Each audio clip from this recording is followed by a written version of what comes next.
I don't know what this hammer is, but it seems to be sucking up my attacks. With that thought, he draws his spear and grips it tight.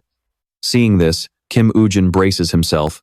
He channels lightning into the spear and shouts, "Eat this!" Then, he pulls back and hurls the spear straight at Kim Woo-jin. Kim Woo-jin blocks the spear with his hammer, realizing that basic attacks won't cut it. He shifts his strategy immediately. The Lightning King is definitely on another level. The spear's reach is much longer than the hammer's, and he knows exactly how to use it. But then, Kim Woo-jin leaps from his spot and lunges at his opponent. He swings his hammer down with a deafening crash, smashing a quarter of the man's head open.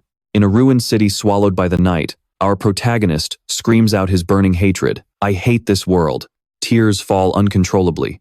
For someone like me, abandoned since birth and treated like an animal, there was never a single reason to love this life.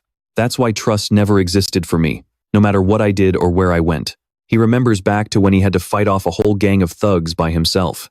As one thug screams and rushes him, he quickly lands a punch right in the middle of the guy's face, then turns to take down the rest in a flash. He coldly pulls up his hood as if nothing happened, leaving them behind. Loneliness was my only ally. On January 1st, 2020, the entire world turned into a game. Dungeons sprouted everywhere, and monsters poured out like a flood. Cities were destroyed, and humans were slaughtered. Along with the monsters, divine entities called nebulae appeared. They granted a small portion of humanity special powers called privileges. Those who received them awakened as players, holding the power to clear the dungeons. The system displays a notification, "Awakening Player." Everyone thought these people would save the world from this nightmare, but the players used the chaos to satisfy their own greed. And just like that, humanity's hope began to fade, waiting for the day of extinction. But to me, it didn't really matter. I still couldn't trust anyone, at least until I met him. Lee Seungjun, the strongest among the first 7 players. A knight chosen by the executioner of Holy Light himself. Currently the strongest player in the world, he protects the weak from monsters without asking for anything in return. He draws his sword, his gaze as sharp as a dagger to protect the world. His eyes are steady, without a hint of hesitation. The monster is killed in an instant. Kim Woo-jin remembers Lee Seungjun's bold declaration after slaying the final boss. "I'm going to put an end to this damn game." Believing the world would finally be free, he deeply admired the Savior Guild. One by one, heroes began to gather around Lee Seungjun, all sharing the same goal of saving the world. For the first time, everyone, men and women alike, fought side by side with everything they had. Monsters were wiped out one after another as they joined forces to crush the beasts. He recalls the moment he finally joined and met the comrades he truly trusted. Seeing his allies laughing and joking after every battle made Kim Woo-jin truly happy. There were endless celebrations of victory, and even moments of helpless shouting. He thought that with them, he could actually change the world. Until one day, he and Lee Seungjun stood before a dungeon. "Leader, there's only one battle left." Lee Seungjun whispers back, "The final battle. Yeah, the end is for the best. At least for you, Kim Woo-jin." As soon as the words leave his mouth, a sharp blade plunges straight through Woo-jin's body. He continues calmly, "You did a great job, Kim Woo-jin. If it weren't for you, I wouldn't have made it this far." Woo-jin instantly loses all his strength. A system message pops up. "You have been afflicted by the curse of Ba Meng. All resistances decreased by 90%. All defense stats decreased by 90%. Only then does the truth hit him. "So, you planned this from the very beginning?" "Why?" Kim Woo-jin asks, unable to accept it. From the distance, another voice approaches. "Why? You still don't get it, do you? Everything will vanish once the game ends. All the privileges, items, dungeons, and monsters we've gathered, people won't have any reason to obey us anymore." Hearing this, Kim Woo-jin can't hide his rage as he spits out her name, Park Shin Hye. She continues indifferently, leaning in to whisper every word into his ear. "So, why wouldn't we want to? Rule the world." Kim Woo-jin's eyes widen in disbelief. He glares at her, but she only gives him a cruel, twisted smile. A warrior on the brink of death, Kim Woo-jin suddenly screams at the top of his lungs, "Lee Seungjun, system." Right then, the viper venom surged through his entire body. Kim Woo-jin let out a ragged, agonizing cough. A pool of blood formed at his feet, steaming as the toxins began to vaporize it. Park Shin Hye watched him with a cold, mocking smile. "It took 3 whole doses for the viper venom to finally kick in," she noted with a twisted smirk. "Most people would have dropped after just 1. The others? Kim Woo Jin wheezed.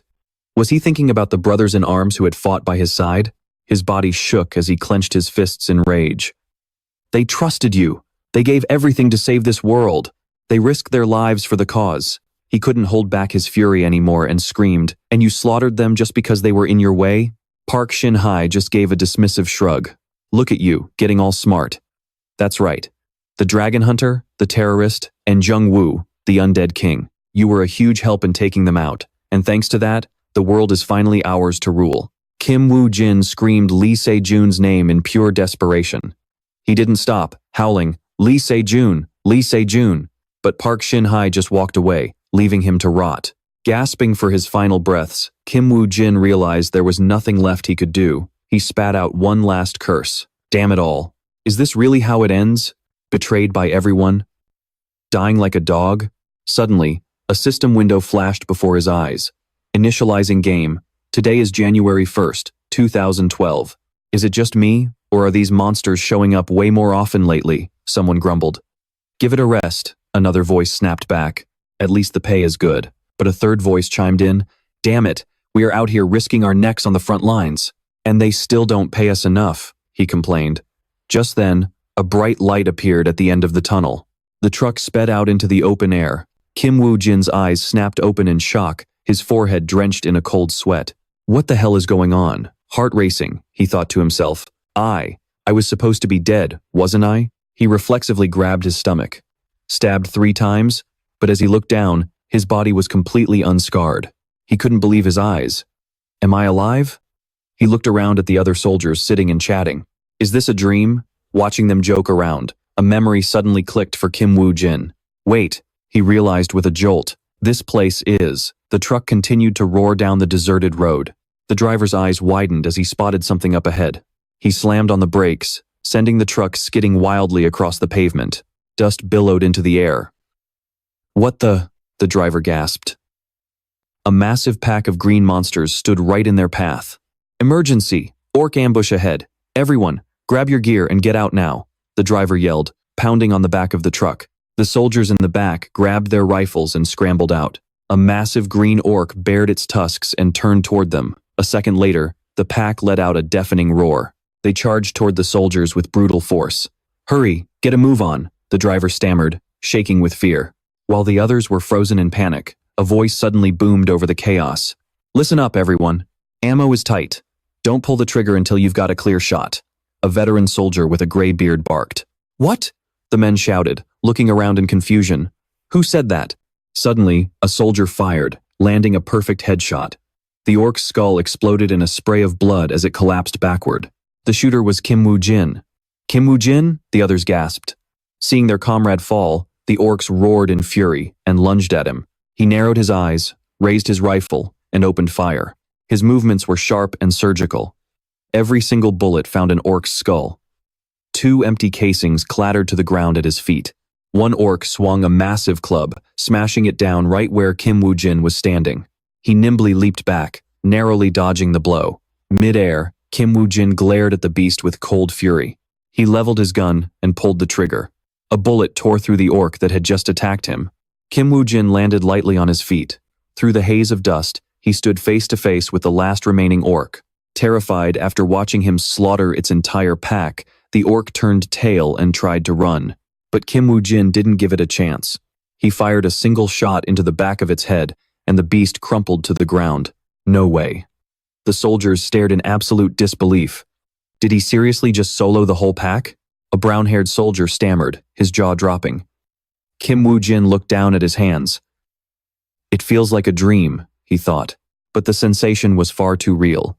He stared at his palms, lost in thought, while the others started whispering behind his back. Then, someone stepped toward him. They stopped a few feet away and called out, "Hey, are you out of your mind? How dare you charge in there all by yourself?" The speaker was a veteran soldier with a thick beard, his face red with rage as he pointed a finger directly at Kim Woo Jin. This isn't a dream, Kim Woo Jin told himself. He lowered his head and bowed deeply before the older man. This sudden show of respect caught the soldier off guard. As Woo Jin brushed past the bearded man, the soldier spun around, shouting after him in frustration. "You little punk! While keeping his head down and walking forward in silence, Woo Jin's mind was racing. I've really returned to the past. If someone asks you a question, you're supposed to answer, "You bastard." The bearded soldier, seeing that he was being completely ignored, lost his temper even more and roared at Kim Woo Jin's retreating back. But as he watched the young man walk away without a word, his anger turned to confusion. What is wrong with that kid? The surrounding crowd began to whisper and gossip even louder. Kim Woo Jin slumped down onto a cargo crate, clutching his head and letting out a sharp groan. Lee Seungjun, Park Shin Hye, just thinking about those two made Kim Woo Jin's eyes fill with a murderous glare. Suddenly, a strange sound rang in his ears. Boom! Cold sweat poured down his face as his eyes went wide. You have become a player. A system interface flickered to life right in front of him. He stared in shock as a blinding light erupted before his eyes. The system was prompting him. Please select your trait. That's right. Today is the day I awaken as a player. Kim Woo Jin spoke in a low, contemplative voice. But as he scanned the system window, he narrowed his eyes. This is different from the past. There were 3 choices. Wait. He let out a soft gasp as his eyes locked onto a strange, unfamiliar trait. He read the words carefully. The Emissary of Hell. The Emissary of Hell, Kim Woo Jin thought deeply. It's a class capable of wielding various toxins and curses. By using corpses as a resource, the master of this trait can summon an entire legion of demons. Unlike other traits, its power is nearly omnipotent. Kim Woo Jin considered this carefully. That player began to monopolize every single resource. Johann Georg, also known as the Immortal King, one of the strongest players to ever live. He possessed the terrifying power of the Emissary of Hell. If Lee Seungjun is the hero, then he is the Demon King, Kim Woo Jin said, stepping forward. And in order to take that Demon King down, I have researched and analyzed every single detail of his power. Kim Woo Jin spoke as he raised his hand. He tapped the screen to select the Emissary of Hell trait.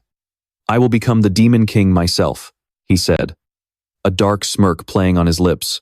And I'm going to hunt you down. At the thought of Lee Seungjun, Kim Woo Jin's voice turned ice cold. A guild is a group of players formed to share benefits. Among them, the Phoenix Guild would use any means necessary to seize power and wealth, eventually becoming the second strongest guild in South Korea. Compared to the corruption of the Phoenix Guild, the grand ideals of the Messiah Guild shone brighter than ever. Inside a meeting room at the Phoenix Guild headquarters, a manager slammed a contract down on the table. He looked at Kim Woo Jin and said, "This is the Phoenix Guild contract. Every time you successfully clear a dungeon, your benefits will increase." Hearing this, Kim Woo Jin picked up the contract and read it over intently. He frowned, thinking to himself, in the beginning, this wouldn't even be enough to buy medicine. But what choice do I have? After finishing the contract, Kim Woo Jin spoke up. How am I supposed to prove what kind of player I am? There's no way for others to see my stats. You mean your status window, right? Hearing him say that, the manager let out a smug little chuckle. He pulled a stack of papers from his coat pocket and slapped them onto the table. He adjusted his glasses and leaned in. These are skill pages, specifically for the Emissary of Hell. Pick one and tear it if you're actually a player. The manager spread 5 pages out in front of Kim Woo Jin. Only I can see the result, he added as he finished his sentence. Kim Woo Jin stared intensely at the 5 pieces of paper laid out on the desk. What is this? He thought in shock, as he saw a page labeled blood poison. I can't believe I found this here. It turns the player's own blood into a deadly toxin, a skill that is incredibly difficult to defend against. It's a very simple skill, but when combined with the blood golem skill, its destructive power becomes massive. This is extremely useful. Without a second thought, Kim Woo Jin quickly grabbed the blood poison page. He tore it apart decisively and said with confidence, I'll take this one right now. Suddenly, Kim Woo Jin's body was enveloped in a powerful green light that left the manager dazed. Immediately after, a status window appeared.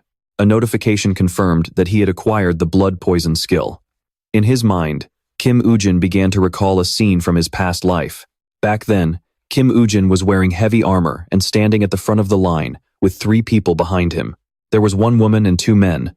The blonde girl, the only female in the group, asked a question. Why is Woo Jin always the one luring the monsters? His trait isn't even suited for that kind of work. The bald man replied in a low voice. That's because he has the nastiest temper in the entire guild. When the bald man gave his answer, the blonde girl gasped in shock, her mouth hanging wide open. Meanwhile, the bald guy continued to whisper something into her ear. Once you've spent some time with him, you'll realize just how much of a jerk he really is. While they were busy gossiping, Kim Woo Jin suddenly shouted at the top of his lungs, "The enemies are here, get ready to—" Hearing that, everyone snapped back to their senses and prepared themselves for the upcoming battle. Back to the present, Kim Woo Jin picked up his glowing phone. He lowered his head and muttered to himself in a deep voice, "I died and was reborn. It still feels like a dream. Since I've returned to the past, they should still be alive, right? I wonder if I'll ever see them again." At that moment, Waman Sports Park was surrounded by several layers of heavy security. Inside the park, a group of people had gathered at the parking lot and were chatting away. They were surrounded by expensive supercars everywhere they looked. A bald man walked up to greet the group. "You guys are early." As soon as they saw the bald man, one of the women in the group ran up to him and said in a flirty tone, "This is our first time today, but we just need to follow you, Dusuk, right?" Dusuk let out a smug breath and replied proudly, "This is my 4th trip already. Just stay close to me and you'll be fine." "But where's the last person?" The bald guy looked around and asked, "Wait, where's the other guy?" As they were talking, a loud noise suddenly erupted, nearly scaring the life out of the entire group. They quickly turned around to look. It was the noisy engine of a beat-up old car rattling its way toward them. Seeing this, a blond man frowned in disgust and said, "It's his first day, and he's already the last one to show up. This newbie needs a serious reality check." The person stepping out of that car was none other than Kim Woo Jin. The woman chimed in as well, "You're right. He should be grateful. We even let him join our group. Look at that piece of junk. And look at him. I bet he didn't even meet the basic requirements for the association." The fat guy mocked him as well. As Kim Woo Jin approached, they whispered to each other, "It's his first time, so he'll be lucky just to stay alive. Let's just ignore him." With that, the group turned and walked away, not even bothering to wait for Kim Woo Jin. Dusuk added, "Fine, let's just act like we're one person short. Besides, I just bought some new weapons." Seeing the group intentionally isolating him, Kim Woo Jin didn't care at all. He only gave a cold snort. Later, after the briefing was over, the supervisor spoke up. "That's it for the meeting. Anything I didn't mention isn't that important. Just make sure you remember the completion requirements." The dungeon they were about to enter was a rank E goblin den, with an entry requirement of level 10 or lower, a maximum of 5 people per party, and there's only 1 floor. The goal is simple: kill every last. If you have any questions or if anyone wants to back out, speak up now. Otherwise, please double-check your gear. From the very beginning, Kim Woo Jin silently observed everyone's every move, from the fat guy's nervous expression to the bald guy's confident smirk, and even the reactions of the girl and the— After finishing his observation, Kim Woo Jin thought to himself, "I don't recognize a single face here, so I don't need to worry about them." At that thought, a sinister smile crept onto Kim Woo Jin's face. The supervisor announced, "We are preparing to enter the dungeon." He led everyone toward a massive spatial portal. When the girl saw the giant portal, her jaw dropped in amazement and she exclaimed, "Wow, this is the first time I've ever been this close to one. It's even more impressive on the inside," Dusuk replied. Unlike the excitement of the others, Kim Woo Jin's actions radiated nothing but coldness and absolute composure. The girl stepped through the portal fearfully, followed by Kim Woo Jin, who walked in slowly. Once they set foot in the world behind the portal, the girl gasped in shock again, saying, "Whoa, it's like a completely different world." They found themselves standing in a strange forest. The blond man lowered his voice and said, "It feels like we just stepped into a virtual reality game." Hearing this, the bald guy frowned, turned around, and snapped, "A game? This is reality. Everyone stay alert. You only have 1 life." Ignoring the group, Kim Woo Jin split off to act on his own. He walked around, examining the marks left by the creatures on the trees, and whispered to himself, "Judging by these tracks, there are quite a lot of them." Suddenly, the bald guy approached Kim Woo Jin from behind and asked, "Hey, your name is Kim Woo Jin, right?" He pretended to negotiate with Kim Woo Jin while we set up the camp. "Can you go scout the surrounding area?" "Fine, I'll go," Kim Woo Jin replied coldly. He knew exactly what these people were up to. They just wanted to use him as bait to gauge the monster's strength, but they had no idea that the man they were trying to exploit was actually the deadliest hunter who had just returned from the future. Without a word, he gave a sharp, decisive nod. Seeing him agree so easily, the blond guy couldn't help but speak up. "I thought he'd be clinging to us for dear life, but I guess not. He doesn't even realize the scout is the most dangerous position. What a total idiot." He let out an arrogant, mocking laugh, spinning his sword around as he looked at the others. All right, let the hunt begin. All the loot is going to be ours. Meanwhile, Kim Woo-jin stood off to the side, stroking his chin as he analyzed the situation. So, they're planning to use me as bait? I already saw that coming, you bastards. Kim Woo-jin let out a cold, contemptuous smirk. At the Messiah Guild, Dr. Shin Hye made an announcement. Now that everyone is here, I'd like to introduce a new member who will be joining us on this mission. One man's face twisted in surprise. A new member? Just then, a tall, imposing figure appeared at the door. He thought to himself, so that arrogant old geezer was serious. That man was Jung Ji-hoo, a high-ranking member of the Messiah Guild. The tall man introduced himself. It's a pleasure to meet you all. I am Suzuki Aichi. I see quite a few familiar faces here. So I can probably skip the formal introduction, right? Someone immediately scoffed at him. You've got some nerve. That person was Lee Seungjun, the leader of the Messiah Guild. Lee Seungjun spoke calmly. It's a pleasure to meet you. I am Lee Seungjun. Suzuki Aichi then asked a question. So, what exactly will I be doing from now on? Jung Ji-hoo slammed his hand on the table, his anger boiling over. You bastard, how dare you speak to the leader like that? Someone watched the situation unfold in silence. Jang Ji-hoo bellowed. Leader, why on earth did you bring this guy here? Meanwhile, the master archer Noda Harizo and the master swordsman, Tuka Hazen remained silent, just observing. Jang Ji-hoo continued to threaten him. Damn it, you'd better keep your mouth shut. Suzuki Aichi replied calmly. Why so aggressive? Is my attitude a problem? Or are you still holding a grudge? From what happened last time? Jang Ji-hoo reached his breaking point and screamed. You son of a, you've got a lot of nerve. You're dead meat today. Kim Ji-hoon, sitting nearby, thought to himself, there goes Jung Ji-hoo again. Suddenly, someone shouted, stop it. Lee Seungjun's eyes were filled with a complex emotion. Jung Ji-hoo flinched and turned around. He thought, damn it, if it weren't for what happened last time, I would have finished that old man off by now. Then, Dr. Shin Hye spoke up. That's enough greetings. Regarding what I mentioned last time, how much longer do we have to wait? Suzuki remained unfazed and spoke slowly. If it's just to find the location of the materials, it will take 3 days. Lee Seungjun was slightly surprised by the 3-day estimate. Not bad. The scene shifts elsewhere. Deep scratches were carved into the tree trunks, proof of a violent struggle that had taken place. Kim Woo-jin touched the marks and pondered. It looks like all the rumors I heard about this dungeon were true. Suddenly, a small smile played on his lips. Kim Woo-jin became lost in thought. Looking back now, it's actually quite funny. Everything I know about exploring and combat, he was the one who taught me. A large man from his past once said, every mark is a piece of information. It's what will keep you alive in the dungeon. Woo-jin had replied, information is important, but to increase your survival rate, isn't it enough to just become stronger? The big man confidently advised him, it doesn't matter how strong you are. You will always have a weakness. Woo-jin continued to think about Suzuki Aichi. At the time, I thought he was just teaching me, but it was actually a warning about the Messiah Guild. He isn't just a cold-blooded killer. He's the guild's loyal hunting dog. But it doesn't matter. All that knowledge is going to be the very thing I use to take him down. Suddenly, a rock flew out of nowhere, slamming into a tree near Woo-jin. Woo-jin realized immediately. A goblin? This brings back memories. He instantly activated the system. He pulled out a short dagger and gently ran his finger along the blade. He said confidently, I've been grinding in 7th-floor dungeons so much, I almost forgot what you runts even looked like. Now, why don't you punks try a taste of my poison blood? The arrogant goblins rushed forward. One frenzied goblin screamed, kill him! With a single move, Woo-jin dodged the goblin's attack while simultaneously wounding its arm. Now, the goblin was suffering from the skill's effect.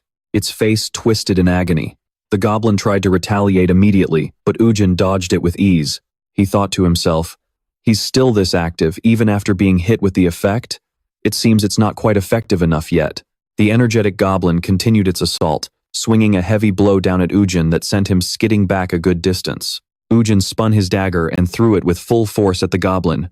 Seeing their comrade fall, another goblin became even more bloodthirsty. Kill! Woo-jin remained composed. Their attack patterns are far too predictable. They aren't that hard to handle. But the more time I waste here, the more of them will swarm this place. Woo-jin then switched to a different weapon, cracking a whip in the air to threaten the goblins. Sure enough, the goblins were absolutely terrified. Woo-jin breathed a sigh of relief. Good thing I prepared in advance. The group continued through the forest. Suddenly, there was a sound like something moving quickly through the brush. The sound made them look back in confusion, but what they saw made their eyes go wide. A massive swarm of goblins was charging toward them at high speed. The girl tried to turn and run, but a goblin lunged right in front of her. Terrified, she squeezed her eyes shut. Suddenly, something warm splattered across her face. She slowly opened her eyes to see someone standing before her. A massive pool of blood spread at his feet. Joseph, still hacking away at the goblins, barked, "What the hell are you doing? Stop being so afraid of these puny goblins." Tears streamed down her face as she cried out, "Master Joseph!" The knight nearby laughed and mocked. "Oh, Master Joseph." Even the archer next to him was calling him that. Joseph barked an order, "Focus up, there is nothing to be afraid of." To himself, he thought, "Good thing I brought this longsword.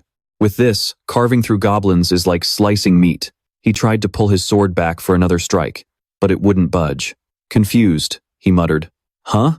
As he struggled to yank the blade free, Joseph gasped, "Why won't it?" Before he could finish, a goblin appeared right in front of him and slammed its weapon into his head. Joseph collapsed. His companions screamed, "Master Joseph!" But instead of helping, they immediately scrambled back, away from where he fell. Joseph struggled to crawl away, reaching out to his so-called teammates. "Help me. Don't just stand there staring like a bunch of idiots." The girl was paralyzed, her eyes welling with tears. The knight gripped his weapon tight, then charged forward with a curse. "Damn it!" Seeing him go, the archer joined the fray. Suddenly, a loud cry echoed as a goblin was sliced clean through the middle.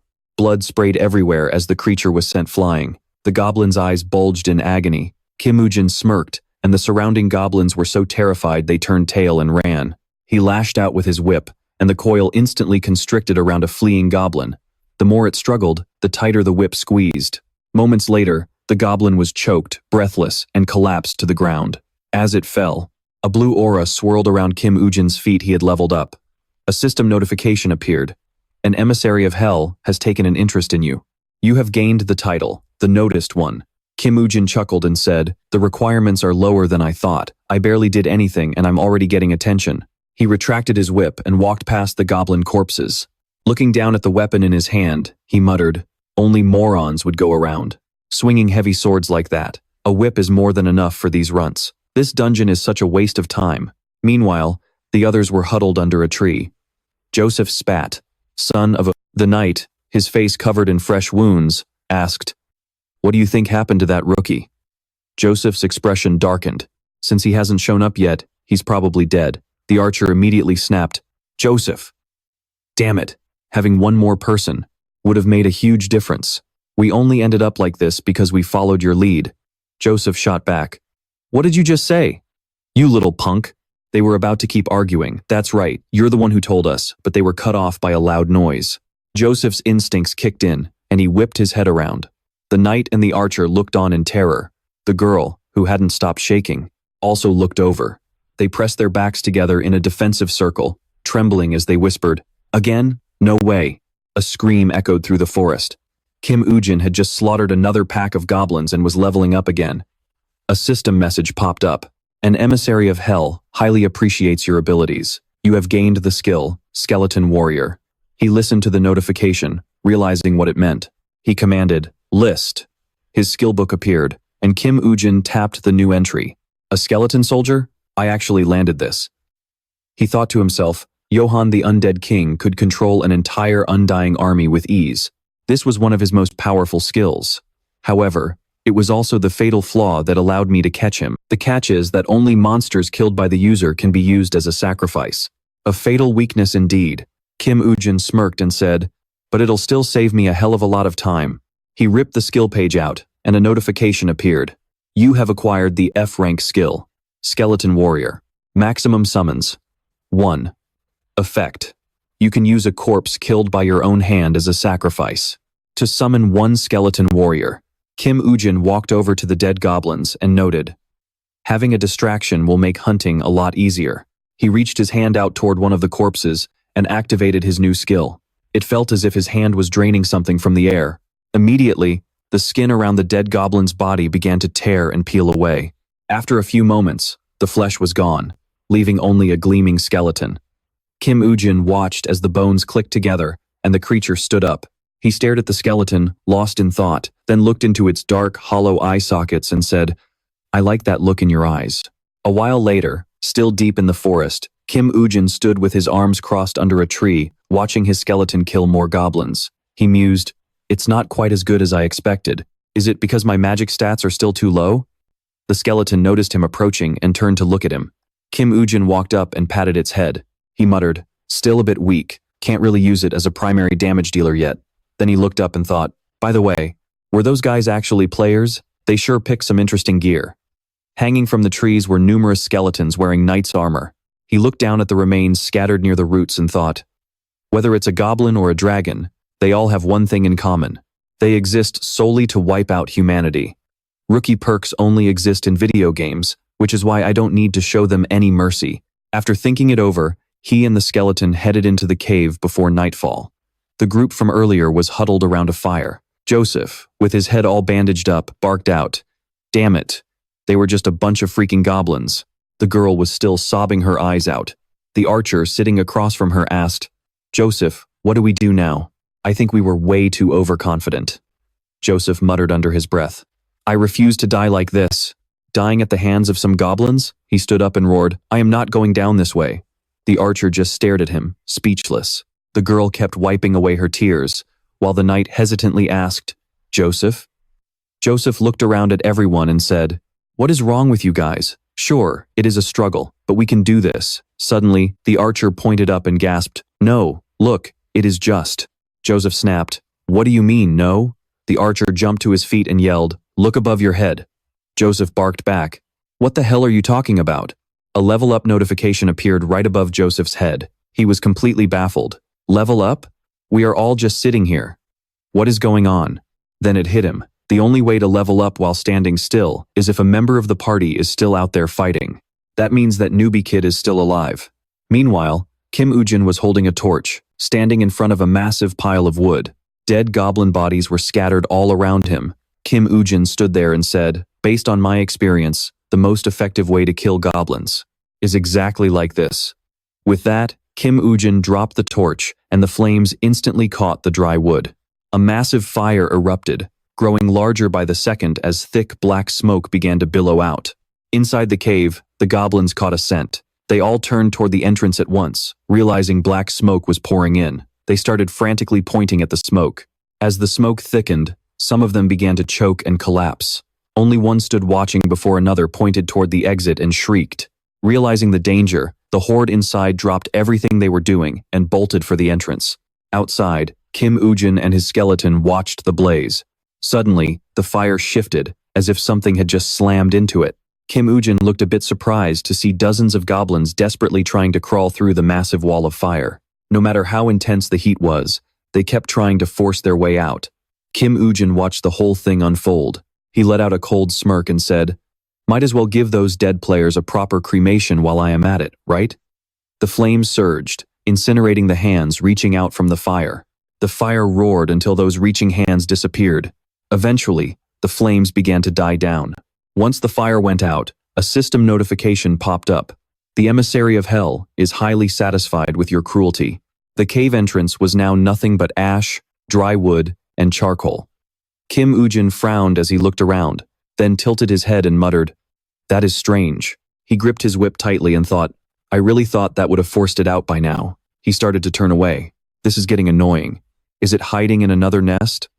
As the skeleton followed him, the ground around the ash began to tremble. The skeleton noticed and looked back. Suddenly, a massive green figure burst from the ground, sending rocks and dirt raining down on the skeleton below. The creature exhaled a heavy breath through its sharp fangs. Kim Woo-jin swung his whip around and said, "Lucky me. I was just starting to get bored with this place. I really appreciate you bringing your corpse out here to meet me." He stared at the massive monster, his eyes gleaming as he said, "A goblin chieftain." The monster bared its razor-sharp teeth. Kim Woo-jin turned to the skeleton beside him and said, "Before the Savior Association stepped in, countless newbies lost their lives in this dungeon, and this guy right here was the main reason." He began to gather his power, bracing for the fight, thinking to himself, sending newly awakened people into a dungeon where a goblin chieftain is lying in wait. That is no different than having tea with the Grim Reaper. However, the energy swirling around Kim Woo-jin suddenly solidified into a razor-sharp sword. From this moment on, there will be no more victims. The skeleton stared at the sword in Kim Woo-jin's hand. It lifted its bony legs and stepped forward. Kim Woo-jin noticed the movement immediately. Watching the rickety skeleton move toward the front, he asked, "You want to take the lead?" The skeleton paused for a moment. Then it turned its head to look at Kim Woo-jin. Seeing the look in its eyes, Kim Woo-jin remarked, "Now that is a look I like." Its demeanor had completely shifted. Those dark eye sockets were different now. They looked much stronger and colder than before. Kim Woo-jin stepped back and leaned against the rock wall with his arms crossed, watching the skeleton stand nearby, gripping his sword. It was ready to take on the massive green goblin chieftain. The beast let out a ferocious roar. 1 second, the skeleton was just standing there. The next, it vanished. It lunged toward the monster at blurring speed. The green beast roared again. It charged straight at the skeleton. Despite the massive size difference, the skeleton easily slid right under the goblin. It swung the sword, slashing the monster's leg and sending blood spraying everywhere. Kim Woo-jin watched from the sidelines, impressed. Meanwhile, back at the other camp, the image of the goblin engulfed in flames and screaming its lungs out haunted their minds. The group screamed in terror at the scene before them. They thought, what the hell were they thinking, telling us to hunt a monster like that? At that moment, Kim Woo-jin stepped forward and commanded, "The legs. Focus your attacks on the legs to knock it off balance. This is our chance to win." As he spoke, he drew the sword from his hand. Once again, his cold, sharp gaze fixed on the monster. Then, he leaped forward, delivering a powerful strike toward the creature's legs. His movements were swift and decisive, landing multiple slashes on its limbs. Kim Woo-jin recalled the moment he first took down a goblin. In his mind, he was certain those movements were unmistakable. With its legs targeted, the goblin was forced to drop its wounded knee to the ground. The skeleton soldier lunged at the green monster once more. This time, it circled behind the beast. Then, with blinding speed, it pivoted its attack. Watching the scene unfold, Kim Woo-jin realized the skeleton's fighting style was an exact mirror of his own.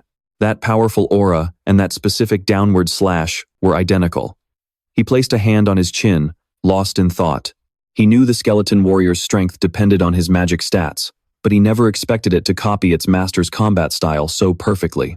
An intrigued smile spread across his face. He walked toward the skeleton and spoke. "Before returning to the past, I mastered almost every type of weapon that exists in this world. Even back in the Messiah Guild, very few people could face me head-on in a duel. If that's really the case here." The skeleton looked at him with a hint of confusion. He continued, "Then I'll have to change my plans." Suddenly, a strange sound caught Kim Woo-jin's attention while he was talking to his summon.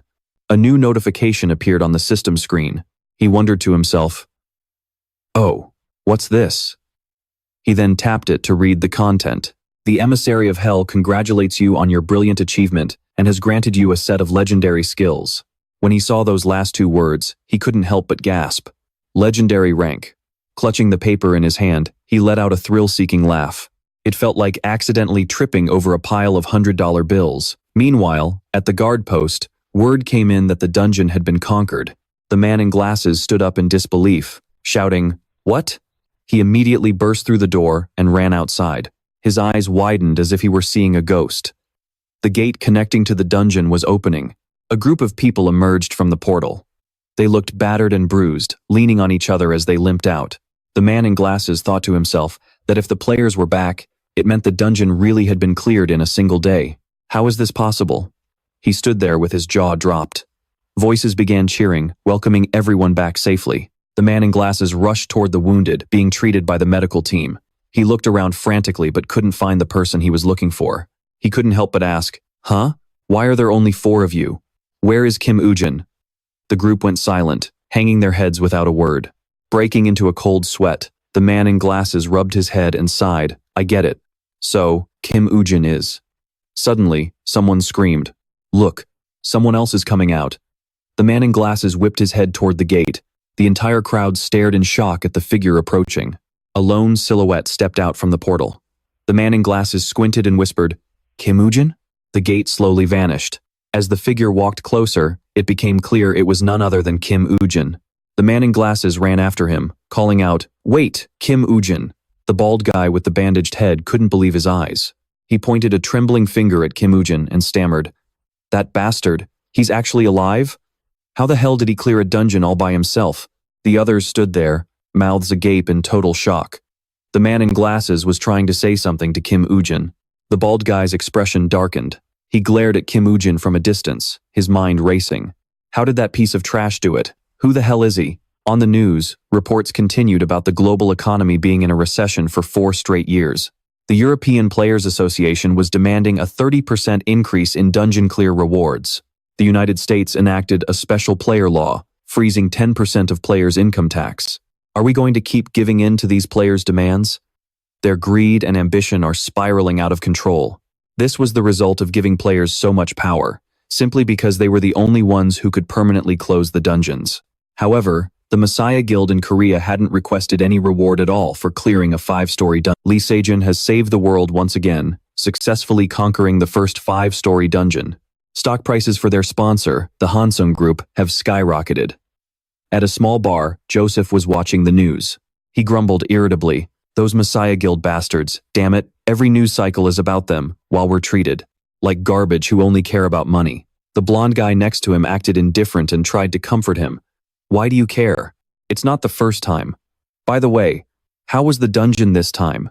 Joseph began maliciously twisting the truth. "Ugh, don't even get me started. We almost died because of that rookie, Kim Woo-jin." The blonde guy asked curiously, "Why? What happened?" Joseph pointed to his bandaged head and replied, "You see this? It's all because of that clumsy idiot." The blonde guy gasped, "So the rumors are true?" The bald guy lied through his teeth. "Yeah, he just became a player and that's how it turned out." Blondie was livid after hearing his friend's story. "What? Why didn't you report him to the guild so he could be punished? Is that Joseph guy just making excuses to look noble? Whatever, I'll just consider this a streak of bad luck. He must be really desperate for cash." Blondie seemed incredibly frustrated on his friend's behalf and added, "No matter how broke he is, there's no excuse for that. I'm not letting this slide. I'm going to spread the word so he can never pull this crap again." Elsewhere, Kim Woo-jin was staring pensively at a photo on the wall, next to someone's personal files. He muttered to himself, "I can't be the one to reach out to him this time, but I need to get as strong as possible, before he starts noticing me." Because of that, the entire wall was covered in a complex web of interconnected characters. He continued thinking, "I should start from the very end of every connection linked to him." The next morning, at a corporate headquarters, a voice shouted, "An orc hunter dungeon?" The assistant director asked curiously, "Are you trying to clear your name from those rumors going around?" Kim Woo-jin quickly shot back, "I don't know anything about rumors. I just need the money." The director, putting on a dangerous front, repeated, "So it's for the money?" He didn't forget to offer some advice. "Mr. Kim Woo-jin, your life is what matters most. Money is great and all, but what's the point of money if you're dead? If you're that desperate, we could give you a loan." But Kim Woo-jin was quick to refuse. "No need. Just set the date for me, and don't worry about the rest." But in his head, he thought, "It seems people are talking trash about me, but that's actually perfect. This way, I can work alone without any interference." After Woo Jin left, the assistant shared his thoughts. "It looks like those rumors about Kim Woo-jin are true." But the director just brushed it off. "Rumors are just rumors, but that guy clearly doesn't know his place." Then he asked, "By the way, what are the dungeon's specs? How does he plan on entering?" The assistant quickly reported, "Park Jong-goo's team was wiped out there, and there haven't been any other requests since then." Hearing an unfamiliar name, the director turned and asked, "Who's Park Jong-goo?" The assistant replied, "He's a rising star from the Dongwon faction. How should we handle this?" The director repeated, completely bewildered. "He wants to enter a dungeon where a rising star from the Dongwon faction failed?" Then, with a look of pure contempt, he said, "This rookie isn't just going to die, he's going to get annihilated. But whatever, who knows? Just give him the green light." Outside, Kim Woo-jin was feeling pretty satisfied. He muttered smugly, "To take down a hero, you first have to shake hands with the villains." At the Dongwon faction's base in Chuncheon City Hall, a staff member ran out to greet him. "You're Kim Woo-jin, right? Did you really come here all by yourself?" Meanwhile, the staffer judged him silently. "They say he's a total money grubber. With an attitude like his, no wonder he couldn't find a team." But outwardly, he kept up a fake smile. "Please, follow me. The entrance is right over there." He stole a glance at Woo Jin and thought, Is he really going in alone? This guy's insane. Oh well, whether he dies or not isn't my problem. The dungeon gate had already been opened. Woo Jin carefully checked the stats and realized it himself. This is definitely way beyond my current level. However, if he used an orc's corpse as a sacrifice to summon a skeleton warrior, it would be a whole different ballgame. The moment those words left his mouth, a massive orc charged at him from behind. Woo Jin's brow furrowed slightly. Deftly dodging its attack, he used his hand for leverage, spun around, and slashed the monster's calf. He kept his eyes glued to it, tension rising. Even for a standard orc, my blade barely left a scratch, he thought. Looking at the debris it had just smashed to pieces, Woo Jin noted. With that kind of power, one direct hit would turn me into a pancake. Scary, right? But if I can just kill this guy and summon a skeleton warrior, clearing this dungeon is totally doable. With that, he refocused on the battle. The orc didn't take its eyes off him either, swinging its weapon at Woo Jin with a massive blow. Shards of rock and debris flew everywhere, grazing Woo Jin's cheek and drawing blood, but he didn't flinch. He had already maneuvered behind the beast, using his legs to build momentum as he lunged toward its calf. Aiming right for the previous wound, he delivered a powerful strike, followed by a rapid-fire series of slashes to the same leg. Before the orc could even react, Woo Jin had finished his move. The beast stared at him for a split second, stunned. Blood began to gush from the deep gashes. Woo Jin said coldly, "A predator that's lost its legs is no longer a hunter." As the orc collapsed before him, he raised his sword, ready to deliver the final blow. Shortly after, the system announced the successful summoning of the skeleton warrior. The following morning, in a certain residential area, two men were sitting and talking. A bearded guy smirked and said, "Interesting," Gray Hair asked curiously. "What have you been looking at this whole time? Don't tell me you're planning on selling some more weird junk." But Beardy didn't even acknowledge him, his eyes fixed on the information he'd just received a few seconds ago. He tossed the report over to Silver Hair and said, "Here, since you're so curious, take a look at this." Silver Hair glanced at the report in front of him. He couldn't believe his eyes and blurted out, "What is this? A rookie who just awakened not long ago, cleared a dungeon all by himself?" Jodia laughed and added, "Apparently, it was only his second dungeon, and he went in solo right from the start. For someone who just awakened, isn't that way too reckless?" Silverhair countered, unable to believe it. "No way. That sounds like total BS. Even I struggled like crazy at first, and you expect me to believe this tabloid junk, boss? You don't look like someone who's easily fooled." From a distance, a girl carrying a tray of drinks approached and spoke up. "Is there something wrong with my report?" As soon as Silverhair saw her, his expression and tone changed instantly. "Oh, so this is Secretary Lie's report? No wonder it's perfect. Where did you get such high-quality intel?" "Ha ha ha," Secretary Lie calmly replied. "I gathered it myself." Jodia chimed in. "If Secretary Lie gathered the info, then it's 100% reliable. And if we can't trust Secretary Lie, who can we trust?"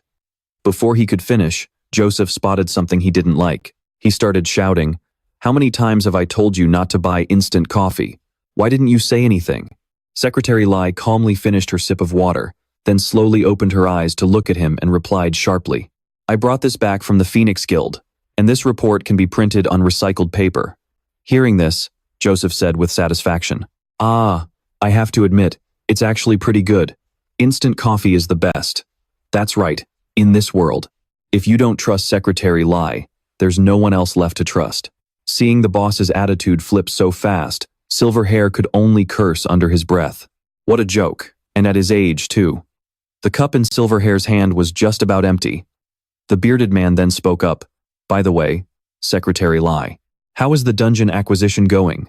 Secretary Lie calmly reported, "There are a few decent ones, but the prices are too high, so I'm still looking into it." Mentioning buying dungeons, Silverhair joined the conversation. "Hey boss, what about that dungeon you found last time?" Jodia's eyes flashed as he replied, "What are you talking about? Just one isn't nearly enough." Silverhair shouted in a panic, "What? I just crawled out of a dungeon yesterday. Let a guy get some rest." But the bearded man just waved him off and said, "If people rest for too long, they get lazy. I'm only thinking about what's best for you." Silverhair was furious but couldn't do anything against this old geezer. Secretary Lie just sat there. She sighed while watching the two of them. As for Woo Jin, he continued to face off against more orcs, but they kept charging, blowing his skeleton warriors away and shattering their skulls to pieces. Kim Woo-jin sat to the side, annoyed, and said, "The durability is too low because the skill level isn't high enough yet." But he jumped down from the orc he had just taken down. "I learned a few things from the immortal king, John Gell, in my past life." Kim Woo-jin used his known abilities to summon a skeleton warrior. The skeleton of the orc he just killed began to step forward. With sharp tusks and an aura of death surrounding it, Kim Woo-jin's eyes glowed as he said, "As long as I still have mana, then I'll have as many soldiers as there are corpses on the battlefield." The remaining orcs looked at him with a hint of fear. The system kept announcing, "You have leveled up. All stats have increased. And poison blood has reached level 2. But Kim Woo-jin was still unsatisfied, saying, "Is that it? Grinding in this dungeon isn't very efficient. I should go find that orc hunter instead of wasting time with these guys." Suddenly remembering something, Kim Woo-jin smiled slightly as he calculated his plan. A beast that hunts its own kind likely can't be the leader of a pack. That means he'll always be alone, and the only place left is. Just then, his orc skeleton stared at him intently. Kim Woo-jin looked at it curiously and asked, "What are you looking at, buddy?" And then, Kim Woo-jin realized, if it's looking at me like that, does it know something? But he quickly turned back. That's probably not the main issue. Anyway, the orc hunter should be there. If that's the case, then there won't be any other monsters to use as a sacrifice. The only one I have is this guy. Kim Woo-jin lightly tapped the head of the skeleton sitting next to him. He then led it along and said, "I need a different plan." Back in that godforsaken place, another orc was gnashing its teeth. Under the dim moonlight, he gripped his comrade's head and crushed it to a pulp without mercy. Blood splattered everywhere. Kim Woo-jin finally found it, he thought to himself. A boss always possesses power far beyond that of normal monsters. Only idiots charge in without a clear plan. However, if I can land an arrow coated in poison blood. Kim Woo-jin turned his head toward the orc skeleton and gave a small signal. The skeleton understood immediately. The orc was finally lured in by the dry bones. It charged like a maniac toward the skeleton. The skeleton didn't hesitate to respond, swinging the sword in its hand. The two monsters collided violently. The orc growled, looking absolutely terrifying. It used its sharp tusks to bite into the skeleton's shoulder. Kim Woo-jin quickly drew his bow from a distance. Those blood-red eyes were the dead giveaway. That thing was a kin hunter, and it was the perfect target if you wanted to bypass that thick hide. Its only weakness was its eyes. The arrow streaked toward the two combatants. In a split second, it was right on top of the orc. Its bloodshot eyes widened exactly as planned. The arrow slammed straight into its eye. The impact sent the orc stumbling back, but it quickly regained its footing. It grabbed the arrow sticking out of its right eye. Without hesitating, it ripped it out. A system notification popped up. The orc had been afflicted with blood poison. Kim Woo-jin watched intently. The more vulnerable the area, the faster the poison spreads. The orc finally let out a guttural scream of agony. This confirmed Woo-jin's hunch. Thanks to the blood poison, the orc's vitality would steadily drain away. Level 2 blood poison wasn't exactly a one-shot kill, but creating an opening like this was more than enough, and that was all he needed.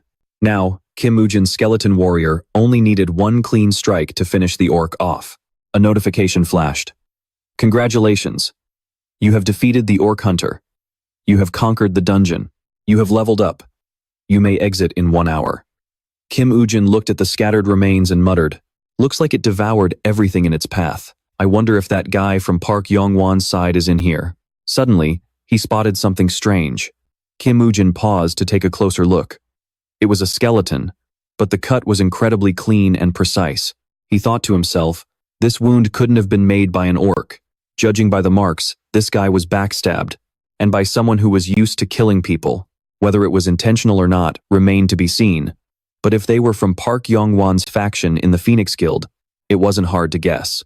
There wasn't much. How am I supposed to find that guy's trail? Woo-jin thought as he spent the night searching every corner. It would be great to find something to get on the good side of Park Yong-won's faction. Suddenly, a brilliant light caught Kim Woo-jin's eye. Walking closer, he realized, oh, is that a cave over there? The entrance was just wide enough for one person to crawl through. Kim Woo-jin's eyes landed on a desiccated skeleton slumped inside the cave. He silently noted that the weapon was still pristine, and the armor was relatively intact compared to the mess outside. Meaning, while his teammates were being eaten alive out there, this guy ran away to hide and wait for the end. That's classic Phoenix Guild behavior for you. Kim Woo-jin smirked after finding a specific badge. For the rising star of Park Young-won's faction, there was no better find than this. Suddenly, a book fell from the skeleton's remains. Kim Woo-jin wondered, "Huh? What's this?" He slowly picked up the book and flipped through the pages. A diary? It seemed insignificant at first, but then Kim Woo-jin realized it was a blacklist for Park Young-won's faction. He couldn't help but exclaim, "I just stumbled onto a gold mine. My luck is really something else. This is going to be incredibly useful." The system window appeared. The emissary of hell congratulates you on your brilliant achievement and rewards you with a legendary skill book. Kim Woo-jin shouted in shock, "Legendary rank?" He grinned from ear to ear. Looking at the notification that had just handed him a massive win, he said to himself, and it just had to be this one. The skill book in Kim Woo-jin's hand glowed intensely, radiating energy. It read, Eyes of Anubis. Requirements. Emissary of Hell. Level 1 or higher. Effect. Allows you to glimpse the memories of the deceased. Kim Woo-jin looked at the book, his smile never fading. He muttered under his breath. The ability to see the memories of the dead? Kim Woo-jin tore the book to learn it. He said happily, "It feels like whoever sucked up all my luck in my past life is finally paying it all back." The info window appeared. Alert. You have acquired the skill, Eyes of Anubis. You have earned the title, Legendary Heir. They say dead men tell no tales. Kim Woo-jin slowly approached the skeleton in the corner of the cave. He reached out both hands to touch the remains. Kim Woo-jin placed his hands on either side of the skeleton's skull. He spoke to himself, his eyes flashing with blue energy. Kim Woo-jin said excitedly, "That's a thing of the past now." With this skill, he was going to rip the truth right out of the mouths of the dead.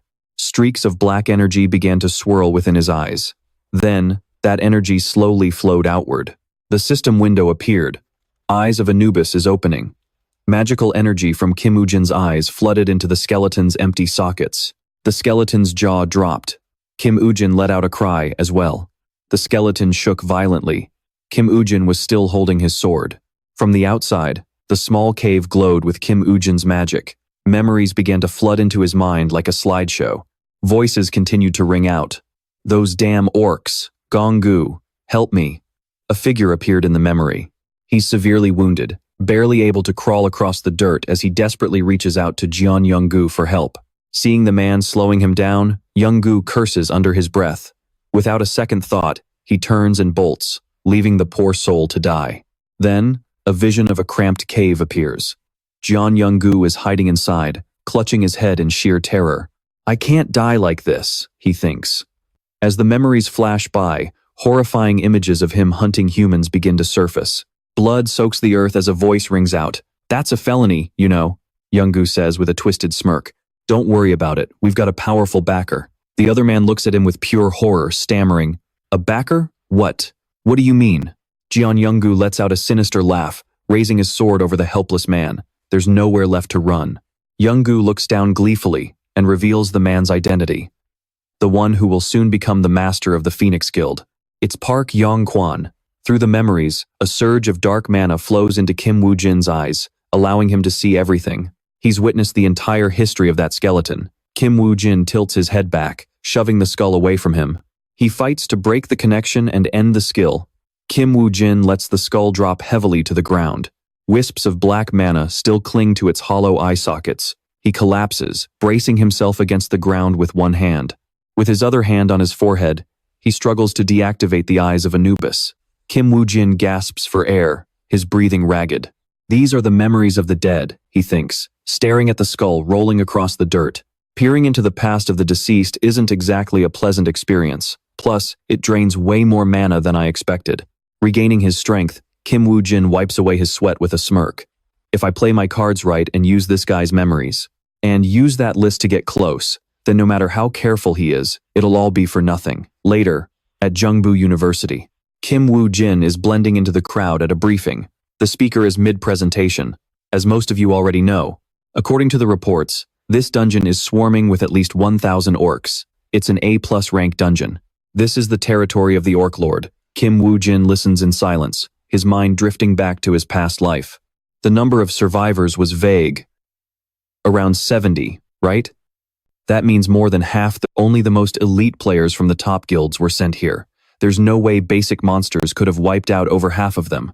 Back then, I had no choice but to let it go because of the lack of evidence. But the odds of there being a murderer among the players are extremely high. It was the perfect opportunity to eliminate the competition and snatch the loot. Having gathered the info he needs, Woo Jin quietly slips away. He knows the reward for slaying the boss is the Orc Lord's Fang. In the end, it was awarded to the Messiah Guild for their outstanding contribution. Woo Jin is deeply skeptical. I don't know exactly what went down back then, but looking back, the whole thing was incredibly suspicious. He must have been rotten to the core long before that. Deep in thought, Woo Jin soon finds himself outside. Even if Lee Seungjun was the puppet master, there's a high chance the Messiah Guild didn't do the dirty work themselves. It was likely spies embedded in other guilds. If I predict their next move based on my past life, it should be happening right about now. The scene shifts to the moment the dungeon gate opens. Players begin their descent into the abyss. Reporters are swarming the area, desperately snapping photos. The 4 guilds entering this time include the Messiah Guild and the Phoenix Guild. The Phoenix Guild stands out in their bold red gear. The Great Lion Guild arrives in yellow, while the masked ones are from the Skull Guild. Woo Jin ignores the media circus and stands off to the side. He silently calculates his plan. First, I'll seize the Orc Lord's Fang. It was supposed to be yours, but I'm going to take it right from under your nose. Light from the dungeon gate floods the area. As soon as they step inside, the guilds are scattered. Where the hell is our squad? It's pure chaos in here. The leader of the Messiah Guild shouts out, "Messiah Guild, move to the front and assemble." A group of players immediately rallies to him. A member of another guild watches in awe. Wow, the Messiah Guild really is something else. Look at that coordination. Another person nods in agreement. Their reputation isn't entirely unearned. However, the leader of the Phoenix Guild just scoffs in disdain. Getting information early isn't going to change anything. There are thousands of orcs in this place. Suddenly, a voice screams out. An orc is coming. An energetic man from the Messiah Guild charges forward. Let the Messiah Guild handle this. Watch and learn. The system notification pops up. Iron-willed warrior skill. Taunt has been activated. Lured by the flashy entrance, the orc immediately lunges at him, slamming a massive fist into his shield. The man holds his ground firmly as the orc continues its assault. He glares at the beast and mocks, "Is that the best you've got?"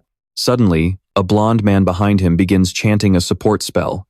The system announces, "Binding skill activated." The skill of the controller of the source of knowledge has been triggered. The blonde man unleashes his magic from a distance to back up his comrade. Crushing an orc's throat, its agonized roar echoed through the mountains, making the very ground tremble. Several warriors panicked, shouting, "What's happening? Is this an earthquake?" Others, more composed, replied, "This is no earthquake. Something is coming from the forest." They all stared intensely into the pitch-black night, cold sweat beginning to pour down their faces.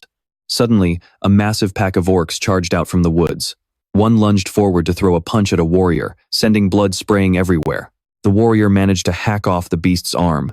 Chaos erupted as both sides clashed, though the warriors seemed to have the upper hand. The mages stood back, providing fire support with their spells. The soldiers' morale soared as they screamed, "Now's the time, charge!" While everyone was locked in the heat of battle, Woo Jin had already slipped away, leaping onto a high tree branch, just as I thought. No one even noticed I was gone. It's time to move. Woo Jin watched the carnage from above. He thought to himself, a crowd like that won't even scratch these players. I should use this chance to track down the Orc Lord instead. The mission was clear. Eliminate the leader and 1,000 orcs. The guilds would likely wipe out the minions before regrouping to minimize casualties, and only then would they split up to find the boss. But until that happens, I have a window of time to search deep within the forest on my own. Deep inside, the Orc Lord sat upon its throne. Its subordinates stood nearby, their faces shrouded in darkness. Only their small, glowing eyes pierced through the gloom. A heavily wounded orc knelt on the ground, blood dripping incessantly. A blade was slowly lowered toward its neck. With one swift strike, its head was severed. The other orcs watched as their comrade's head rolled away. They recoiled in terror as the head tumbled across the floor. The Lord gripped its throne of bone tightly. It hoisted a jagged axe and let out a command. The minions roared back in unison. Woo Jin watched from atop a nearby rock. Observing them, he thought, following that coward away from the chaos was definitely the right move. So, That's the Orc Lord? He looks even stronger than I expected, but I didn't think he'd send his entire army to the front. This is lucky for me. While both sides are busy beating each other senseless, it's just me and this big guy left. This is my chance. Meanwhile, at a different location, the leader of the Salvation Guild finished off the last orc and said, "It seems orcs are only good for this much. Keep moving." He thought to himself, the number of orcs here is lower than expected. Their main force must be somewhere else. Suddenly, a shadow dashed toward him, reporting, "Captain, an orc army is heading straight for us." The Salvation Guild leader asked calmly, "How many?" His subordinate replied, "Estimated at 900 to 1,000. That must be every orc in this place." The leader whispered, "Just as I suspected." He turned to his troops and announced, "That's enough for today. We need better gear to face an army of that size." But a voice suddenly rose in protest. "Hey, who the hell do you think you are, giving us orders? We aren't the Salvation Guild's lapdogs. Our Lion Guild is moving forward." The Salvation Guild leader frowned and warned, "A massive wave of orcs is coming this way. Competition between guilds is important, but if we don't cooperate now, this dungeon will wipe us all out." The Lion Guild members ignored him, mocking, "What's the matter? You looked so confident a minute ago. If you're that scared, you shouldn't have stepped foot in here in the first place." With that, they marched off, watching them leave. The subordinate who delivered the news cursed under his breath, "Those idiots." The Salvation Guild leader didn't give them another thought. He ordered his men to find a safe spot to rest and prepare for the upcoming slaughter. Back at the Orc Lord's lair, Woo Jin stepped forward with 2 skeleton warriors, swords drawn, to face the boss. The Lord let out a furious growl, grabbed its jagged axe, and stood up to meet Woo Jin and his undead summons. Woo Jin stared it down. The 2 skeleton warriors couldn't contain themselves and lunged at the Lord scowled as its power began to surge. The Orc King's Fang skill was activated, and the aura around its body grew massive. It glared at the 2 skeletons. As they closed in, it swung its axe and effortlessly shattered one of them. Seeing this, Woo Jin couldn't help but blurt out, "Holy crap!" The remaining skeleton warrior charged fearlessly, and the Lord swung its axe again. The skeleton let out a defiant scream. The boss slammed its weapon down in a rage, but as the dust cleared, the skeleton remained unharmed. It continued its assault with its sword. The Lord became even more frenzied, trying to crush the bones under its feet. Woo Jin raised his bow, thinking, "These skeletons won't last as long as I planned." He looked at his blood-tipped arrow. He realized, "I only have 1 shot, and it has to be while my last warrior still has his attention." That skeleton warrior is still desperately lunging at the chieftain. The beast swings its axe relentlessly, trying to hack the warrior to pieces. Suddenly, an arrow streaks through the air. Hearing the whistle, the chieftain quickly turns and narrowly dodges the projectile. The arrow grazes its head, missing by a hair's breadth. Seeing the chieftain's murderous glare, Woo Jin mutters in disbelief, "Wow, he actually dodged that for real. He is way stronger than the report suggested." Right then, taking advantage of the distraction, the skeleton warrior rushes in and slashes at the chieftain's leg. It strikes from the front and then circles to the back. But suddenly, the skeleton warrior's sword snaps right in half. The skeleton freezes in shock, and Woo Jin is just as horrified. The orc chieftain has already raised its massive foot. It aims to crush the pesky ant that dared to sneak attack it, followed by a deafening thud. The warrior is instantly reduced to a pile of shattered bones. Shards of bone fly everywhere, some even landing at Woo Jin's feet. Seeing the chieftain's eyes lock onto him, Woo Jin sighs. This just got complicated. He puts away his bow and says, "Time for a change of plans." He stares at the fang hanging around the chieftain's neck. Woo Jin calculates his chances. With the Orc King's fang in its possession, a direct confrontation is practically suicide. Retreating is the best option right now since his mana is running low. With that decided, Woo Jin turns and bolts. Woo Jin keeps an eye on the chieftain, but when he notices it isn't giving chase, he stops in confusion. Why isn't he following me? Did he change his mind? Or is he seriously thinking that chasing down a coward is just a waste of energy? Maybe that is it. I guess an A+ rank dungeon really is on another level. Well, this works out for me. I can make a clean break. But next time we meet, you will regret letting me walk away. Meanwhile, outside the chieftain's lair, the Lion Guild members are lying in wait. Seeing Woo Jin run out, the guild leader is startled and asks, "Who the hell is that guy?" So the Lion Guild wasn't the only one partaking in this raid. A subordinate pokes his head out and says, "Boss, what if that guy found the orc chieftain before we did?" The Lion Guild leader ponders the possibility. Maybe he did, maybe he didn't. There is no way to tell for sure. We don't know if he was heading back because he found the target or not. We cannot trust anyone in here until we see the proof with our own eyes. The drops from this A+ rank dungeon must belong to the Lion Guild, no matter the cost. As he speaks, his face suddenly turns pale. He watches in horror as his subordinates begin to stumble and collapse one by one. He staggers back and screams, "What is happening?" He grips his sword tightly, looking around in a panic, thinking, what the hell is going on? I never heard anything about a non-boss monster appearing in this area. No, this might not even be a monster. In the darkness, pairs of glowing red eyes watch him like a predator stalking its prey. He screams in terror. "Who are you? Show yourself. You think you can just pull this crap and slip away?" Suddenly, he lets out a blood-curdling scream. "Ah!" Inside a cave, several people are taking a break. Woo Jin has also made his way back. He looks around and thinks, "It seems like no one noticed me. Good. But what is with this atmosphere? It feels like I walked into a funeral." Suddenly, Woo Jin stops in his tracks, staring at a row of freshly dug graves nearby. He wonders to himself, how did this many people die on the very first day? Something isn't right. Only elites were, and everyone was supposed to be geared to the teeth. Did the guild start killing each other sooner than I expected? Suddenly, a voice rings out. Catching Woo Jin's attention, a soldier walks over with a smirk and asks, "Hey, why do you guys look so beat up? What difference does it make which side we are on?" A blonde man sitting by the fire snaps back. "It makes a huge difference." The soldier sits down and says, "My Pixiu guild is still doing just fine. By the way, do you have any intel on the other guilds?" The blonde man says, "From what we have heard, it looks like the Lion Guild took the heaviest losses. One group went into the woods to scavenge, but they vanished completely." Someone else gasps. "What? Is it really that bad?" The blonde man continues. "It is also possible the bodies were so mangled they couldn't even be identified. Orcs are man-eaters after all." Hearing this, the crowd starts whispering, "Ugh, that is disgusting. I don't mind dying, but I refuse to become Stop jinxing yourself, that is bad luck." "Yes, sorry, senior. But still, this whole thing is way too weird.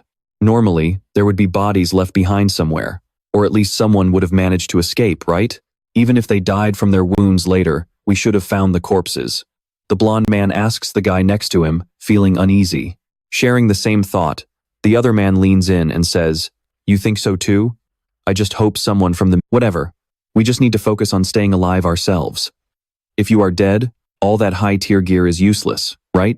Woo Jin sits to the side, listening to everything. He thinks grimly, something is definitely wrong with this dungeon. He clenches his fist, reminding himself, this is an A+ rank dungeon. Every single mistake will be paid for with your life. Sure, it could happen, but losing that many squads in a single day? Something's definitely not right. There's gotta be something shady going on. My whole plan could be in jeopardy.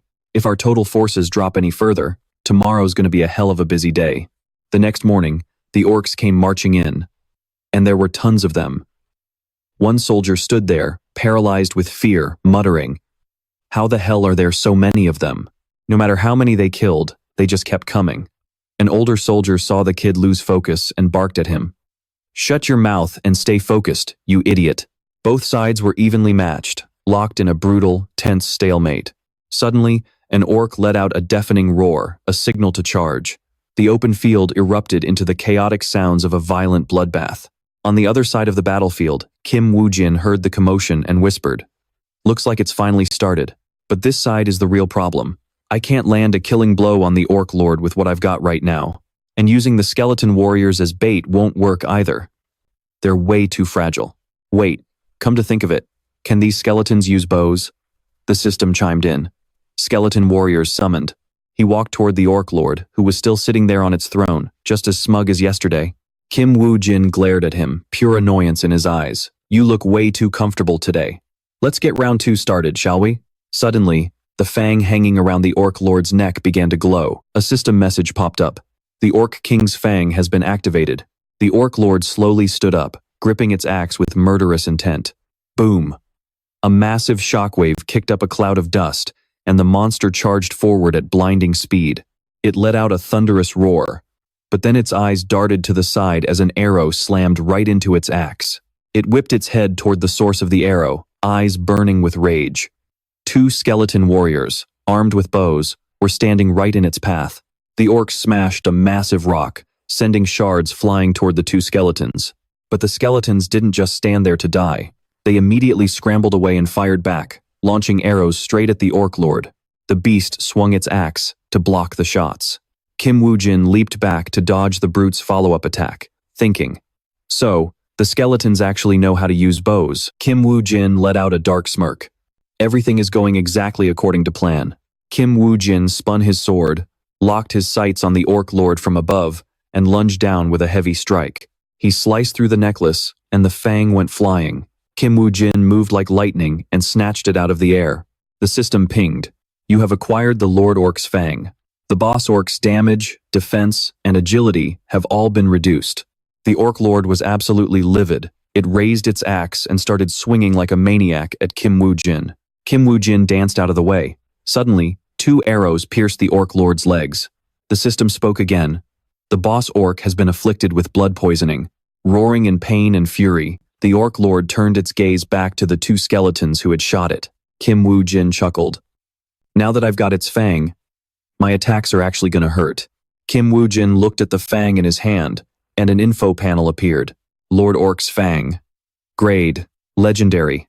Level requirement, Level 1 and up. This is the tooth of the Lord Orc. The Lord Orc's Fang possesses immense power. Equipment effects.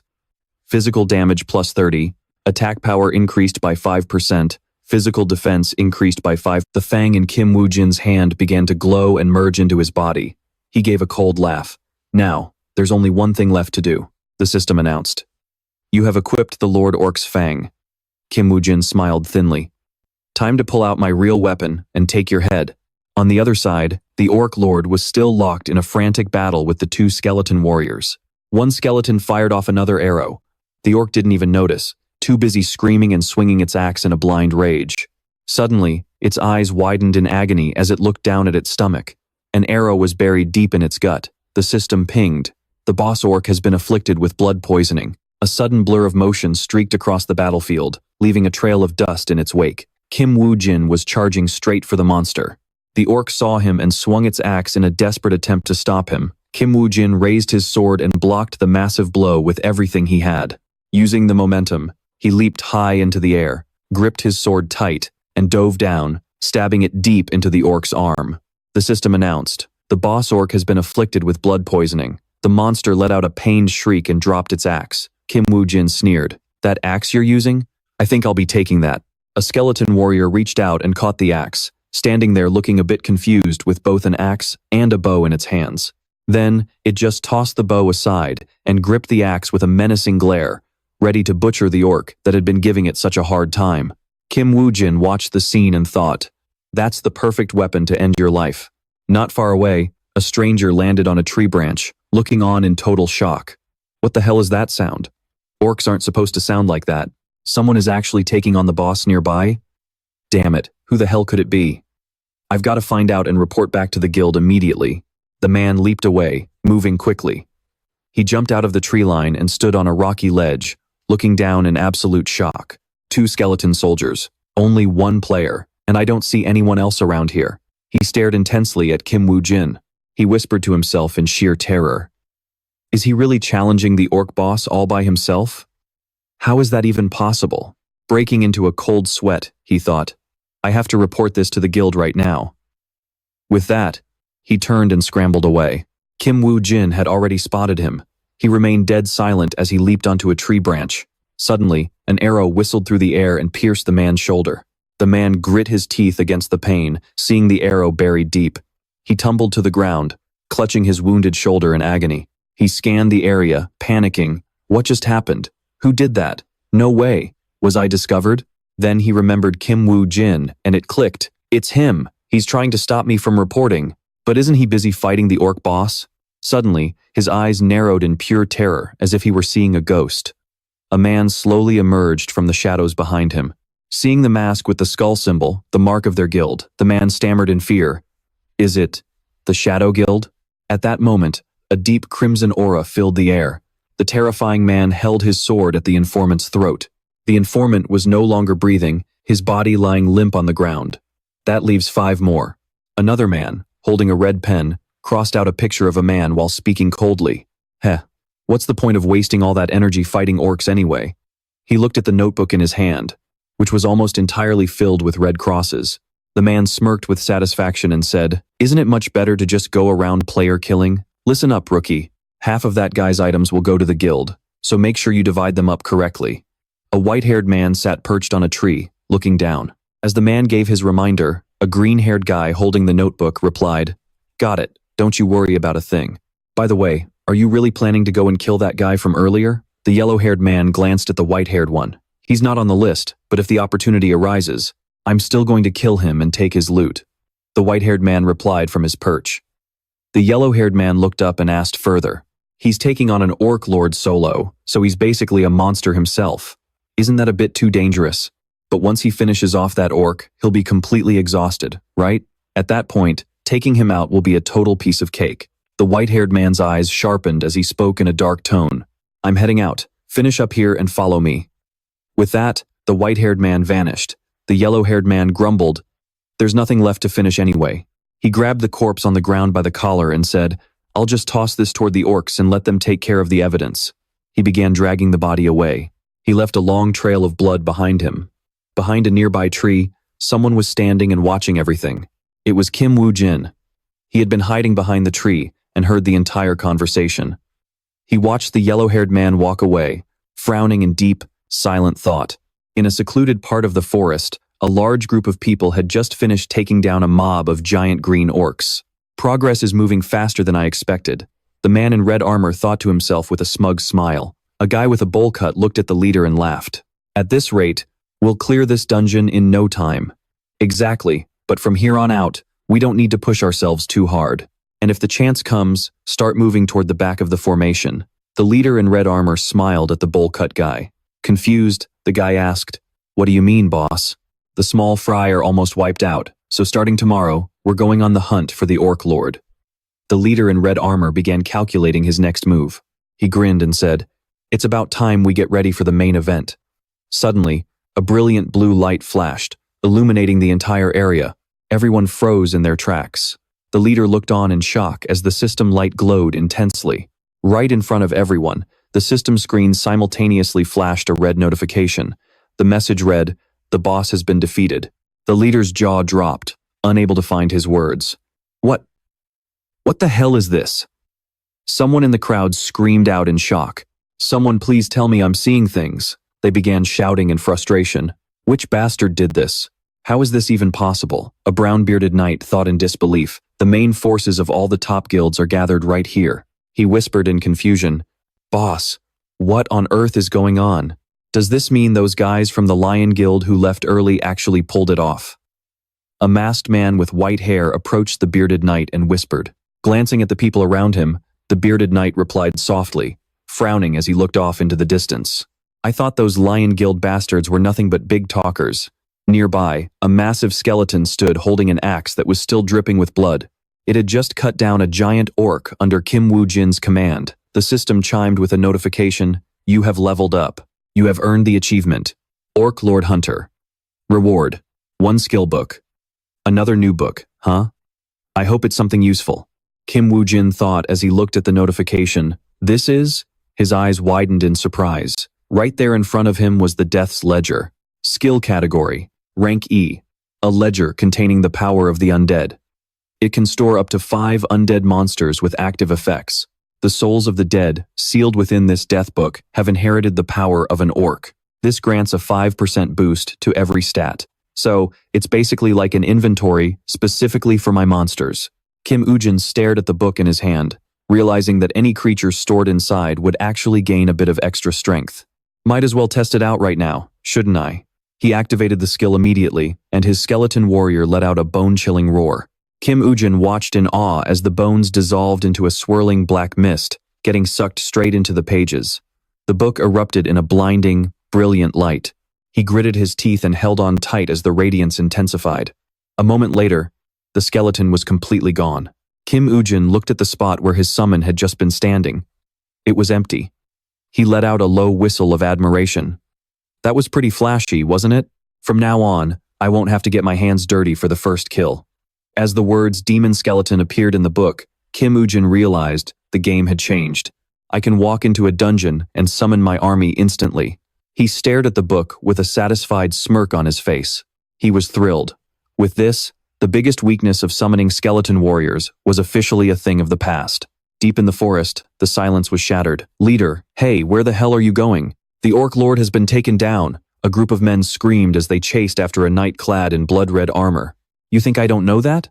The leader in the red armor barked back, his face twisted in rage. A guy with mushroom-style hair struggled to keep up. He panted as he chased his leader, asking in confusion, "Then why are we running away, sir? If we go back and tell Master Park Yong-gwan we don't know anything, do you think you'll survive the night?" The soldiers flinched at the mention of that name. Pure terror washed over them. They fell silent, pushing their bodies to the limit as they shot forward like arrows behind their leader. Damn it! I can't believe that Orc Lord went down so fast. A man wearing a mask with bluish-purple hair growled, his brow furrowing in anger. His form began to fade into the shadows. Change of plans. Forget about the guy who soloed the boss. The purple-haired man ordered his crew. Focus on the targets on the hit list first. But what about the rookie we left behind to clean up? Another man asked. Confused. I told him to catch up as soon as he was done. The white-haired masked man snapped, his annoyance peaking. I'm going to have to discipline that brat once we get back. If our identities get leaked, our superiors are going to have a massive problem. We must avoid that at all costs, the purple-haired masked man warned. In the worst-case scenario, be prepared to take your own lives. We're running out of time, but we still need to move as stealthily as possible, he told his comrades. Suddenly, he froze and whipped his head around, his face contorting in rage. Wait, someone's coming. They looked over to see a blond man sprinting toward them at full speed. The masked men were stunned. Is that the rookie? What the hell is he running from? Right behind him, 2 sets of white bones were hot on his heels. Skeleton warriors? The white-haired man's eyes bulged in shock. He couldn't believe what he was seeing. Oh my God, did he lure those things here just to mess with us? The rookie finally reached the group. The 2 skeletons were practically on top of them now. You bastard, have you lost your mind? The white-haired man roared in fury as the rookie led the monsters straight into their position. Why would you bring them here? Because of this brainless rookie, our cover is blown. He turned desperately to the purple-haired leader. The leader scoffed, realizing the truth. That guy is choosing to attack us. Does he know something? The purple-haired man thought grimly. If we waste any more time here, the other guilds will be all over us. If that happens, we're all dead. Even if we have to scrap the mission, we have to kill this guy and wipe away every trace of our existence. He reached down and drew his blade. Is everyone ready? He shouted to his men. But before they could even blink, the rookie moved with lethal precision, slashing through all 4 of his supposed comrades. The white-haired man collapsed instantly. Gack! The blond man cried out as he slammed into the dirt. In the blink of an eye, all 4 of them were down for the count. Only the rookie and the 2 skeletons remained standing. What the hell is going on? The purple-haired man stared, his mind reeling. He thought the rookie had betrayed them, but when the man tossed aside his cloak, it wasn't the rookie at all. It was Kim Woo-jin. He held his sword, a cold, mocking smirk playing on his lips. Staring into Kim Woo-jin's icy eyes, the purple-haired man was paralyzed with shock. Who is this guy? He wondered. As Kim Woo-jin looked down at the man bleeding out on the ground, tendrils of dark, ominous smoke began to swirl around his eyes. Kim Woo-jin narrowed his gaze, piecing the puzzle together. So these guys are the reason only half of the players ever make it back alive. But looking through this rookie's memories, there isn't a single shred of information regarding the Messiah Guild. Kim Woo-jin shifted his gaze toward another man, his eyes full of cold calculation. Slumping to the ground, he let out a long sigh and muttered under his breath. In my past life, that guy was just another name on a missing persons list. Then, Kim Woo-jin picked up the tooth-shaped mask and slid it over his face. He made a silent vow. It was time to pay the leader of the Skull Guild a little visit. If I get lucky, I might just dig up the connection between the Skull Guild and the Messiah Guild. But first, I need to finish off that Orc Lord. Suddenly, another man wearing the same mask spotted Kim Woo-jin and panicked, thinking, who the hell is this guy? Where the hell did he crawl out from? Before they could even blink, 2 skeletons armed to the teeth were already closing in on them. At the sight of the undead, the group let out a blood-curdling scream. Get back, Get away from me. Kim Woo-jin smirked, feeling satisfied. Looks like my luck is finally turning around. Every single one of them from that rookie's memories was gathered right here. Without a second thought, Kim Woo-jin ordered the skeletons to slaughter them all. He casually strolled toward the last survivor while the skeletons raised their jagged blades, hacking away at the other three. One of them shrieked in pure terror. No. Please stop. Their desperate pleas were drowned out by the cold, rhythmic sound of bone-hitting flesh. Blood splattered everywhere. Watching Kim Woo-jin's ice-cold, calm expression as he wiped out his comrades, the last man standing trembled with fear. This bastard didn't even hesitate. This isn't his first time killing. Gritting his teeth, the man tried to act tough. I don't know who the hell you are, but you're not getting a single word out of me. But as he spoke, he thought, damn it. Even if I survive, I'll just be a liability to the boss. This is the only way. In a final act of desperation, the man drew his own blade and plunged it straight into his stomach. Kim Woo-jin narrowed his eyes at the sudden suicide. Taking your own life won't save you, he muttered. It is useless. Actually, I should thank him. He just proved he was hiding some seriously valuable intel. With that, Kim Woo-jin activated his power to peer into the dead man's memories. Activating the Eye of Anubis, visions began to flood his mind. Inside a traditional Japanese estate, a man's voice echoed. This global shift is the perfect chance for the Japanese Empire to take a massive leap forward. We will partner with the Messiah Guild to build an organization that will expand our reach across the world. Hayato, and you, Im Seungjun, go to South Korea, infiltrate the Skull Guild, and serve your country. If we can seize control of the dungeons and artifacts in both Japan and Korea, we will build an empire stronger than anything history has ever seen. Im Seungjun, let me introduce the ones who will guide you. The angels of Japan who will help us forge Yamato. As two figures stepped into the light, Im Seungjun's eyes nearly popped out of his head. You are? The men entering were none other than the Swordmaster and the Bowmaster. Im Seungjun scrambled to bow, his voice shaking. It is a supreme honor to meet you both. While bowing, he couldn't believe his luck. He never dreamed he'd meet legends like the Swordmaster and Bowmaster in a place like this. The memory shifted to a later time. Im Seungjun was plotting with his crew. One of them said, there is a guy we need to take out once the A+ dungeon opens up. Who is he? Just some Korean dungeon broker named Park Soo-kwang. He is decent, but lately, he has been stepping on the toes of our Japanese brokers. We need to eliminate him by any means necessary. A white-haired man chimed in. Doesn't Korea have another high-profile broker? What was his name again? Oh Se-chan. Having seen enough, Kim Woo-jin dropped the lifeless body in disgust. His voice was low and heavy with rage. I was hoping it was not true. But I was wrong. This is absolutely sick. Kim Woo-jin ground his teeth, his words coming out like a hiss. Even in the darkest times, we trusted each other. We fought side by side. The Swordmaster, the Bowmaster. Even you two were in on it. Before I was sent back, I conquered so many dungeons with them. They were always on the front lines, supposedly trying to save the world. I wanted to be just like them. They were not just my teachers. They were the pillars that kept me going. They were precious comrades.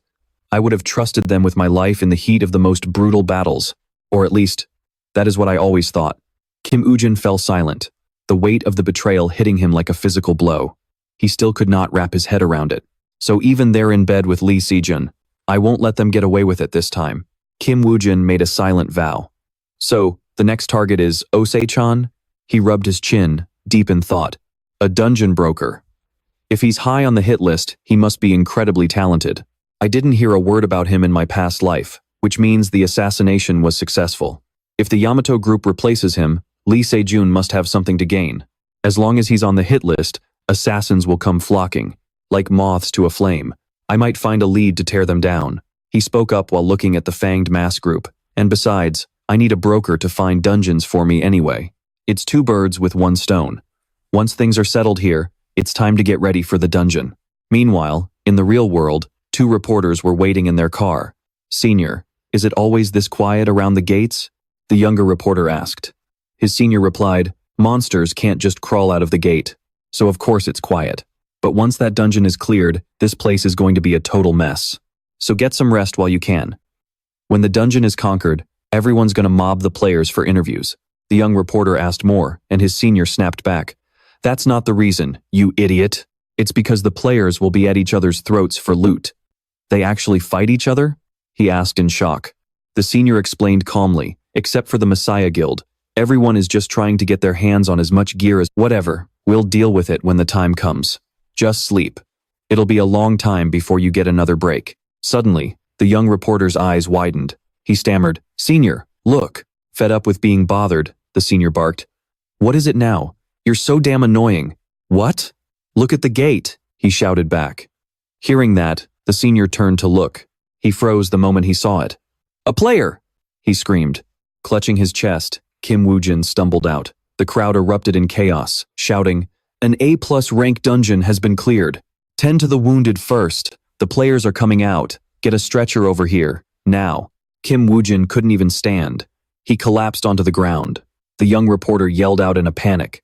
Seeing a crowd arguing loudly, he cried, "Senior, there's a fight breaking out over there." The senior couldn't help but swear, "Damn it. Why is it even worse than last time?" Social media was already exploding with news of the dungeon conquest. 31 dead. Not a single survivor from the Skull Guild. Who defeated the Orc Lord? The newspapers ran headlines like, "Dungeon rewards have vanished." Conflicts broke out between guild members. Park Yun-kwan crumpled the paper in a rage and hissed through his teeth, "Son of a bitch. How the hell can we not find the bastard who killed the Orc Lord?" An angry voice boomed, "You expect me to believe this crap?" A newspaper with a massive headline lay on the table. "Who will be the champion?" A group of men in uniform stood with their heads down as their leader spoke. "I am so sorry. It was all so sudden. I'll make sure this never happens again." The scar-faced man looked at him and asked coldly, "Next time? How are you going to pay me back for the time and money I dumped into this? And what about my disappointment? This isn't a charity. I can't keep giving vermin like you second chances forever." He gritted his teeth and continued, "Bring me 5 times the original investment within 1 week. You'd better do exactly what I say while I'm still giving you a chance." The men couldn't help but shout, "5 times?" After they left, the scar-faced man asked Secretary Lee, "Is that Kim Woo Jin guy being treated at the hospital?" She answered, "Yes. He was injured while inside the dungeon." He scoffed with pure disdain, "Useless, all of them, getting hurt in a pathetic 1-floor dungeon." Secretary Lee stated the facts. "Sir, the reports say his injuries weren't caused by monsters." The scar-faced man was taken aback. "What? You mean he was attacked by another guild?" "Are you sure?" Secretary Lee suggested. "The truth might be buried soon, so I think it's best we hear it from him directly." He stood up to leave and asked, "Fine. Which hospital is he at? He's not stupid enough to go around blabbing to everyone, is he?" Secretary Lee followed close behind. "Yes, I'm sure of it. At the hospital. Well then, Mr. Kim Woo Jin, please take good care of yourself and, if you remember anything else, contact the guild immediately." The bodyguard stationed outside the hospital room bowed to the man inside as he spoke. He sighed and pulled out his phone, preparing to call in his report. "This is bad. I can't believe he doesn't remember a thing. How am I supposed to explain this to the higher-ups?" Meanwhile, the elevator came to a halt on the 4th floor. The guards started wondering again. If things were going to end up like this, why did Park Yong-gwan insist on getting Kim Woo Jin onto the team? He was so preoccupied that he didn't even notice when Scarface and Secretary Lee appeared. The two stopped right in front of the hospital room. Scarface turned to Secretary Lee and said, "Judging by the look on that guy's face, it seems Kim Woo Jin is keeping his mouth shut." Kim Woo Jin caught a glimpse of the 2 men entering the room. As soon as Scarface stepped inside, he asked, "Long time no see, how are you feeling?" Seeing them arrive, Kim Woo Jin thought to himself, "Here they come." Water continued to drip steadily inside the IV tube. Scarface took a seat and told him, "The Skull Guild. I don't know much about them, but everything I hear makes them sound incredibly suspicious." Kim Woo Jin replied, "I saw them launch an attack on the Orc Lord, but the fact they were wiped out afterward means another guild must have swooped in and snatched the rewards. Everyone was killed, and the items they had just vanished. The last thing I saw was them using the cloaking skill of a silent hunter." Scarface chimed in, "I know about that cloaking skill. It can make the user completely vanish from sight. It is extremely useful. So, it is clear their targets were both the Orc Lord and the players." Kim Woo Jin lowered his head slightly and answered, "Yes. If it weren't for my poison blood, I'd probably be dead right there. If that assassin hadn't been hit by the poison from the blood I sprayed, I would have." Scarface added, "That means you're still very lucky. And since the entire Skull Guild is dead, you're the only witness left." He replied, "That's true, but I think I should stay on high alert for a while longer." By the way, did the Phoenix Guild gain anything? Hearing the question, Scarface gritted his teeth and hissed, "Damn it, just thinking about it makes me lose my mind. Because of those skull bastards, I've taken a massive financial hit." He thought to himself, "I can't just let this go. I need to squeeze as much information out of those skulls as possible to make up for my losses." I didn't expect Kim Woo Jin to bring back such useful intel. He slapped his thigh hard and said, "I get it. Now, what do you want?" Kim Woo Jin asked back, "What do I want? What do you mean by that?" Scarface didn't feel like playing games and got straight to the point. "Come on, stop playing dumb." He stood up, looking down arrogantly at Kim Woo Jin lying in the hospital bed and said, "You're spying on those players because that was our deal. But didn't you approach me first because you had your own agenda?" Hearing that, he spoke up directly. "Since you put it that way, I need to find someone." The man asked, "A person. Who do you need?" Kim Woo Jin told him, "Do you know a broker named Oh Se-chan? He's quite famous for his skills, but I don't have the connections to find him." He glanced at Kim Woo Jin and said, "Oh Se-chan, huh? To think you'd know about him. Well, let's worry about that later. Remember my advice, make sure to pick up the phone when you get a call from an unknown number." The two men then turned to leave. As they walked out, he continued talking. "He's arrogant. He's the one who chooses his clients, not the other way around. But he really is talented." He glanced back at the man inside and added, "Also, just to be safe, remember to keep your mouth shut. If any rumors get out, you're the only one who'll be in danger." Kim Woo Jin simply replied, "Yes, I know. Then, I'll see you later." With that parting word, the door slammed shut. The two men finally left. Kim Woo Jin thought to himself, "Everything is going according to plan, even though he doesn't fully trust me yet." He stepped out of bed. Park Yong-gwan still doesn't know anything about the connection between the Messiah Guild and the Skull Guild. Once he starts digging for information, Lee Seungjun, along with the leaders of the swordsmanship and archery divisions, will start turning their attention toward him. He stood by the window, looking out. Park Yong-gwan has no idea that I injured myself. He's going to take quite a hit soon. While Lee Seungjun and Park Yong-gwan are busy playing mind games, I'll focus on increasing my power. A smirk of pure anticipation spread across his lips. 3 cars sped down the road. Someone inside was talking. Even though the Skull Guild is massive, they don't have any sponsors. That means only one thing. They're selling items abroad. Scarface sat inside, checking his phone as he said, "Start investigating the black markets outside of Japan immediately. We need to find the merchants they're dealing with. I have a feeling those guys and I are cut from the same cloth." That man looked absolutely smug. Meanwhile, Kim Woo Jin had finally been discharged from the hospital. As he walked down the street, his mind was racing. They should have reached out by now. Right then, the phone in his pocket began to vibrate. He pulled it out. A cold smirk played on his lips. "Speak of the devil." The moment he answered, a voice on the other end spoke up. "I have already heard the news. So, you want to strike a deal with us?" Hearing those words, he thought to himself, "So this guy is Oh Se-chan." He kept his voice steady and replied, "That is right. I am looking for more dungeons." The man on the other end continued, "We can talk about the deal after I test your abilities." Kim Woo Jin asked skeptically, "You want to test my skills?"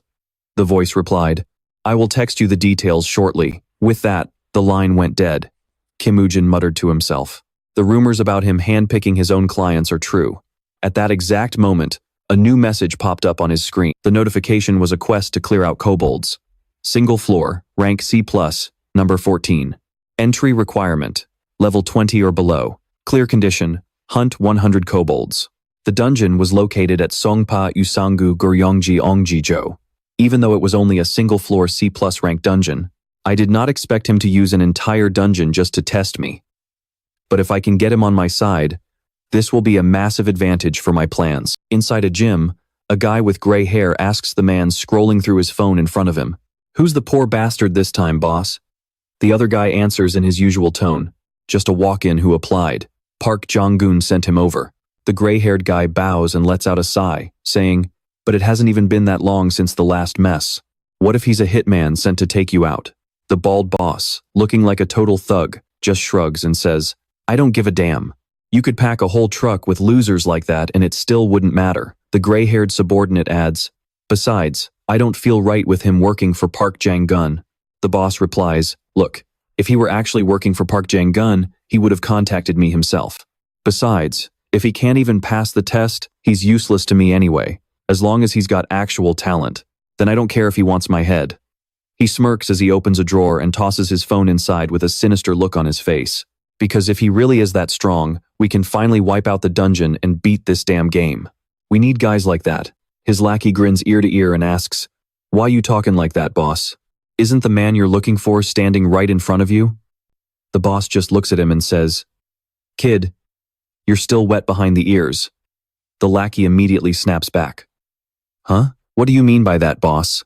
The boss explains, "You can't even solo a single dungeon yet. Anyway, I already sent that new guy to the kobold dungeon to see if he's actually worth a damn." He lets out a wicked grin. Even the lackey feels a bit bad for the guy and asks, "A kobold dungeon? Isn't that a bit of an overkill?" The boss just shrugs. "Hey, I didn't force him to do anything. If it's too hard, he can always just walk away."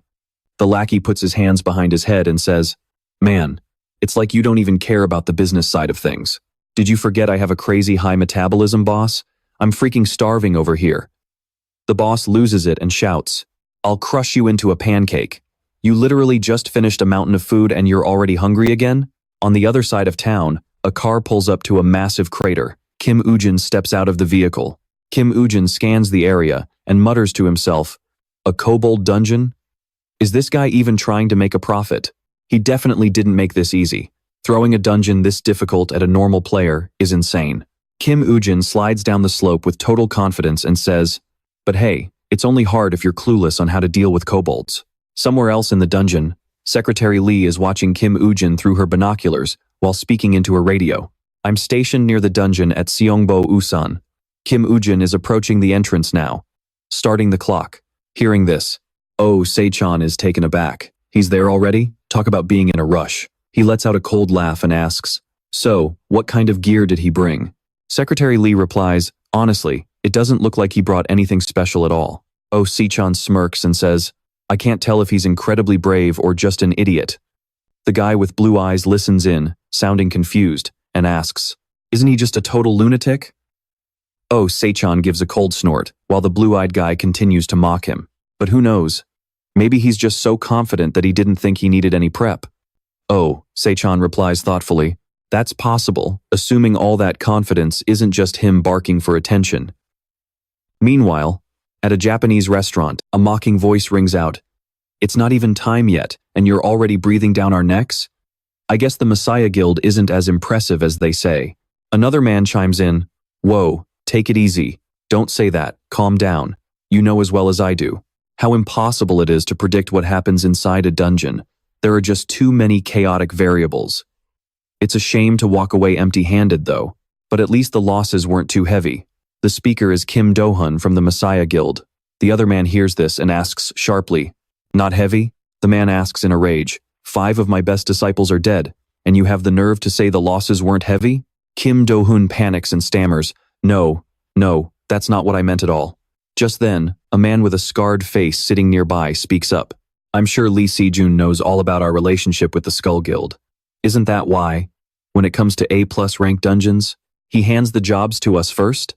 Kim Do-hun curses under his breath, thinking, "Damn it, I really screwed up what I was saying."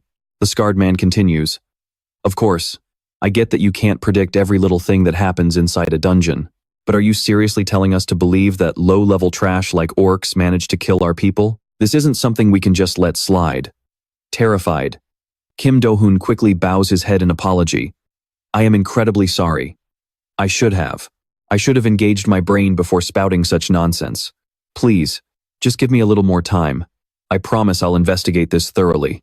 The scarred man gives a disdainful laugh. "That won't be necessary. We've already started our own investigation. Hey, don't be so tense. How about a drink?" Kim Do-hun flinches but quickly reaches for his glass. He lets the man pour the liquor as he listens to him say, "Despite everything that's happened, we're still allies with the Messiah Guild, aren't we? I just wanted you to understand exactly how insulted we feel." As he speaks, the liquor he's pouring begins to overflow the glass. He calmly continued, "We're brothers in arms, so if there's any bad blood between us, we should just sit down and settle it over a few drinks. Everything can be forgiven that way, right? Assuming, of course, that we're still on the same side." With that, he stood up and walked out. Kim Ji-hun, his face pale with terror, stammered in response, Yes, of course." The door slammed shut, leaving Kim Ji-hun alone in the room. He grit his teeth, thinking to himself, I got too cocky in front of the archery and swordsmanship leaders. I need to come up with a counterplan immediately. The mysterious man stepped out to his car and answered his phone, asking, Is it handled? What's the damage to Feta? Listening to the report from the other end, the man murmured, All right, I've got it. The man with the scar then questioned him. Was our hunch correct? The man replied solemnly, Yes. It wasn't anyone on the hit list. That means it's not one of the high-level players we already know about. The next target will be the Phoenix Guild. They're the only ones left. If the culprit isn't on the hit list, then he belongs to a faction we haven't encountered yet, and he's intentionally hiding his true power for some reason. Meanwhile, near the Kobao dungeon in Songpo-dong, a guy with curly hair asked, Since a player went into the dungeon today, I guess we can kick back and relax for a few days, right? The man in the yellow jacket frowned and snapped. What are you talking about? He went in there solo, and I've never seen a single player come out of there in one piece. That guy will be dead soon and the gate will just reopen, probably any minute now. Just as the guard in the yellow jacket finished his sentence, there was movement behind them. The curly-haired guy exclaimed, Man, you called it. The man in yellow turned around, his eyes wide with horror as he stammered, No, that's not right. That only happens when a dungeon has been conquered. The curly-haired guy was stunned.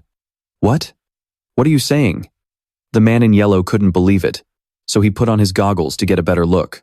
That dungeon is impossible to clear, even with a full raid party. The curly-haired guy tapped his boss on the arm and whispered, Hey, boss! The man in yellow lost his patience and barked, What now? We have to find the person who cleared it. The curly-haired guy pointed in one direction and whispered, I think I already found him. He's right over there. Watching the car speed away, he cursed under his breath. Well, we're screwed. Over at Oh Se-chan's office, a loud roar echoed through the room. What? You're telling me you lost track of him? You took the money, so do your damn job. Oh Se-chan screamed into the phone. You take my cash, mess everything up, and now you're giving me excuses? Secretary Lee, unable to stand his shouting any longer, softly called out, Boss, how much longer is Mr. Oh Se-chan going to keep yelling? She continued, I haven't even paid them yet. Didn't you say they were from your hometown? Hearing that, Oh Se-chan broke into a cold sweat and asked, Huh? But we already agreed to pay them for the job, didn't we? Secretary Lee replied, Not at all. They only came to help us out. Oh Se-chan stammered awkwardly. Oh, really? She said firmly. Really? Instead, you told them you'd treat them to a round of drinks. Oh Se-chan immediately played dumb. What a shame, because starting today, I'm quitting alcohol. Secretary Lee grabbed her bag to leave and said, If it's Kim Woo-jin you're worried about, don't be. I'm heading out right now. Oh Se-chan asked softly, Where are you going, Secretary Lee?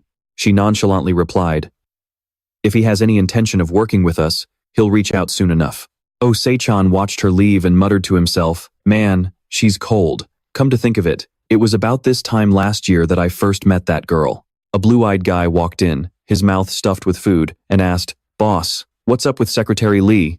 I told her to eat something before she left, but she just completely ignored me. Oh Se-chan brushed it off.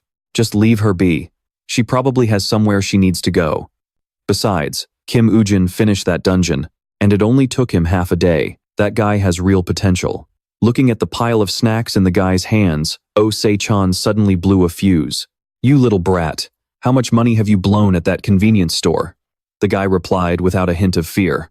Whoa, take it easy, boss. Don't make that face. Oh Se-chan was furious and screamed, You want to die? Go return all of that right now. The blue-eyed guy whined, Don't be so stingy over a little food, boss.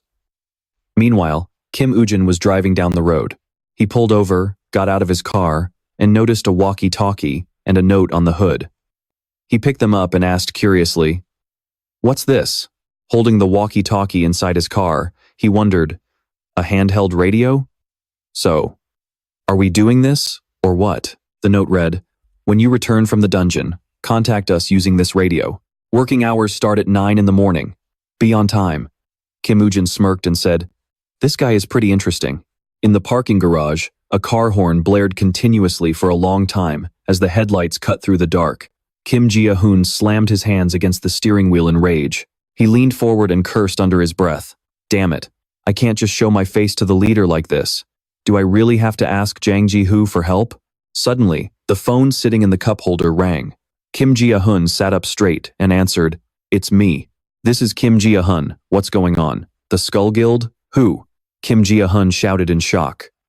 The red car then peeled out of the parking garage at high speed. Kim Ji-hun spoke into the phone. Got it, I'll be there right away.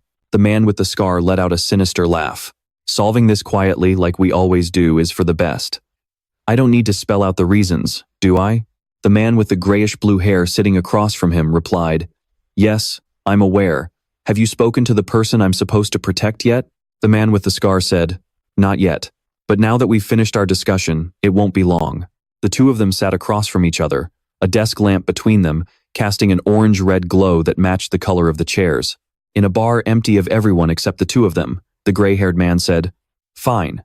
Then I'll explain the situation to my subordinates as well. Scarface replied, Good. Either way, all you need to do is keep him alive and get him out of there.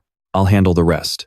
On the open balcony of the upper floor, someone stood silently, watching the two of them. Kim Ji-hun had arrived. He narrowed his eyes and muttered to himself, Baek Seung-gwan, what the hell is he planning? I wonder just how much he knows about the Skull Guild.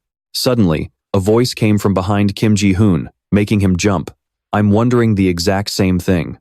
Baek Seung-gwan might have extensive connections, but knowing about the Skull Guild, that's another level. A man wearing sunglasses indoors with a thick beard smirked and said he used the excuse that he needed to know more about the Skull Guild to help with his work. But he also said some pretty strange things. In a different conversation from the past, inside a room with brown sofas and brown walls, under the yellow glow of a desk lamp, the bearded man was talking with. He leaned forward and said, Even for someone like you, Mr. Baek Seung-gwan, asking me to share information about the Skull Guild is a bit much. Baek Seung-gwan replied, You're being much more cautious than usual. Fine, then. Baek Seung-gwan smirked and said, What if I told you I knew the secret behind those Skull Guild members who died in that A+ rank dungeon? He was planning to trade information for information. Kim Ji-hun shouted in surprise. Did he really say that?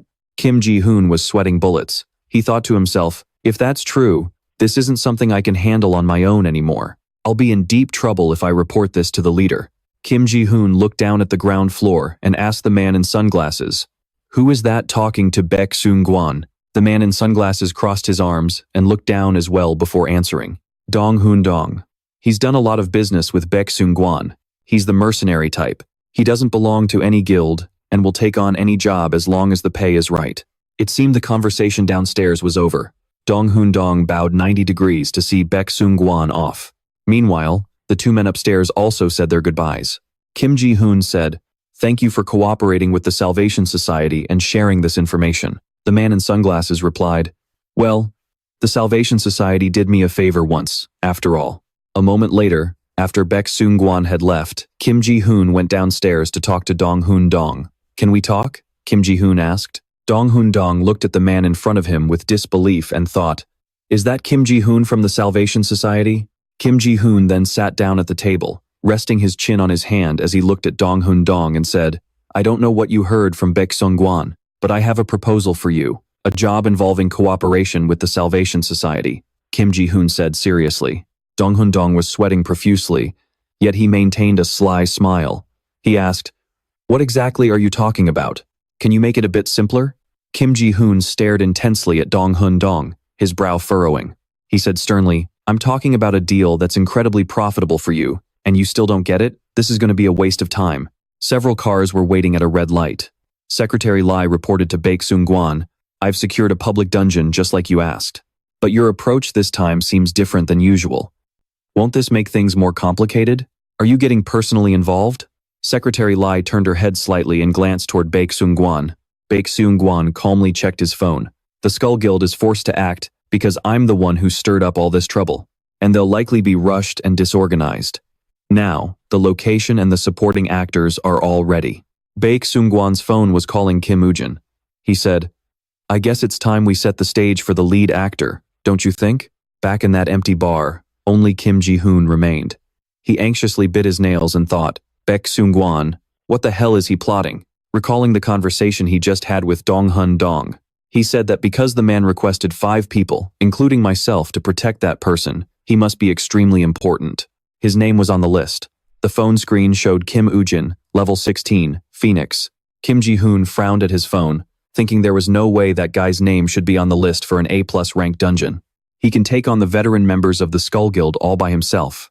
This setup stinks so bad that I'm actually debating whether or not I should take the bait. A small yellow car is parked in front of a massive, luxury mansion. Woo Jin picks up his radio and asks, "I definitely passed the test, right?" The voice on the other end replies, "Correct."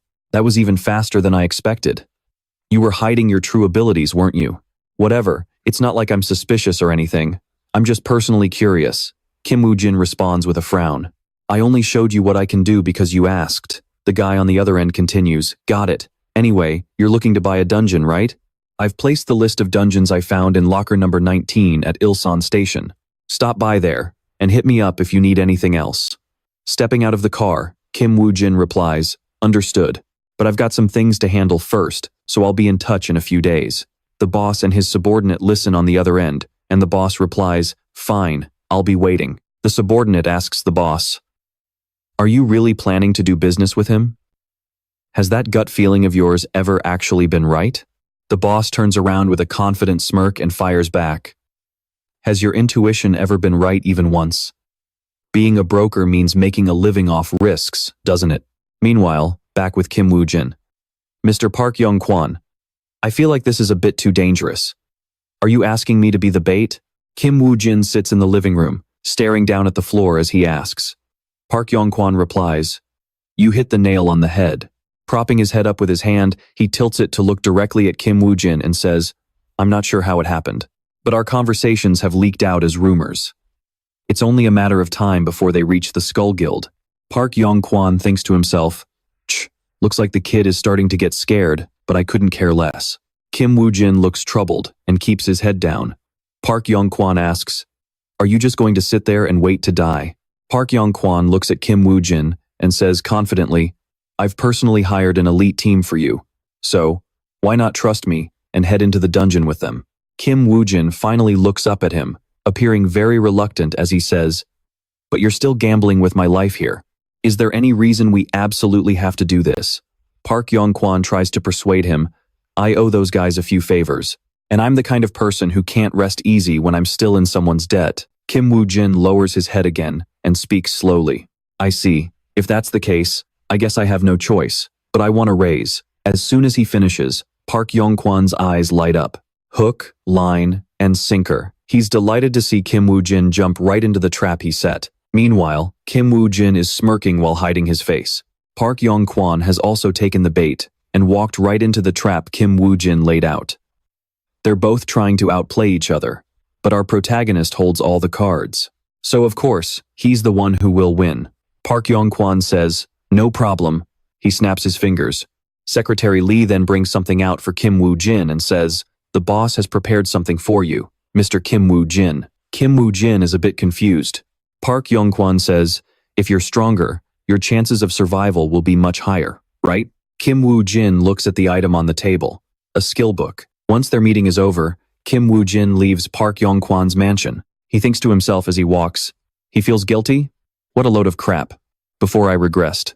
Park Yong-kwan went to see Lee Seungjun and chose the path of a traitor. It was a calculated move for the times, but that doesn't even matter anymore.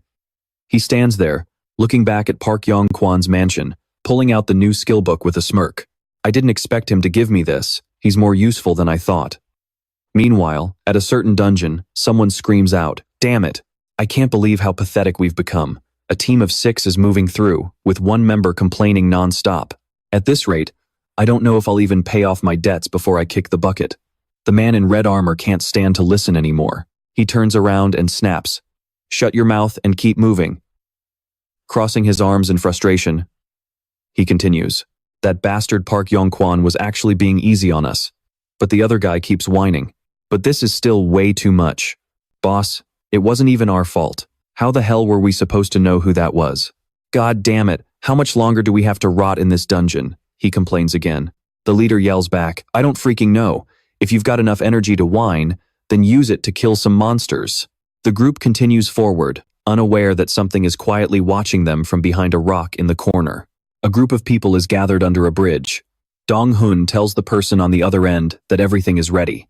"Yes, I'll do that." After hanging up with Park Yong-kwan, He questions the person in front of him. So, basically, all we have to do is hand Kim Woo Jin over to you guys, right? The person replies, exactly, that's all.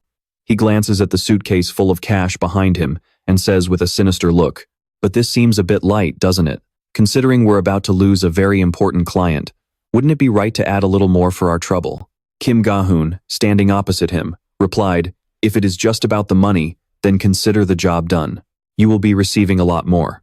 I can even set you up with other clients if that is what you want. Dong-hoon Dong smirked and told Kim Ga-hoon, actually, I would much rather strike a deal with the Salvation Guild instead. If you can make that happen, I do not think I will even need another cent. But Kim Ga-hoon said, I cannot do that. I do not have the authority to make decisions regarding the guild's interests on my own. Kim Ga-hoon could only say he understood. Fine then. Dong-hoon Dong's entire crew bowed as Kim Ga-hoon's car drove away. Watching the man disappear into the distance, Dong-hoon Dong finally spoke. We just hit the jackpot. After this job, we are going to be filthy rich. One of the men standing behind him chimed in. I did not think the Salvation Guild actually had people like that. Dong-hoon Dong gave a sinister smirk. They are only human after all. It is not like everyone can be a saint like Lee Seungjun. He gritted his teeth and turned to the man behind him. But what does that have to do with us? We just need to seize this opportunity and enjoy ourselves, right after we get paid in full. On the other side, a group of people appeared in front of the dungeon entrance. Along with them came a notification that the dungeon had been conquered. The masked group led by the purple-haired man emerged unscathed. Immediately, someone ran toward them and asked, did every member of the Skull Guild survive? That person rushed past the purple-haired group. Seeing no one behind them, he thought to himself, what happened to the members of the Phoenix Guild? Are they all dead? They were all elite members from the Bukungkwan faction. Then, the man wearing glasses immediately called out to the group that had just brushed past him. Excuse me, please wait a moment. Do you know what happened to our guild members? The group had already opened their car doors, getting ready to leave. The man in glasses continued to plead, at least tell me what happened, so I can inform their families, please. Hearing this, the man with the blonde ponytail shot him a glance. Oh, those guys? I ripped them apart until they were completely unrecognizable. His tone and attitude were incredibly brutal. The man in glasses could only watch in despair as their car drove off. Inside the car, the purple-haired man spoke up. Hey, Ponytail, did you forget what the leader said? Be careful not to cause a scene. The blonde ponytail man just brushed him off. Yeah, I know. The purple-haired man then started a phone call. It is me. This is Matsumoto. We just finished the job, but why is there already another one? The other blonde man in the group shouted into the intercom inside the car. I found the target. He is going into the dungeon as soon as the sun comes up. Get over here now. The person on the other end asked dismissively, why should we take orders from you? The blonde man shouted back. There is no time. If we miss this chance, what do you plan on telling the leader back home? The other side finally gave in. Fine, we will discuss the details once we get there. Meanwhile, Matsumoto received a new notification. Lizardman Hunt, 2nd floor, rank D difficulty, maximum of 10 people, entry requirement under level 29. The clear condition was to eliminate all the lizardmen. In the building belonging to the man with the scar, he stood by the window, lost in thought. So there is a foreign faction in Korea. This will be a great opportunity as long as I play the Skull Guild right. But I have always felt it was a waste of my talent to only operate within South Korea. He looked extremely smug as he rubbed his chin, thinking, even if the plan goes south and Kim Woo Jin dies, at least I will have gathered intel on the Skull Guild. Now, it is almost time. He looked down at the watch on his wrist. Over here, Dong-hoon Dong's group had gathered in front of the tents. Kim Woo Jin looked at the crowd before him with a cold gaze. Dong-hoon Dong called out, hey, rookie, over here. Nice to meet you. I am Dong-hoon Dong. Kim Woo Jin gave a polite bow and introduced himself. My name is Kim Woo Jin. Dong-hoon Dong spoke quite respectfully. Let us do our best to clear this dungeon. There was supposed to be one more team, but it looks like they are running late. Just then, a car approached from behind Kim Woo Jin. Seeing the car, Dong-hoon Dong spoke up. Ah, here they are. Matsumoto's group stepped out of the vehicle. Kim Woo Jin glanced at the approaching men with sharp, piercing eyes. Then he turned to Dong-hoon Dong and asked, excuse me, but where is the restroom? Dong-hoon Dong replied, the restroom? I was just about to head there myself. Let me show you the way. Inside the men's room, Dong-hoon Dong leaned against the wall and asked Kim Woo Jin as he walked out, so, are you the one we are supposed to escort? Kim Woo Jin asked in return. Oh, so you guys are the team Bugongkwan mentioned? Dong Hoon Dong glanced over. It is almost time. Let us talk more as we walk. Those guys who just arrived do not know we are on the same side, so for now, they should not see us together. Once inside the dungeon, Kim Woo Jin asked him, Are you telling me I have to go in alone? Dong Hoon says, Don't you worry. We won't be far behind you. Someone will always be keeping an eye on you from the shadows.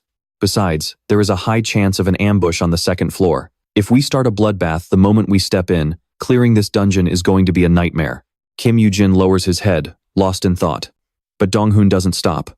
Hey, relax. We know exactly what we are doing. Just trust us and get in there. Kim Woo Jin tilts his head, looking him right in the eye. Fine, I will do what you say. Dong Hoon nods. Good, you head in first. If we all go in together, people will get suspicious. Dong Hoon watches Kim Woo Jin walk away, a sinister grin spreading across his face. This is going even smoother than I thought, he thinks darkly. Inside the dungeon, the group has already entered. A notification pops up on the screen, detailing what they need to do to reach the next floor. Take down the hidden goblin to avoid a clash with the main horde. Someone remarks, Looks like the first floor is more about exploration than anything else. Dong Hoon notes that the completion requirements aren't that tough, so he suggests they split up here and search on their own. He gestures toward Kim Woo Jin and says, Since you are on your own, I will have someone tag along with you. One of his lackeys speaks up, Boss, let me go with him. Dong Hoon growls, All right, Jin Q, he is all yours. Now, we don't have time for small talk. Take out that goblin as fast as you can and get to the second floor. The group splits into 3 different directions. Before leaving, Dong Hoon can't help but look back one last time at Kim Woo Jin. He wears a smug smile. Kim Woo Jin catches it and lets out a faint smirk of his own, his eyes turning cold and razor sharp. Watching the Masumoto group disappear, Kim Woo Jin thinks to himself, So, the real fight starts on the second floor. On the other side, Masumoto starts questioning, Why don't we just take Kim Woo Jin out now? It will be a massive problem if he dies by accident, won't it? The blonde guy replies, The guys I hired will keep him safe. There won't be any issues. The real problem is if things go south and Kim Woo Jin makes a run for it. Masumoto tilts his head, looking at him with suspicion. With a sharp glare, he says, Are you trying to say you don't trust our skills? Is that why you had to crawl all the way in here? The blonde guy looks at the person next to him and says, No need to be so sensitive. That is not what I meant. But deep down, he is thinking, I am only here to clean up Dong Hoon and his crew once this is all over. Over at Dong Hoon's side, he is sitting under a tree, asking his men, So, what is Kim Woo Jin up to? One of them replies, He is out hunting, and he looks pretty good. He is using some kind of blood poison to. Dong Hoon rubs his chin, deep in thought. Blood poison, huh? Anything else? His subordinates start chiming in. Why are you so worried, boss? You really think we can't handle one guy? Dong Hoon replies, No, it is just that everything is going too smoothly. That is what makes me suspicious. Park Dong-kwan and Kim Jae-hun aren't the type to drop that much cash so easily. Is Jun Q still following him? A lackey asks, Yeah, why? Are you headed over there? Dong-hoon simply says, He will trust us more if we are moving together. And once he lets his guard down, catching him will be as easy as pie. Dong-hoon's group begins searching for someone. One of the subordinates says, He was definitely just here. Dong-hoon scans the area and mutters, How did he just vanish? If he ran, there should be tracks. The smell of blood says he is definitely here, so why the hell can't we find Jun Q? Looking at the dead monsters scattered on the ground, he says, I don't know what happened, but something is definitely wrong. Suddenly, one of the guys points and screams, Boss, over there! Right there on the ground lies Jun Q, and there is Kim Woo Jin, lying in a pool of blood. Dong-hoon barks at his men, Check Jun Q first. The rest of you, watch the perimeter. While Min-seok starts healing Jun Q, the group immediately springs into action. 3 men stand guard, while Min-seok rushes toward Jun Q. Suddenly, Min-seok's eyes widen in shock. Blood starts gushing from Jun Q's mouth. Min-seok screams in panic. This is bad. His throat is torn wide open. Jun Q lies on the ground, hacking up blood uncontrollably, while Min-seok desperately tries to hold him still. Stay still. I can't stop the bleeding if you keep thrashing around. Min-seok presses his hands against Jun Q's neck. He pours everything into healing his teammate. Then, his eyes flick over to Kim Woo Jin lying nearby. He screams, We were going to hand him over to Kim Jae-hun anyway. Forget that for now. We need to save his life. To hell with the client. Hearing this, Dong-hoon turns to them and roars. What is going on? What happened? How is Jun-kyu? Min-sok, still frantically working on his friend, yells back, he is in critical condition. If we don't do something, he is a dead man, boss. Dong-hoon grits his teeth, his mind racing. What the hell just happened? We are all on the same side, so there is no way the other group would have ambushed us. Wait, then he remembered Kim Ga-hoon. This involves the Salvation Society, so we have to be careful. We must make sure no one finds out about this. He's planning to silence us all. And as the thought crosses his mind, his expression turns ice cold. Just then, Min-seok speaks up to snap him out of it, saying, Boss, stop overthinking. Jung-kyu is losing way too much blood. My healing magic isn't enough to stop it. Before he can even finish his sentence, a skeleton appears right behind him. Min-seok feels someone attacking from behind and quickly spins around. That is when he sees a giant skeleton looming over him, and blood starts pouring from his own body. His hands are completely covered in his own blood. Seeing this, the bald man screams, Kim Woo Jin? Dong-hoon grits his teeth, thinking to himself, they gave Jung-kyu a wound like that because they wanted to take out our healer first. Since they targeted the healer right away, it means they are experts at player killing. He glares at the bald man and says, I think Kim Ga-hoon set us up. I should have been more careful. That request was way too suspicious from the start. Suddenly, dozens of massive skeletons appear, all of them brandishing weapons. On the other side, a guy with a buzz-cut orange hair warns his teammates, don't go overboard, save your energy. A guy with a blonde ponytail, currently stepping on a monster, replies, these things aren't so bad. They keep charging at me because they know I am handsome. The orange-haired guy glances at him and says, that is definitely not it. It is more likely because of your disgusting smell. Next time we enter a dungeon, could you maybe use a little less perfume? The blonde ponytail guy starts sniffing himself. He snaps back. What are you talking about? Do you have any idea how much I spent on this cologne? The orange-haired guy points at him again. He scolds him. You total idiot. How many times do I have to tell you? Monsters have a crazy good sense of smell. Just look. Your fans are rushing at you again. The blonde guy answers confidently. As long as I give them a warm welcome, what is the big deal? The monsters bare their sharp teeth at the group, but a hand suddenly grips one of them by the throat. The blonde ponytail guy grabs the monster's limbs and hoists it high into the air, his eyes glowing with a vicious red light.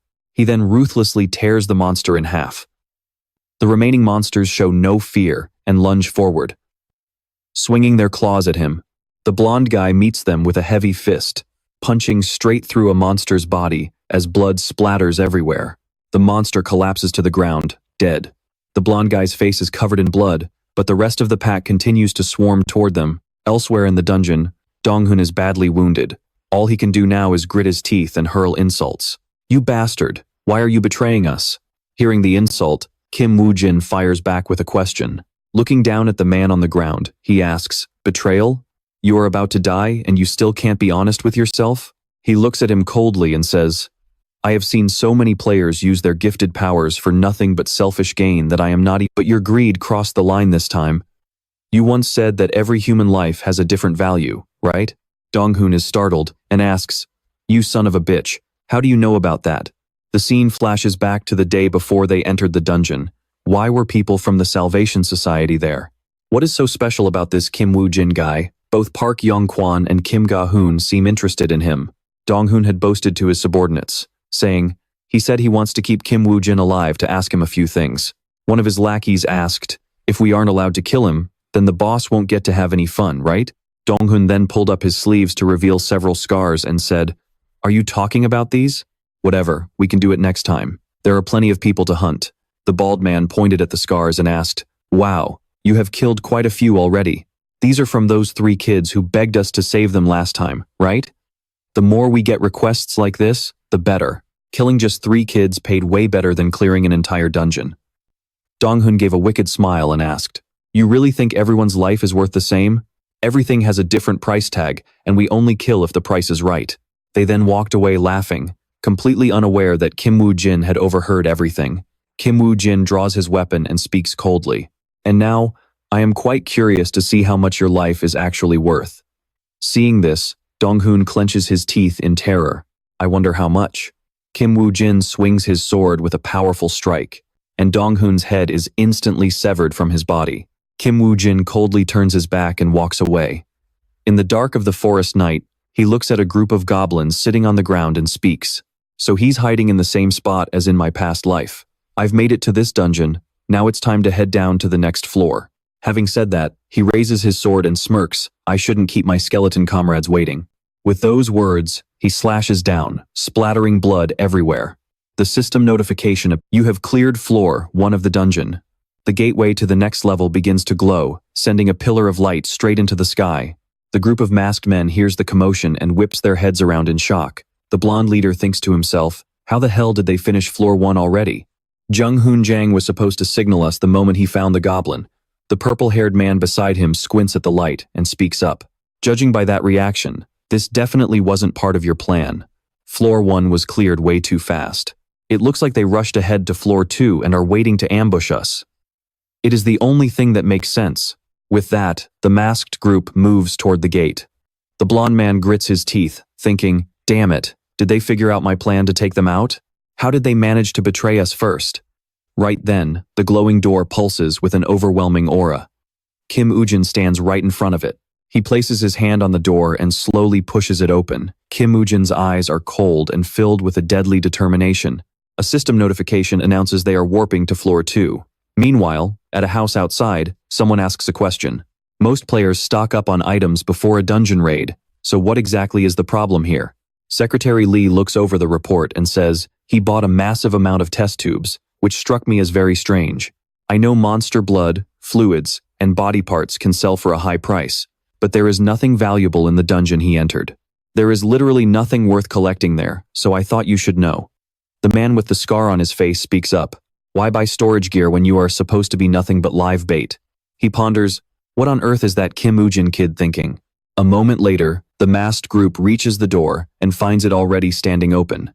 The purple-haired man notes, looks like they beat us to floor 2. There is a high chance they are lying in wait, so keep your guard up and be ready for anything. A massive, thuggish man with a cruel look in his eyes says, thanks to those runts, I finally get to have some real fun. I should probably show them my gratitude, right?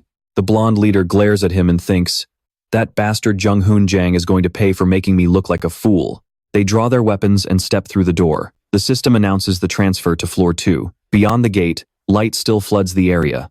Something beneath the surface of a nearby lake has its eyes closed. Then suddenly, they snap open. The purple-haired man steps in and asks, what is this? I expected them to jump us the second we appeared, but it's quiet. The big guy stomps forward aggressively. They probably got scared and ran off to hide, he says, then accidentally trips a wire under his feet. He looks down just in time. A volley of arrows whistles through the air at high speed. As he and his team block the projectiles, the red vials attached to the arrowheads shatter one after another. A thick liquid splashes all over them. The big man looks at his arm and growls. What the hell is this? Is it blood? He looks down at the arrows and sees the broken test tubes on the tips. What kind of stupid prank is this?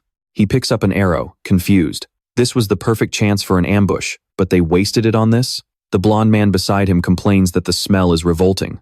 Just then, Kim Woo-jin steps out from behind a tree and says, sorry about the stench. I just figured a smell this disgusting would suit people like you perfectly. The blonde man screams, you little brat, quit playing games. Where is Jung? He finally recognizes the man and gasps, Kim Woo-jin? Do you really think you will get away with double-crossing us like this? Kim Woo-jin looks at them and realizes, just as I thought, this idiot still thinks I am working with Jung. He speaks up and asks, what do you mean by playing games? I already knew that once this job was done, you were planning to get rid of Jung and his whole crew. I just didn't expect you to follow us all the way in here, Kim Jae-hoon of the Messiah Guild. But whatever, let's move past that. Now isn't exactly the time for small talk. As soon as he finishes, the water behind the group starts to bubble. Sensing something, the purple-haired man whips his head around. What is that? Something is charging right at us. Suddenly, a massive monster erupts from the water. The big man looks up, staring straight into the creature's glowing red eyes. It launches a brutal attack from behind the group. The big man and the blonde leader both watch in pure horror. The monster is already devouring one of the masked men. The purple-haired man turns back and screams at Woo-jin, you son of a bitch. What did you do to us? Kim Woo-jin holds up a red vial and shakes it. That stuff I covered you in? It's blood from that goblin. And as it turns out, that's the favorite snack of the lizardmen. Since I went through all the trouble of coating you in that sauce, it is only natural that you would become a 5-course meal for them. Hearing this, the purple-haired man howls in rage. You piece of trash, I am going to kill you. He charges at Woo Jin in a blind fury. The big man sees him leaving and shouts, Matsumoto, don't you dare leave us behind. But Matsumoto doesn't listen. He lunges at Woo Jin, but his attack is effortlessly blocked. He snarls, I'm going to rip your eyes out and shove them up your ass. Woo Jin just smirks and says, yeah, keep barking, tough guy. Then he notices something. Seeing the 4-leaf flower pattern on the sword, he thinks, is this the sword of a kendo master? Woo Jin looks him in the eye. Looking at how quickly you lost your cool, I thought you were just some low-level grunt, but I guess I was wrong about you. So you're a disciple of the sword master himself. Shocked, he fires back. What? How the hell do you know that? The blonde guy scans the area, wondering, where's the Jang Hong squad? Woo Jin isn't the problem, our side. Even with only 4 of us left, we should have more than enough power to clear this dungeon. But as he's thinking, the big guy is struggling against the monsters. He barks out, what the hell are you doing, Kim Cheol-hun? Standing there like you're at a funeral? Get over here and help me out. Kim Cheol-hun watches the chaos and thinks nervously, if the Jang Hong squad shows up right now while we're all scattered, then we're the ones who are dead meat. Meanwhile, the 2 swords are still clashing. The purple-haired guy snarls, how do you know who I am? Woo Jin smirks and says, just a lucky guess, but it looks like I hit the nail on the head, didn't I? Enraged, the guy swings his blade with all his might, yelling, shut your damn mouth. Woo Jin watches him and thinks, he's way too easy to provoke. I guess I really do have a talent for pissing people off. He probably thinks I can't keep up with his swordplay anymore. But he's dead wrong. With a sharp smirk, Woo Jin waits for the next strike and then leaps high into the air to dodge. The purple-haired guy looks up instinctively. Right then, Woo Jin spits a mouthful of blood directly into his face. Blinded, he stumbles back and curses, damn it, you dirty coward, spitting blood in my face? He wipes his eyes as a system notification pops up. You have been infected with toxic blood. Your health is rapidly decreasing. His eyes turn blood red as he glares at Woo Jin. He thinks, I'm going to kill you, you bastard. He shifts his stance, channeling a powerful skill. Woo Jin recognizes the stance immediately, thinking, so it really is that move, the signature skill of the Saint Light Butcher. The guy raises his sword and brings it down with devastating force. The system announces, Holy Light Slash. The Saint Light Butcher's skill is targeting you. Woo Jin narrows his eyes, focusing every ounce of his attention. The attack creates a massive explosion of dust and debris. In front of Woo Jin, the attacker bows his head, panting. He thinks, I still haven't mastered it yet. The strain on my body is too much. I should have just captured him alive. His hands are still trembling from the sheer force of the strike. Suddenly, Woo Jin appears right behind him. The guy realizes it and panics, thinking, this is impossible. He dodged that? How can a nobody dodge my full power strike? Before he can even turn around, Woo Jin unleashes a flurry of slashes. With one final move, the purple-haired guy is defeated. Memories of his training flood back. He had just sliced through all the straw dolls and collapsed, gasping for air. He thought, I finally pulled off Master's skill. But with my current level, I can only use it once. A man with an X-shaped scar on his face walks up to him. He says, you finally learned it, but you shouldn't use it in a real fight after only succeeding once.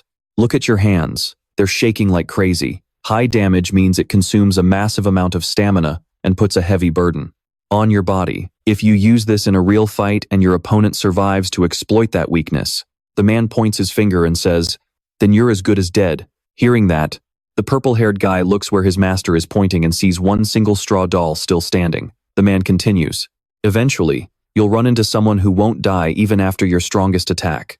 And when you're exhausted after missing, you'll be the one who ends up dead. Now, in the purple-haired guy's eyes, Woo Jin is that one surviving straw doll. He collapses in total defeat. He thinks, I've finally met that person, master. Seeing his comrade fall, the big guy screams, Matsumoto. The distraction leaves him wide open. The monster seizes the chance to attack, knocking the weapon out of his hand and slamming him hard against the rocks. He coughs up blood from the impact. The blonde guy watches and thinks, They claim to be students of the Swordmaster, but why the hell are they all so useless? Plus, none of the Jang Hong guys have shown up yet. We don't stand a chance. He turns to Kim Woo Jin and shouts, "Truce! I'm calling a truce! We don't need to keep trying to kill each other. Let's just call it off and focus on clearing this dungeon together. It's for the best. If we keep this up, we're all going to end up as monster food." Kim Woo Jin listens to every word. "Don't worry about me." Confused, the blonde guy asks, "What?" Kim Woo Jin speaks calmly. "Once you guys are out of the way, it'll be even easier for me to clear this place out." Suddenly, a thick black smoke begins to swirl around his feet. The blonde guy stammers, "What the hell is that?" From within the black smoke, a skeletal hand reaches out from the ground. One after another, skeletons emerge. The system announces, "Summoned. Skeleton warriors." Kim Woo Jin continues, "And why the hell should I trust you? Weren't you just screaming about how you were going to kill me?" The blonde guy's eyes widen in terror. Toxic blood and now necromancy? How was none of this in the report? Suddenly, a loud noise from behind makes him spin around. Seeing the monster lunging in for an attack, the blonde-haired guy quickly dodges the strike. He is narrowly avoiding the monster's massive tail. He quickly counters with an attack from behind, and then a loud crash echoes through the air as the tail is sliced clean off. The blonde guy snaps his eyes open and looks up, seeing that the big guy has already gotten back on his feet and is joined in the fray. The big guy barks out, "Hey, you Salvation Guild lapdog. You have plenty of time to stand there begging for your life, but you can't find a single second to help me." Just as he finishes speaking, the monster's tail coils around the big guy and squeezes tight, forcing a painful scream out of him. The monster lifts the big guy high into the air and glares with cold, piercing eyes. He glares back and snarls, "Let me go, you stinking lizard. Your stench is about to make me vomit." This only makes the monster squeeze even harder. Watching from below, the blonde guy thinks to himself, "Help you? With what? Thoughts and prayers. Damn it, what do I do now? How the hell do I get out of this mess?" Fuming, the blonde guy thinks, "I can't take down this lizard on my own, so running away is my best bet. I will just play hide and seek until they clear out this dungeon. In the meantime, I will figure out my next move. Survival is my top priority. I cannot afford to die a pathetic death in a place like this." With that, the blonde guy starts looking for a place to hide. Suddenly, he feels something blur past him. Was that a skeleton soldier? At that moment, a system notification pops up. The lizardman warrior has been infected with the toxic blood effect. The blonde guy gasps in horror. It is just a skeleton, so how can it move like that? Its speed is almost on par with a high-level player. And what is more, there are 5 of them, not just one. Wait a minute. If Kim Woo Jin is this powerful, it means he probably took out that entire guild squad too. So that is why they haven't shown up yet. The mystery of how the entire Skull Guild was wiped out in that A+ rank dungeon is finally clear now. I have to get out of here at all costs to report this, but why is it ignoring the skeletons just to chase after me? The blonde guy keeps running for his life, with the monster hot on his heels. Suddenly, a bolt of lightning streaks across the monster's legs. Its eyes turn blood red with rage, but a second later, it collapses to the ground. The blonde guy is shocked. Oh, it actually went down. However, the monster immediately pushes itself back up, scanning its surroundings.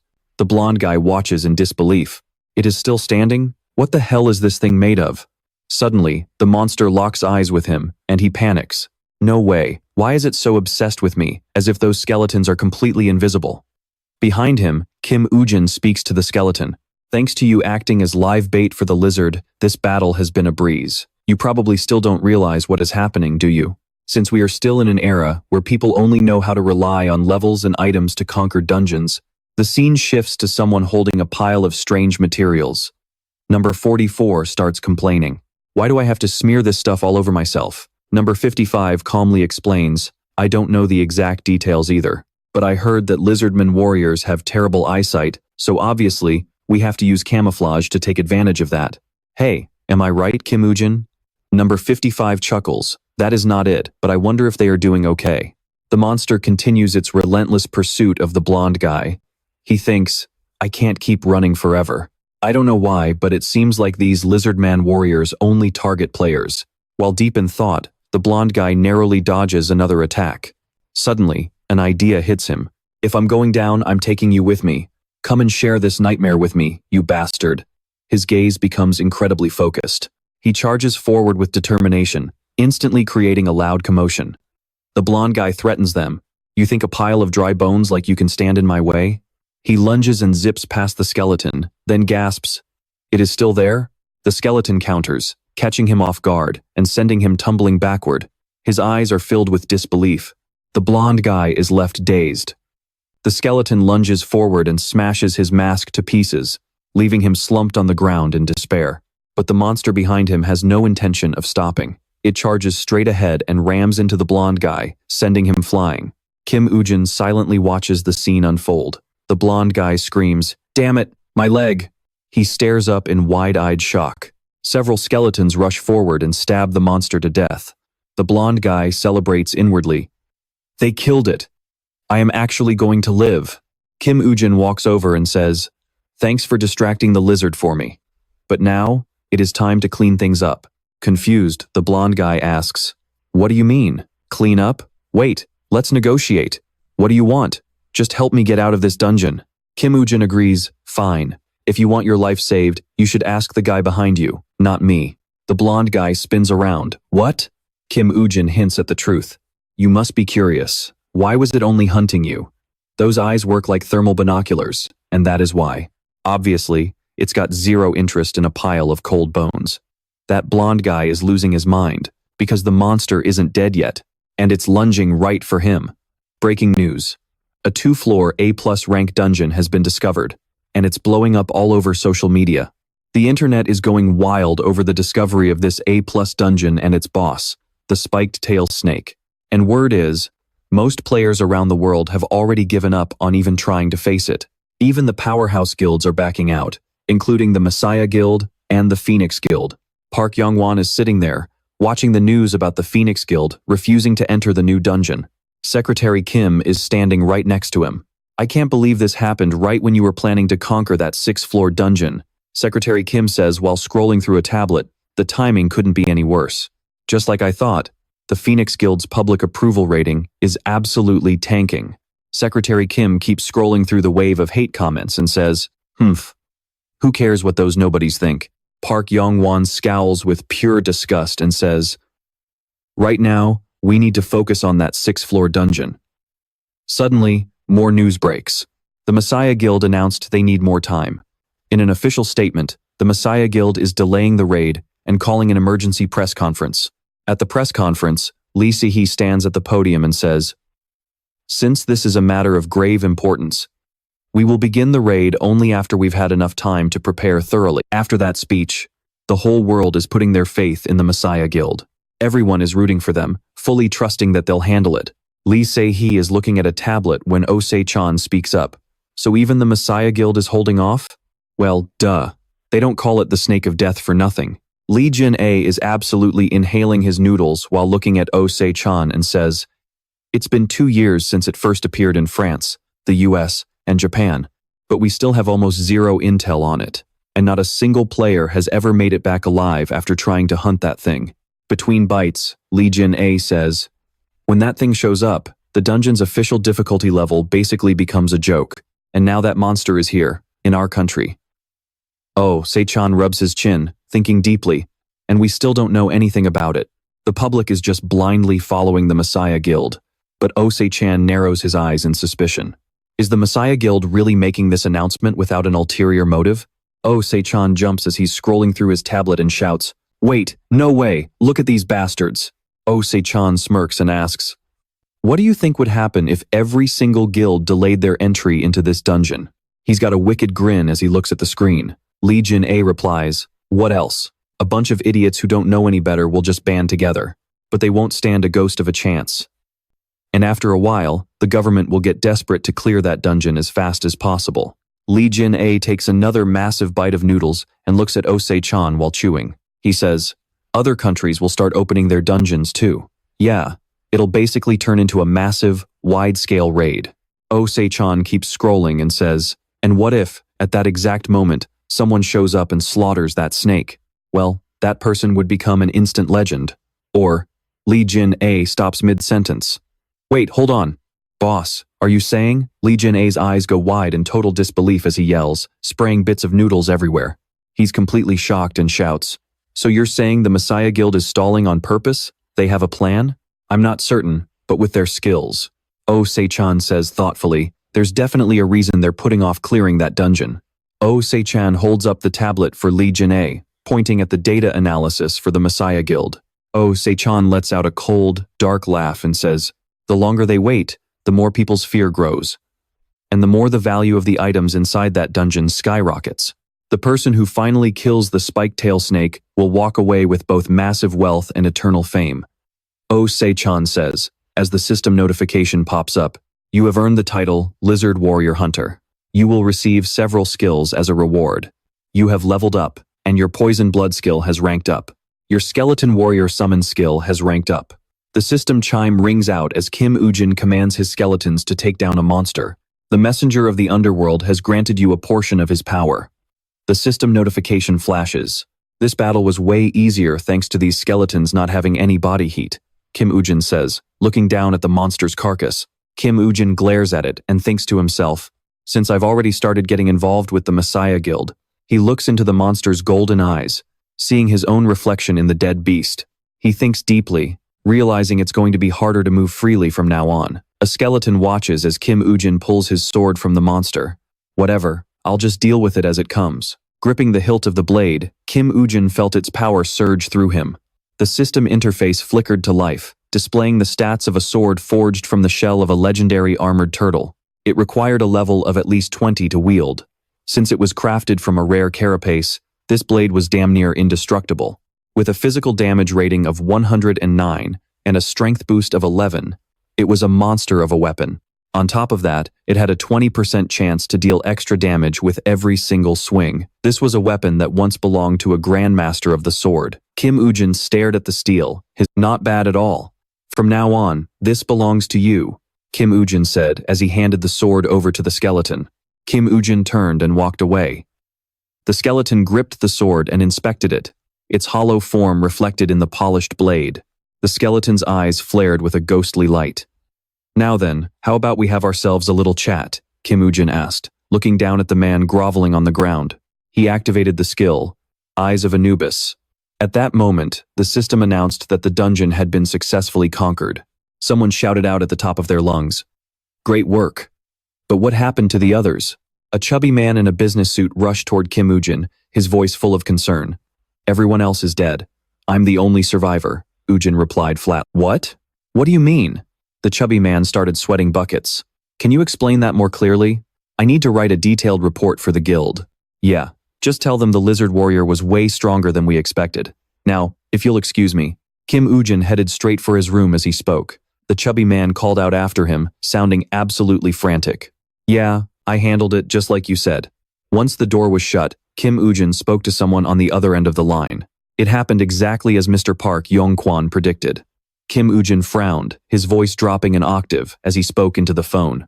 "One of the guys who came after me was using a unique grade sword that used to belong to a grandmaster of the sword.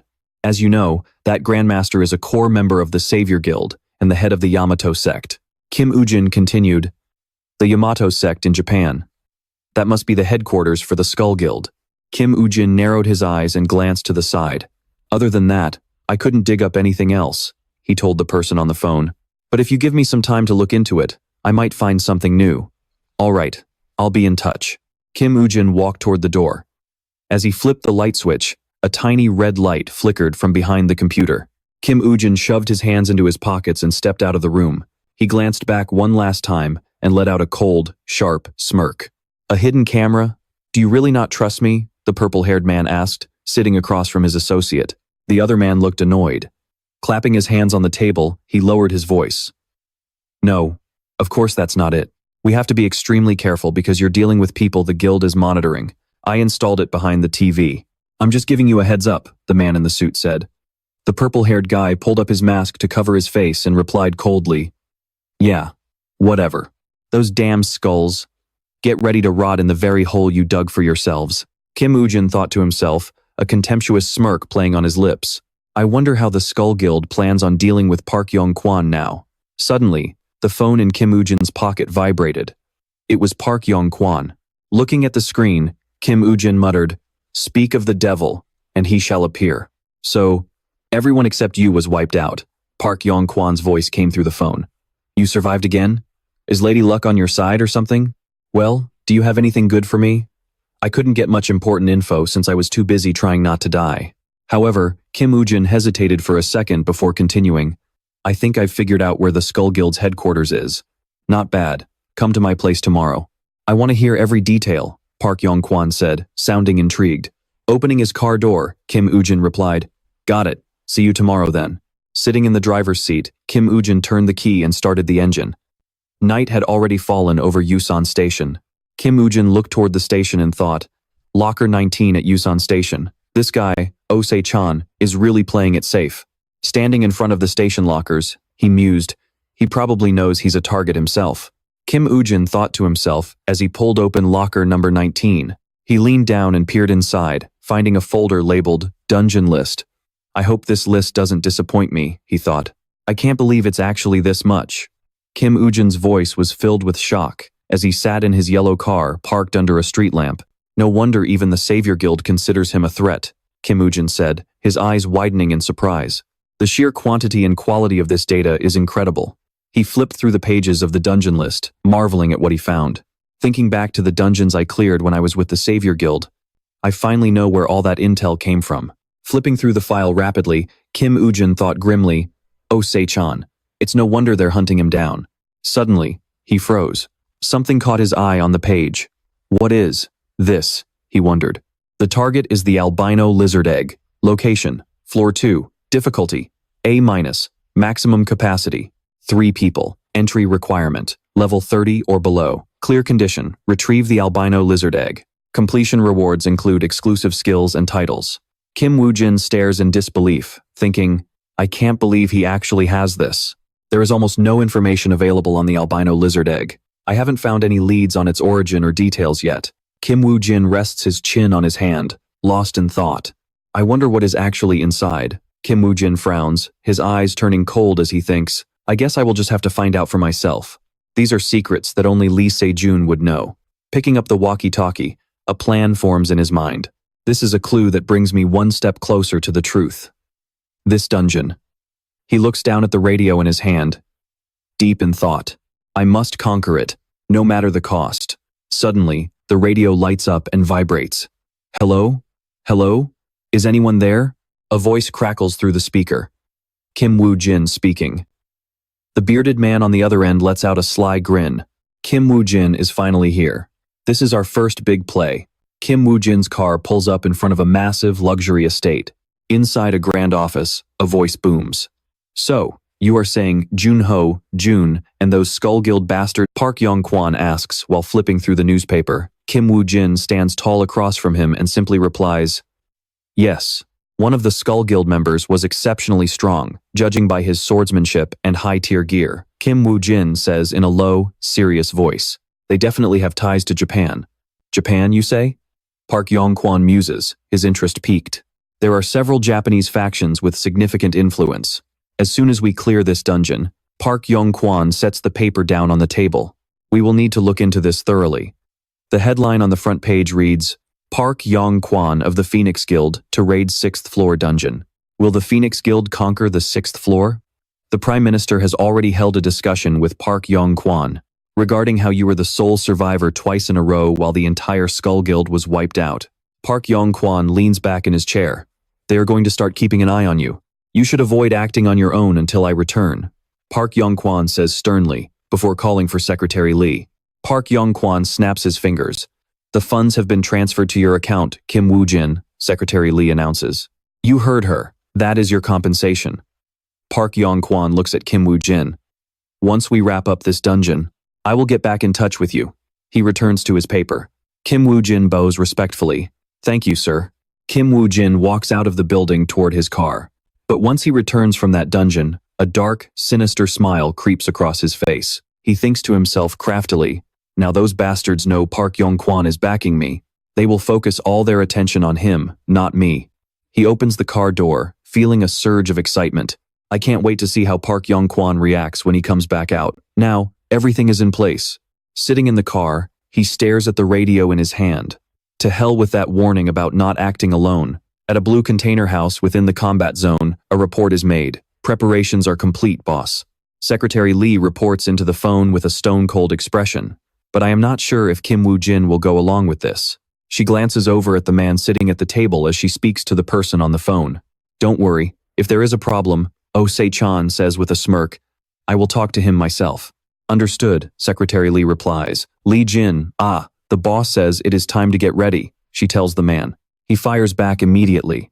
Secretary Lee, I told you to call me sir when we are out in public. Kim Woo Jin's hand freezes on the door handle when he hears their conversation. How many times do I have to tell you? I hate being called Lee Jin because it sounds just like Jin Shi. Lee Jin grumbles. If someone hears that, they will think I am a girl. Just to clarify, the suffix she can be used for both Mr. and Miss in Korean. Because his name sounds quite feminine. When people call him Lee Jin Shi, they often mistake him for a woman. Lee Jin of the Phoenix Guild. Kim Woo Jin stands silently outside the door. Could it really be him? He thinks, genuinely shocked. The door swings open. As Kim Woo Jin walks in, both people in the room turn their gaze toward the entrance. Kim Woo Jin narrows his eyes at the sight of Lee Jin. Secretary Lee speaks up firmly. A supervisor will be accompanying you. Since you have chosen a dungeon that does not match your current level, if you agree to the terms, please sign this contract. You can ask me if anything needs clarification. Secretary Lee says as she hands the contract to Kim Woo Jin. Watching Lee Jin grinning on the other side, Kim Woo Jin falls into deep thought. Immortal Lee Jin the one player who could not be killed back when I was still a hound for the Messiah Guild. That man has slipped through my fingers twice now. A third chance hasn't come yet, Kim Woo Jin thought in silence. I never imagined he would be connected to Oh Se-chan. Lee Jin stole a glance at Kim Woo Jin sitting across from him, looking surprised. This is the first time I've heard that I need a supervisor. But long story short, I'm heading into the dungeon with him, right? Kim Woo Jin asked Secretary Lee coldly.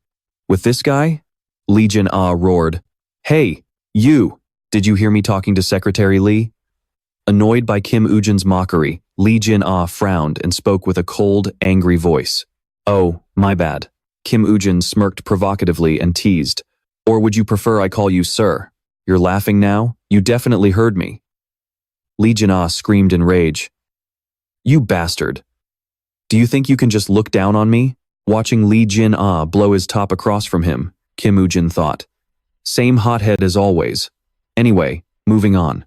Can I speak with Oh Se-chan? Kim Woo Jin frowned, ignoring the tantrum as he addressed Secretary Lee.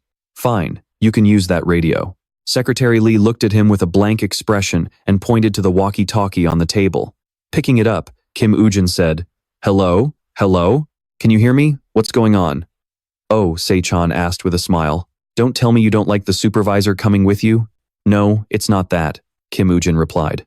What if the supervisor dies in the dungeon? Kim Woo Jin asked in a low voice. You never know what might happen. In the dungeon, Lee Jin crossed his arms and glared at Kim Woo Jin, fuming. Lee Jin thought angrily. Is this smug prick seriously threatening me? Ha ha ha ha. You don't need to worry about that. He's more than capable of protecting himself. Oh, Se-chan laughed. You don't need to worry about him at all. Kim Woo Jin's eyes flickered as he replied, I see. Without anyone noticing, Lee Jin had walked over and was standing right next to where Kim Woo Jin was sitting. Lee Jin snatched the radio from Kim Woo Jin's hand. Boss, I think our new client has officially lost his mind. Lee Jin glared at Kim Woo Jin while screaming into the radio. Once we're inside the dungeon, if he doesn't live up to our expectations, can I just take him out? Like hell you can, at Lee Jin words. Oh Se-chan exploded, shouting through the radio. Damn it, I told you to stop eating so much in the office. Unfazed, Lee Jin replied. It was just one bowl of udon, what's the big deal? I need to consume 10,000 calories a day. Fine, then just buy a damn jug of cooking oil and chug it. 1 liter has 9,000 calories. Now turn off the radio, you're wasting the battery. Oh, Se-chan barked at Lee Jin through the device. Now that we're done talking, I'll lead the way to the dungeon entrance. Secretary Lee finally spoke up. Kim Woo Jin replied, Yes, please. Don't go doing anything stupid. As they walked, Lee Jin turned to Kim Woo Jin and said, I don't show mercy to anyone who tries something funny in the dungeon. Lee Jin spoke in a low tone. And of course, no one has ever made it out alive after trying. Kim Woo Jin stole a glance at him. Kim Woo Jin thought to himself, based on what I know from my past life, he's not full of crap. I didn't expect to run into the immortal Lee Jin. Ah, here. My luck just keeps getting better, doesn't it? Kim Woo Jin smirked. He's going to be incredibly useful. Yes, they just left, but are you sure about this? Secretary Lee said into her phone while looking out the window.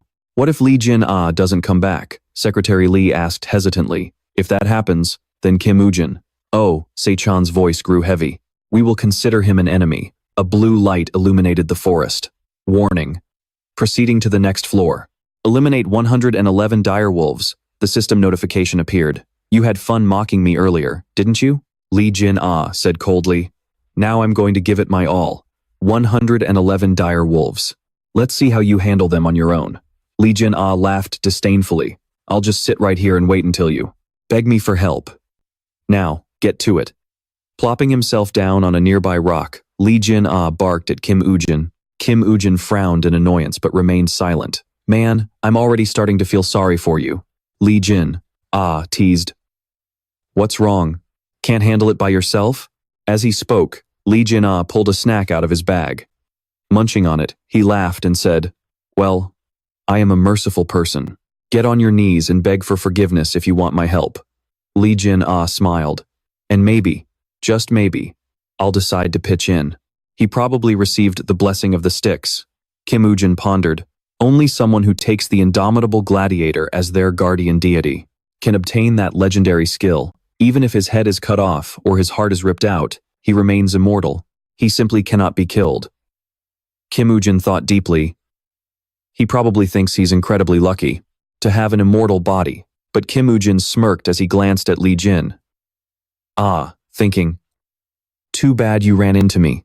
Skeleton warrior has been summoned, the system announced. Lee Jin, mid-snack, looked at him in shock. Standing before Kim Woo Jin was a skeleton holding a sword, bowing its head in a gesture of loyalty. Then I'll show you that the whole thing is just a total joke. Glancing at Lizina, Kim Woo Jin smirked and thought to himself. The skeleton gripped its sword tightly, its gaze sharp. The blonde-haired man said in surprise, Whoa, this little guy can actually fight? What's his name, Scully? I used to wonder, but now I get it. This is how you can clear dungeons all by yourself, he thought to himself.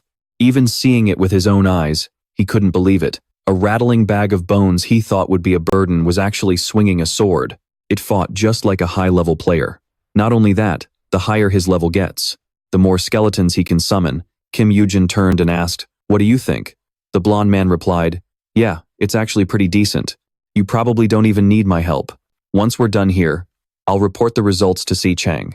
Kim Woo Jin replied, but the man didn't understand, and asked, What? Before standing up. Did I hear that right? Did you just give me some attitude? A cloud of black smoke appeared behind him. The blonde man stared at the smoke as the system announced that skeleton warriors had been summoned. The skeletons rose and surrounded him. The blonde man said, These cute little skeletons. Suddenly things feel a bit tense, don't they? What did you do? He thought to himself. There are 5 of them now. Kim Woo Jin rested his chin on his hand and said, What was it you said earlier? That you'd just sit back and watch? Unless I begged for your help? The blonde man scratched his head and laughed. Hey, why would you say that? I was just joking. Haha, obviously I was just kidding earlier. My bad, I didn't mean to look down on you. Suddenly, he lunged forward. That's right, I said it was my bad, you bastard. Kim Woo Jin flashed a smile. Then, he easily slammed the blonde man to the ground. Staring up at the bright sky, the blonde man couldn't figure out what was happening. He cried out, Huh? Kim Woo Jin's face darkened as he said, Attacking the summoner instead of the skeletons. Nice try. The man lay on the ground in a daze, feeling as if the guy had predicted his every move. This bastard has been hiding his skills all this time. What's his goal in approaching us? Is it me or is it the boss, Si Chang? The blonde man scoffed and said, I don't care what you want, but you won't get anything out of me. I'm great at keeping secrets. Kim Woo Jin and his skeletons closed in. Oh, really? You don't look like the type. The blonde man cursed at the skeletons as sharp swords were pointed at his head.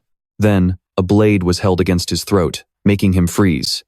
A moment later, his hands were tied behind his back. Hanging from a tree, he wouldn't stop cursing. Screw you. Hey, you dog, let me down. How long are you going to keep me up here? Give me food. Food, I said. Are you trying to starve me to death? Kim Woo Jin instantly sliced the rope, sending him crashing to the ground. Kim Woo Jin said coldly, All right, I'll give you one chance. Get ready. The blonde man sat up and asked, "What?" Kim Woo-jin replied, "I've shown you what I can do. Now it's your turn." The man asked, "What the hell are you talking about all of a sudden?" Kim Woo-jin continued, "You're going to be the bait, so my skeletons can slash away freely. Then I'll let you go." The blonde man gasped, "Ha, you think I'm just going to do whatever you say?" Kim Woo-jin held the rope in his hand. "Oh? You don't want to? Then I guess you can go back up there." The blonde man felt a surge of fear. This psycho has completely lost his mind. Then his voice turned weak as he said, "You're absolutely right, sir. I have no complaints. After all, I am a top-tier tanker."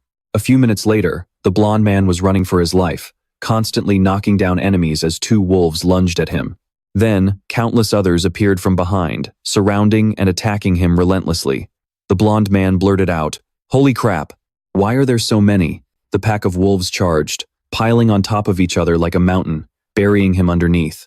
His hand reached up from the middle of the wolf pile. One wolf stood nearby watching, then turned its head. In front of it was a skeleton holding a blade. It raised its weapon high, and the rest of the skeletons began hacking away at the pack. One wolf was sent flying into a tree, another was blasted miles away, and blood splattered everywhere. The blonde man stood up and screamed.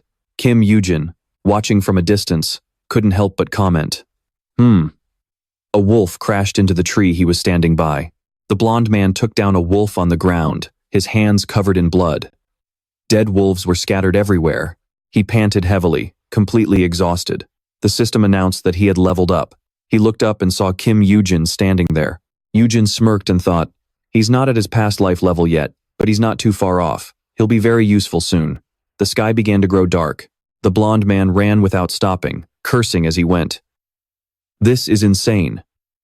While the pack of wolves behind him tried to tear him apart, the blonde-haired guy watched Kim Woo-jin lead a pack of wolves, feeling completely helpless. That jerk won't give me even a second of rest. On the other side, the wolves were being relentlessly slaughtered. The skeletons sliced right through the pack, butchering them one by one in a gruesome bloodbath. Lee Jin-a gasped for air, exhausted, wiping the sweat from his chin. Suddenly, a wolf lunged and clamped its jaws onto his leg. What the? There is still one left? He grabbed the wolf by the head and hurled it toward a skeleton. Hey, bonehead, here is your share. The skeleton looked down at it. Suddenly, a system notification popped up. You have cleared the first floor of the dungeon. Panting heavily, the blonde guy said to the skeleton, Man, you guys are being worked to the bone just because you ended up with the wrong boss. You know what? Unlike a certain someone, you guys are actually hard workers. So, how about a high five? The skeleton stared at him in silence for a moment before coldly turning away, leaving the blonde guy completely stunned. He yelled out, Darn it, you piece of trash. You are just a bunch of dry bones. How dare you ignore me? Lee Jin-a reached out, but the skeleton immediately dodged him. Seriously? You are dodging now? What else can you do besides glare at me? Come on then. Today, we are going to settle once and for all who is the boss around here. Kim Woo-jin watched in silence, thinking to himself, he is so different from the Lee Jin-a I remember in my past life. Back then, he was a powerhouse. In the distance, Lee Jin-a kept taunting, What? You are really not going to let me touch you? Kim Woo-jin continued to reflect. Back then, Lee Jin-a was one of the strongest people I ever acknowledged. His fighting style was, if you take my flesh, I will take your bones. To make the most of his immortal body, even I did not dare approach him easily because of that self-destructive combat style. But looking at him now, there is not a single trace of the evil he possessed back then. It is obvious that something, or someone, changed him. I have no memory of Ose-chan from my past life, but the two of them seem extremely close. Perhaps Ose-chan's death was what awakened the Lee Jin-a of the past. This means if Ose-chan stays alive, there is a high chance the Messiah Guild will veer off the path they took in my previous life.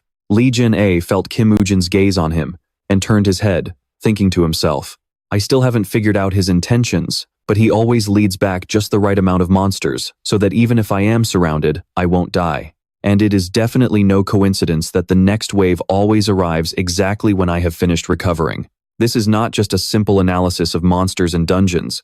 This is on a whole different level, someone who understands every single detail of the situation.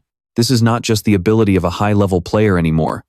I hate to admit it, but he is superior to me in every way.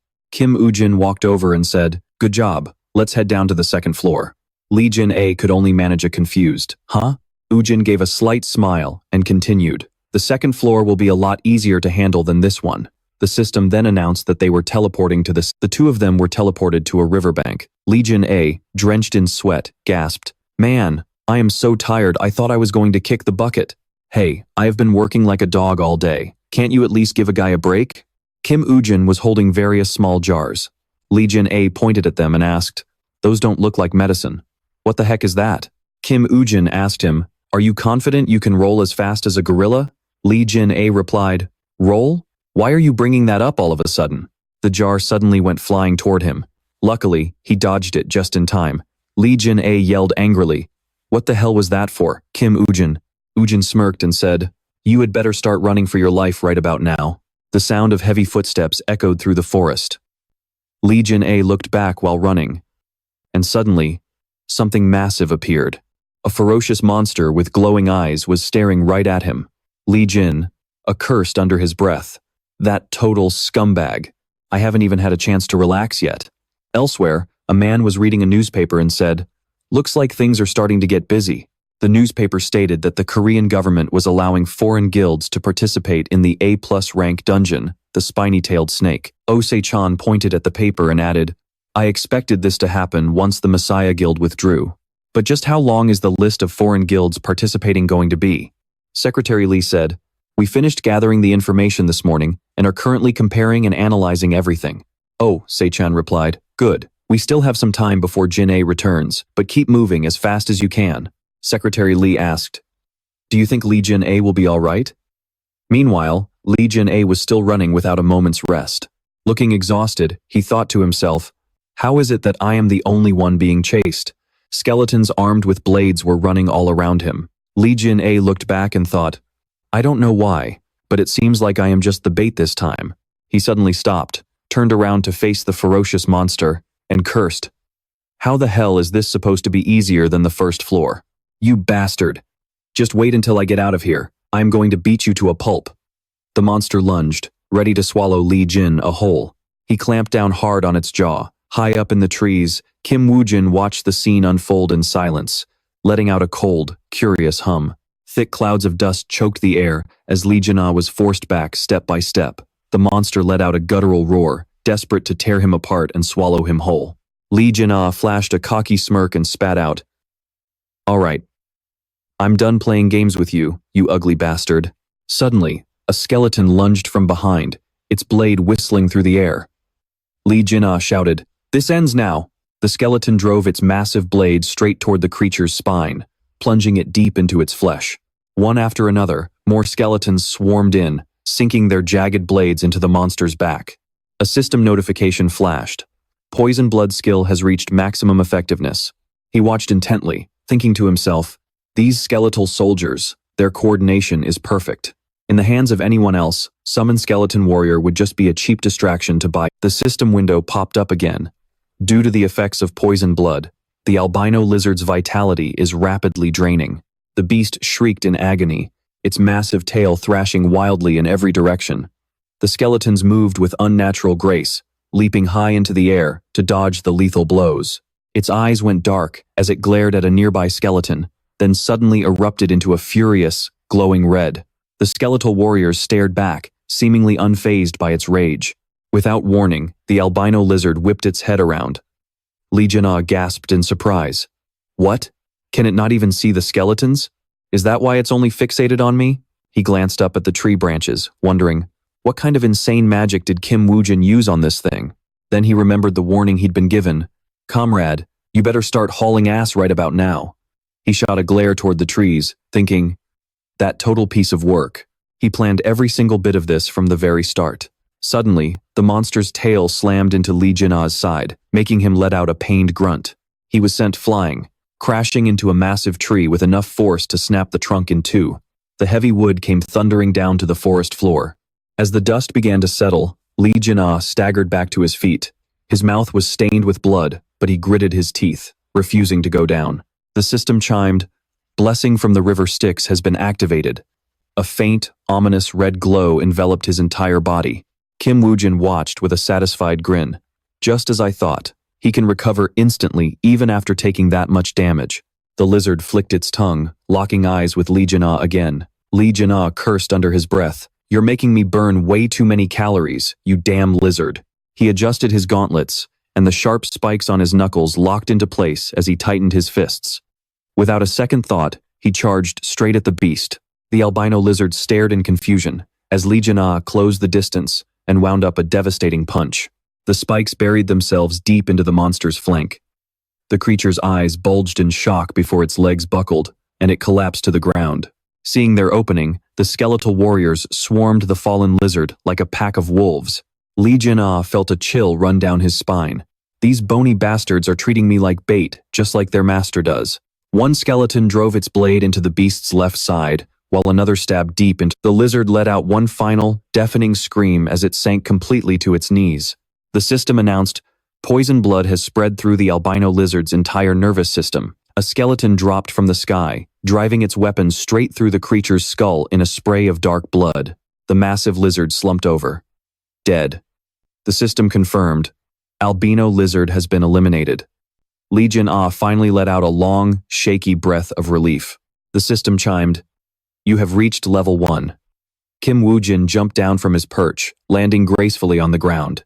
The notifications continued to roll in. "You have earned the achievement, Albino Lizard Hunter. Skill rewards are being distributed. Poison Blood skill has leveled up. Summon Skeleton Warrior skill has leveled up. The Emissary of Hell is impressed by your cold-blooded composure. The Emissary of Hell has granted you a portion of his divine power." Woo Jin offered a faint, dark smirk. Meanwhile, in another part of the dungeon, a monster with razor-sharp teeth crushed a skeleton behind it. It lunged at the remaining skeletons, but one of them managed to drive a blade through its heart, bringing the beast down. The remaining skeletons moved in to finish the job. A hidden figure muttered to himself, "These stupid skeletons. If they just keep charging in blindly like that, I need to summon more of them." The system announced, 50 trolls eliminated. You have leveled up. You have earned the achievement, Troll Hunter. However, you have yet to catch the eye of the Emissary of Hell. He looked up at the floating text, frustrated. I killed 50 trolls all by myself, and it's still not enough to get that old man's attention? Who the hell is this guy that the patron deity likes so much? Woo Jin, meanwhile, stared silently at the carcass. Lee Jin-ah was fuming internally. This guy is insane. I'm literally starving to death, and he's just standing there. What is he even doing? He finally shouted, "Hey, Woo Jin, the job's done, let's get out of here. Or did you miss something?"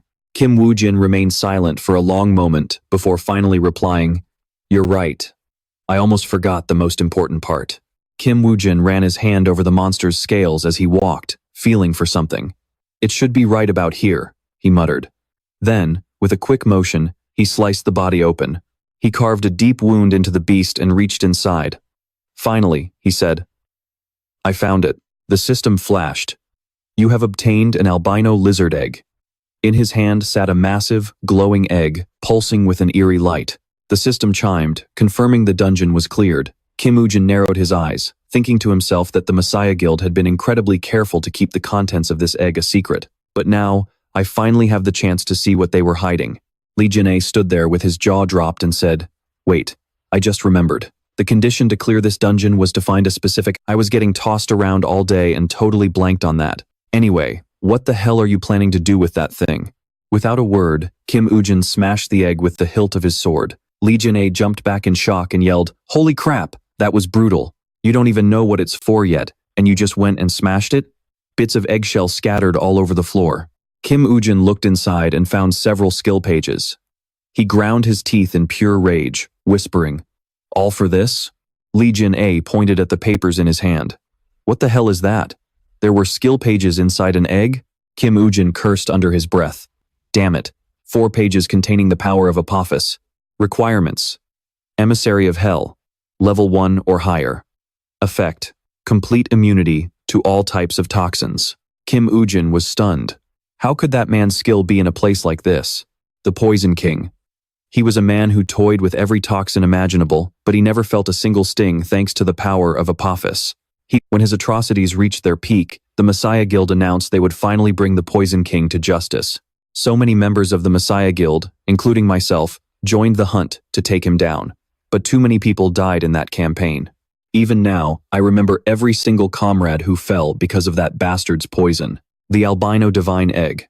I didn't know anything about it other than the fact that the Messiah Guild once possessed it. There was no other way to obtain this skill, and there was no way the Poison King could have stolen it from them.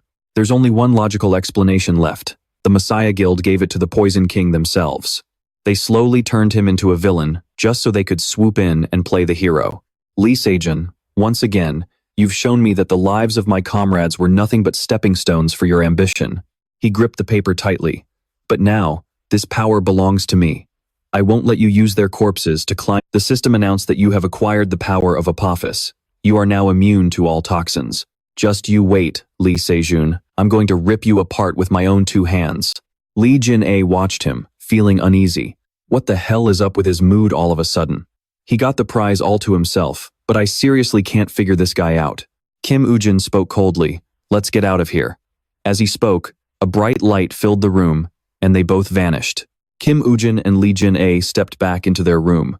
Jin excitedly grabbed a paper bag off the table and said, "Now this is what I'm talking about.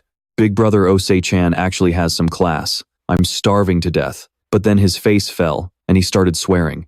That stingy old bastard. What the hell is this? 2 bottles of water? Why the hell did he bother putting these in a paper bag? In another room, Osei-chan kept scratching his ear and wondered, I wonder who's talking trash about me now. My ear won't stop itching. His radio buzzed. Osei-chan smiled and said, "That was faster than I expected.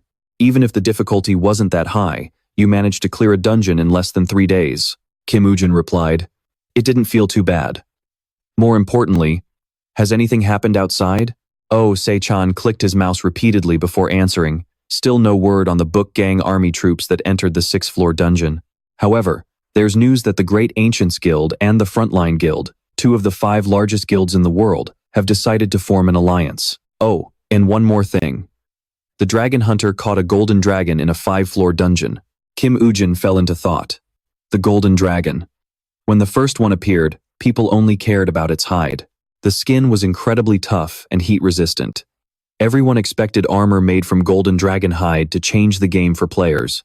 But it was actually the golden dragon's gastric juice that changed history, not its skin. At first, no one knew what it was for, because who would think stomach acid was useful? But by pure chance, they discovered it could break seals. Even Lee Seungjun's sword, Balmung, was unsealed using that golden dragon juice. Its value was beyond anything they imagined. I have to get my hands on it before anyone else figures out what it does. Osei-chan continued, those are the only big stories from the last few days. Do you need to know anything else? Kim Woo-jin replied, that's enough. Osei-chan told him, good. I'll get the full report from the supervisor then. There's a dedicated phone there for contacting us. It's encrypted, so it'll be much safer. And Jin-A, don't you dare wander off somewhere. Go straight to your room. Jin-A snapped back angrily. Can't you let me catch a break for once, boss? Whose fault do you think it is that you're being treated like a damn errand boy? Second continued. Because I'm your boss, that's why. So, I'm rewarding you with a nice hot meal. Now get your butt back over here right now. Lee Gina snatched the walkie-talkie. All you do is boss people around. 1 bowl isn't nearly enough. I want 10. With that, he stormed out of the room. Before leaving, he looked back at Kim Woo-jin and thought to himself, please tell me I'm not going to be stuck with this jerk for the foreseeable future. Kim Woo-jin stayed silent. Lee Gina slammed the office door behind him at Osei-chan's company. Lee Gina groaned. I haven't even slept enough yet.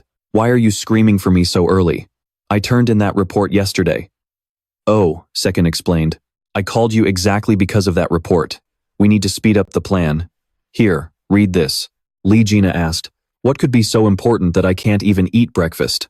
After reading it, his eyes went wide. Are you kidding me? You expect me to go in there all by myself? Second snapped back. What are you screaming about? Who said you were going alone? Obviously, you're going with someone who's actually competent. Lee Gina looked thoughtful. Someone competent? A dragon hunter? A secret agent? Don't tell me it's Lee Seungjun, but his level is way too high. He can't enter a 2-floor dungeon. Is there anyone else as professional as me who's under level 35? Second laughed. How could you forget Kim Woo-jin? At that, Lee Gina broke into a cold sweat. What? Kim Woo-jin? I am not going anywhere with that psycho ever again. I told you yesterday, he might be skilled, but he's definitely out of his mind. People need to have at least some sense of teamwork. But that guy has serious personality issues. He even used me as monster bait. If you make me partner up with him one more time, then I'm going on a hunger strike. Oh, Seiken rummaged through his pockets and said, "Man, I'd be really grateful if you actually stopped eating for once." Then he turned on a voice recorder, playing Lee Gina's voice. "The kind of teammate I need is someone who won't get in my way when we're fighting together. I don't give a damn about their personality. Do monsters care about your personal problems? No. So capability is the only thing that matters." Lee Gina turned pale and said, "Wait, boss." The recorder kept playing. "If there's someone like that, just bring them to me." "But there's no way he's stronger than me. Ha ha ha," Seiken asked with a big grin. "Sound familiar, buddy?" Lee Gina gritted his teeth. "You were actually bored enough to record that and keep it until now? That is such a low blow," Seiken told him. "Whatever, I've already signed both of you up. 2 big, juicy pieces of bait." Lee Gina's jaw dropped. "You already registered us?" "Wait a minute, what do you mean by bait?" Seiken just kept smiling brightly. At a wasteland on the outskirts of Seoul, Kim Woo-jin was focused on something. He was busy sharpening his blade. The edge was completely chipped. Wiping the metal with a cloth, Kim Woo-jin inspected the sword and thought to himself, "I need to find a proper forge." He glanced at an item sitting nearby and thought, but before that, Kim Woo-jin reached out and unlocked the briefcase on the table. He didn't expect Seiken to own something like this. Looking at the item inside, Kim Woo-jin was impressed. "Just when I was in the mood to deal with those skeletons. I'll have to test this out on them immediately," Kim Woo-jin thought excitedly. Meanwhile, in another part of the room, Lee Gina sat across from Seiken and asked, "By the way, is there still room in the team for the dungeon raid? For the spiny-tailed snake, boss? The government is even letting foreign guilds participate." But then, Seiken said, "Don't worry about that. I've already worked everything out with Secretary Lee." At the same time, a woman, holding a briefcase, was walking up the stairs. The sound of her high heels echoed with every step she took. Click-clack, but getting spots for both me and Kim Woo-jin couldn't have been easy. Lee Gina leaned back in his chair, looking at Seiken. He rubbed his fingers together in a money gesture and said, "You must have spent a fortune this time, right?" Suddenly, the door slowly opened. "Now, why would I ever spend my own money?" Seiken looked toward the door and smirked. "Are you back? Is everything finished?" Seiken smiled and asked the person who just entered.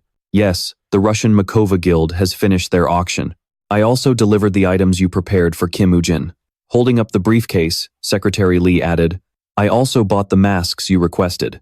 Lee Gina shouted, "Whoa, the Russians." Seiken smirked with satisfaction and said, "Perfect." All the news sites were buzzing about the 41 foreign players who had joined the fray. The spiny-tailed snake dungeon now had 99 pioneer players. Will the spiny-tailed snake finally be defeated? In Russia, behind a door labeled Makova Guild. "Damn it, these masks are ridiculous," Lee Gina muttered while pulling at the mask on his face. He gritted his teeth and said, "I can't even eat comfortably." Lee Gina tapped his foot, looking annoyed. A man sat in a chair nearby, his face completely shrouded in shadows. Hey, Kim Woo-jin, you don't have anything to say? You okay with this?" Lee Gina, currently wearing a bright orange wig, tapped his foot and glanced at Kim Woo-jin. Kim Woo-jin replied, "Comrade, you're stuffing your face. Grab anything and everything within reach. Nervous? Can you even eat nervousness?" Lee Jin-A snapped, stuffing his face as he spoke. "In all my years since I was born, I've never even known what being nervous feels like." "Not once," Lee Jin-A said firmly. Yet, his legs were shaking uncontrollably under the table. Deep down, he was baffled, thinking to himself, "Damn it, nobody has ever made it out of this dungeon alive. The spike-tail snake, why is this jerk acting so cool?" Lee Jin-A leaned back in his chair and stared at Kim Woo-jin. "You're talking big, but aren't you actually scared out of your mind? Be honest." Kim Woo-jin replied, "Of course I am." Ho, is that so? Well, no need to panic because you've got me here." Lee Jin-A let out a cocky laugh. Kim Woo-jin ignored him, tapping on his system screen while thinking to himself, "You're exactly why I can't stay calm. Still, I never thought the day would come when I'd actually touch this thing. Don't forget to buy me steak for last time. And for this mission too." Lee Jin-A was sweating, but he kept acting tough as he glanced at Kim Woo-jin. "Anyway, we have to cooperate to the max in this dungeon. So don't you dare pull any of those shady tricks like you did before. Got it?" Lee Jin-A glared at Kim Woo-jin, his voice getting serious.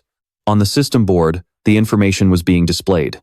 Grim Reaper's mask, Legendary rank item, level 1. Players level 1 and above can equip the Grim Reaper's mask. You can control and connect with undead monsters. Effects. Increases your mana by 10% when equipped. Increases your mana recovery by 10% when equipped. I can't believe Osei-chan actually got his hands on this. Kim Woo-jin thought in amazement, looking at Osei-chan's name on his phone screen. I've heard all about your amazing performance. Osei-chan's voice boomed through the phone. Have you ever thought about entering the dungeon? Of the spiked tail snake? Kim Woo-jin spoke to Osei-chan over the phone. I'm not sure yet. Just stepping inside is suicide. Ha ha ha. Exactly what I thought. You don't want to dive into such dangerous waters. I get it. Osei-chan laughed loudly. Hey, you're pretty good at controlling those skeleton warriors, right? I've prepared something that's perfect for you, Osei-chan said excitedly. A legendary rank item. Looking at the item, Kim Woo-jin fell deep into thought. Even Johann Gao, the king of the undead, was desperate for this thing to the point of madness, but he never got it. And yet, here it is, right in front of my eyes. I've never seen anyone use it before, so I'm not sure exactly how effective it is. Kim Woo-jin pondered the possibilities. Suddenly, Lee Jin-ae interrupted him. Hey, Kim Woo-jin, are you even listening to me? Kim Woo-jin smirked. With this, the plan to crush the Messiah Guild will move much faster. All players from the Makova Guild, please get ready. A man shouted as he pushed the door open. Kim Woo-jin stood up, resting his hands on his knees. I need to test this mask the moment we hit the first floor. Kim Woo-jin, wearing a blonde wig, walked forward with an arrogant stride. He thought to himself as the system notification rang out. Attention! Survive for 5 days to proceed to the next floor. The crowd immediately broke into a panicked chatter. What is this? A survival mission? Someone screamed in disbelief. Damn it! These are the absolute worst! 2 men shouted. And Long. The man named On Long gripped his head and cursed under his breath. Of all the things, a survival mission. Lee Jin-ae looked at Kim Woo-jin and said, It sounds easy on paper. We just have to not get killed for a certain amount of time. But if we have to survive alone, we're totally screwed, right? Lee Jin-ae broke into a cold sweat, his voice dropping. Who knows how many monsters are lurking out there? What do we do? Lee Jin-ae asked, looking at Kim Woo-jin. Kim Woo-jin scanned the other players before answering him. First, I need to test the goods. Test them? Lee Jin-ae's jaw dropped as a terrifying thought hit him. Don't tell me you're thinking about when we fought that pack of wolves. Lee Jin-ae panicked. You want me to play that game again? He felt indignant, thinking, Big brother, please. Did you even hear a single word I said in the waiting room? Lee Jin-ae went pale as he looked at Kim Woo-jin and asked in horror, Are you going to test it like last time? Woo-jin replied, I just got a new item. Obviously, I have to see how effective it is, right? Kim Woo-jin looked at Lee Jin-ae. Hearing those words, the guy clapped his hands together, looking relieved. Oh, a new item? Well, you're right. We definitely should test that first. Kim Woo-jin turned and gave Lee Jin-ae a cold stare. Let's find somewhere quiet first. In the dark forest, the system announced that a skeleton warrior had been summoned in a clearing. Lee Jin-ae and Kim Woo-jin stood facing each other. Woo-jin summoned the skeleton warrior. Seeing it, the guy greeted it cheerfully. Yo, good to see you, buddy, Lee Jin-ae laughed. Look who's got some new armor. What's the matter? You gonna keep ignoring me? But this time, I've got plenty of time. Ha ha, Lee Jin-ae teased the skeleton warrior. Meanwhile, Kim Woo-jin opened his system inventory. He reached into the system board and pulled out a mask. He placed the mask over his face. The system displayed the item's information. Grim Reaper's Mask. Legendary rank item. Players level 1 and above can equip the Grim Reaper's Mask. You can now control and link with undead monsters. Your magic power increases by 10% when this is equipped. Mana regeneration is also boosted by 10% when equipped. A new system notification pops up. You have earned the achievement, Master of the Grim Reaper. Not a bad boost to my mana, Kim Woo-jin thinks to himself. But then, he suddenly flinches. Wait, what on earth is this? A faint blue line is flickering right before his eyes, looking just like a thin thread. Kim Woo-jin watches closely as the thread links directly to the skeleton warrior's head. A skeleton. How am I supposed to control this thing? Kim Woo-jin wonders. He slowly tries to raise his hand. As his hand moves up, that glowing blue thread stretches out and reaches for his fingertips. In an instant, the thread fuses with the veins in his palm. Kim Woo-jin recoils in pure shock.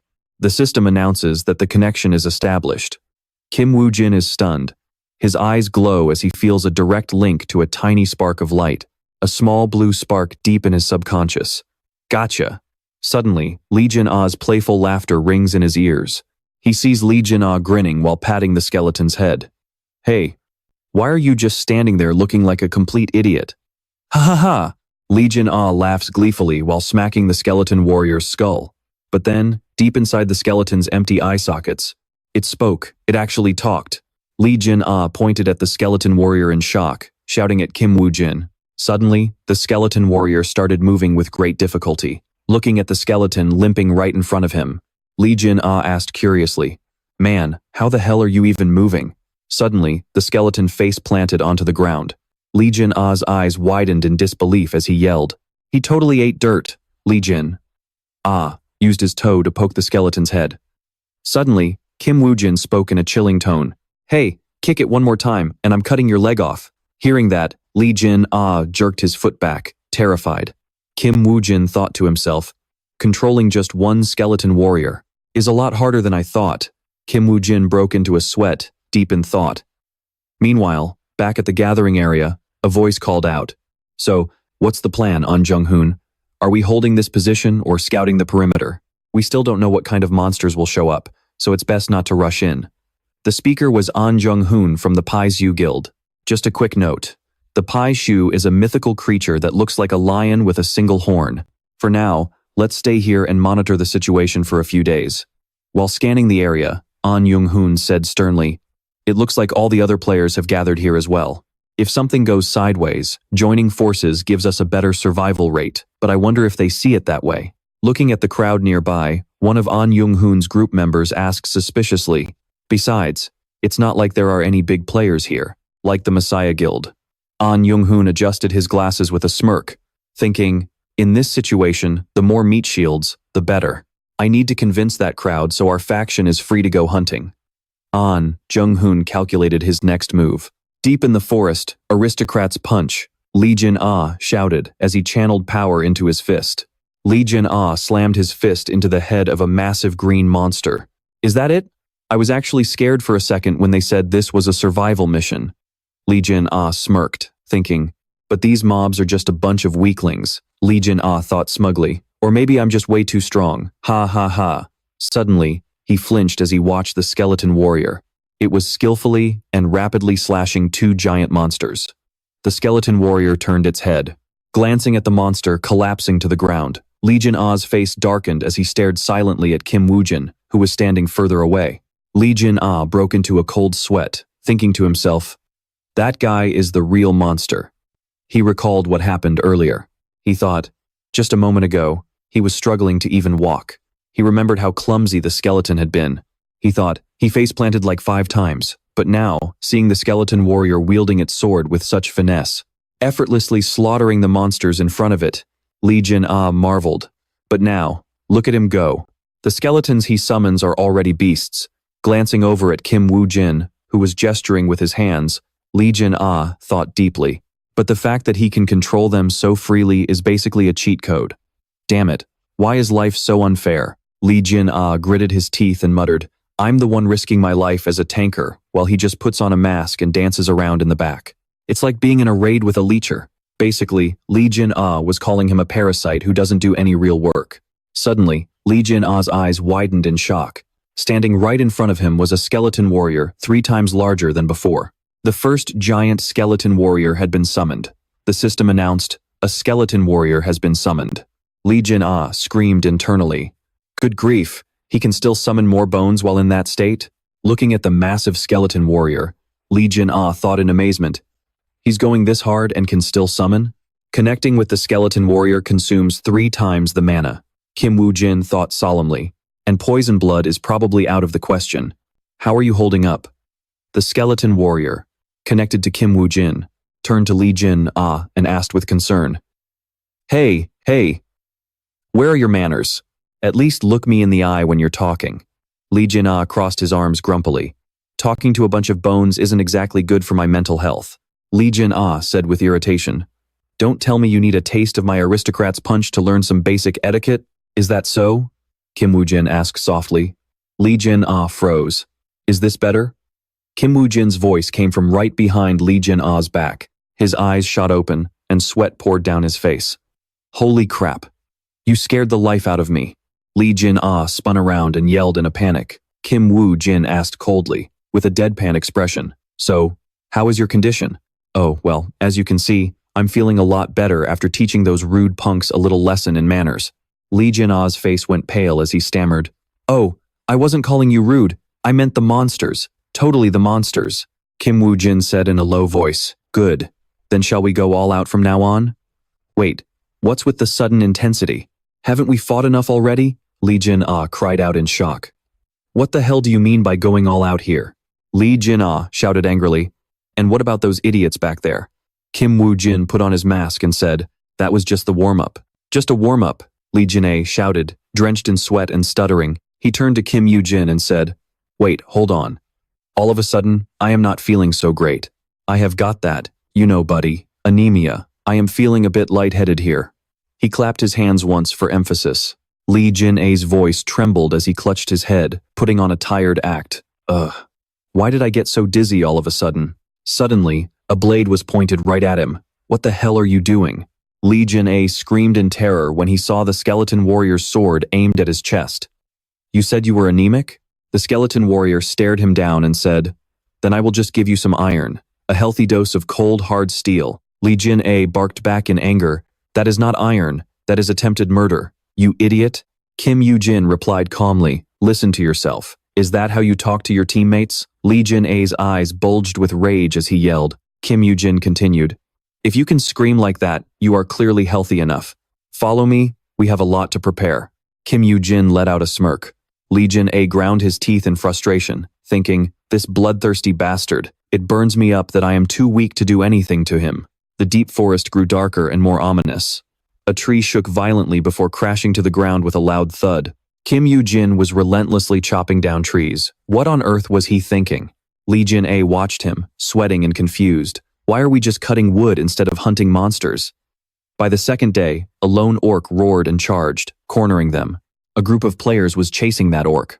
One of them shouted orders to the others. A guy in a red coat with black hair leaped into the air, bringing his blade down in a powerful strike. A buff man with a white beard had just taken down 2 orcs. By the third day, the forest was filled with the sounds of battle as the participants fought the orc hordes. Why is this so boring?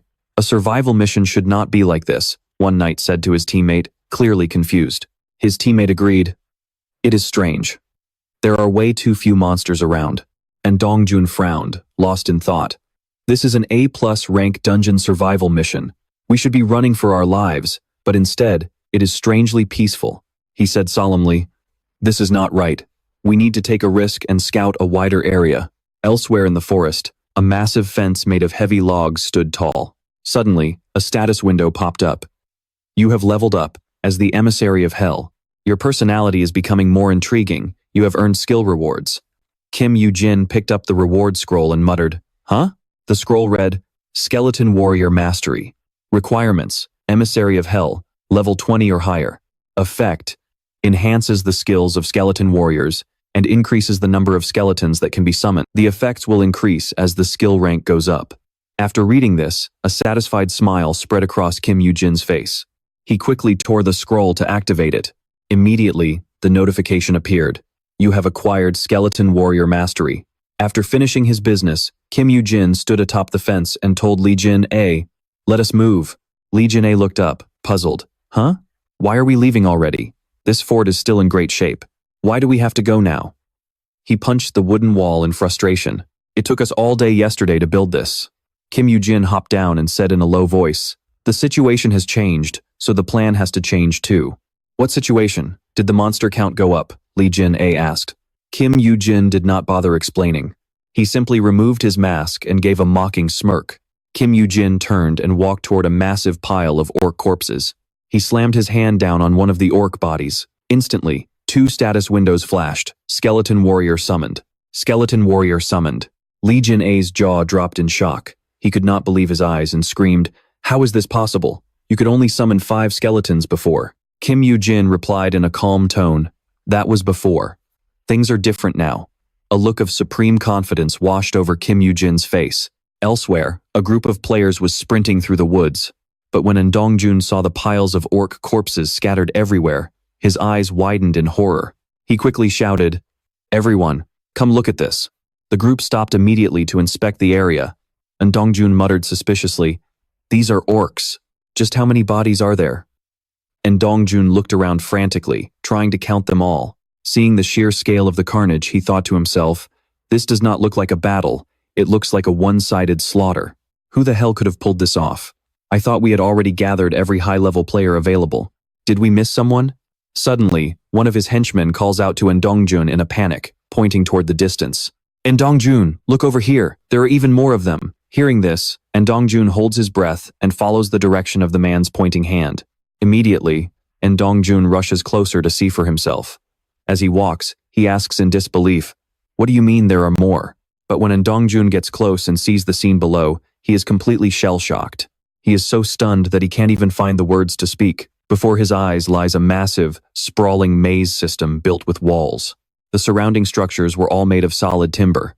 At this point, Jun stammers, This is a maze." With that, the entire group quickly climbs up onto the wooden fences. Every single gap within this maze is packed with the corpses of countless monsters. Facing this horrifying sight, Jun thinks to himself in terror, a wooden maze built specifically to lure, trap, and then slaughter them all. There were plenty of bodies outside, but they are nothing compared to the numbers inside this maze. What kind of person could execute such an elaborate and calculated plan? I have never seen a survival mission play out quite like this before. Thinking of this, Jun grimly adjusts his glasses and tells himself, so this is why everyone was able to just wander around leisurely despite it being a survival mission. I completely misread the situation. We need to gather the rest of the survivors right now. Somewhere else, Lee Jin and Kim Yoo-jin are talking to each other. Lee Jin frowns and says, "I am not really a fan of using traps to catch monsters, but I guess when in Rome, do as the Romans do. Besides, why do we keep running in circles? We put so much effort into building that thing. Don't tell me we are building another one out here." Hearing that, Kim Yoo-jin replies, "Don't worry, we don't need those anymore. Our manpower has increased. Mazes and traps are just a waste of time now." As he speaks, Kim Yoo-jin smugly pats the head of a skeleton. "Hunting them ourselves will be much faster," Kim Yoo-jin says confidently. Hearing this, Lee Jin says excitedly, "Oh, now you're talking. All right, it's finally time for me to shine." Suddenly, Kim Yoo-jin draws his sword and points it directly at Lee Jin. His sudden move terrifies Lee Jin. He backs away and quickly yells, "Whoa, whoa. Why are you pointing that sword at me all of a sudden?" "I'm not anemic anymore, because I'm the one taking the lead," Kim Yoo-jin replies. Hearing this, Lee Jin enters a combat stance. He confidently claps his hands and says, "Ha, fine. Now I'll show you what I'm really made of. I don't care about anything else, but I won't let anyone steal my glory." After that, the two of them dive into a fierce battle for a long time. This intense fight leaves Lee Jin gasping for air. He raises a trembling hand and says, "Hey, hold on a second, let me catch my breath." Suddenly, a skeleton walks up to Lee Jin. Lee Jin glares at it suspiciously. As if realizing something, the skeleton pauses for a moment, and then quickly turns around to head in another direction. Seeing that, Lee Jin screams in anger, "You little brat, are you looking down on me? You think you can mess with me like that? Get back here if you've got the guts." Despite the loud insults Lee Jin is hurling, the skeleton calmly continues walking forward. It doesn't even look back. Seeing this, Lee Jin holds his head and curses, "Damn it, does this bastard Kim Yoo-jin have infinite stamina or—" No, that's not it. His fighting style is completely different from mine. I always use my hands and feet and try to out-tank the monsters, so my stamina drains too fast. Meanwhile, he can strike first, kill the monster, and immediately switch targets. It's the most efficient way to fight. Lee Jin resolves to himself, "It's frustrating, but I really want to learn how to fight like that." Noticing Lee Jin frustrated expression, Kim Yoo-jin turns to look at him. Kim Yoo-jin mocks him, saying, "What's wrong? Didn't you just say you were going to shine?" Hearing the jab from Kim Yoo-jin, Lee Jin curses under his breath. Damn it, why does he have such a long memory? Thinking that, Lee Jin yells out, "Just you wait, the show is starting right now." As soon as he finishes speaking, Lee Jin charges headlong into the swarm of monsters. As he fights, he determinedly tells himself, "All right, I have to try this. Meanwhile, Kim Woo-jin stands at a distance, staring intently at Lee Jin-ah while he fights. He thinks to himself, if he's the Lee Jin-ah I know, he will definitely try to copy what I've shown him. But since no one has ever guided him before, he only knows how to rely on his immortal body and dive headfirst into monster swarms. That approach is incredibly inefficient. No, if I give him a bit more time, he'll become useful. I guess I'll just have to force him to be useful. At that thought, Kim Woo-jin smirks with a devious smile. Soon, the 5th day arrived. There are only 24 hours left until the survival mission ends. Lee Jin-ah pants heavily and thinks, why is he going this far? The mission is just to survive, isn't it? The system continuously notifies him that he has leveled up. Lee Jin-ah wonders in utter confusion. Did the monsters steal something precious from him? The emissary of hell is quite fond of your ruthless efficiency. The system window flashes a notification. Kim Woo-jin, you have received several skill rewards. Unable to take it any longer, Jin-ah screams in frustration. Hey Kim Woo-jin, this isn't a job anymore. It's straight up torture. I've been punching things for 8 hours straight. I'm a human being, not a statue. Woo-jin coolly replies, then take a break. Hearing that, Lee Jin-ah's eyes light up as he asks, really? Where should we sit? Finally, I can rest and eat as much as I want. Suddenly, Lee Jin-ah notices the skeleton nearby staring at him. He offers it a candy bar and asks, what's up? Want a bite? Come on, put your hand out and I'll give you some. To his surprise, it actually reaches out and he laughs playfully. Hey! Looks like little Skelly is finally opening up to me, huh? Lee Jin-ah excitedly turns to Kim Woo-jin to brag. Hey, did you see that, Kim Woo-jin? This right here is true brotherhood. He puts on a blissful face and exclaims, man, I'm so moved. Brotherhood is something words just can't describe. Are you hungry? Before Kim Woo-jin can finish his sentence, Lee Jin-ah sees Skelly hand the candy bar he just gave it right back to Kim Woo-jin. Lee Jin-ah finally catches on, standing up angrily and shouting, so you were the one controlling it this whole time? Damn it, do you enjoy messing with people that much? Kim Woo-jin joins in on the teasing and replies, I just wanted to see what this brotherhood of yours tasted like. Still fuming, Lee Jin-ah points his finger at Kim Woo-jin and yells, why you little? You're the worst. You work me to the bone, don't even buy me food, and now you're stealing from me? If you keep being this cheap, you're gonna go bald, just like boss. Oh Se-chan. Kim Woo-jin ignores Lee Jin-ah's rant, focusing on only one word. Did he say bald? This is the first time I've heard anything about Oh Se-chan's physical appearance. Suddenly, blood-curdling screams echo from the distance. Lee Jin-ah breaks into a cold sweat and asks, was that a distress signal? Time's almost up anyway. We've slaughtered so many monsters. How can those guys still be struggling? Kim Woo-jin speaks up and says, that wasn't a distress signal. Lee Jin-ah looks at him, confused, and asks, then what was it? Kim Woo-jin explains calmly, since the survival time is almost over, we're about to be teleported to the 2nd floor. They're gathering everyone to decide the order for fighting the snake. Lee Jin-ah scoffs in disbelief and says, no way, a whole crowd of us might not even win, and now they're planning to take turns? Unbelievable. They've gotten way too cocky. Kim Woo-jin replies, you and I lowered the difficulty of this floor significantly, so they've spent the last 5 days just messing around. Of course, they're feeling confident. Lee Jin-ah doesn't care and just sighs, what? That's just ridiculous. Kim Woo-jin gets down to business. I'll check the reward scroll, and then we head over. Lee Jin-ah is stunned by what he sees and stammers out, huh? Is that a real gold scroll? Kim Woo-jin smirks to himself. This is the signature skill Johann Georg used to use, corpse explosion. Requirement, emissary of hell. Required level is 30 or higher. Effect, infusing a monster's corpse with mana allows it to be detonated at any time. Back at the forest clearing where the crowd is gathered, Lee Seungjun shouts at the top of his lungs, everyone, listen up. Almost all the survivors are here, so I'm announcing that the survival mission will soon be complete and will be moved to the 2nd floor. The coalition, including the Pixie Guild, will be hunting the needle-spined snake first. Any objections? Kim Woo-jin and Lee Jin-ah have already rejoined the group.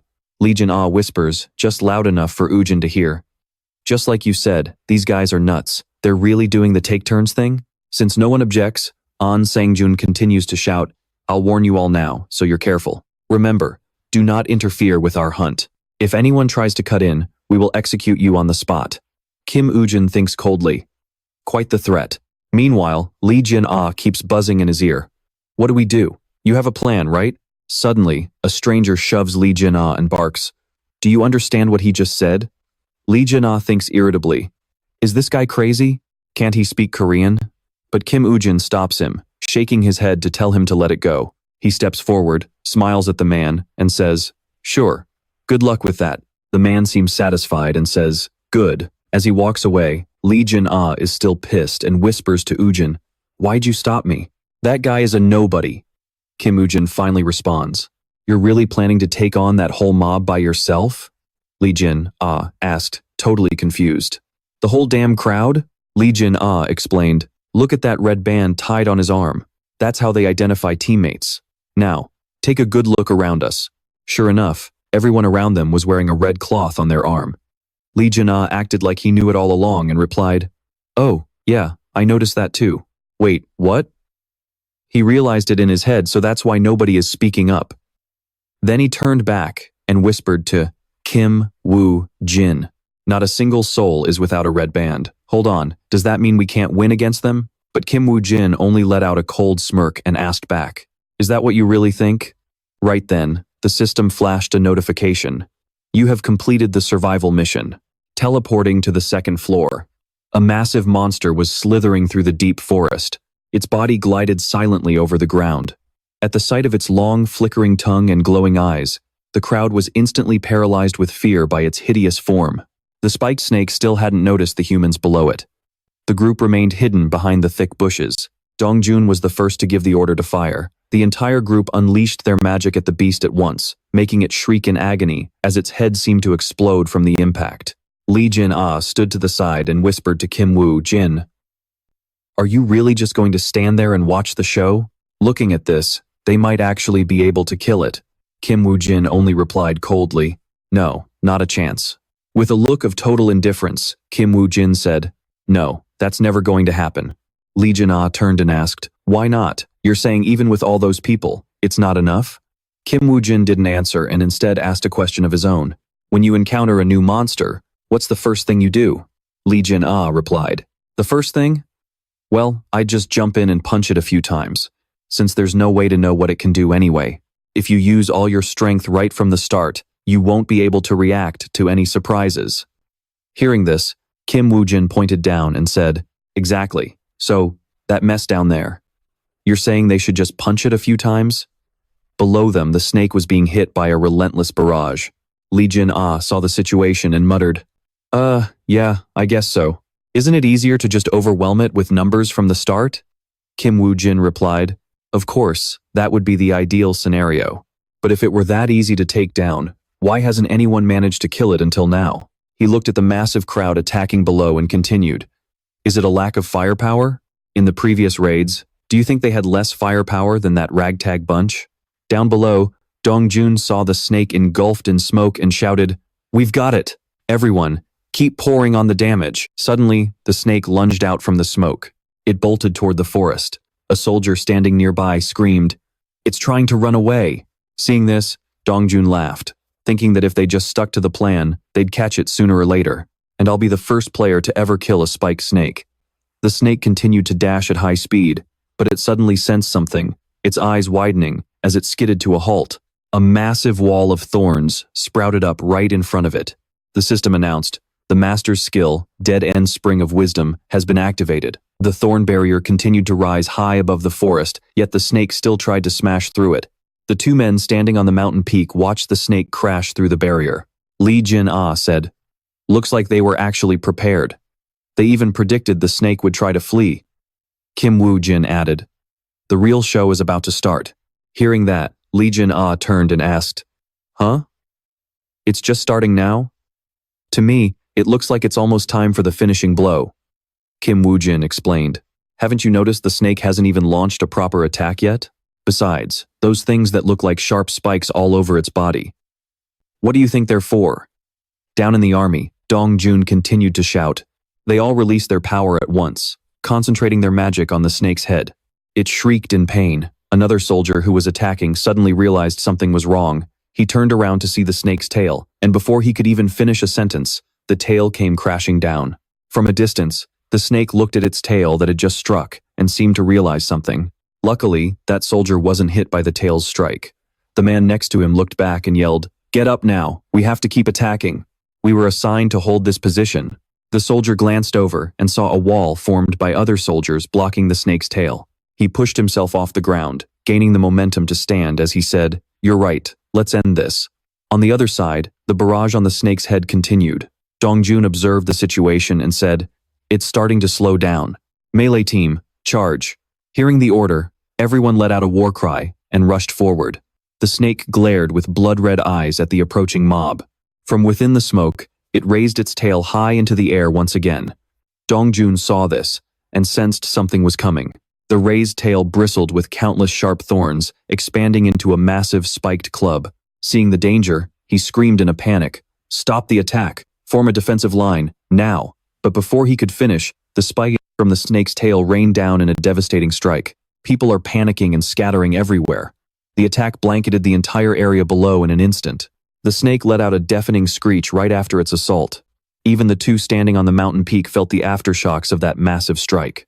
Luckily, we backed off in time. Kim Woo Jin thought to himself, "I assumed those spines were laced with deadly poison, but it turns out they were just regular." Lydia stared intently at the destruction, thinking, that area of effect is absolutely massive. The snake continued to lash its tail, kicking up a massive circle of dust and smoke around its body. Dongjun waited for the smoke to clear and opened his eyes, wondering, what's going on? Is that all it's got? He scanned his surroundings. I thought it was going to pull out some terrifying ultimate move, but if it's just a wide-range physical attack like this, it's nothing special. The other soldiers slowly began to pick themselves up. They reached for nearby objects to steady themselves, but the moment they touched the debris, it crumbled into dust. A soldier picked up a fragment, thinking, are these the spines that shot out from the snake's body? I didn't think they'd be this fragile. He looked inside the shard and realized it was completely hollow. Meanwhile, the snake continued to roar high up in the air. Seeing this, Dongjun shouted, "Great! It's out of spines." He turned to his men and barked, "Everyone attack now before it has a chance to recover." The snake glared down as if it were observing them or preparing another move. Below, the soldiers charged forward in a massive wave. Dongjun watched the scene unfold, thinking, what is this? Whether it's the boss or its minions, none of this is actually difficult. The crowd kept pushing forward, screaming, "Charge!" As they advanced, they spotted a man just sitting there and yelled at him. "Hey, you idiot! We're in the middle of a life-or-death battle and you're just sitting there? Get your ass up and move!" After shouting, the soldier rushed past him. He glanced back at the sitting man, only to see him cough up a mouthful of blood and collapse. The soldier stopped, looking back in total confusion. Suddenly, more people began to drop to their knees, vomiting blood before hitting the dirt. The soldier watched his comrades fall and grew even more terrified. What the hell is happening? As he spoke, he felt something welling up in his own throat. A system message appeared. You have been infected by the spine snake's lethal toxin. The soldiers in the back saw the carnage ahead and screamed, "It's poison! Fall back!" A soldier turned and yelled, "Dongjun, the situation is bad. Almost all the tankers have collapsed." Dongjun froze, wondering, it has poison? He thought frantically. How is this possible? When did they even get infected? Then his eyes darted toward the shattered spines. Don't tell me those spikes were the source. He stood there trembling, thinking, if even the tankers are going down, this poison must be incredibly potent. From a tree nearby, a skeleton was observing everything. The soldiers below were in total chaos, screaming, "Get away! Stay the hell away from me! Somebody please save me!" Kim Woo Jin watched the horror unfold and thought, this is gruesome. Lydia, seeing him remain silent, asked, "Hello, can you hear me? What's the status over there?" Kim Woo Jin replied, "The formation broke because of the snake's poison. They're hauling ass trying to escape." Lydia sounded like she didn't believe him and shouted, "Poison? How the hell is there poison? I only saw the snake shooting spines. Where did the poison even come from? Were the spines toxic from the very beginning?" Kim Woo Jin turned his head and spoke. No, the attack hit the main damage dealers in the back as well. If the spines themselves were poisonous, then the glass cannon damage dealers would have dropped first. Why did the tanky frontliners collapse instead? Hearing this, Lee Jin-ah was even more baffled. Then what the hell happened? When did they get poisoned? Kim Woo Jin didn't answer right away. Instead, He recalled the moment the snake created that circle of smoke. Damn it, he thought. Everything was going so smoothly that I let my guard down. It's not called the snake of death for nothing. What a nightmare. Lee Seungjun, still waiting for an answer, asked again. So what do we do now? Go down and join that mess? Woo Jin replied. No. Now that we've figured out the snake's trump card, it's time to hunt. As soon as he finished speaking, Woo Jin turned toward the skeleton that was busy killing goblins. Lee Seungjun asked, What are you planning? You're going to kill that snake? Have you? He kept walking and said, I'm going in alone. You stay here and get ready. Lee Seungjun let out a sigh of relief and said, Man, you scared me. But wait, that's not what I meant. Hey, you jerk. I'm not some servant you can just boss around whenever you feel like it. Woo Jin turned back and gave a smirk. Is that so? Then why don't you come down to the snake with me? I'm practically begging you. Lee Seungjun immediately shook his head in terror. Whoa, hold on there, big brother. You misunderstood. What I meant was, I've decided to stay right here and wait for your signal. He watched Lee Seungjun break into a nervous sweat as the area returned to a haunting silence. The snake stood its ground, still emitting that faint, swirling mist. Woo Jin noticed the smoke escaping from the holes on the snake's body. He thought, no color and no smell, so it's an invisible toxin. That's why they couldn't protect themselves in time. I finally understand why no guild has ever been able to take this thing down. By the time they realize they're poisoned, it's already too late. But I'm different. He paused for a moment. A system notification appeared, activating the power of Apophis. You are now immune to the spine snake's toxin. The spine snake's toxin has triggered an evolution in your poison blood. Regaining his composure, Woo Jin smiled and thought, thanks to the power of Apophis, I can survive this and finish the mission. Apophis, now that my blood poison skill is enhanced, everything is falling perfectly into place. He suddenly notices something. He reaches out his hand, thinking it over, and then pulls up the system search. Woo Jin thinks, a spear?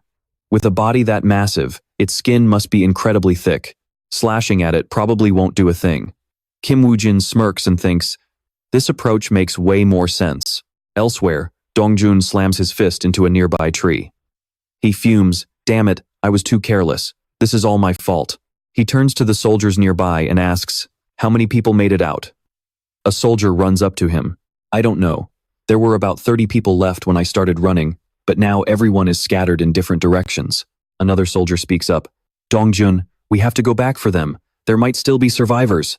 Dongjun immediately snaps back. No, we stay here and gather whoever's left. Anyone who fell behind is definitely dead by now. Hearing that, the soldier screams, what the hell is the point of regrouping? Even if we do, there's no hope of killing that monster. We don't even have a tanker anymore. Dongjun steps in front of him and says, going back to find people is just a death sentence. Regrouping to try and fight it again might seem logical, but winning is impossible. Going back there is suicide. The soldier cries out in agony, damn it, there has to be someone still alive. Are we really just going to abandon our comrades like this? You might as well just kill me. Dongjun's hands are shaking as he thinks. Even if we regroup and go back, the outcome is already clear. Fighting without a tanker is like charging into battle buck naked. I have to stay calm. Suddenly, a massive sound echoes through the air. Everyone looks toward the noise and asks, what was that sound? A soldier asks nervously, please don't tell me it followed us here. Dongjun immediately barks out an order.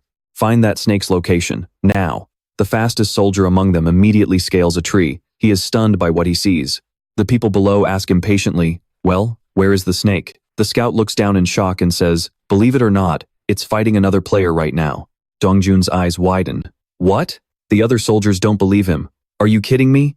Give us more details. The scout points ahead, his voice trembling. I'm just telling you what I see. There's someone actually fighting that snake. If you don't believe me, come up here and see for yourselves. Dongjun grows even more anxious. He thinks, no way. Is there really someone who can breathe in that poisonous hellscape? The group stares at the scene ahead, completely dazed. Is that for real? And Dongjun breaks into a cold sweat.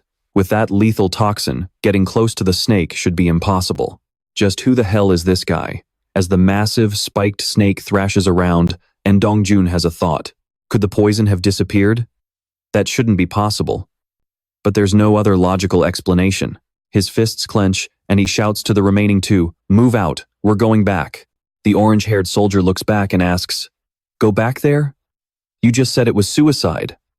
Undead screams in response. Open your eyes and look. The spiked snake's poison has cleared. Internally, he thinks. I have to take this chance to make up for my mistake. If I just stand here watching, I'll never find an opening to take that monster down. On the other side, the spiked snake is still thrashing, mouth agape. Its body is under a relentless assault. It roars viciously at the skeletons on the ground. The skeletons keep firing arrows at it. The man in the bone mask charges forward, thinking, exactly as I thought. Arrows can't pierce that thick hide, but there are other ways to deal with it. I'm a poison expert myself, after all. He leaps onto the snake's massive body. From the skeleton's perspective, the spiked snake is howling in rage. Its head is covered in arrows, but it doesn't seem to bother it at all. It glares at the skeletons on the ground. They realize what it's planning just as the snake lunges down. It opens its maw wide, trying to swallow the skeletons in one go. But it fails. The skeletons are one step ahead, dodging nimbly. The snake misses its mark, slamming its head into the earth and kicking up a massive cloud of dust. The masked man, spear in hand, sprints along the snake's body.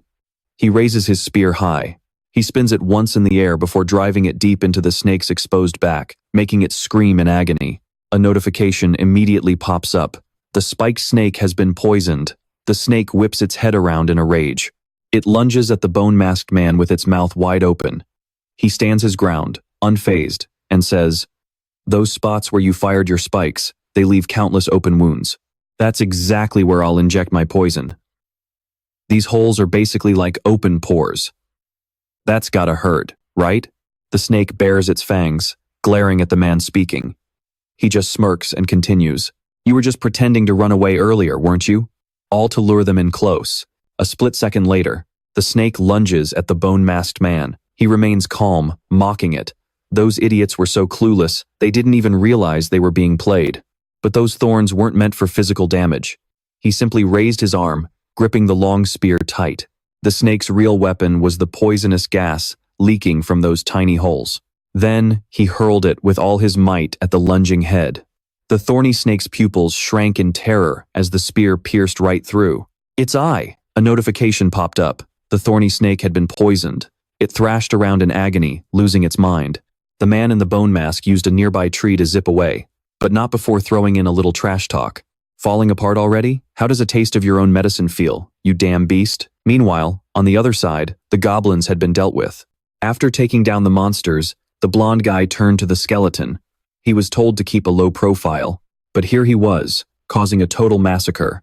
He gritted his teeth, complaining that a top-tier genius like him, he was being used to clean up monster guts. What a waste of talent. He then flipped the skeleton the bird. He cursed under his breath. That bastard has zero respect for talent. What a total scumbag. The skeleton didn't care about his tantrum. "Give me a status report, kid," it said. The blonde guy jumped, startled, and stood up straight. "Holy crap, you scared the hell out of me. When did you jump into that thing?" The skeleton ignored him. "Did you do what I told you?" The blonde guy quickly reported back. "Of course, that was the last one. Ha ha. But are you sure that snake is coming here? How do you know it'll take this path?" The skeleton cut him off. Explanations later. "Just move your ass." The blonde guy started swearing again. "Oh, you son of a bitch. Using me like some low-level grunt. The least you could do is give me a proper explanation." The masked man cut the connection. After scouting the area, he made his way back. He thought to himself, the prep work is done. Time to start phase 2, deep in the forest. A skeleton was relentlessly hacking away at the thorny snake. Suddenly, the beast felt something surging toward it. A second later, that energy invaded its body. A mental link was forged. The skeleton immediately dropped its sword. It glanced at the spears nearby, summoned one to its hand, and charged forward with the new weapon. Aiming for the snake in the distance, the skeleton leaped into the air, using the trees as stepping stones. It shot forward like an arrow. With a spear in each hand, it drove them deep into the snake's flesh. The thorny snake shrieked in pain as the poison notification flashed again. But a moment later, it turned its head, snapping at the thing that hurt it. The link was severed once more. As the snake opened its maw to crush the skeleton, the summon leaped high into the air, spears still in hand. It dove straight down at the snake's head. Surrounded and attacked by the skeletons, the snake writhed in agony. As it howled, the masked man gripped his spear with a smirk. "I'm gonna turn you back into a common garden snake." He plunged the spear back into the beast. Once again, the notification flared, thorny snake poisoned. Its stats began to plummet. The snake raised its head and let out a deafening roar. From a distance, you could see the giant beast thrashing out of control. The skeleton noted, "It's so big, the poison is working slower than I thought." He put his back into it and hurled another spear. The link reopened. The skeleton sprinted across the snake's massive body with incredible speed. It vaulted into the air, catching a spear mid-flight. Landing back on the beast, it drove the weapon deep into the thorny snake's scales once more. Notifications flooded in, snake poisoned, stats decreasing, over and over.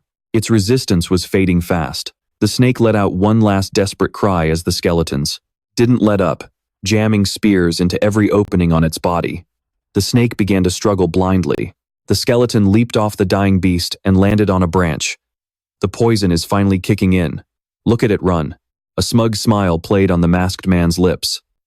The out-of-control snake crashed toward the ground. It barreled straight toward the piles of monster corpses. The Hell Messenger's skill, corpse explosion, was triggered. In an instant, the thorny snake was caught in a massive blast. It was engulfed in flames, but somehow, it was still breathing. It immediately turned tail and tried to flee in another direction. Seeing this, the skeleton just chuckled. Changing directions won't save you, darling. As the snake scrambled away, it slammed right into another pile of bodies. Dead goblins were stacked high. The corpse explosion skill was triggered once again. The snake's pupils dilated as another explosion rocked the forest. The notification rang out. Thorny snake poisoned. The thorn body snake's resistance is failing.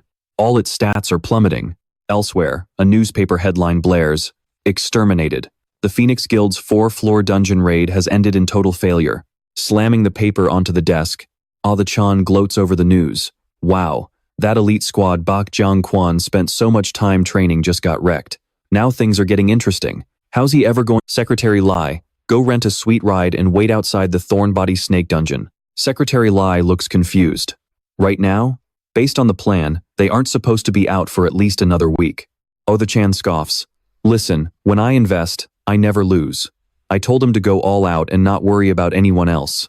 Secretary Lie tilts her head and replies, "Well, if that's the case, renting a piece of junk from the scrapyard like we usually do won't look right. They're undercover as Russians, aren't they? We should probably use a diplomatic envoy vehicle to pick them up quickly." Hearing that, Ah-the-chan winces and thinks, "A diplomatic car? My wallet is hurting already." He scratches his head awkwardly and calls her back. "Wait, Secretary Lie, do any ambassadors actually drive minicars?" Secretary Lie heads straight for the door and leaves him with a sharp, "Not a chance," leaving Ah-the-chan breaking out in a cold sweat. Meanwhile, Dongquan and his group watch as the Thornbody snake is blown apart. Dongquan stares at the scene in shock, thinking, he's a monster. Not only did he predict the snake's path, but he intentionally set those explosions to lure the beast right into a trap. The man in the bone mask watches the snake's head explode and says casually, "Tired of crawling around yet?" The Thornbody snake's body is covered in wounds, and venom has already spread through its entire system. The bone-masked man smirks. "Go ahead and start being scared, sweetheart." But it's already too late. The skeletons continue to rain arrows down on the massive snake. It roars in a final, desperate rage. But the skeletons show no mercy and keep up their assault. It continues to wail, but more and more wounds open up across its body from the relentless skeleton attack. Seeing it still trying to fight back, the bone-masked man says, "Why even bother dodging? The poison has already reached your core. Your life is slowly draining away. Just accept your end. It'll hurt less that way." Nearby, Dongquan's group is rushing toward the scene. He runs as fast as he can, thinking, "Damn it, what was that horrific scream I just heard? I'm sure I recruited almost every player in this dungeon. So who the hell is this guy?" When he sees the Thornbody snake has been taken down, he grinds his teeth in frustration. As soon as the notification pops up that the Thornbody snake is defeated, the remaining players lose their minds. One of them shouts, "Who the hell killed the snake?" People start buzzing with excitement. Does this mean we're actually going to make it out of here alive? Don't be an idiot. If we hurry, we can go loot the snake's body. And Dongquan can't believe his eyes. No way. Did he really manage to kill that thing? Seeing him standing there in a daze, the orange-haired man yells, "And Dongquan, over here, hurry up." And Dongquan immediately sprints forward, thinking, right, I can't leave here empty-handed. At the very least, I have to see his face. He clenches his jaw. On the other side, the man looks at his notifications. You have earned the achievement. First, to defeat the thorn. The messenger of hell wishes to share a portion of power with you. The man in the bone mask can't help but smile.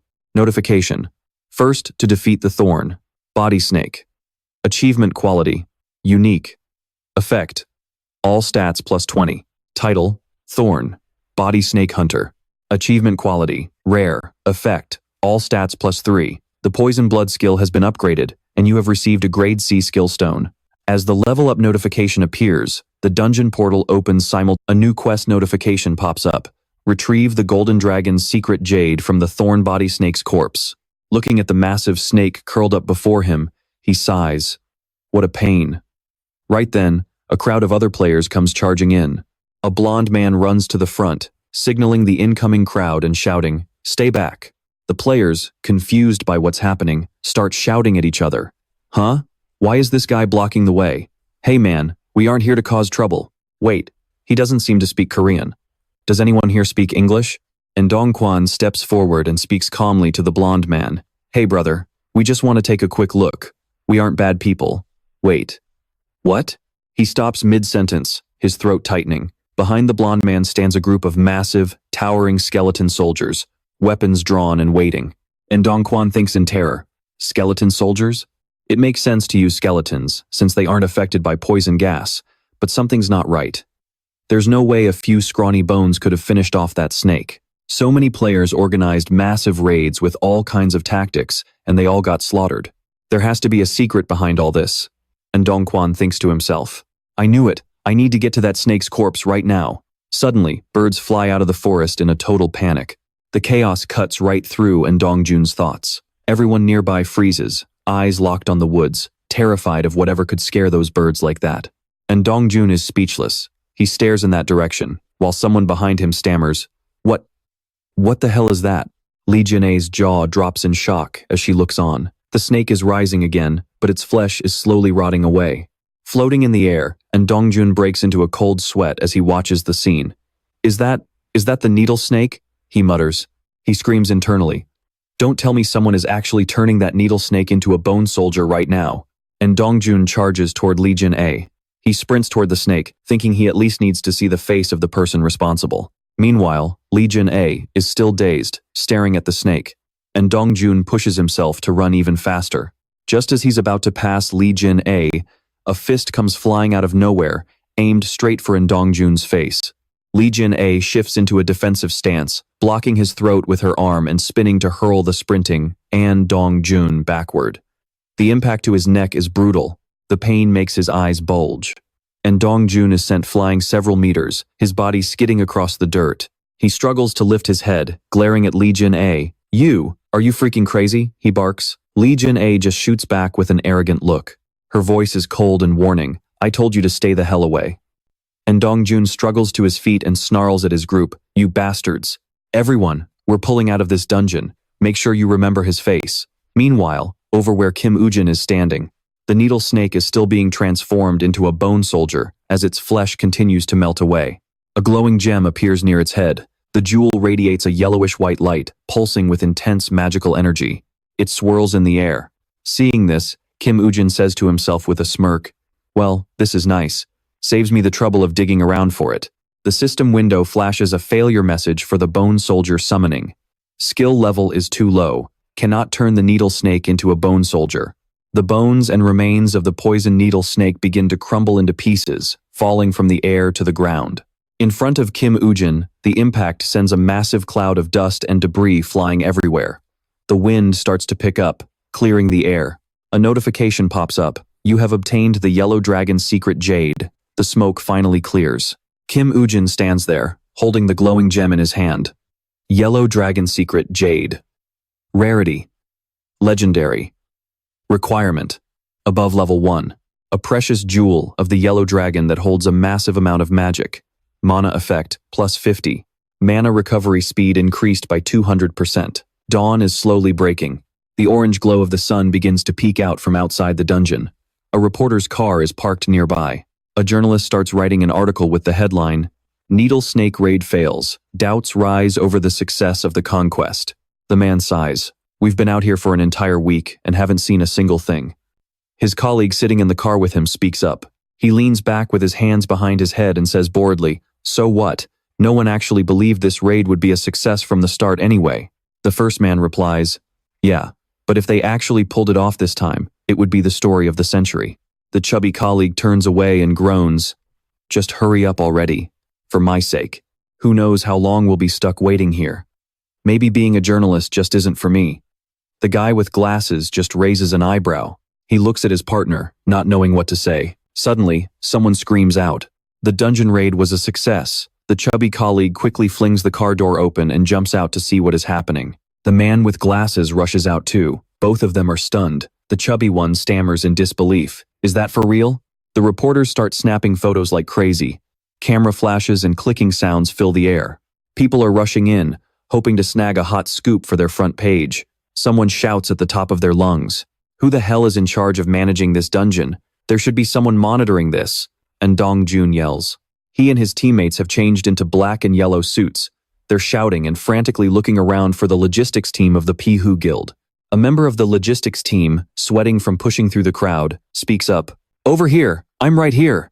And Jun screams, "Block them. They're the ones who killed the needle snake. Don't let them leave this place." A follower screams. He points toward two men in white suits walking through the sea of reporters. There they are! Thanks to the shouting from the Pihu Guild members, all the reporters' attention shifts to Kim Woo-jin and Lee Jin-ae. The two of them continue to walk calmly through the non-stop flashing of cameras. Questions from the press start flying at them. "Is it true you guys took down the needle snake? Please stay for an interview. How are you two feeling right now?" The two of them just keep walking toward a black car waiting for them, while Jun watches. Jun was still trapped in the swarming crowd. He screamed at the top of his lungs, "Move! Get the hell out of my way!" The chaotic shoving was causing a total security breakdown. Struggling to breathe, Jun hollered, "Are you all freaking deaf or what?" He finally managed to shove his way to the front, but the car with those two had already sped off. And Jun could only reach out his hand into the empty air in regret, shouting, "Hey, wait, it's me, Undong." Suddenly, Jun spotted the blue license plate with 6 zeros. He couldn't believe his eyes and yelled, "Ha, you have got to be kidding me. You do not mess with a diplomatic vehicle." Meanwhile, inside the car, Lee Jin-ah looked around the luxury interior and gasped in awe. "Wow, I guess Se-chan really went all out for this job, huh? These seats are so soft. Finally I can get some rest." Beside him, Kim Woo-jin was pulling off his blonde wig. Lee Jin-ah also peeled off his mask, turned to Kim Woo-jin, and asked, "Hey, so what was that item you just grabbed?" "I did my fair share of work taking down that snake, you know. It has got to be some top-tier loot, right? After all that blood and sweat, the least you can do is let me know what it is." Lee Jin-ah crossed his arms, pouting. Kim Woo-jin did not even bother answering. He just pulled out his phone and picked up a call. Kim Woo-jin speaking. "That is right. We just made it out of the dungeon." Lee Jin-ah leaned in, trying to eavesdrop on the conversation. On the other end, Oh Se-chan sat in front of his computer, scrolling his mouse with a grin. "Ha ha ha, Kim Woo-jin, my man. Or should I call you Isaac Ivanov? How does it feel to be a world-class hero?" Kim Woo-jin replied flatly, "It is fine." "What is the public saying?" Oh Se-chan replied, "The media is losing their minds over you. Just look at these headlines. The thistle-spined snake dungeon has been cleared. First team to hunt the thistle-spined snake. Who exactly is this Isaac Ivanov? Isaac Ivanov is a summoner. Breaking news on a brand new skill branch." Oh Se-chan continued excitedly. "You know, it would be a real waste to let all this fame go down the drain. If we play our cards right and use the name Isaac Ivanov, you could get your hands on much bigger, more lucrative contracts. What do you think? If you are down, let us keep this partnership going." "Oh," Se-chan laughed. But Kim Woo-jin remained silent, holding the phone to his ear. Kim Woo-jin thought to himself, he is right. This new identity will be incredibly useful for gaining access to high-rank dungeons. I was actually going to suggest it myself, but luckily he brought it up first. Kim Woo-jin replied, "Fine. I am in. Great. Looking forward to working with you." Oh, Se-chan reached out to take some documents from Secretary Lee, a wide grin on his face. "Perfect. Also, just a heads up. Things got pretty intense while you were in the dungeon. You know Chi Hye-mi, Park Yong-won's right-hand guard, right? Chi Hye-mi led a raid team into a 4-story dungeon, and not a single soul came back out. Players dying in dungeons. So, to most people, it looks like just another tragic accident. However, I have been crunching the numbers myself. It looks like there was a spy from the Skull Guild in Chi Haime's raid team.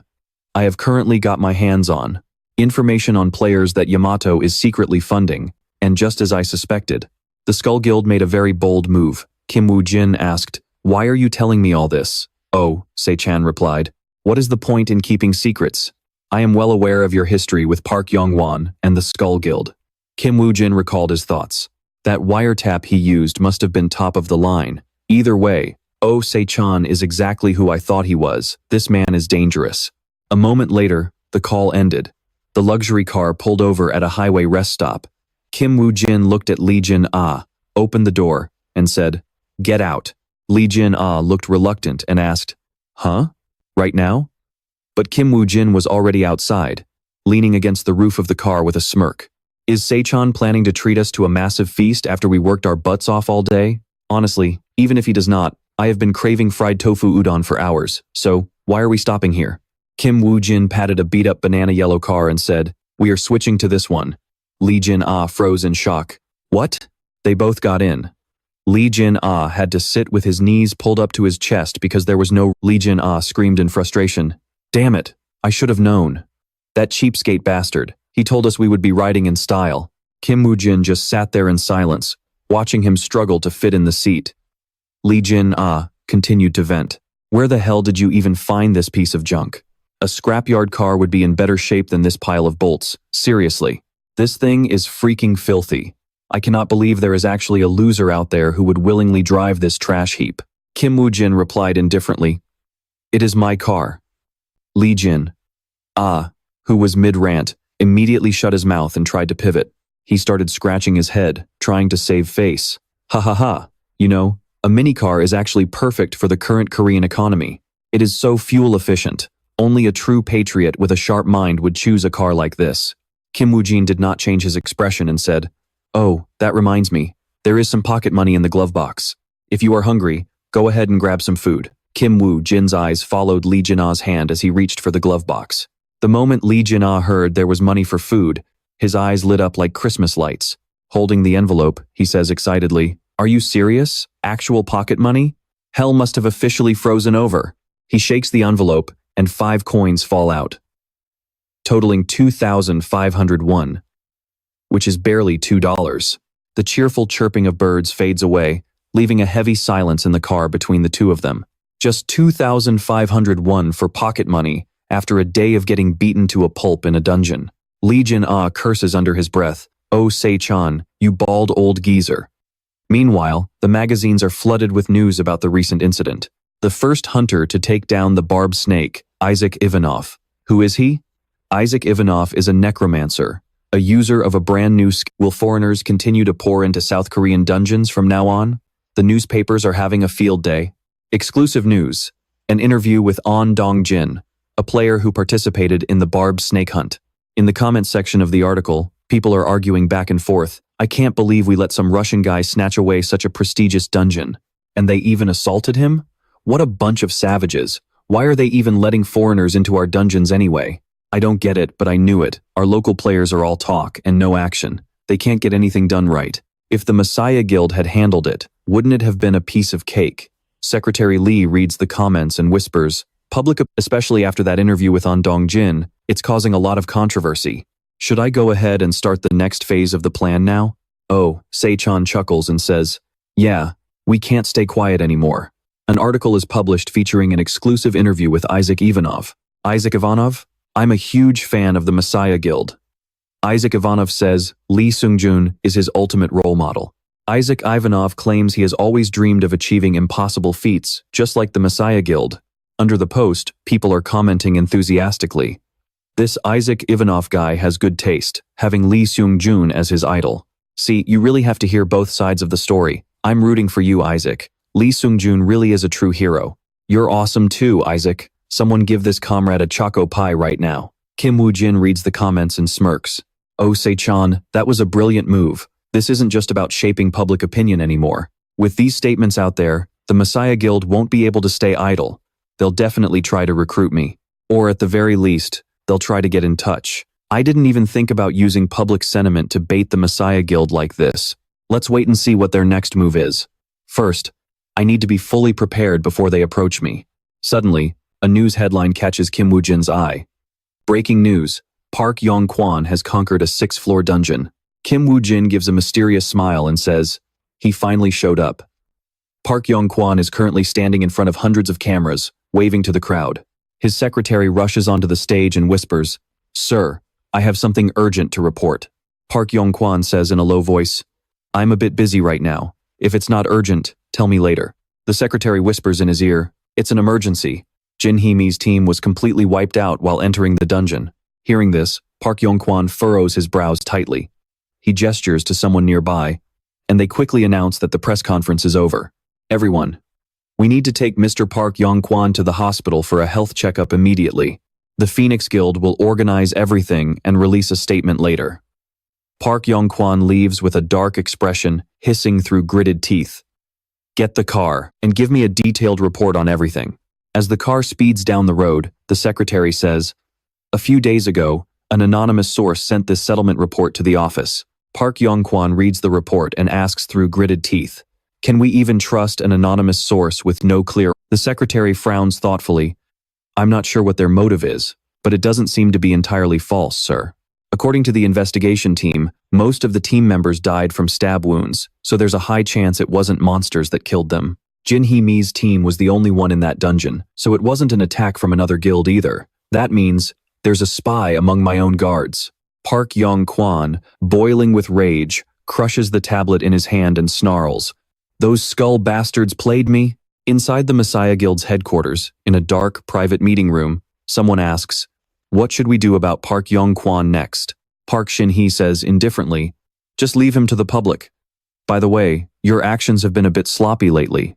The man with the scar says, "I'm currently working with the Skull Guild to clean up this mess." Hearing this, Park Shin Hye slams the table and stands up angrily. "What? This is no time to be acting on your own. Explain what happened at the Lizardman Warrior dungeon. If you're going to do something, do it right. And even your precious ally Kim Ji-hun is probably dead by now.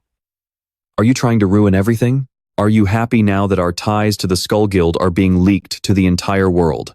I wasn't going to interfere with your business, but this is way out of line," the massive man roared, fuming at the criticism.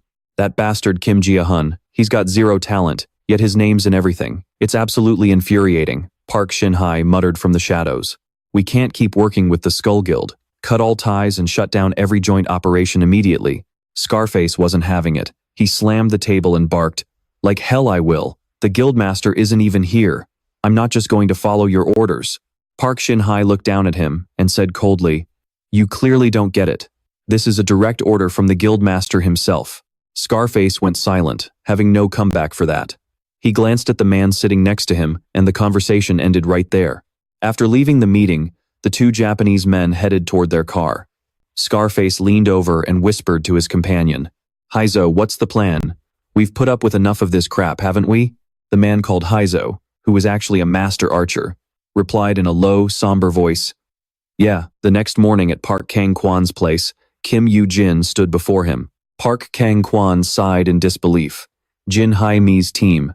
They were supposed to be legends. I never expected a disaster like this to happen.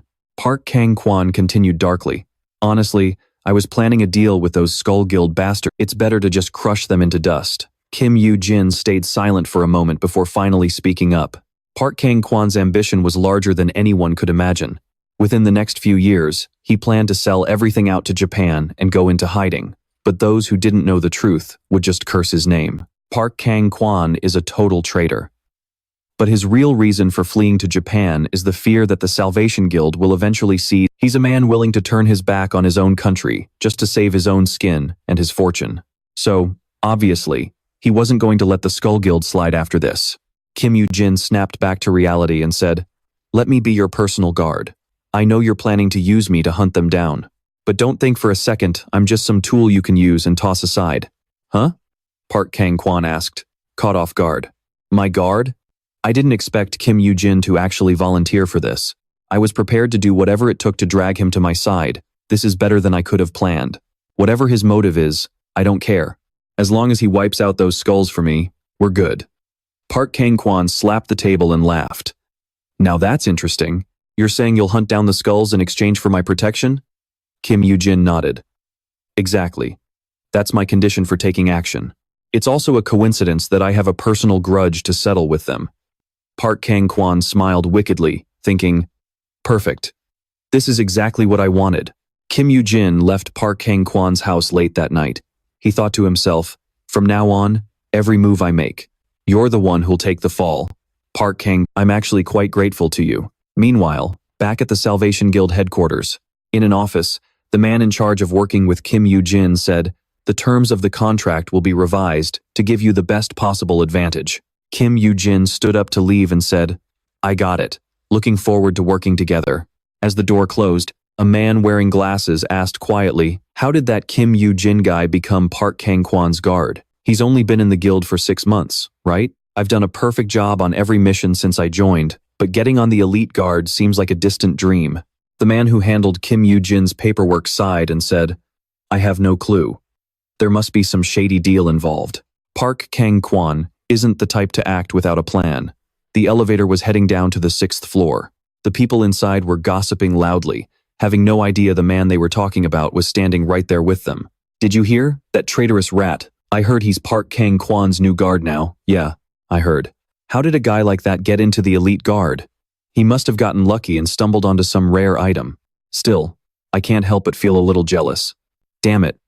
Why be jealous of a guy like that? He's just a brown-noser who kissed his way to the top.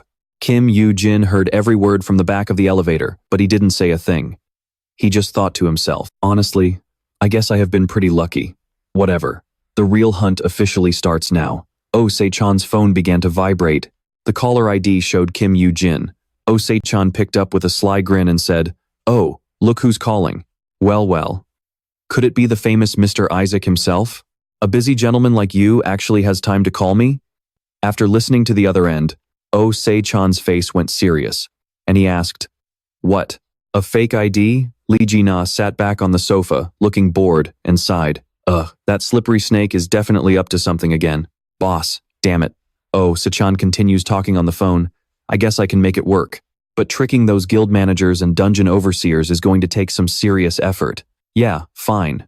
I will get everything ready. After hanging up, Oh Se-chan turns to Lee Jina.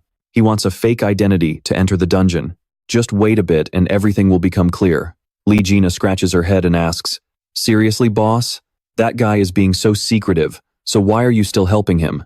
Do not tell me you actually trust him now. Oh Se-chan smirks and says, ha! I do not trust a single damn soul.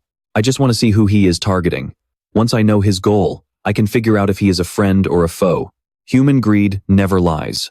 On the road, a car speeds along as a person inside asks quietly, so you are saying Kim Woo-jin is hunting the Skull Guild? The person sitting next to him replies, exactly. That is the most likely scenario. It looks like Park Yong-kwan is planning a fight to the death with those skulls. Most of the Skull Guild members are currently inside the dungeon. This is a once-in-a-lifetime opportunity for Park Yong-kwan and Kim Woo-jin.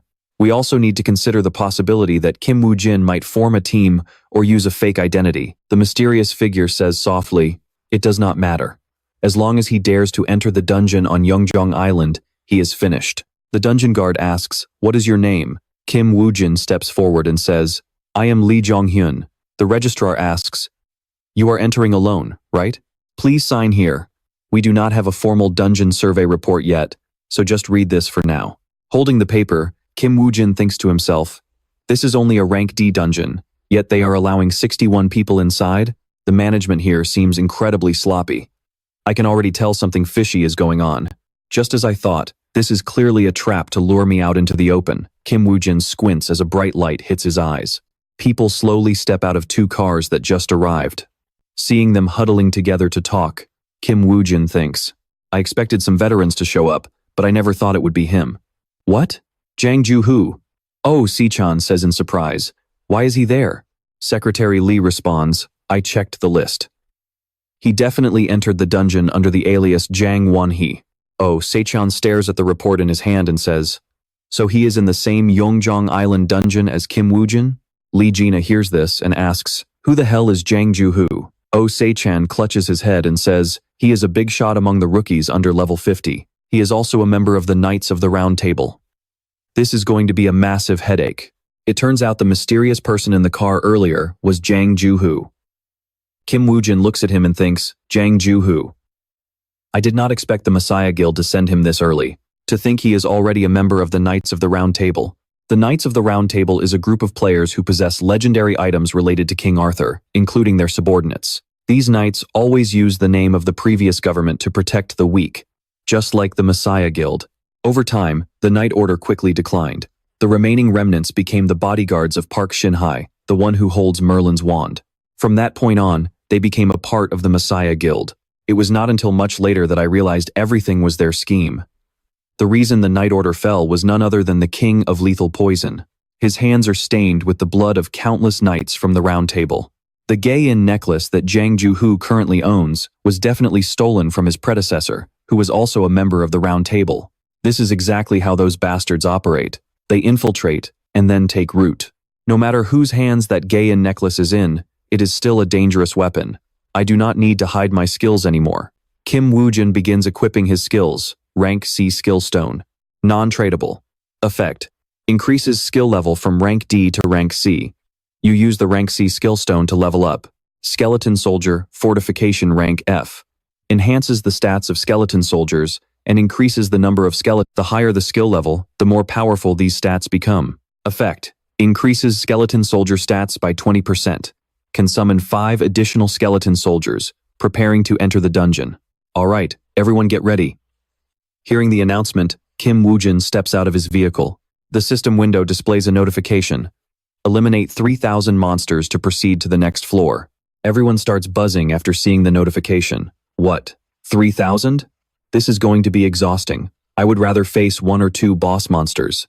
The blonde guy accompanying Jang Ju-hoo says, 3,000 monsters are not that dangerous. It is just going to take a lot of time. Jang Ju-hoo says with a cruel look, Ha! That is even better. The more chaotic the fight, the easier it will be to take out Kim Woo Jin and make it look like an accident, right? Now stop wasting time and go find him. The men with him hesitate and say, Captain, look over there. Jang Ju-hoo looks in the direction they are pointing and asks quietly, The Skull Guild. These guys actually have the balls to dress so blatantly to enter here? Do they not realize what kind of situation they are in? Looking at the Skull Guild members standing there, Jang Ju-hoo curses under his breath, Those sons of bitches. These useless bastards can't do anything on their own. All they do is mess with other people's plans. I already warned them not to stick their noses into this mission, yet they dared to defy the guild leader's orders and come out here anyway. I have to kill them. Jung Ji-hoo barked an order. Forget about the Skull Guild. Focus on the main objective. At any cost, we have to take out Kim Woo Jin with our own hands. He slammed his sword into the ground and growled, Report to me the second you find him. He's an expert at using poison blood, so be extremely careful when you approach him. And another thing, kill anyone who gets in your way. I'll take the fall for it. Deep in the forest, a guy with messy hair was moving fast, trying to escape. He thought to himself, I didn't expect to run into the Skull Guild on the very first floor. That bastard Kim Woo Jin. If I catch him, I'm going to make him die, a slow, agonizing death. He ducked behind a tree to hide, peeking out to check the situation. He wondered, did Park Dong-gwan's bodyguards enter this dungeon too? Suddenly, his eyes widened at what he saw ahead. He thought, skeleton soldiers? Looks like one of them is a necromancer. Pretty crafty, huh? But where the hell is Kim Woo Jin? Suddenly, there was a sound behind him. He slowly shifted his gaze toward the noise. Out of nowhere, Kim Woo Jin was standing right behind him. The man grabbed his weapon and lunged desperately. Squelch! Blood sprayed everywhere.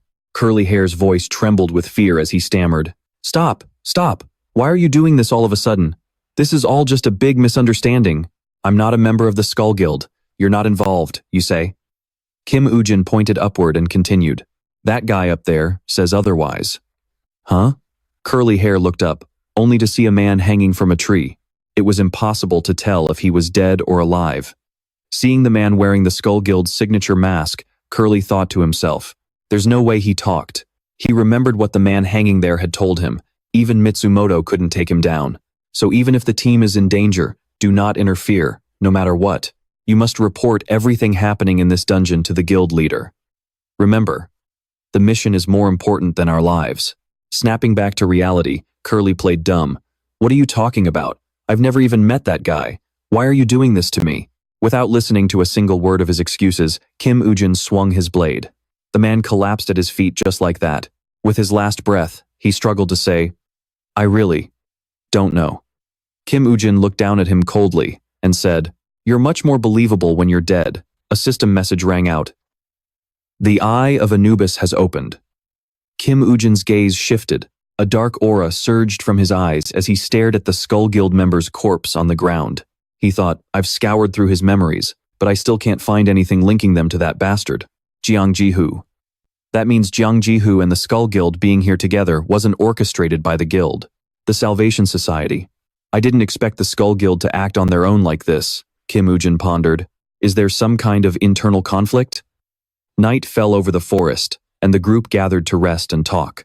Man, I thought 3,000 monsters were going to swarm us, but that was way too easy. Yeah, that little warm-up didn't even get my blood pumping. Stay focused. It might seem easy, but this is a 2-story dungeon. Don't let your guard down. Let's save our strength and move to the next floor. The hooded guy who always followed Jiang Ji-hoo stood aside, listening to the chatter. He turned to the side and whispered, Don't you think it's weird that Kim Woo-jin guy is nowhere to be found? Did he sniff out the danger and tuck tail? Jiang Ji-hoo said thoughtfully. A pathetic coward like that is even easier to deal with. What matters now is the Skull Guild. We don't know where they are or what they're plotting, so we need to track them down as soon as possible. The next day, Jiang Ji-hoo's group moved quickly through the woods. As he walked, he couldn't stop thinking about that bastard Kim Woo-jin. He definitely made it to the 2nd floor. So where the hell is he?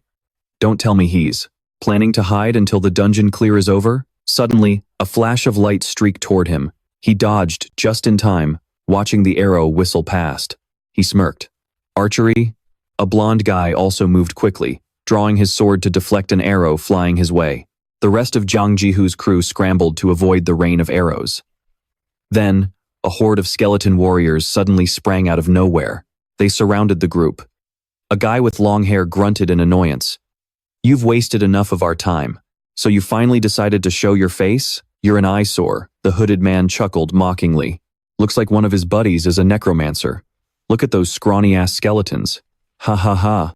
Kim Woo-jin calmly stepped out from behind a tree. Jiang Ji-hoo turned to him with a sneer and said, You really think these skeletons can take on real players? How pathetic. Kim Woo-jin didn't even acknowledge the mockery. He just stood there, staring at him like he was already a dead man. Jiang Ji-hoo couldn't wait any longer. As he launched his attack, he sneered. Wouldn't it have been easier if you just stayed hidden? But whatever. It's better this way since you finally showed your face. Let's see how much you can struggle before you break. The skeleton soldier next to Kim Woo-jin immediately lunged forward upon hearing that. The other skeletons also gripped their swords and charged toward Jiang Ji-hoo. He held his blade tight, a look of pure contempt on his face. The moment a skeleton got close, he swung his sword with crushing force. But to his absolute shock, those skeletons actually dodged. He grit his teeth, thinking, Wait, did those bony bastards just evade my strike? I've never seen skeletons move with this much agility. Taking advantage of his momentary lapse in focus, Kim Woo-jin darted in like a lightning bolt. By the time Jiang Ji-hoo snapped out of it, Kim Woo-jin was already right in his face. Woo-jin stared him down with eyes as cold as ice, sword in hand. The two collided with a deafening crash. Kim Woo-jin was slightly taken aback as he looked at Jiang Ji-hoo. The guy had actually blocked his strike without taking a single scratch. Woo-jin couldn't help but think, This bastard Jiang Ji-hoo, I knew he was strong, but I didn't expect him to be this fast on top of it. Woo-jin quickly shifted his blade's trajectory, carving a path straight downward. Looking at his notched blade, Jiang Ji-hoo barked, Hey, are you freaking kidding me right now? You made me wait all this time just to show me this pathetic, half-hearted performance? Seeing him fly into a rage, Kim Woo-jin quickly leaped back to create some distance. Kim Woo-jin thought grimly, I prepared myself for this, but this guy is going to be a real pain in the neck. He's not the kind of a— The immortal warrior is showing interest in this battle. Jiang Ji-hoo grinned with excitement.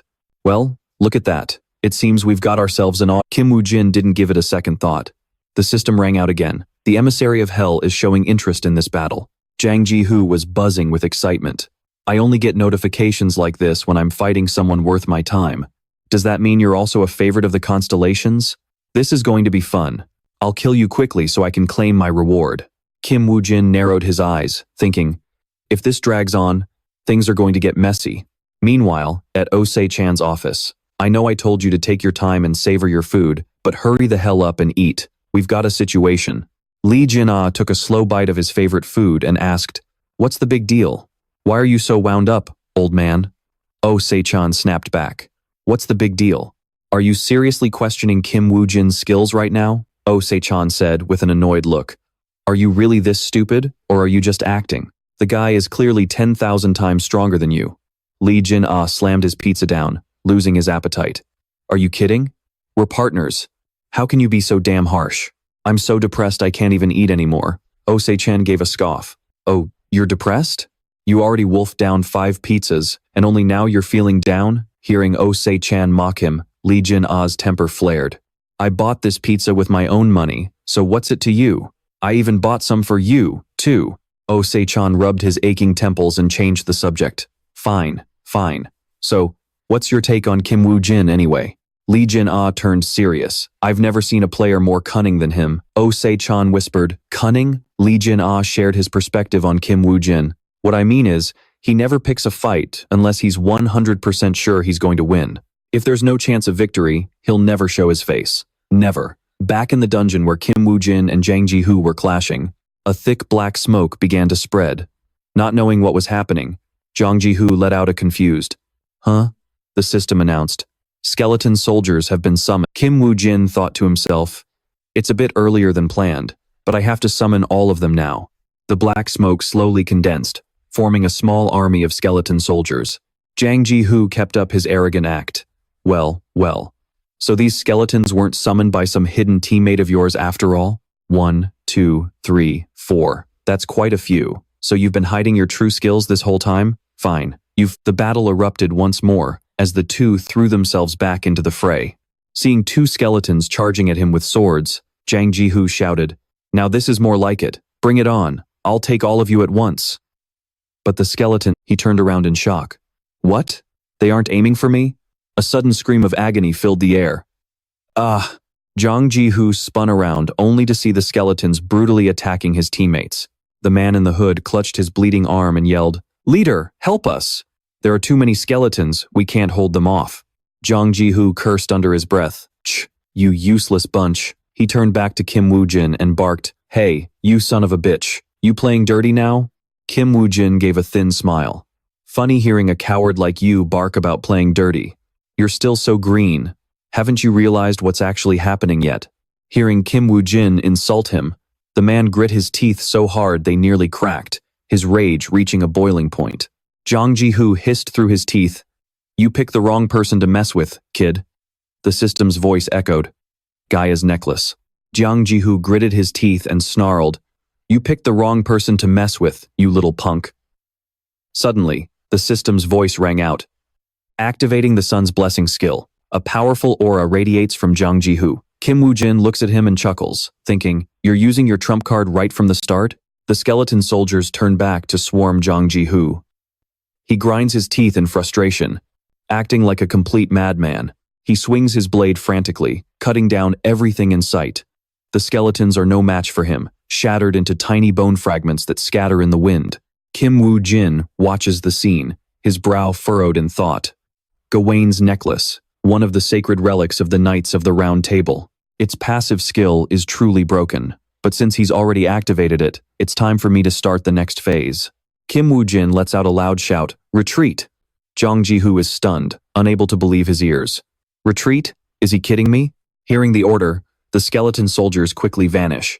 Kim Woo Jin turns and bolts as well. Jang Ji-hoo watches him run and snarls, is this bastard trying to hide again, or did he realize he can't win and decided to tuck tail and run? I have to finish him off before the others clear the dungeon. He turns back to bark orders at his subordinates. I'm going after him. You guys stay here and handle the skeletons. He takes off, leaving his men shouting after him, Captain! Deep in the forest, Kim Woo Jin is sprinting like crazy.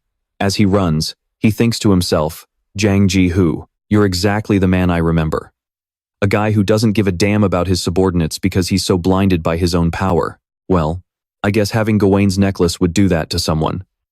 It's an item that boosts a player's stats to an insane degree, but an idiot like him can never truly master such a high-level relic. It's like giving a legendary golden blade to a common line cook. A noise from behind snaps Kim Woo Jin back to reality. He glances back at the pursuing Jung Ji-hoo and thinks to himself, still, that massive gap in our stats is going to be a headache. Meanwhile, Jang Ji-hoo is fuming as he chases him. Kim Woo Jin, you can run all you want, but you'll never escape my grasp. Now that I've used the sun's blessing, you're dead meat, kid. Suddenly, the system rings out, activating the Emissary of Hell's skill, Corpse Explosion.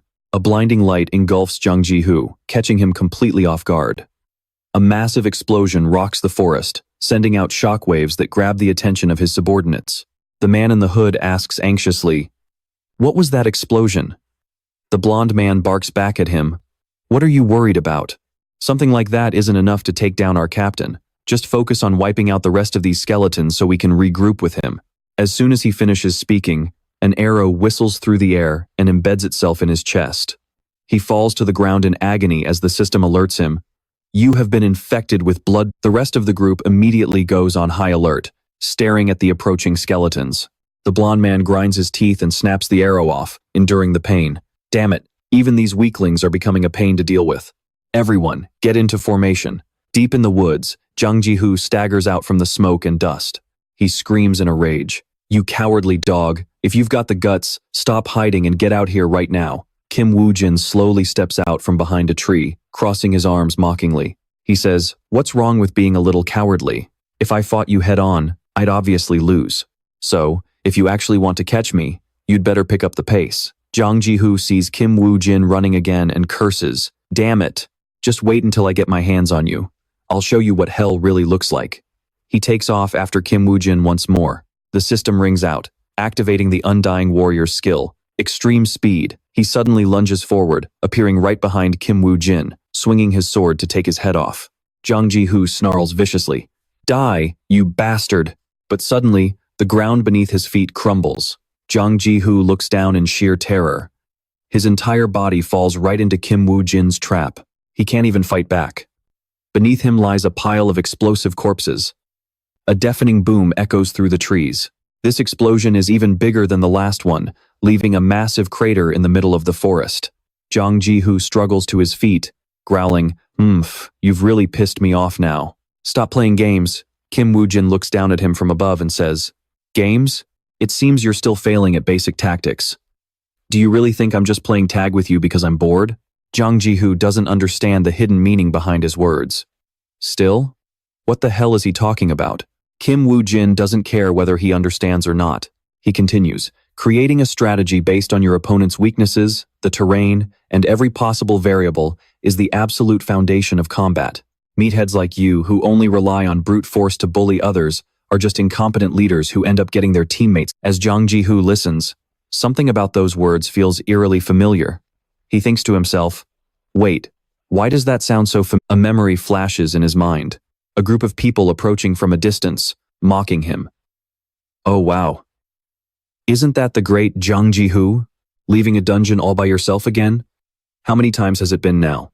I heard that whenever anyone goes in with him, they get swarmed by monsters and end up dead.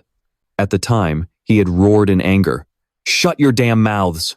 Which one of you bastards is spreading those lies? Step forward and say it to my face so I can beat the hell out of you." A man stepped out from the crowd and said lazily, "Judging by your tone, you don't give a damn about your subordinates' deaths, do you? It makes sense though. Your head is so full of muscle that there is no room for a brain to feel remorse. The fact that you kept attacking the area I warned you was dangerous." Shaking with rage, Jung Ji-hoo lunged forward. Suzuki snapped, "Who the hell do you think you are to lecture me?" Seeing him lose his cool like that, Suzuki only frowned slightly and quickly dodged Jang Ji-hoo's grasp. He even stuck his foot out to trip him, sending the man face first into the dirt. Even then, he crawled up to keep arguing. "My men died because they were weak. That is all there is to it," Suzuki replied coldly. "No, you are the one who killed them. Everyone here knows it." Jung Ji-hoo thought back. That is it. I remember now. Kim Woo Jin's combat style is eerily similar to Suzuki's. Maybe that is why he pisses me off so much. Jung Ji-hoo hissed in fury. "Whether it is Kim Woo Jin or Suzuki, I will kill them both with my own 2 hands." Kim Woo Jin said flatly, "Everything should be wrapped up by now, right?" Jung Ji-hoo, who was half kneeling on the ground nearby, snapped back. Kim Woo Jin looked at him, coldly held up one finger, and said, "Oh, let me enlighten you. My skeleton soldiers do not need verbal commands to follow orders. That means I did not actually have to shout for them to retreat earlier, and yet, I did it anyway. Care to guess why?" Jung Ji-hoo's eyes widened as he grit his teeth, thinking, "That slippery bastard. Did he do that just to lure me into a chase?" Seeing his expression, Kim Woo Jin mocked him. "You look like a complete idiot. I guess you finally figured it out, huh? And if I am not mistaken, your son's blessing is about to wear off, isn't it?" Son's blessing has 30 seconds remaining.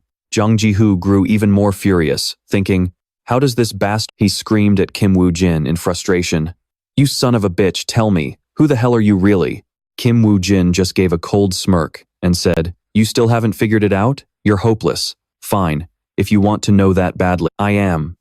Silence filled the air. Jung Ji-hoo stood in the pit, confused, until the effect of the son's blessing finally expired. The necklace he was wearing slowly faded away. This was the moment Gawain's necklace temporarily lost its power. Kim Woo Jin stood at the edge of the pit and said arrogantly, "It looks like your necklace's skill effect has ended, hasn't it? Thank God. There is a special kind of stupid that lets itself be played until the very end." Realizing he had been tricked again, Jung Ji-hoo cursed. "You," Kim Woo Jin just said nonchalantly, "it looks like my boys are finished with their job too." Suddenly, several figures landed right behind. A chill ran down Jung Ji-hoo's spine. The edge of the pit where he stood was now completely surrounded by Kim Woo Jin's skeleton soldiers. Kim Woo Jin gave a smug smile and said, "You were so hell-bent on chasing me that you didn't pay attention to your surroundings. Now, you get to taste the bitter consequences. This place is actually very close to where I first ran into your group. I was just running in a giant circle. That is why my skeletons were able to move here to back me up almost immediately after wiping out your teammates." Kim Woo Jin smugly patted the head of a skeleton soldier. Hearing this, Jung Ji-hoo's heart sank as he thought, "Are all my underlings dead?" He gripped his weapon tight, his teeth grinding in pure rage as he screamed, "You bastard, how dare you look down on me!" He slammed his foot against the ground to build momentum, activated his immortal warrior skill, and charged forward at extreme speed. He leapt high into the air, swinging his blade down at Kim Woo Jin. Kim Woo Jin just stood there, watching without a hint of fear. A flash of white light zipped past his eyes. A sword-wielding skeleton soldier had already jumped up to block Jung Ji-hoo's attack. Kim Woo Jin teased from below, "Whoa, take it easy, babe. The real battle is just getting started." Somewhere else, a car was speeding down the road. Jin Ah was behind the wheel, complaining to herself. "Ugh, this is so annoying. He's always making me run errands. Why do we even have to worry about a guy who's probably 10 steps ahead of everyone anyway?" Next to her was a file with Jung Ji-hoo's picture on it. Back at the office, Ose-chan had asked Jin Ah for a favor. "Can you do me a favor and head over to the twin-headed dog dungeon?" Jin Ah hadn't agreed yet and asked, "Huh? Why the hell should I go there?" Ose-chan replied, "I have thought it over, and I think it is best if we go there to scout things out a bit." Jin Ah started grumbling, "Scout for what? That guy is going to crawl out of there alive no matter what happens. You are worrying over nothing if you think he will lose to Jung Ji-hoo." Ose-chan rubbed his chin and said, "Actually, it is the opposite. If Jung Ji-hoo really loses like you expect, then there are a few things I need to verify. Only then can we move our plan to the next step. I bet Kim Woo Jin is thinking the exact same thing I am. He is a smart guy, so he will definitely want to know what our ultimate goal is. For example, the reason why we created the fake identity of Isaac Ivanov, or the connection between Park Young-won and the Skull Guild. That is everything I need to confirm right now to prepare for the next phase of the plan. Most importantly, we need to consider why we're still helping Kim Woo Jin, knowing full well that doing so means turning our backs on the Messiah Guild. Is this just a small step in a long-term play to bring the entire Messiah Guild down?" As he spoke, Ose-chan's expression grew heavy with seriousness. Finally, he pushed a thick folder toward Jin Ah. He noted that even if Kim Woo Jin manages to kill Jung Ji-hoo, it would still be nearly impossible to figure out what his true endgame is. So, at the very least, we have to make sure he's actually going to stick with us until the very end. Meanwhile, the car continued to speed down the highway. Back inside the dungeon, the ground was littered with the remains of skeleton soldiers. Jung Ji-hoo leaned on his blade, gasping for air. He cursed under his breath. "Damn it. This blood poison is killing my reflexes and slowing me down. and there are just too many of these things. Blood was already streaming down his face, and his condition was rapidly deteriorating. These things are just skeletons? No way. But the remaining skeleton soldiers didn't give him a break, lunging forward with their swords. Jung Ji-hoo struggled to parry the incoming strikes. He gritted his teeth as his blades scraped against theirs, sending sparks flying in every direction. Suddenly, his eyes widened in shock. Another skeleton had lunged from behind, slashing 5 times in a star pattern across his back. He let out a gut-wrenching scream, coughing up a mouthful of blood. The blood poison had completely saturated his system. Jung Ji-hoo gnashed his teeth and spun around, hacking down the 2 skeletons closing in on him. With blood pouring from his head and mouth, his body began to sway. Finally, he collapsed onto one knee. Using his sword as a crutch, he cursed internally, "Damn it, I can't even feel my legs anymore." Woo Jin stood nearby with his arms crossed, watching the scene unfold. He thought to himself that holding out against 12 skeleton soldiers alone was actually quite impressive. Only 2 left now. It was a good thing I used those skill enhancement stones earlier to increase the number of summons. Watching Jung Ji-hoo struggle desperately against the undead, he knew the blood poison had finally done its job. This has gone on long enough. Jung Ji-hoo roared in a frenzy. "You coward! Get out here and face me yourself! Come out and fight me!" His voice echoed through the forest as blood splattered across the dirt. Jung Ji-hoo lay flat on the ground, still trying to force the words out. "Come, fight me." Covered in nothing but wounds and gore, he still refused to give up. Reaching out a trembling hand toward Woo Jin, he shrieked, "I can still fight." Then, his brow furrowed tightly as a final gasp escaped his throat. His outstretched arm fell lifelessly to the ground. A system notification appeared. "The emissary of hell is smiling. In recognition of your effortless victory, the emissary of hell has shared a portion of its power. Skeleton soldier skill has leveled up." Woo Jin walked over to the motionless body of Jung Ji-hoo. He began swiping through his system interface. A necklace materialized in his hand, along with its item description. Necklace of Gawain, legendary rank. Requirement, level 22 or higher. This gear once belonged to Gawain, one of the legendary knights of the Round Table. It carries the blessing of the Sunday equipped effect, increases strength by 40. When equipped, it increases stamina by 40, magic power by 40, and boosts attack power by 10%. It also increases defense by 10% and magic resistance by 10%. Grants the active skill, Blessing of the Sunday, can be used once per day. He looked at it coldly and remarked, "This is the first time I've gotten my hands on an item from the Round Table, but since this is Jung Ji-hoo, I'm guaranteed to find information about the person pulling his strings." With that, he activated the eyes of Anubis. He began to see the past conversation between the 2 men. The other man had told Jung Ji-hoo, "With a temper like yours, it must have been a real struggle to climb this high, hasn't it? I actually feel bad for your subordinates." Jung Ji-hoo shot back, "A hunting dog should just focus on barking. You're lucky I have to go meet the guildmaster right now, but the next time I see you, I'm going to smash that filthy mouth of yours to pieces." The man let out a mocking laugh. "Oh, I'm so scared." Then the vision shifted to Jung Ji-hoo bowing respectfully. He greeted a man sitting on a high throne, saying, "As a new member of the Round Table, I, Jung Ji-hoo, am truly honored to finally meet the world's greatest hero." This man was none other than Lee Seungjun. Woo Jin stared at the man on the throne, gritting his teeth in rage. "Lee Seungjun, there's that pathetic, arrogant face of yours. If the Messiah Guild finds out Jung Ji-hoo is dead, they won't just let this slide. But anyone who fuels Lee Seungjun's ambition and turns their back on justice, I will destroy every single one of them." Elsewhere, the corpses of several goblins lay scattered on the ground. A group of people hiding behind some trees whispered to one another, "Damn it! How much longer do we have to wait? Shh, keep it down. If you're impatient, you'll never catch the twin-headed dog. We have to wait for it to take the bait, then we all jump it at once. That's the only way to keep our casualties low." Suddenly, a notification popped up saying the twin-headed dog had already been defeated, leaving the entire group stunned as they shouted, "What? How?" A voice announces that the dungeon has been cleared. Woo Jin steps out of the portal, his face hidden beneath a hood. Suddenly, something catches his eye. Jin A is waving from his car parked nearby, shouting, "Hey, you're finally out, huh?" Woo Jin walks over and asks a single question. "What are you doing here?" Jin A gives a casual shrug. "Just picking up some side work. I saw all the commotion and thought I'd stop by to see the show."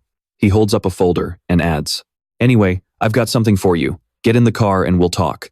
The two of them climb inside. Jin-A hands the folder to Kim Woo-jin. The big boss wants us to clear a new dungeon together. He glances at Woo-jin, but Kim ignores him and asks, "What about that guy? Jung Ji-hoo?"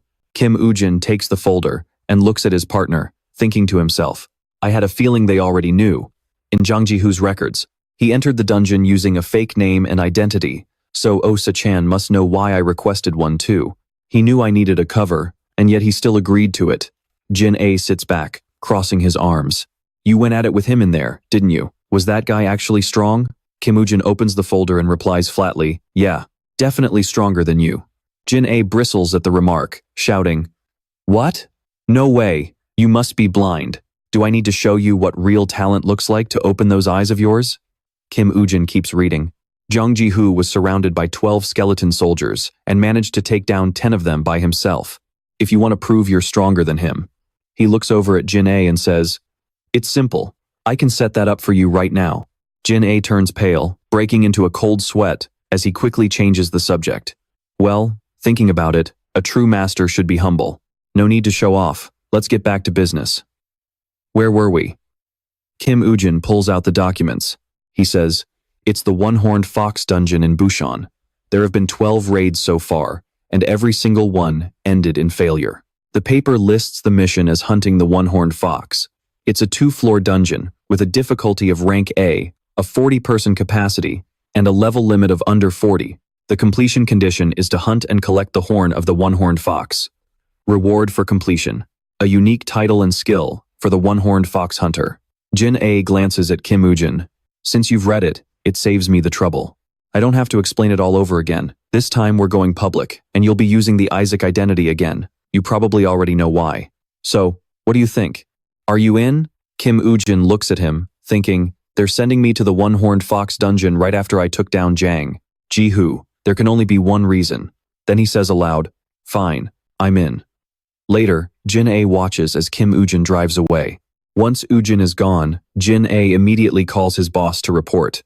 "I just left Kim Woo-jin. Didn't I tell you not to worry? A guy like him would never go on a suicide mission." On the other end, the voice replies, "All right then. You're the man. What about our offer?" Jin-A walks as he answers. He agreed to it instantly. He's already studying the dungeon info. The boss warns him, "Good. Now listen, Jin-A. From now on, you need to stay sharp and keep your guard up. Since Kim Woo-jin accepted our deal, there is no turning back from this move." Oh Se-chan thinks to himself, "I still can't fully trust Kim Woo-jin. But if I want to stand against the Savior Guild, I have to take this gamble. Time is running out. We only have 2, maybe 3 years left at most. If during that time, no organization rises up with enough power to rival the Savior Guild, they won't hesitate to show their true colors." On the table is a newspaper article stating the Savior Guild has been granted rights to take over high-difficulty dungeons nationwide. Kim Woo-jin's car stops in front of an abandoned building. He heads inside and waits, looking over his files as if expecting someone. But his mind wanders back to the past, remembering what happened after he finished the one-horned fox dungeon. A woman's voice had interrupted him. "I've been watching your performance in the dungeon. You seem even stronger than the rumors say. Would you like to join the Savior Guild?" Faced with her blunt offer, Kim Woo-jin had been just as direct. "If you want to recruit me, you'd better have your guild leader show his face in person." But then, someone stepped out from the shadows and said, "I think I like you. We need your strength to save this world." The woman from before bowed her head in deep respect. Kim Woo-jin tilted his head as Lee Seungjun appeared before him. He said, "Become my ally." Lee Seungjun. That was the first time Woo-jin had ever met him. He snaps back to the present. The phone in his hand vibrates. A message pops up. "You have been approved. You will join the one-horned fox dungeon raid in 2 days. Make sure to show everyone what you're capable of." Kim Woo-jin thinks to himself, "Show them? No, it'll be just like last time. I'm certain the saviors will be waiting for me there." He couldn't help but smirk, thinking perfect as he scrolled through his phone. "I'm going to show them who the brightest star really is. Correction, Isaac Ivanov will." His fingers danced across the system screen as he selected the spiky snake skin. Deep down, he knew he had to prepare a lot for this specific performance. But he'd done this before, so he knew exactly what to do. Suddenly, the layer of spiky snake skin appeared. Kim Woo-jin's lips curled into a grin. This would be his perfect stage. Over at the Busan Sports Stadium, the speakers blared, non-stop. "Attention, all players, please gather up. It's almost time to enter the dungeon," Kim Woo-jin asked. Lee Jin, you got everything ready? He waved his arms around dramatically and said, "I was born ready."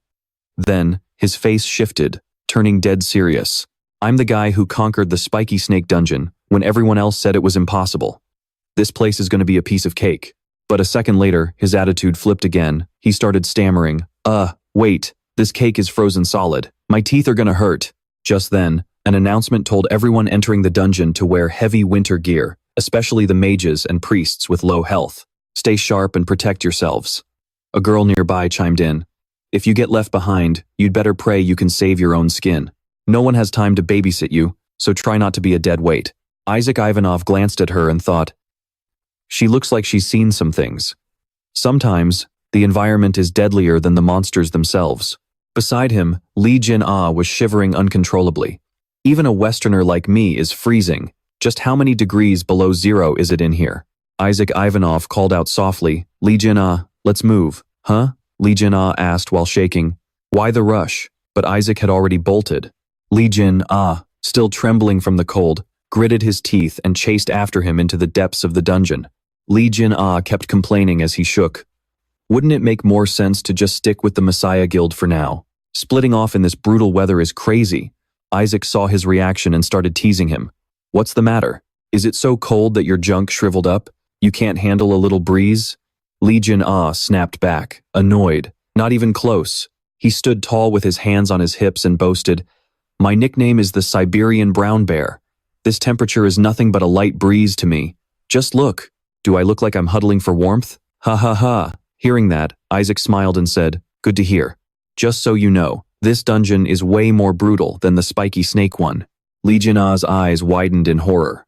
"Tougher than the spiky snake? By how much?" Isaac replied nonchalantly, "You'll find out soon enough." Then, a series of gear effects activated. The necklace of Akizaphon, making the winter feel like a warm day. The mask of the Reaper allowing a mental link with summoned monsters. Isaac turned to leave and said, "Let's move around to get the blood flowing. You won't feel the cold as much." Lee Jin could only follow behind, grumbling, Fine, but you better treat me to something amazing after this." Then he asked, "So, what's the plan this time? Since this is a survival mission, are we building a defensive line like before?" Kim Woo-jin replied, "No need for that. Good, that saves me some manual labor." Suddenly, a system notification appeared. "Summoning skeleton soldiers." Lee Jin eyes nearly popped out. "What the?"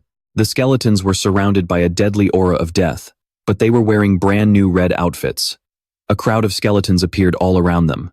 Lee Jin asked, "Are we going to a ball or something? Why are these boneheads dressed so fancy today?" He pointed at a skeleton and added, "Don't tell me a rich guy like you is getting cheap on us.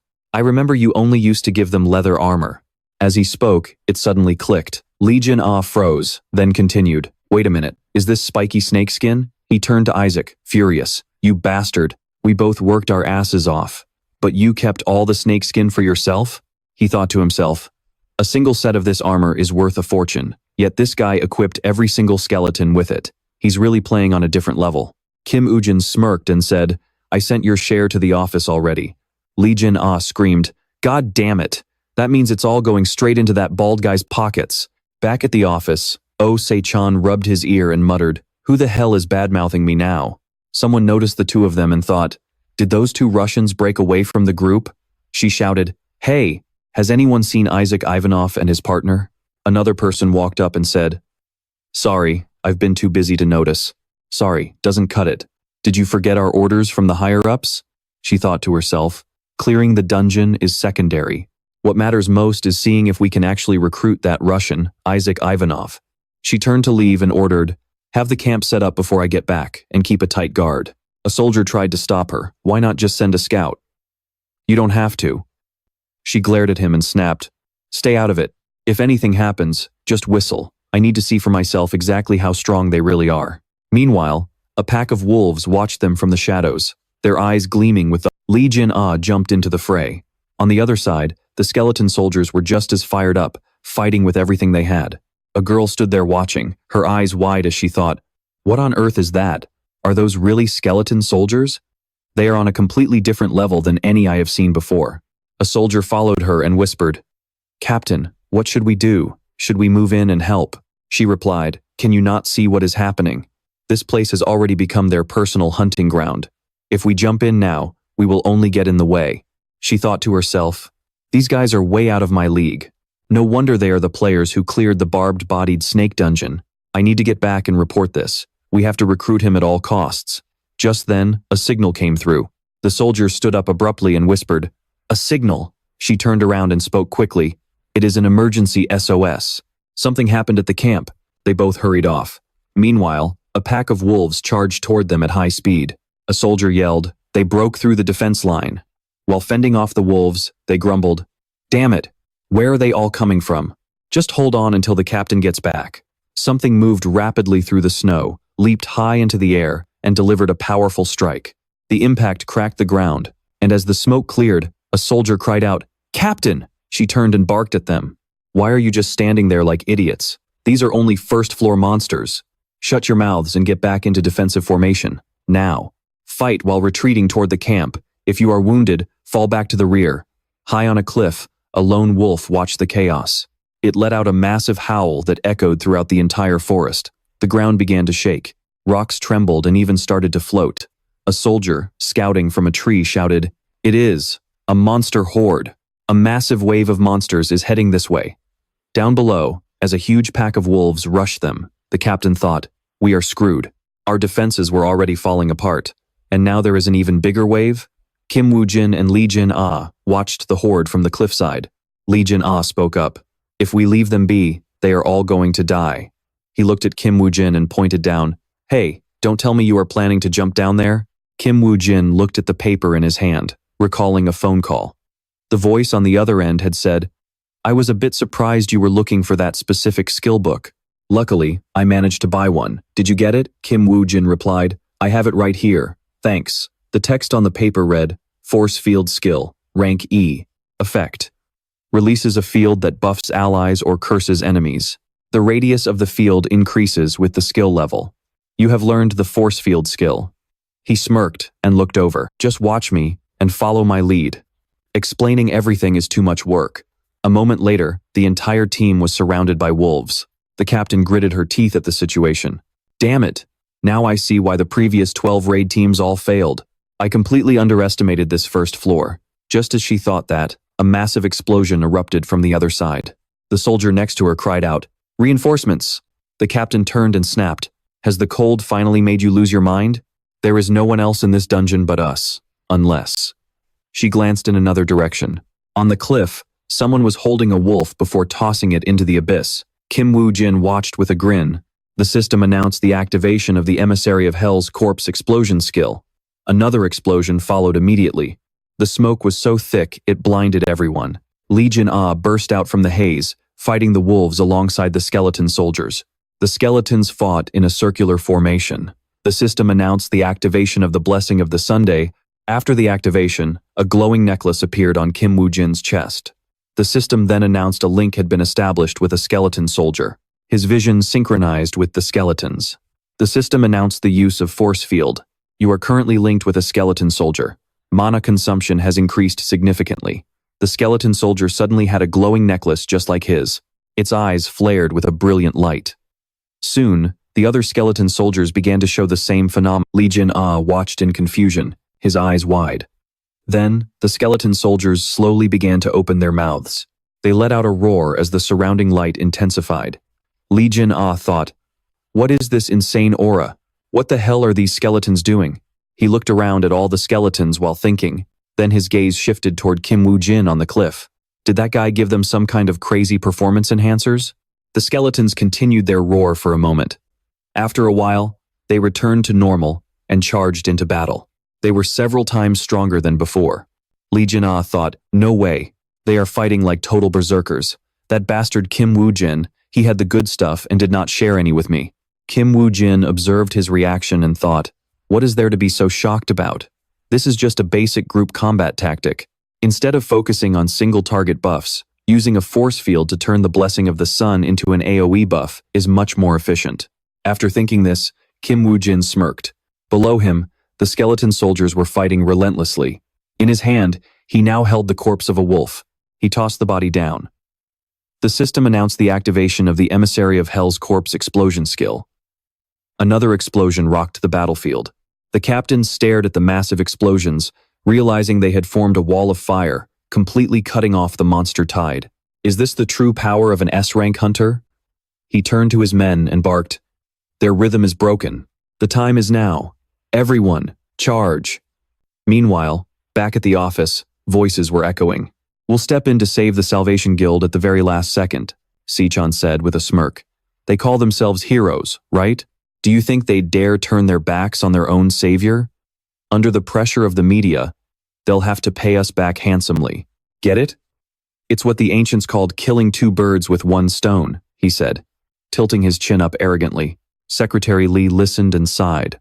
"Well, if it works, that's great. But is that even possible? The Salvation Guild has plenty of powerful players at that level. For this plan to succeed, we need someone with power that far eclipses theirs." "Do you really believe Kim Woo Jin is that strong?"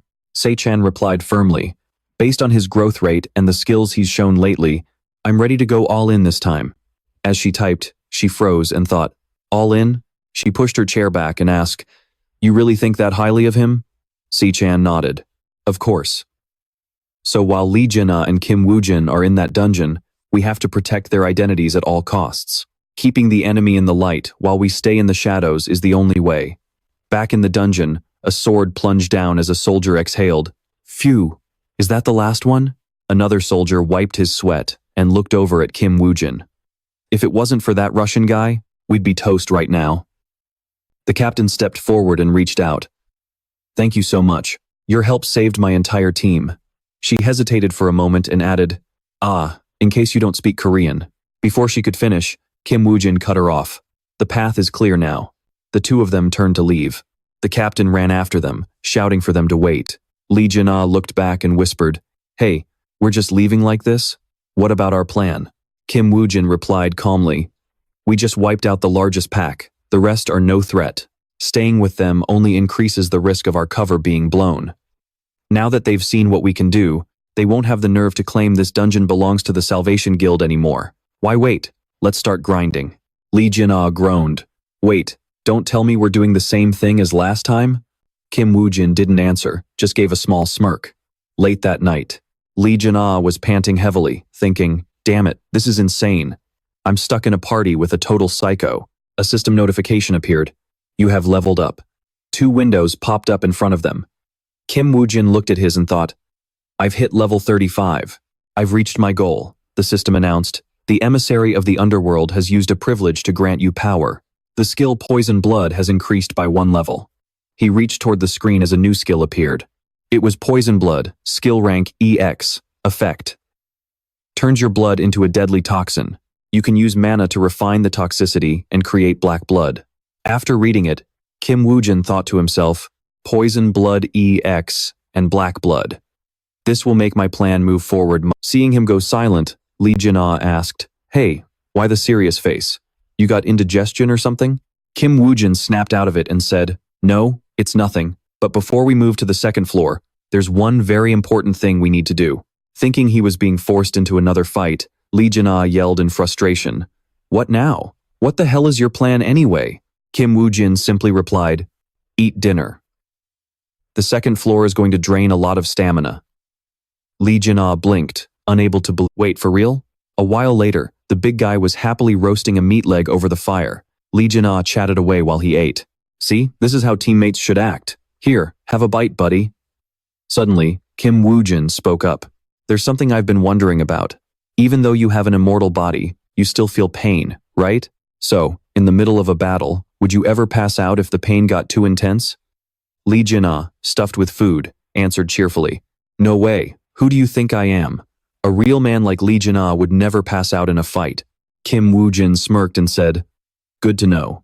In that case, if a one-horned fox skewered your guts, how long could you hold it back?" Lee Jin-ah nearly choked, dropping the meat leg right out of his hand. He looked up with a terrified expression and stammered, What's wrong with you? Did I do something to piss you off?" Kim Woo Jin stayed silent. This only made Lee Jin-ah sweat more as he blurted out, Whatever it is, let's just talk it out. Don't be so intense, man. The next day, on the second floor of the dungeon, the soldiers were engaging the enemy, but their opponents were moving incredibly fast. A soldier raised his bow and shouted at the top of his lungs, "Damn it, it's too fast. How the hell am I supposed to fight this thing?" He glanced at the person beside him and shouted, "Did curiosity kill the cat?" The team leader looked at the situation unfolding and thought, if this keeps up, we're all dead meat. Are we just going to sit here and wait for death? Is there any way to pin down that one-horned fox? Just as he was wondering, someone stepped forward. The captain looked up and saw Lee Jin standing right there. He blurted out, "I speak Russian, spasiba. I'll kill the fox." Lee Jin turned his back to shield the Salvation Guild. Kang Dongji asked in confusion, "Is that Russian guy really going in solo?" Kang Dongji yelled, "Hey, wait! Taking them on alone is a suicide mission." Fear flashed in Kang Dongji's eyes. The monster stood tall on the cliff, growling menacingly at everyone. Suddenly, it let out a massive roar and vanished. Lee Jin stared in shock, wondering when the hell that monster had zipped past him. It ripped a chunk out of Lee Jin's shirt. He cursed under his breath, "Damn it, it's too fast." Then, the beast launched into a relentless flurry of attacks.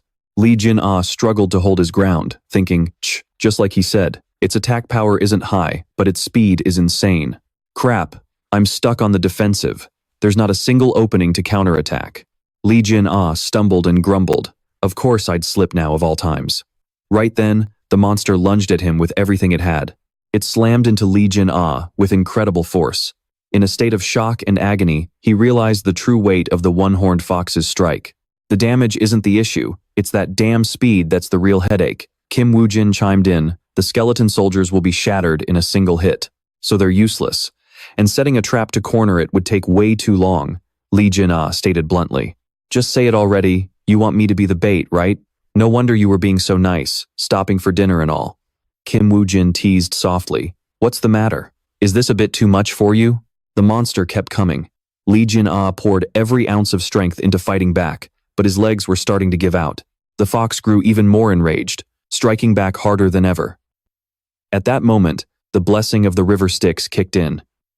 Lee Jin cursed. "Son of a, this hurts like hell, but I finally caught you, you sly old fox." As the two clashed violently, Kang Dongji thought in awe, "That's terrifying. He's actually pinning the fox down by turning himself into a human punching bag.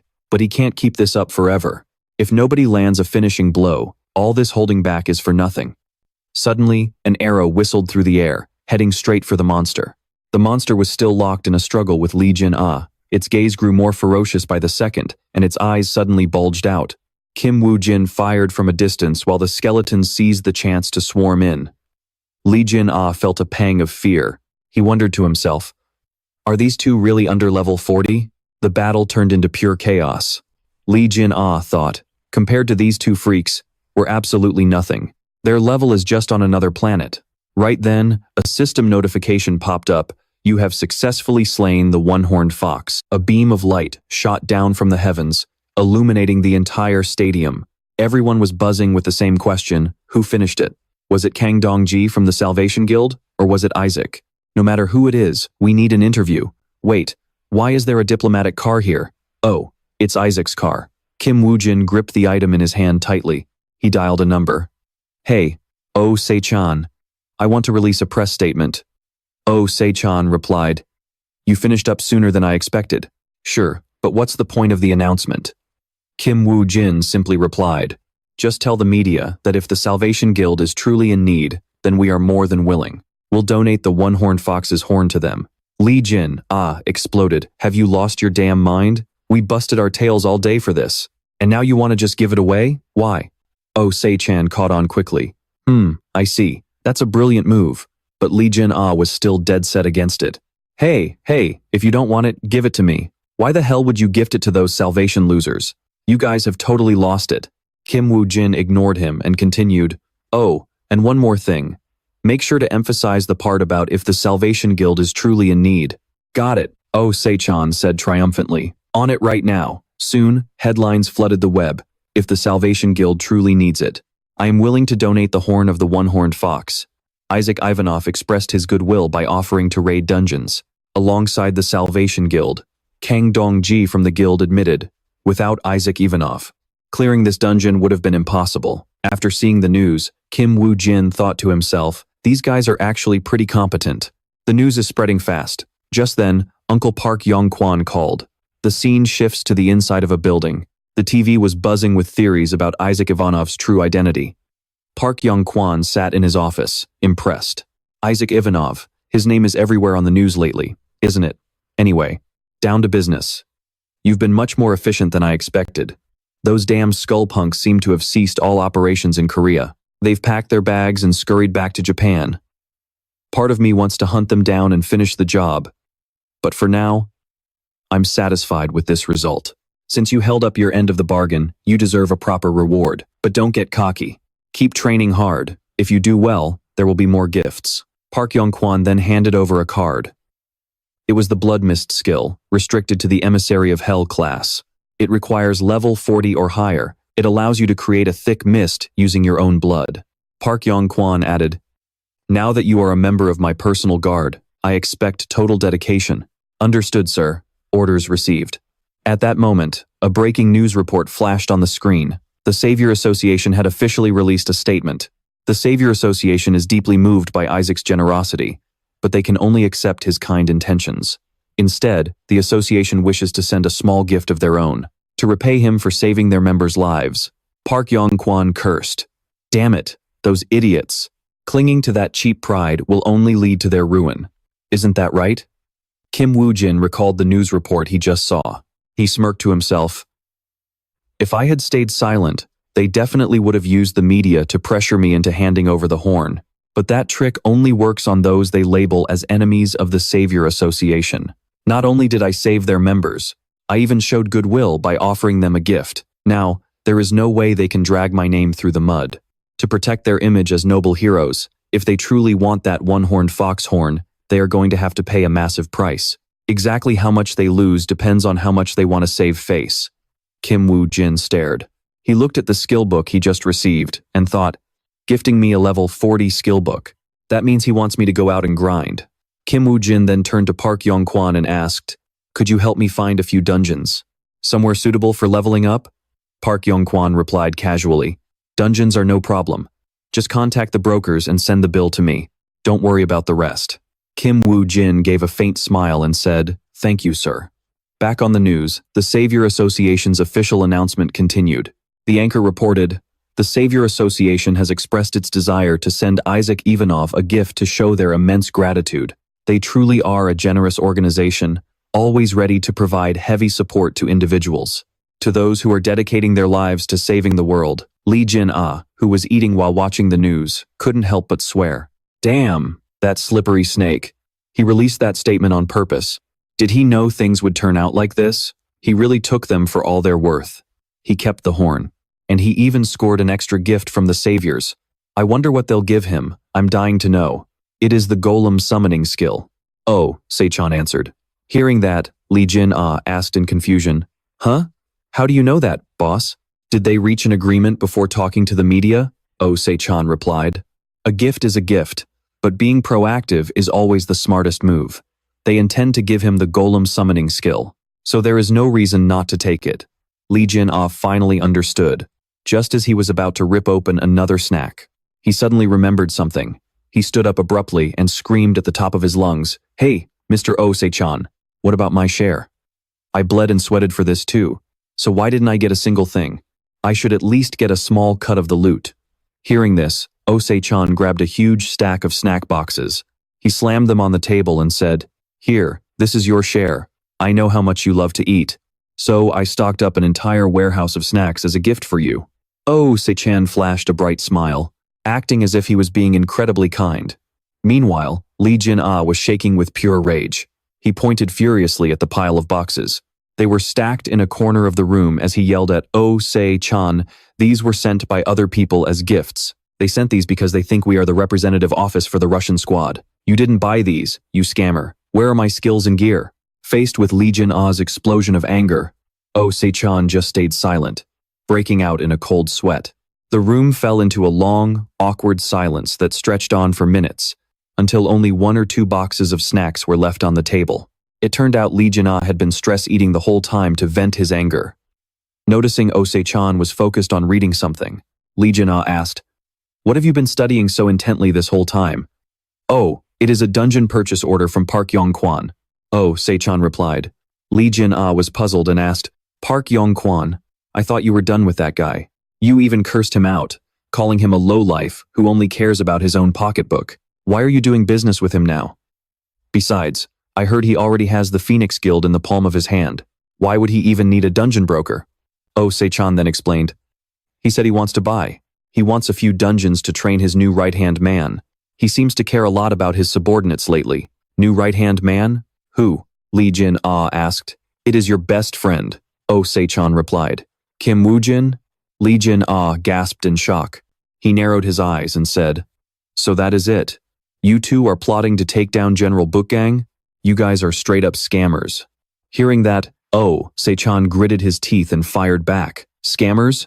In this world, we call that being savvy businessmen. It is just business, kid. You should ask Kim Woo Jin to give you a lesson on this sometime." "All right, this looks pretty good." Saying that, Ose-chan slid a piece of paper toward Lee Jin-a.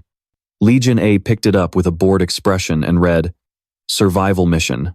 Ose-chan spoke up. "What do you think? It is a dungeon where the only goal is to stay alive.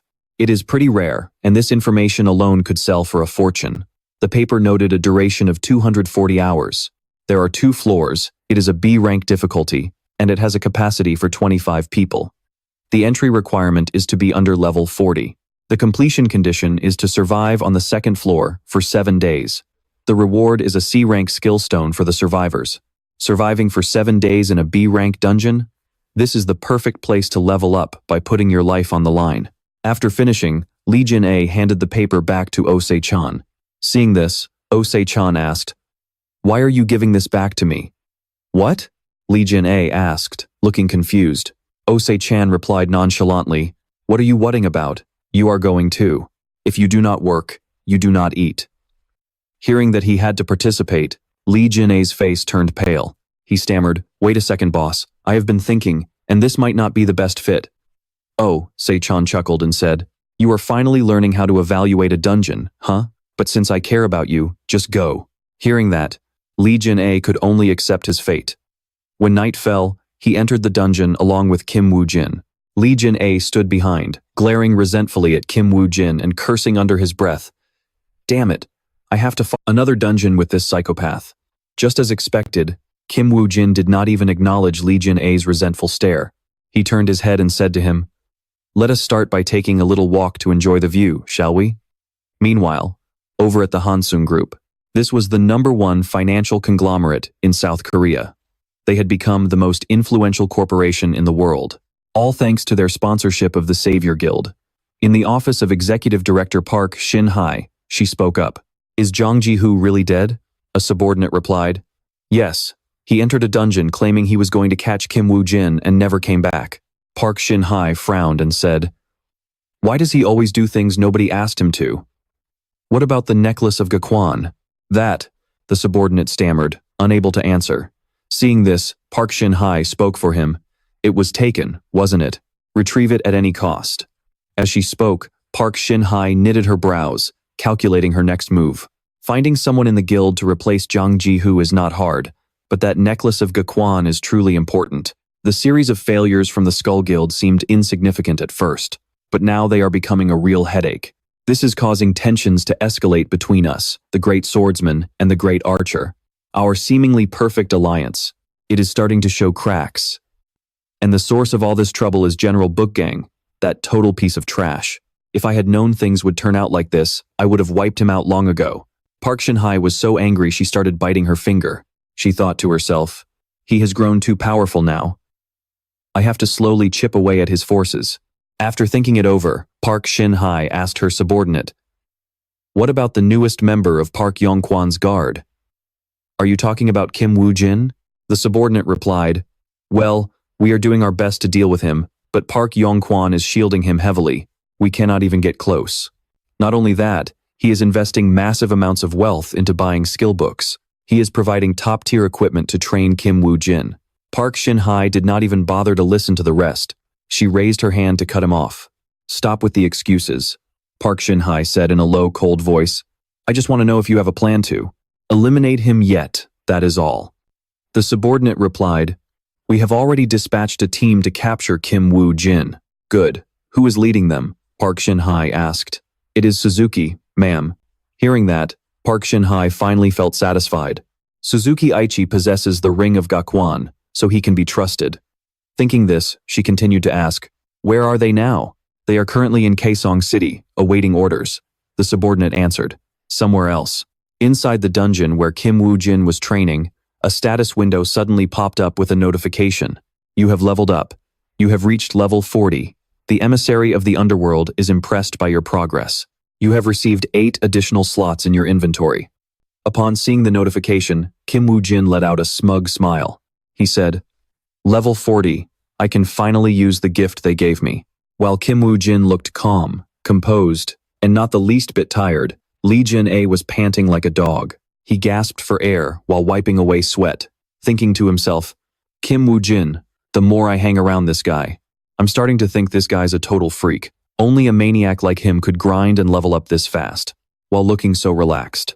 His trap placement after analyzing the terrain might look simple, but it's incredibly effective.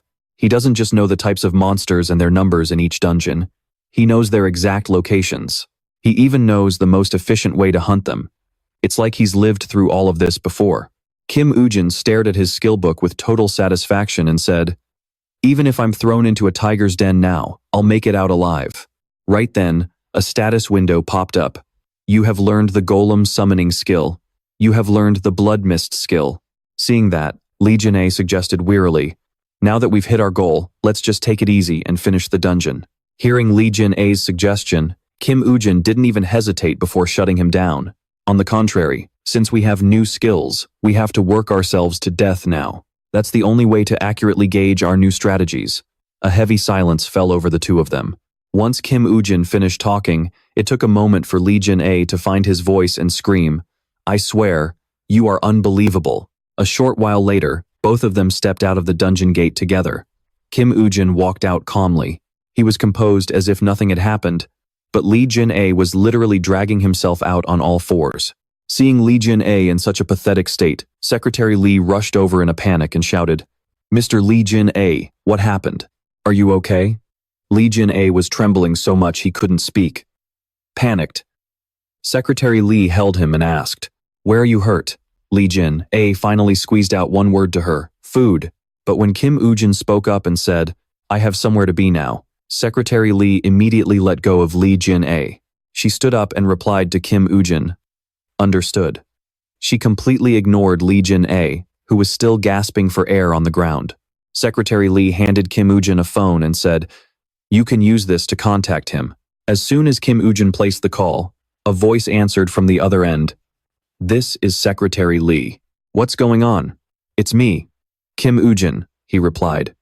He thought to himself, he's probably in Kaesong right now. With that in mind, Woo Jin made his request to the man on the line. There's a place I need to go. Oh Se-chang looked at his phone and thought silently. Why Kaesong of all places? What is he planning? Oh Se-chang pondered. After the gates appeared, North Korea had been isolated from the rest of the world. They were forced to open their doors for help. Oh Se-chang realized that place was the city of Kaesong, a place with unrestricted access where you can do whatever you want, as long as you have the power to clear dungeons. Because of that, the Kaesong Special Zone became a den for players with criminal records. The entire city was consumed by greed. In Kaesong, a bus was speeding down a dark road at night. A man sat on the bus, tapping his foot incessantly. Hey newbie, it's my first time seeing you around here. You starting out as a backpack kid?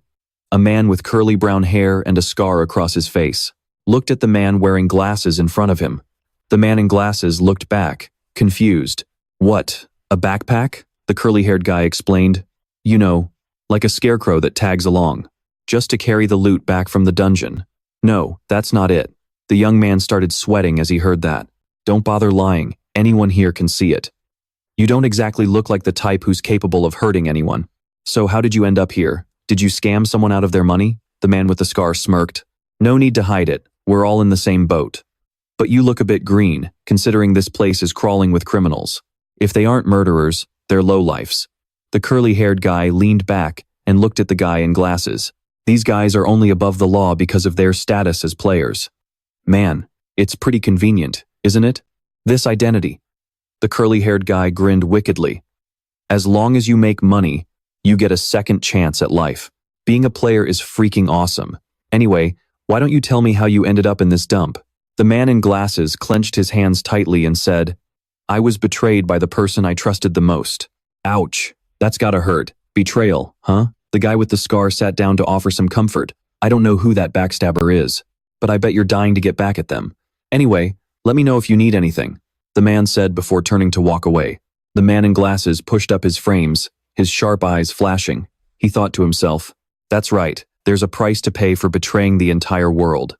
In his mind, Kim Woo-jin remembered Lee Seungjun, his heart burning with cold hatred. I'm going to make you pay, the curly-haired guy smirked as he typed out a message. On his screen, someone was asking for an update. What's the deal with those backpackers? He replied, nothing suspicious about them yet. They're just disposable trash anyway. The bus screeched to a halt. We're here. Get the hell off, a voice barked. Kaesong, that's in North Korea, someone shouted in disbelief. Are we seriously going there? That freak is always doing some insane crap. Lee Jin-ah picked his teeth with one hand and patted his stomach with the other. That place is a damn war zone. What the hell does he expect to find in a lawless dump like that? Oh, Saechan's hands shook as he held the bill. You're the crazy one, you bastard. You timed this perfectly just to get a free meal, didn't you? Oh, Saechan lost it, screaming at the long receipt. Wait, I think I remember Kim Woo-jin mentioning something. Lee Jin-ah rolled his eyes at Oh Saechan. He's there to get a piece of the action. Oh Saechan flinched, trying to change the subject. What did you say? Since when did Kim Woo-jin head to Kaesong? Stop trying to play me. You're only changing the subject because you feel guilty. Lee Jin-ah wasn't falling for it and snapped back. Oh Saechan started sweating, rubbing his chin nervously. Why would he go to Kaesong right now of all times? This is bad. That person is in Kaesong too. Who? Lee Jin-ah asked, crossing his arms. Oh, Saechan looked up at him. A monster even more terrifying than Kim Woo-jin. He's probably around level 50 by now. At that level, nobody can stand against him. Oh Saechan rested his chin on his hand, lost in thought. Deep down, he prayed, I hope I'm wrong. If those two clash this early, it's going to be a disaster. Stop lying, man. You're telling me there's someone even more twisted than Kim Woo-jin? Lee Jin-ah looked completely skeptical. If someone like that existed, I would have heard of him. What's his name? You've definitely heard it, Oh Saechan replied. Suzuki Aichi, the Messiah Guild's hunting dog. Oh, Saechan's voice was heavy. Meanwhile, Suzuki Aichi spoke firmly into his phone. Understood. I'll begin preparations immediately. Is there a problem, boss? One of his men asked. Suzuki Aichi hung up and turned to his subordinate. The queen wants us to take care of the next target. Who's next? The subordinate asked curiously. Not far away, near the parked bus. Someone was shouting. Move it, you losers. Get out. Suzuki Aichi answered his subordinate. Kim Woo-jin. Kim Woo-jin? Never heard of him, the man replied. At that exact moment, Kim Woo-jin, disguised as a man with white hair and glasses, stepped off the bus. She specifically warned us to stay alert, so he's definitely not some pushover. Doesn't matter what Suzuki Aichi says, we just follow orders. A new kill order has been issued. We need to clear this dungeon quickly, and then start investigating him, Suzuki Aichi said coldly. So, what about the backpackers? The supervisor messaged back saying there are no issues, we're sticking to the plan. The subordinate reported to Suzuki Aichi, who nodded in satisfaction. Good, go get ready. I didn't expect to run into you like this again. From a distance, Kim Woo-jin watched Suzuki Aichi and sighed to himself. If this were the old me, I would have avoided you like the plague. Kim Woo-jin recalled how, once that guy reached level 100, his range of movement became restricted because his level was too high. That's why the Messiah Guild needed to train another hunting dog to do their dirty work for them. Kim Woo-jin frowned, glancing at the man standing behind him. This is the truth I only discovered later. If it wasn't for that, that bastard never would have personally tried to recruit me. Kim Woo-jin's blood boiled. Underestimating Suzuki would be incredibly stupid. Park Shin Hye might have even given him Lancelot's ring by now. If this keeps up, he'll become an unstoppable monster, Kim Woo-jin thought, narrowing his eyes. I have to stop him while I still can. Everyone, into the dungeon, someone shouted. A system notification appeared. Defeat the red boss to proceed to the next floor. Suddenly, blood sprayed everywhere. The crowd erupted in a panic as a man was cut down silently. What the hell just happened? Someone screamed in terror. One of the new backpackers just killed one of our guys and bolted. Suzuki Aichi knelt down to inspect the body. Looking at the corpse, a subordinate shouted, "Captain, what do we do? Should we go after him?" Suzuki Aichi thought to himself. He killed him with one clean, precise strike to a vital point. Suzuki Aichi touched the head of the corpse and evaluated the situation. This guy is no amateur when it comes to killing. Abort the plan. Kill every single one of the remaining backpackers. Suzuki Aichi stood up and barked the order. The subordinate immediately replied, "Yes, Captain."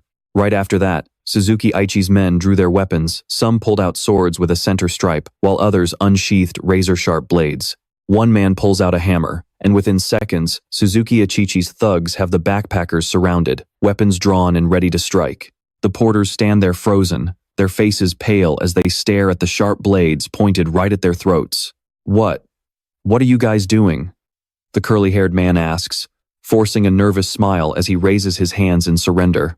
"Come on, look at us. We don't even have weapons. Let's just stay calm, okay? We even signed a contract," the man pleads. But before he can finish his sentence, a thug swings his blade and shreds the man into pieces. The rest of the backpackers watch in horror. Witnessing the carnage, their blood runs cold. One bald porter screams at the top of his lungs, "Everyone, run for your lives!"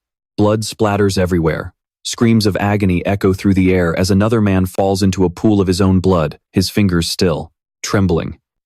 They're all taken care of. "Should we split up and hunt him down now?" a man asks while wiping blood off his blade. He looks at Suzuki Aichi and continues, "He ran away after only killing one person? That means he's playing a game of hit and run." Suzuki Aichi mutters, staring thoughtfully into the distance. "He's all alone. If we split up, he'll just pick us off one by one. His trap is obvious, so why would we fall for it? We need more intel on him first," Suzuki says firmly. Suddenly, a massive tree comes crashing down. Suzuki Aichi snaps his head toward the noise. Towering over them is a massive golem. It just leveled a tree with one move. "A golem?" Suzuki Aichi says, squinting at the stone giant. His face turns cold as he realizes. So his constellation is the messenger of hell, without a sacrifice. He shouldn't be able to summon minions. Suzuki thinks to himself. That means this golem is likely just a distraction to buy him some time. Suzuki immediately shouts a new order. "We're going after him, but we need to take this golem down first." The system announces the activation of a skill. Using the skill of the Guardian of the Fountain of Wisdom, Imprisonment, a team member casts a spell to trap the golem. Thick roots wrap around the creature. Before it can even swing, it's squeezed until it snaps in two. These golems have high physical resistance, especially against light attacks. A red-haired thug shouts as he charges forward, swinging a massive hammer. Another man yells out, "Everyone, switch to heavy weapons. They aren't that dangerous if you know what to do. Just aim for the legs." An orange-haired man shouts as he slams his hammer into the golem's ankle. Following his lead, the others begin smashing the golem's legs. They knew exactly how to adapt their gear to the situation. Their teamwork is top tier, and they know exactly where to strike. Kim Uzun thinks to himself while watching from the shadows. The golem's leg is shattered, rocks and debris flying everywhere. Both of its legs are completely crushed. The orange-haired man uses his momentum to leap high into the air. He raises his hammer above his head, aiming for a finishing blow to the skull. A thunderous boom echoes through the area, kicking up a massive cloud of dust. As the smoke clears, someone asks, "What was that?" A man with chin-length hair looks around in confusion. Suddenly, a bright light pierces through the fading dust. The light is aimed straight at his face. As it gets closer, he panics and throws his hands up to shield his eyes. Suzuki Aichi moves like a flash, slicing the incoming arrow in half. The two pieces thud into the ground at the man's feet. He stammers out, "I'm sorry, Captain." Suzuki snaps back, "Don't get sloppy just because he's alone. He was aiming for our healer, while the rest of the team was distracted by the golem," Suzuki says coldly. He looks around, deep in thought. This guy isn't just familiar with these tactics, he's a professional. Suzuki stares at the broken arrow on the ground. He has long-range attacks and summoning abilities. Just who the hell is this guy? Look out, another wave is coming. Someone screams to warn the squad. Suzuki Ichichi spins around. What the hell is that? Are those players? The orange-haired guy shouts, breaking into a cold sweat. Where did they come from? We're supposed to be the only ones in this dungeon. I'll hold them back. Get into formation now. An archer screams at his teammates, quickly aiming his bow. An arrow flies through the air. The system rings out, activating Hunter's skill. Silent scatter. Dozens of arrows suddenly appear, raining down like a lethal storm. The arrows lock onto the approaching figures, whistling through the wind. They pierce right through their tattered cloaks. But instead of dodging, they keep charging forward. What the hell? The archer's eyes widen in shock. His jaw drops in disbelief. The cloaks of the monsters are torn to shreds, flapping wildly in the wind as they close in.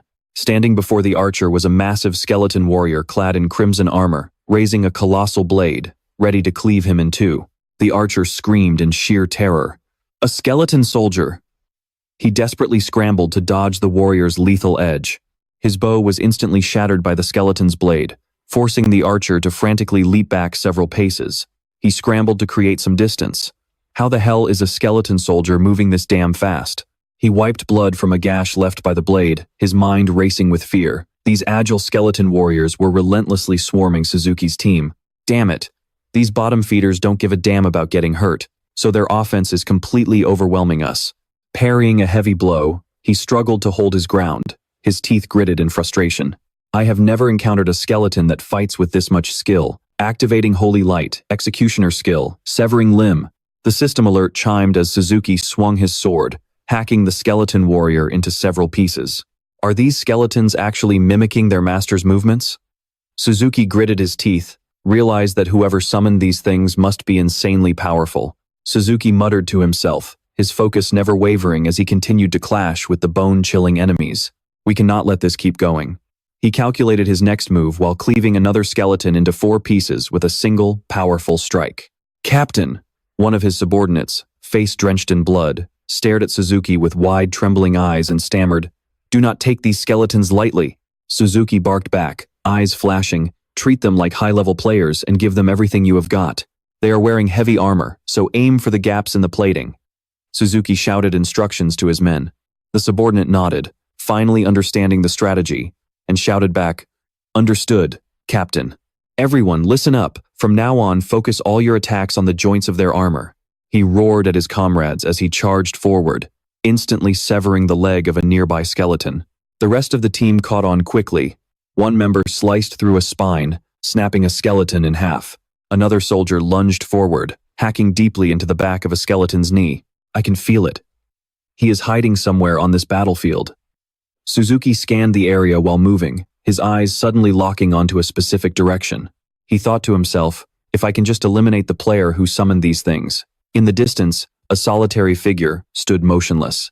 Suzuki's heart raced. Found you! He instantly shifted his direction, kicking up a massive cloud of dust as he accelerated. Suzuki lunged toward the dark figure like a gale of wind, appearing before him in an instant, his blade glowing with a blinding light. He brought his blade down in a swift arc, slicing the figure's cloak clean in two. Suzuki's eyes widened as he caught a glimpse of what was underneath. Rip!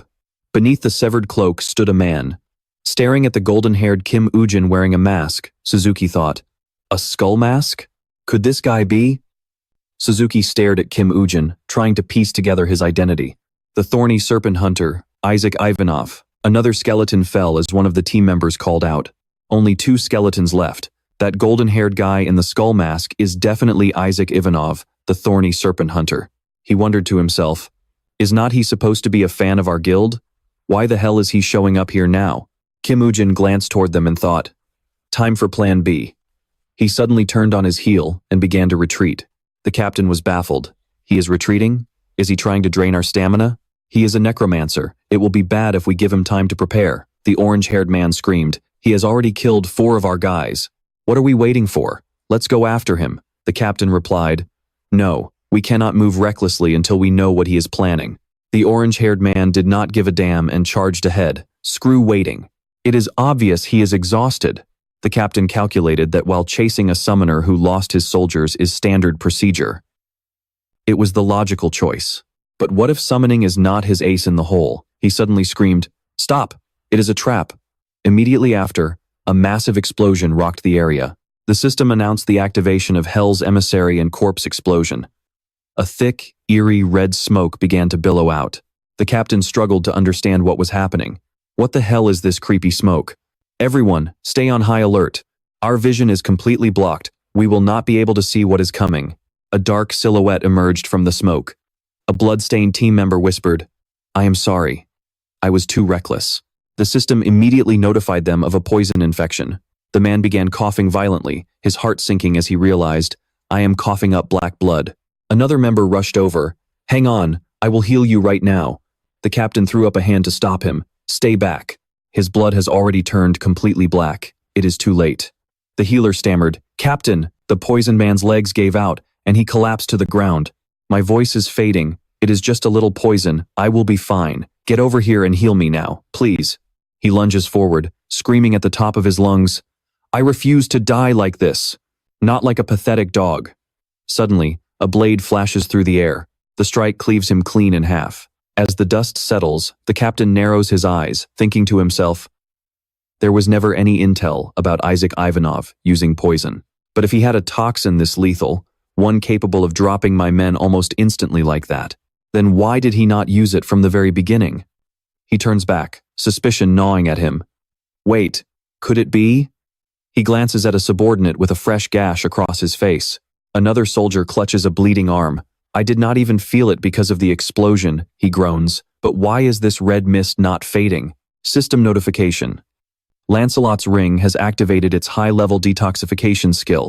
The captain bellows a warning. "It is poison. Everyone, get out of the mist, now." One of the men gasps, "Oh, hell no. We are screwed." System notification. "You have been poisoned. Your health will continuously deplete due to the effects of a lethal toxin." One by one, they collapse. Only the captain remains standing, his heart sinking. Did everyone get hit by the poison? This was his plan all along.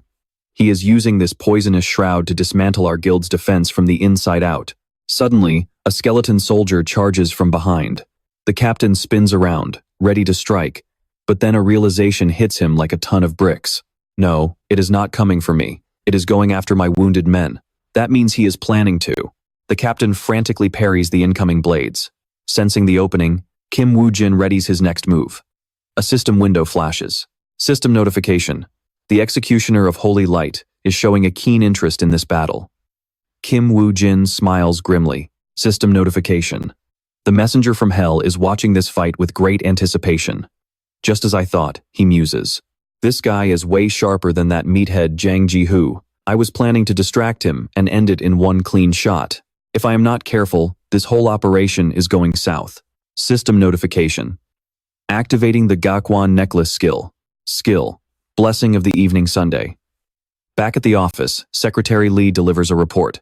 We have pinpointed Woo Jin's location. He is in that dungeon, exactly where we expected him to be. Oh, Se-chan leans back. So, he is actually going through with it? He is really taking on Suzuki? He thinks to himself, if that is the case, then his ultimate target is definitely the Messiah Guild. Woo Jin will be a legendary ally, but that is only if he makes it out of there alive. Secretary Lee asks, Sir, what is our next move? Oh, Se-chan sighs. Secretary Lee, it is time to use that thing. Her eyes widen, knowing exactly what he means. Yes, Oh Se-chan confirms. The very item you spent months hunting down. The power of the Pharaoh. Within the dungeon, the ground is littered with bodies. Woo Jin is on his knees, leaning heavily on his sword. The captain shatters the last of the skeletons with a powerful swing. Suzuki sneers. Well, Isaac, it is just you and me now. You got any more pathetic tricks up your sleeve? Woo Jin grits his teeth. I poured all of the evening sun's blessing into myself. And yet, the power gap is still this massive. He is even stronger than I remembered. I was too damn arrogant. Thinking I could take Suzuki down all by myself. The captain scoffs. I will give you credit, kid. You are the first person to ever push me this hard. I am impressed, truly. But you have probably realized the truth by now, haven't you? You have lost way too much blood. This little game is over. System notification. You have been poisoned. Lancelot's ring flares, neutralizing the toxin. Suzuki looks down at the ring on his finger. If it were not for this treasure, I would be lying dead in the dirt right next to my men. He mutters under his breath. Damn it. I am hitting my limit too. If I lose any more blood, I am the one who is toast. He steps forward, raising his blade high. Farewell, Kim Woo Jin. Kim Woo Jin watches him, teeth clenched in defiance. He remembers Dr. Park Song-gwan's warning. Because your blood is toxic, if you are ever severely injured, surgery or a blood transfusion will be impossible. Then he recalls Secretary Lee's words. The big boss prepared this specifically for you, Kim Woo Jin. A voice echoes in his mind. Once you grow stronger, this might not be much use to you. But until that day comes, this is the one thing that will save your life. Kim Woo Jin's eyes snap open, his mind clearer than ever. He lunges forward, throwing his arms around Suzuki. The captain snarls. A cornered rat finally bites back. Huh? But then, Kim Woo Jin slams his palm against Suzuki's stomach. System notification. Activating the messenger from Hell's skill. Life drain. Suzuki's eyes widen in horror as he feels his vitality slipping away. Blood is ripped from his body as they both collapse to the ground. System notification. Critical blood loss detected. All stats have been drastically reduced. System notification. You have recovered 5% of your health. Hemorrhaging has been stopped. He walks over to the trembling Suzuki. A snake like you should be smart enough to see Lee Seungjun for what he really is. So, do you really intend to keep following him to the grave? Suzuki lets out a raspy, weak laugh. Heh, tell me, Isaac Ivanov. Why the hell are you coming after us? Everyone says the world is coming to an end, but with power like yours, I see things a little differently. For players like us, becoming the absolute rulers of this world is the only true way to beat this game. That is beyond stupid. It is a complete violation of everything right. As he spoke, he kept coughing, and Kim Woo Jin coldly snatched the ring right off his finger. The system displayed the item details. It was Lancelot's ring, legendary rank, a mythical item gifted to Lancelot by the Lady of the Lake. It protects the wearer from all negative status effects like poison, curses, and insanity. It also provides a massive bonus of 100 magic power. After resisting the negative effects, the protection from Lancelot's ring has vanished. You have been poisoned. Your resistance has plummeted due to massive blood loss. Kim Woo Jin stood up, clutching the ring. Might is the only true justice in this world. So just accept that you are going to die by my hand. Suzuki struggled desperately. His vision began to fade into darkness. The system announced the activation of the Eye of Anubis, and a teleportation light appeared in the sky. Kim Woo Jin reappeared in a different location. In front of him stood a man in a military uniform, holding out a walkie-talkie. I have been waiting for you, comrade. Take the radio. A voice came through from the other side. Man, you are wild. I cannot believe you actually took down Suzuki Ichika. Do not try to play it off like you killed him by mistake, without knowing who he was. Kim Woo Jin replied, What is the big deal about killing a fake hound from the Messiah Guild? Oh, Se-chan went silent for a moment before speaking again. It is not a problem, but I did not think you would go this far. I honestly just thought you were some eccentric customer at first. Whatever, I get where you are coming from. To be honest, we share the same goal as you. So, once you finish this dungeon and get back, why don't we meet up to discuss some serious business? This is a sensitive matter, so I suggest we meet in person. Communicating remotely like this is not ideal. Kim Woo Jin replied, Fine, I have no reason to refuse. As long as the goal is to take down those Messiah bastards. Early the next morning, Secretary Lee walked toward a columbarium. With a look of deep sorrow, she reached out and touched a photo of herself with a man. She unconsciously bit her lip before walking away a moment later. Elsewhere, a massive fire lit up the night sky. Someone blew a horn to signal the fighters. It is a retreat signal. Everyone, get out of here now. Everyone was running away, except for one person walking against the crowd. Lee Jin-ah walked calmly through the chaotic mess. He was still shouting Bathsheba, holding Lancelot's ring in his hand. A moment later, he spoke to Kim Woo Jin.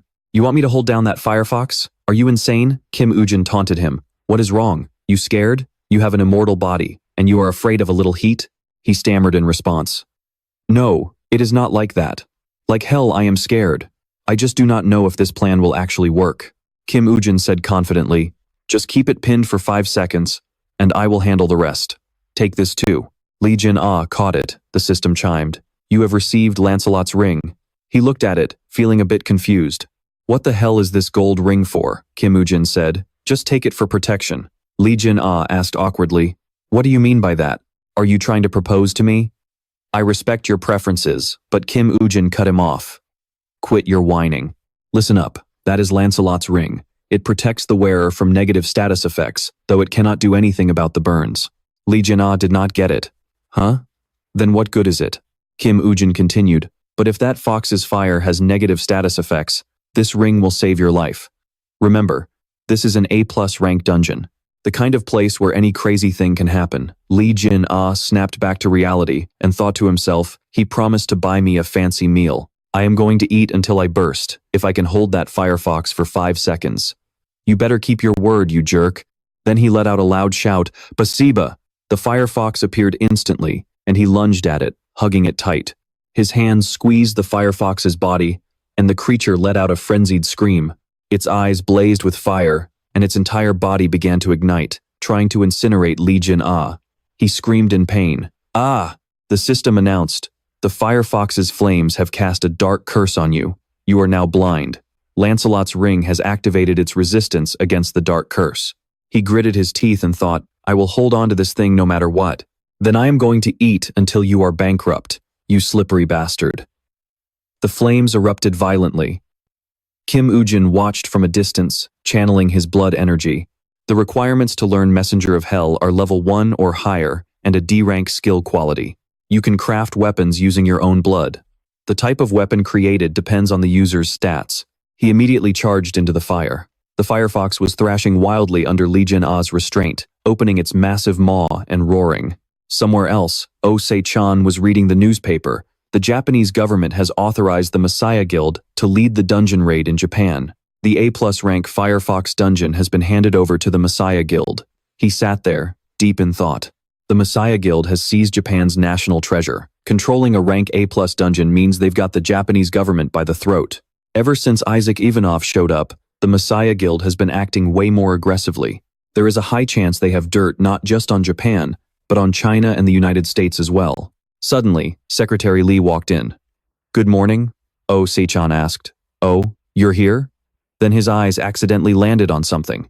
Looking at her high heels, Secretary Lee told him, I'll submit the report you asked for yesterday right away. Wait a second. Oh Se-chan held the calendar and replied, no need to rush. It's not even office hours yet, so just take it easy. Then he thought to himself, I was so focused I lost track of time. She probably just got back from that place. Since it's her birthday, I should give Secretary Lee a little surprise. He then asked her, Secretary Lee, how about some steak for lunch today? She tilted her head and asked, Oh Se-chan, really? Are you paying, boss? Did you find a coupon, or did you finally lose your mind? He shouted, Hey, what kind of person do you think I am? Secretary Lee coldly replied, No comment. I've arrived at Noibai International Airport. Lee Jin thought to herself, if Kim Woo-jin hadn't given me the Lancelot ring, I might have kicked the bucket. I didn't expect that Fox's fire to have such an effect. Yet, he predicted everything and prepared so thoroughly. Recalling the system message that appeared, the Firefox's flames have cast a dark curse on you. You have been blinded. I thought I was finally catching up to him, but in reality, Kim Woo-jin spoke up softly. Let's go our separate ways now. Lee Jin grabbed his shoulder. Hey, what do you mean go our separate ways? Did you forget what you promised me? Kim Woo-jin asked back. Promised? She replied. You said if I could hold that fox for over 5 seconds, you'd treat me to a massive feast. And, he replied, that's true, but in reality, you only held it for exactly 4.9 seconds. Lee Jin was furious. What? Are you seriously trying to play dirty? 4.9 seconds? Like hell, that was at least 50 seconds. You want to talk trash to me? Hey shorty, where do you think you're going? Kim Woo-jin coldly replied. 4.9 seconds. She yelled. Fine, 4.9 seconds. But at least don't bail on the deal, you jerk. Kim Woo-jin repeated. 4.9 seconds. On the newspaper, a headline showed, Isaac Ivanov successfully conquers a flame. Park Yong-kwan smiled slightly. Isaac Ivanov is truly an impressive guy. At first, I thought he was just some fame-hungry clown. What do you think? Kim Woo-jin replied. Yeah, I thought so too. Secretary Lee walked in and said, Chairman, I have something to report. Oh, you have a guest? I'll come back later. Park Yong-kwan replied, It's fine, go ahead. What's the news? Secretary Lee reported. Johann Georg, the one we've been trying to recruit lately, has joined the Messiah Guild. He was shocked. What? The Messiah Guild? Secretary Lee replied. It seems the Messiah Guild was one step ahead of us. Given Johan's influence in Europe, Kim Woo-jin thought to himself, Johann Georg and the Messiah Guild? Already? I remember it was supposed to be a long time before they teamed up. Did my killing Suzuki accelerate the process? Based on the situation, I'll have to change my plans. Park Yong-kwan leaned back in his chair and said, I wanted to use Johann Georg as a mole to watch the Messiah Guild, but now he's an enemy. We'll have to go with Plan B. Kim Woo-jin spoke up and asked, in that case, what do you think about that Isaac Ivanov guy you just mentioned? Park Yong-kwan asked. Recruit Isaac? If he joined our side, it would be incredible. But we don't have a single shred of information on him. It won't be easy. Secretary Lee reported, word on the street is that Isaac has been seen at the black market recently, looking for a white skeleton knight skill book. Park Yong-kwan said, that's going to be a lot of work. That's a very rare skill. So, he's looking for the white skeleton knight skill? He smiled slightly and then said, this might turn out to be much smoother than we thought. At the Messiah Guild headquarters, Park Shin Hye walked forward fearfully to report to Lee Seungjun. Suzuki is dead, along with all of his subordinates. Hearing this, Lee Seungjun's voice turned low as he asked, and the workshop? Park Shin Hye hung her head and replied, the Gaeseong workshop has been completely destroyed.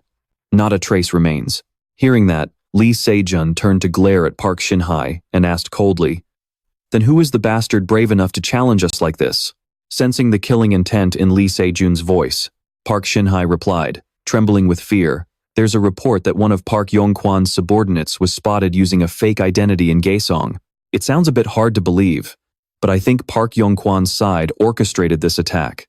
Lee Seungjun continued to interrogate her. So, how are you handling this? Hearing that, Park Shin Hye replied in a low voice, if you're asking about Park Yong-kwan, I've already launched a retaliation plan. Soon, he'll pay for his foolish attempt to target the Messiah Guild. This will be the final nail in his coffin. Moving on to the next issue, Park Shin Hye pulled up an image of a man completely hidden under a hood. She introduced this mysterious figure to Lee Seungjun. We have recruited this man to keep tabs on Isaac. He is an ambitious player who has already expanded his influence all across Europe. His constellation is the Messenger of Hell, and his signature skill is Bone Soldiers. Basically, he can summon a massive number of skeleton warriors, enough to form an entire army. No matter how powerful the enemy, they are utterly helpless against his legion. Players who have witnessed that terrifying power have given him a chilling title, the Underworld King. The image showed a man sitting triumphantly atop the skeletal remains of a dinosaur. His name is Johann Gur, a man with blonde hair and a long scar running down his left eye. Park Shin Hye continued her presentation, stating that they had decided to join forces with Johann instead of that mysterious Isaac guy. He will be much easier to control because his ambitions and goals are crystal clear. Even though Isaac told the media he has good intentions toward our guild, the truth is we have suffered too many losses because of him. Therefore, we will use Johann Gur to keep an eye on Isaac, just in case the worst happens.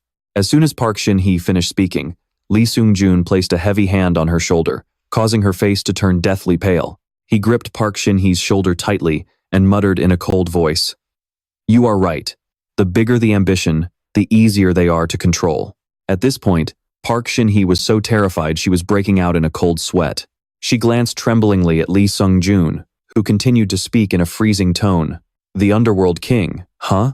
I actually like that name. Consider this the very last chance I am giving you. With that, Lee Seungjun coldly turned and walked away, leaving Park Shin Hye shaking in fear, completely overwhelmed by his terrifying aura. Meanwhile, at another location, Park Sang-gwan was getting into his car to head back. But as the car was driving down the road, Park Sang-gwan stroked his chin and let out a long sigh. Seeing this, Secretary Lee turned around and asked with concern, is something wrong, Chairman? Did something go sideways with the negotiations with the Pioneer Guild? Park Sang-gwan frowned and replied, no, the negotiations went smoothly. Those Pioneer guys have been itching to get a piece of the South Korean market for a long time. But as rivals, their pride would never let them bow down to the Salvation Guild just to make that happen. So, making a deal with us was their best possible move. Hearing that, Secretary Lee furrowed his brow and said, partnering with one of the top 5 guilds in the world will give us a huge edge in controlling the Salvation Guild's growth. Is there something else weighing on your mind, then? Park Sang-gwan replied in a low voice, nothing in this world comes for free. He then fell silent, tapping his fingers on the car door while speculating to himself, When someone is suddenly eager to hand you gifts, there is always a hidden agenda. If the Pioneer Guild is planning to play me, I will make sure their own prideful reputation becomes the very thing that takes them down. After finishing his thought, Park Sang-won told Secretary Lee, "Tell Kim Woo Jin to report to Guild headquarters tomorrow morning." Over at the Phoenix Guild headquarters, when Kim Woo Jin heard the order from Park Sang-won, he shouted out in surprise, "What? The Pioneer Guild? You mean I have to work with the Pioneer Guild from now on?" Kim Woo Jin's tone was filled with pure disgust. Park Sang-won waved his hand to calm Kim Woo Jin down, saying, "No, you are not working with them. You are just going to use them as shields, so you can focus on grinding for levels. They said they will be entering the dungeon in 2 days, so make sure you are fully prepared." "Got it," Kim Woo Jin replied. Once the conversation was over, Kim Woo Jin took the elevator down to the first floor. As he walked out the gate, Kim Woo Jin frowned, deep in thought. To keep the Salvation Guild in check, he has no choice but to rely on a third party. But these plans seem a bit too flashy, don't they? There is no way that Snake Park Shin Hye failed to see through Park Sang-won's plan. Partnering with a giant American guild like Pioneer right now, based on the current situation, there is a high chance that the Pioneer Guild and the Salvation Guild have already made a secret deal behind the scenes. But just guessing won't get me anywhere. I need to gather more intel first. With that thought, Kim Woo Jin quickly dialed Oh Se-chan's number. 2 days later, at a restricted area, Kim Woo Jin and the rest of Park Sang-won's elite guard were gathered. 2 of Kim Woo Jin's comrades were chatting excitedly, saying, "I can't wait to meet the Pioneer Guild members. I heard they are sending some of their absolute strongest members this time. Having them back us up on this raid is a massive stroke of luck. Being part of Park Sang-won's elite guard really is the best." One of the guys in Kim Woo Jin's group couldn't hide his excitement as he spoke. Suddenly, at that moment, a hand pushed the door open from the outside.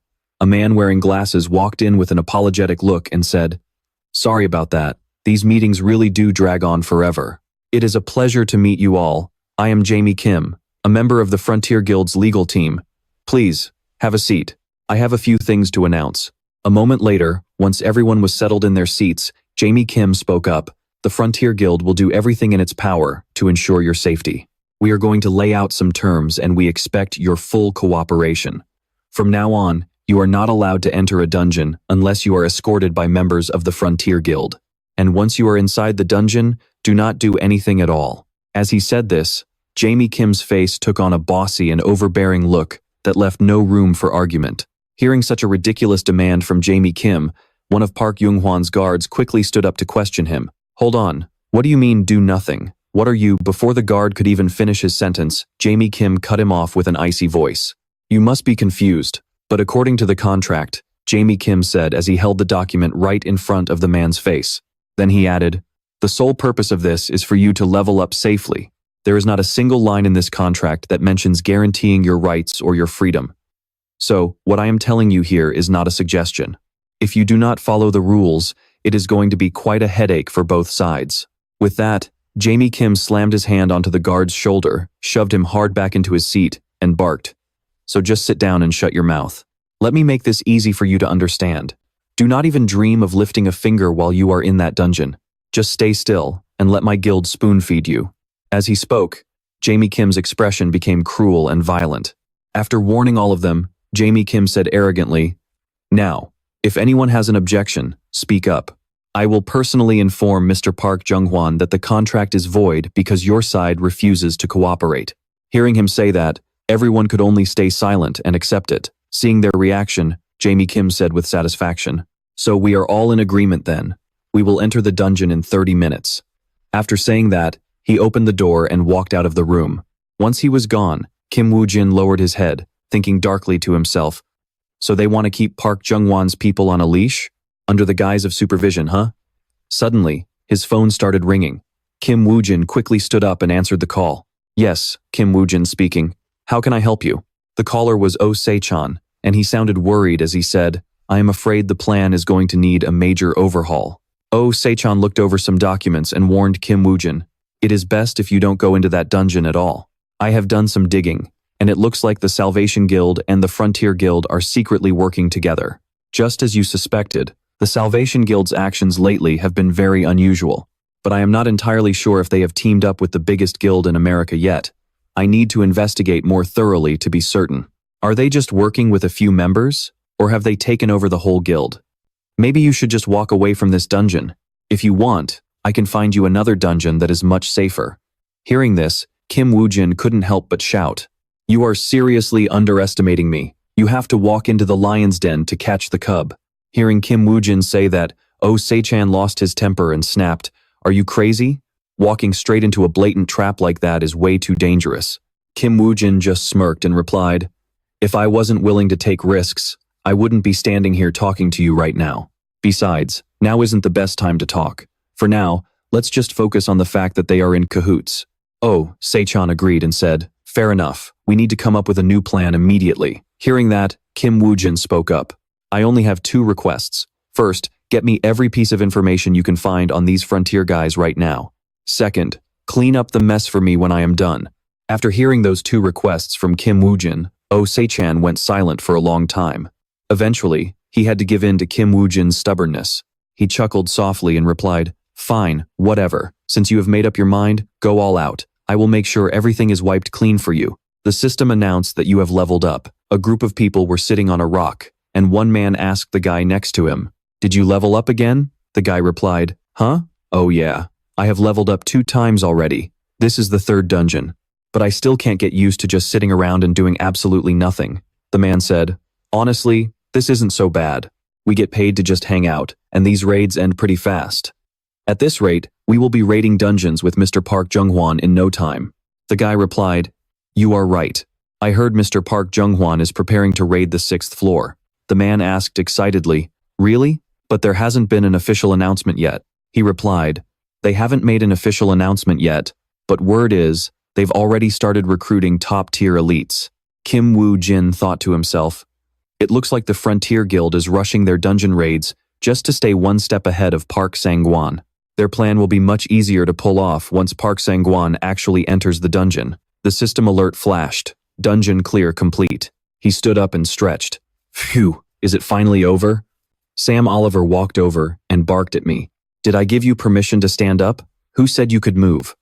One of the members, breaking into a cold sweat, stammered. What do you mean? The notification said the raid is finished, so we're done. The guy next to him added, Exactly, come on, let's just try to get along. There's no need to be so bossy, Sam Oliver snapped back. Don't get it twisted. We didn't come here to be your damn brothers. Let me make this clear. Inside a dungeon, you don't do a single thing unless we give the order. Woo Jin glared at him with pure disgust. Later that morning at the office, Se-chan was on the phone. It must have been torture sitting there and taking that from them, huh? But man, Park Sang-gwan is really something else. He's so paranoid that those guys haven't dared to make a move. However, there's a good chance their window of opportunity is coming up. He spoke while tossing down a newspaper headline that read, Park Sang-gwan challenges the level 6 dungeon once again. He continued, Park Sang-gwan must be getting desperate. He released that press statement way earlier than we expected. Woo Jin added, He didn't have a choice. It's crucial for him to lay his foundation as quickly as possible. Se-chan replied, The second Park Sang-gwan enters that dungeon, those frontier dogs will show their true colors. Not that I need to tell you that. I know you can handle it. Woo Jin cut him off. What about the intel I asked for? Se-chan said, Relax, you'll have it by tomorrow. And trust me, it's full of some very juicy information. At a cafe, Woo Jin sat in deep thought for a moment. He eventually said, I honestly thought Se-chan would show up himself today. Secretary Lee replied, It's been a while, Mr. Kim. Earlier, Se-chan had told her, I need to meet Woo Jin face to face at least once. Huh? What? Secretary Lee, is there something you want to say?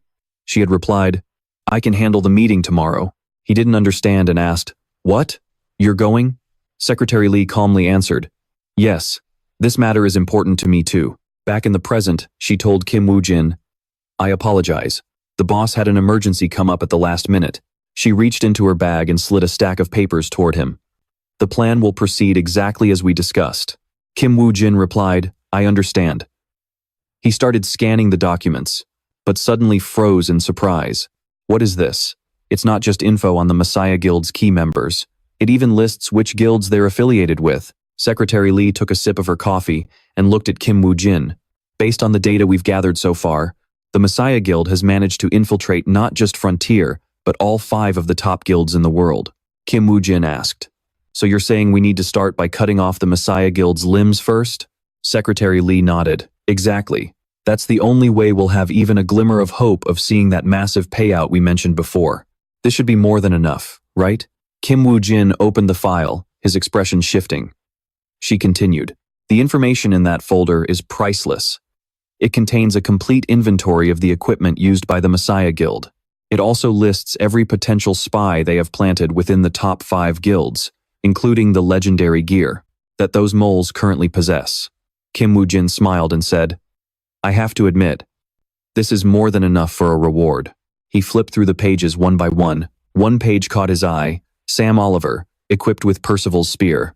Kim Woo Jin remembered, Sam Oliver is the guy keeping an eye on me. I'd heard his name before, but I never imagined he was the one holding Percival's spear. Kim Woo Jin looked at Secretary Lee and said, Right.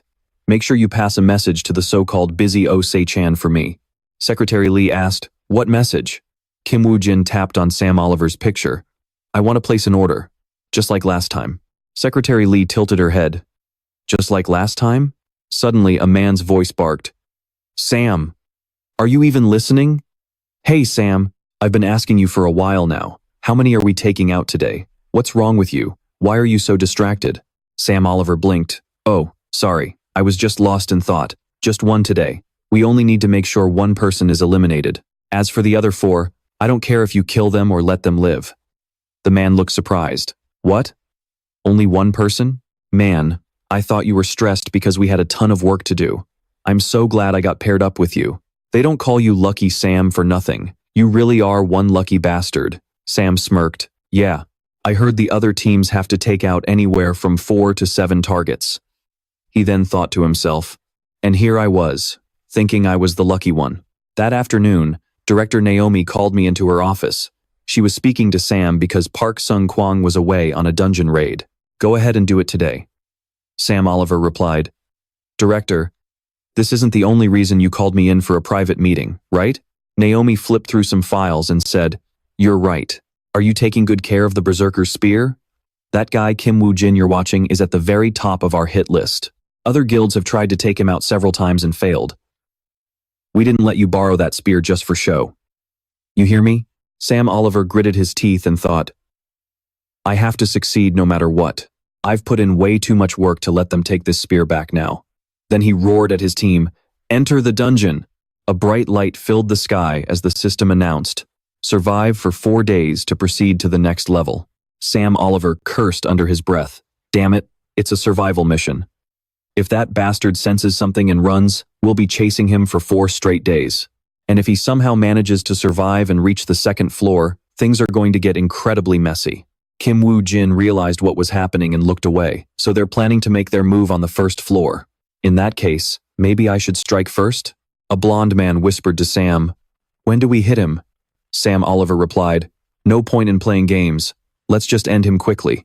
Isolate him, make it look like an accident, and kill him. Then he barked toward Kim Woo Jin. Hey, where do you think you're going? Kim just turned back and gave him a smirk. Sam Oliver felt a chill, sensing something was wrong, and ordered, Grab him. What are you just standing there for? After him, now. A guy with curly hair was totally confused. Crap! Then the whole pack started sprinting in Kim Woo Jin's direction. Only 4 of them were left standing there, clueless. One man asked, What the hell just happened? The guy next to him replied, Who knows, maybe that loser Kim Woo Jin just really has to use the bathroom? Honestly, anything is better than being stuck in this cramped spot. Wait, when did things get this intense? Deep in the forest, the sound of frantic footsteps echoed toward a fork in the path. One man asked, That little rat. Where did he disappear to?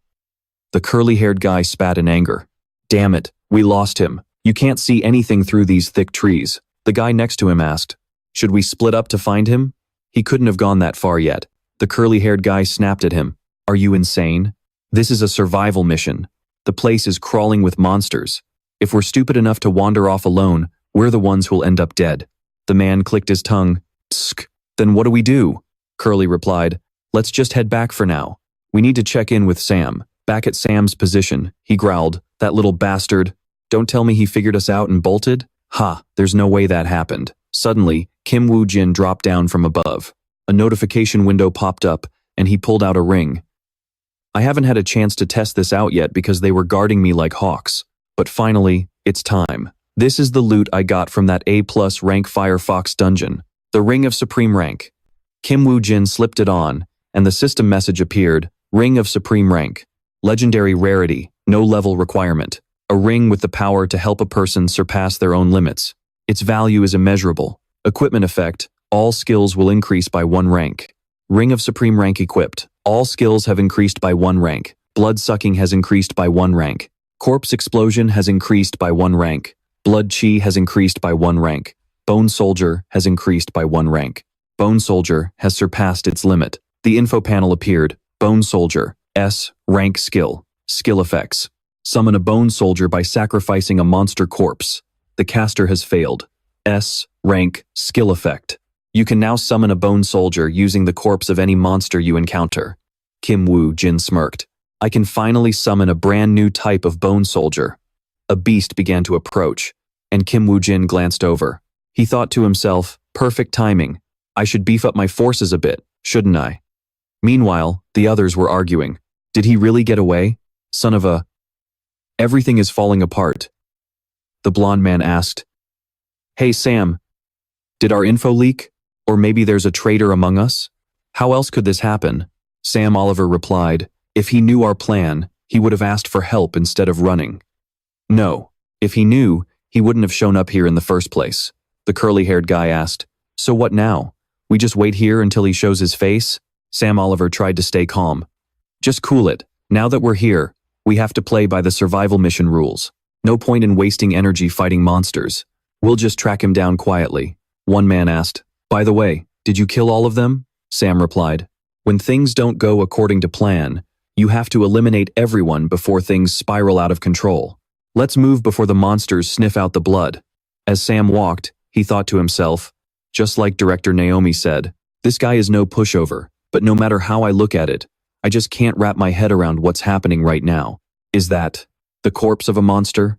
Did he seriously hunt monsters while he was busy running for his life? Sam Oliver looked back in disbelief. Suddenly, an explosion ripped through the air, sending thick smoke everywhere. He gritted his teeth, thinking, everything is clear now. We're not the hunters, we're the ones being hunted. Sam Oliver barked out an order. It looks like we've walked right into a trap. Everyone, get ready for combat. A blonde man screamed out in pain. Damn it, Sam, I'm hit. Heal me, hurry. Sam stared ahead, his mind racing. A skeleton soldier? In front of him, a massive, towering monster let out a bone-chilling screech. A man with curly hair shouted frantically, do something, damn it. I can't see a thing. The dust is too thick. Before he could finish, a wave of power slammed into him, knocking him flat on his back. Sam Oliver cursed under his breath. Son of a bitch. At this rate, we're all going to be dead meat before we even get a chance to fight back. The system chimed in, activating Wind Wall, a skill of the silent hunter. He slammed his spear hard into the ground. The surrounding dust instantly vanished as the ground shattered. Sam Oliver sensed something behind him and spun around, only to see the massive skeleton soldier raising its blade high. It swung down with crushing force, but luckily, Sam's reflexes were sharp. He barely managed to dodge the lethal strike, but his weapon snapped clean in half. He hurled the broken spear to the dirt, his heart burning with rage. I never thought I'd be forced to use this here. With a surge of energy, Sam Oliver summoned the legendary Spear of the Berserker, which required level 1 or higher to wield. Physical damage, 255. This was the weapon of a Knight of the Round Table. Wounds inflicted by this spear are nearly impossible to heal. Its passive effect increases base physical damage by 30% during an attack. It also grants high armor penetration. From a distance, Woo Jin watched the Spear of Bersivo intently. That's the third legendary gear of the Round Table. I'm pretty familiar with that thing since I've faced another player using it before. When using Bersivo's spear with its armor penetration effect, even unique grade armor can't stand a chance against it. On top of that, any wounds it causes won't heal for a set period of time. Woo Jin observed every move while gathering his own power, but Sam Oliver suddenly stopped and scanned the area. He wondered, why the hell are they all backing off at once? Just then, a skeletal foot stepped into view. Sam Oliver's heart skipped a beat the moment he saw it. He cursed internally, damn it, it's too fast. The skeleton braced itself. It spun around and launched forward with explosive speed. The skeleton leaped from a tree to the ground, trapping Sam inside a lethal perimeter. Standing in the center of the encirclement, Sam spun his spear, his eyes locked on the skeleton to find any opening. He thought, and here I was, thinking I'd have the speed advantage. He watched as the skeleton bounced around him. It was jumping from tree to tree with terrifying speed and pinpoint accuracy. Sam realized he was backed into a corner. He thought, since it's come to this, I've got no other choice. I have to wait for it to charge me. That's the only time it'll be within my reach. With the Bersevo spear, one solid hit is all I need. Here it comes. Sam saw the skeleton finally drop to the ground, squaring up right in front of him. He dropped into a combat stance. Sam's spear began to glow as pure energy concentrated at the tip of the blade. The Silent Hunter's finishing blow skill was activated. Sam and the skeleton charged straight at each other. Sam aimed the spearhead right at the skeleton's skull. Just as the tip was inches away, the creature slammed its foot into the dirt. It shifted its body just enough to dodge Sam's deadly thrust by a hair's breadth. Sam was left frozen in his follow-through. His eyes widened in pure shock as he watched the monster, thinking, no way, it actually dodged that? The skeleton landed a short distance away, now positioned perfectly to Sam's left. Meanwhile, Sam was still stuck in his attacking stance.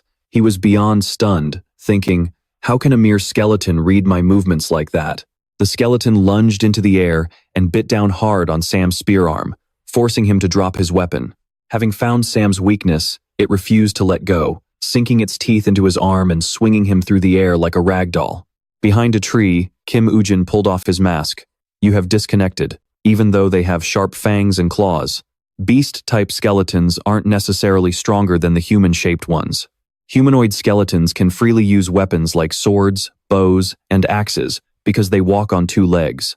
That's something a beast-type just can't do. However, on the flip side, because of the way humanoid skeletons are built, they can never match the raw agility of a beast-type skeleton that moves on all fours. The skeleton kept its jaws locked on Sam's arm while pinning his back to the ground with its weight. His spear lay just out of reach. Damn it, I can't die in a place like this, Sam screamed in his head. He strained with all his might to stand up, trying to pry the monster's jaws off his arm. Even if I have to lose an arm, as long as I can get my hands on the spear of Bersevo, I still have a chance to win this. Sam strained his body, desperate to reach the spear. His fingertips were only a few centimeters away from the weapon. But then, a pair of boots stepped right in front of it. Woo Jin leaned down, picking up the spear as he spoke. No matter how good a spear is, it's completely useless if you can't even hit your target. He stood there, inspecting the spear in his hand. I still don't get why you came after me. But since things have come to this, talking any further is a waste of time, isn't it? Sam began to panic and shouted, wait, please. I was forced to follow orders. If you let me live, I'll cooperate with you. I'll tell you everything I know. Besides, if you kill me, you'll become an enemy of the Frontier Guild. Do you really think you can handle the consequences? Hearing this, Woo Jin just smirked. That night at a certain company, the office lights were still burning bright. Jamie Kim burst through the door, screaming, we have a massive problem. Special Agent Naomi looked up, confused. A massive problem? What is it? Jamie Kim rushed to Naomi's desk, slammed some items down, and said, you need to see this right now. Every single agent guarding our gate entrance has been wiped out. And as for the culprit, Jamie explained while plugging a USB drive into the computer. Naomi watched the screen, her face turning pale with horror at what she saw. Stop! Stop that bastard! Damn it, what the hell are you doing? Two guards were firing their guns wildly. They were shooting into a pitch-black void. Suddenly, something lunged out of the shadows, taking them both down in a heartbeat. They didn't even have time to fight back. Jamie Kim added, the culprit is none other than Sam Oliver. Naomi stared at the footage in total disbelief. What the hell is going on? This can't be happening. Why would he do this? Was I too hard on him? Blood was still splattered across Sam's face on the screen, but he didn't look remorseful at all. He just opened his mouth, sounding completely bored. Hey, Woo Jin, it's all done. You'd better keep your promise to me. Hearing Sam's voice through the laptop made Naomi scowl. She was shaking with rage. Jamie Kim sighed. I never imagined Sam Oliver would actually betray us. Naomi thought in a panic. This is bad. Why Woo Jin, of all people? If the information Sam knows gets leaked, then I'm dead meat for sure. I have to personally take them out before they find out the truth. In a deserted parking lot, a single van sat under a dim streetlight. The person in the back crossed their arms and spoke. "Don't worry, the mess is all cleaned up." The person in the front replied, "Good, the job is done. We're moving on to the next step." Sam turned around from the front seat to face the other person. Lee Jinna asked, confused, "What else are you planning? If you've already poked the Frontier Guild like this, shouldn't you just keep your head down and hide for a while?"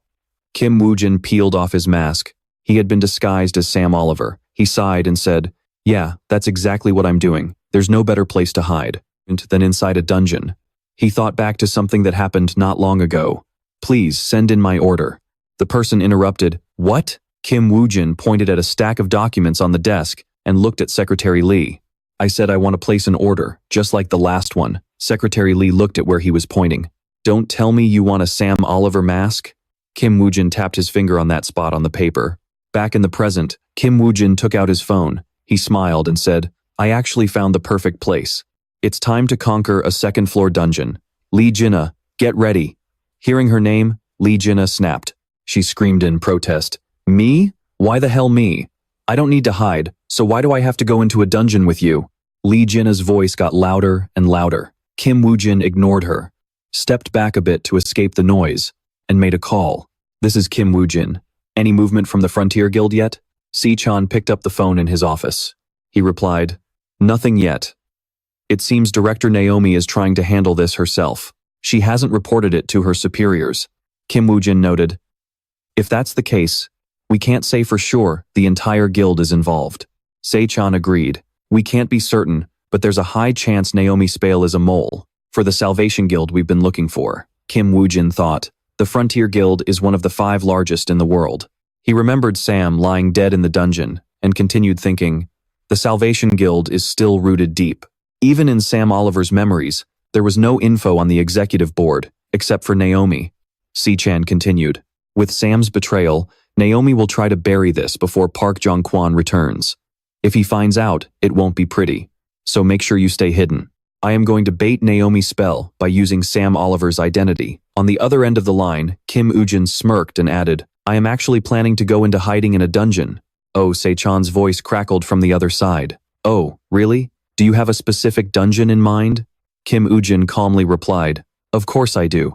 It is an A+ rank dungeon in Taiwan, called the Blood-Soaked Frosty Forest." Oh, Se-chan was genuinely caught off guard by that. He sounded panicked as he asked, "What? Why on earth would you pick that place?" His voice boomed through the phone. "That dungeon has already had 23 failed raids. It is a total graveyard." Kim Woo Jin's expression did not change, but Lee Jinna, who was standing right there, was shaking like a leaf. Hearing the news, she thought to herself, "Is this guy freaking insane? He is really going to drag me into a death trap like that?" Oh, Se-chan's voice continued to blare through the speaker. "Do you even realize that the Messiah Guild themselves failed to clear that place 4 times? Every other guild has already given up on even trying to conquer it. You know that, right?" "I know," Kim Woo Jin replied. He knew better than anyone even before his regression, that place remained unconquered. If his memory served him right, the total number of failed attempts eventually reached 43. Countless heroes had tried to challenge it, but they all failed. In the end, most of Taiwan's territory was completely overrun by monsters, all because they could not stop them from pouring out of the gate. Since the gate had a level cap, even Lee Seungjun, the leader of the Messiah Guild, was powerless to stop it. "I will not be able to enter this gate either once I pass level 60. There might be something in there that will help in the fight against the Messiah Guild. To take those bastards down. The information I have now just is not enough. Knowing you, no matter how much I try to stop you, you are going anyway, right?" Oh, Se-chan's voice kept going. Lee Jinna looked terrified on the outside, but inside, she was desperately cheering him on. She hoped Oh Se-chan could talk some sense into this monster named Kim Woo Jin, so he would not drag her to her death. "Do not give up, Se-chan. Save me." But then, Se-chan sighed. "Fine then, let's go crazy one more time." Lee Jinna's hope officially died right there. She cursed under her breath. Damn it. But no one noticed her internal struggle. Oh Se-chan asked Kim Woo Jin again, "What do you think your chances are?" Kim Woo Jin replied, "Theoretically, it is less than 10%. Oh Se-chan assumed he was talking about the failure rate. He shouted excitedly, "Ha ha ha, 10%? That is more than enough." Lee Jinna, on the other hand, felt her soul leaving her body. She thought, we are dead. There is only a 10% chance of coming back alive. Ignoring Gina, who looked like she had seen a ghost, Kim Woo-jin said, as long as I have Percival's spear, I can handle the second floor. Se-chan happily replied, all right, I will set it up. Using the Isaac Ivanov identity makes things simple. You need anything else? Kim Woo-jin smirked and said, let us use public pressure to demand the Messiah Guild provide us with some gear. Since even they could not clear this gate, why should we do it for free? Soon, news headlines were everywhere. Isaac Ivanov's next target is the 2-story dungeon in Taiwan, the blood-soaked frosty forest. Isaac Ivanov's greatest challenge yet. Can he clear the dungeon that has seen 23 failed raids? The internet was flooded with breaking world news. Isaac Ivanov requests support from the Messiah Guild. Will they respond to his call? If they do, this would be the first time they have ever agreed. Isaac challenges the dungeon the Messiah Guild failed to clear. What will the Messiah Guild say? Down in the comments section, people were buzzing, what the hell is this? Asking the Messiah Guild for help? Is he nuts? Well, since it is Isaac Ivanov, the guy who saved them before, it might be different. The Messiah Guild is busy raiding other dungeons, but they will definitely support him. There is no way they would refuse. This is for the sake of saving the world, after all. Of course, the Messiah Guild will be happy to help. Over in France, people read the news. Isaac Ivanov is going into that dungeon in Taiwan? Perfect. We can't miss this chance. Groups in the US and Korea thought the exact same thing after reading the announcement. A notification popped up on a phone. The Messiah Guild will support Isaac Ivanov, reported on December 22nd. The fact that the Messiah Guild promised to provide a unique item to Isaac Ivanov became the hottest topic of conversation. Oh, Se-chan finished reading and laughed. Not bad. Lydia, sitting across from him, asked, wait, what? What do you mean not bad? How is giving us just one unique item enough? They should at least give us a legendary item. We are literally going to clear a dungeon they failed at. Se-chan put his phone away and continued. Do you not get it? This is not just a simple gear handout. Given the current situation, the Messiah Guild will have to give us something extremely expensive just to save face. Se-chan drew a line in the air and said, but most importantly, this has established a clear rule. Lee Jin still did not understand and asked, a rule? What do you mean by that? Secretary Lee walked over with a suitcase and said, it is exactly as it sounds. The price for clearing a 2-floor A+ rank dungeon that the Salvation Guild failed to conquer is a unique grade item. If someone conquers an even tougher dungeon for the Salvation Guild, they will not be able to pay with just unique equipment anymore. After hearing the whole explanation, Lee Jin clapped his hands and said, oh, I see.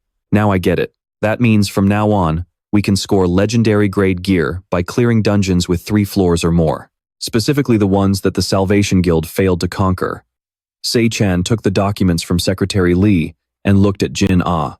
As expected of Secretary Lee, you explained it so well, even Jin-ah understood. Secretary Lee handed over the files and said, these are the details for Sam Oliver's planned route and the costs involved. We followed your orders and left some clues for the Pioneer Guild to track Sam Oliver's movements. This will save us a lot of time. Hearing that, Se-chan said, good, great job. We should probably get going then. Just then, Lee Jin-ah noticed Secretary Lee pulling a suitcase and asked, wait, is Secretary Lee coming with us today too? Secretary Lee didn't answer and just pushed the suitcase toward him. Se-chan looked annoyed, pointed at Lee Jin-ah, and said, who are you kidding right now? Why is Secretary Lee going there? Lee Jin-ah, you are the one supposed to head to the dungeon in Taiwan. He shouted in surprise. What? You mean right now? Nighttime in Taiwan, Kim Woo Jin was reading the info board. The Bloody Ice Forest, floor number 2, rank A, difficulty. The maximum capacity is 80 people, with a level requirement of 60 or below. The clear condition is to defeat the aggressors within the ice forest. Rewards are listed on the detailed list. Lee Jin-ah shoved his hands into his pockets, looking down from the second-floor room, and said, wow, we actually have quite the influence, don't we? After the Messiah Guild failed, nobody dared to challenge this dungeon. But the moment you spoke up, a whole crowd gathered in no time. He watched the massive crowd gathering below and turned his head to ask, don't you find this interesting? Kim Woo Jin set the documents down and said, most of the participants are players from the guilds that previously failed to conquer this dungeon. To an outsider, it looks like they are here to avenge their fallen comrades. But trust me, not everyone here has good intentions. A dungeon with an 80-person capacity has already seen 2 or 3 failed expeditions. Thinking about the piles of equipment, he said, that means the gear of nearly 2,000 players is currently buried in there. Among those items, there has to be at least one piece of legendary gear.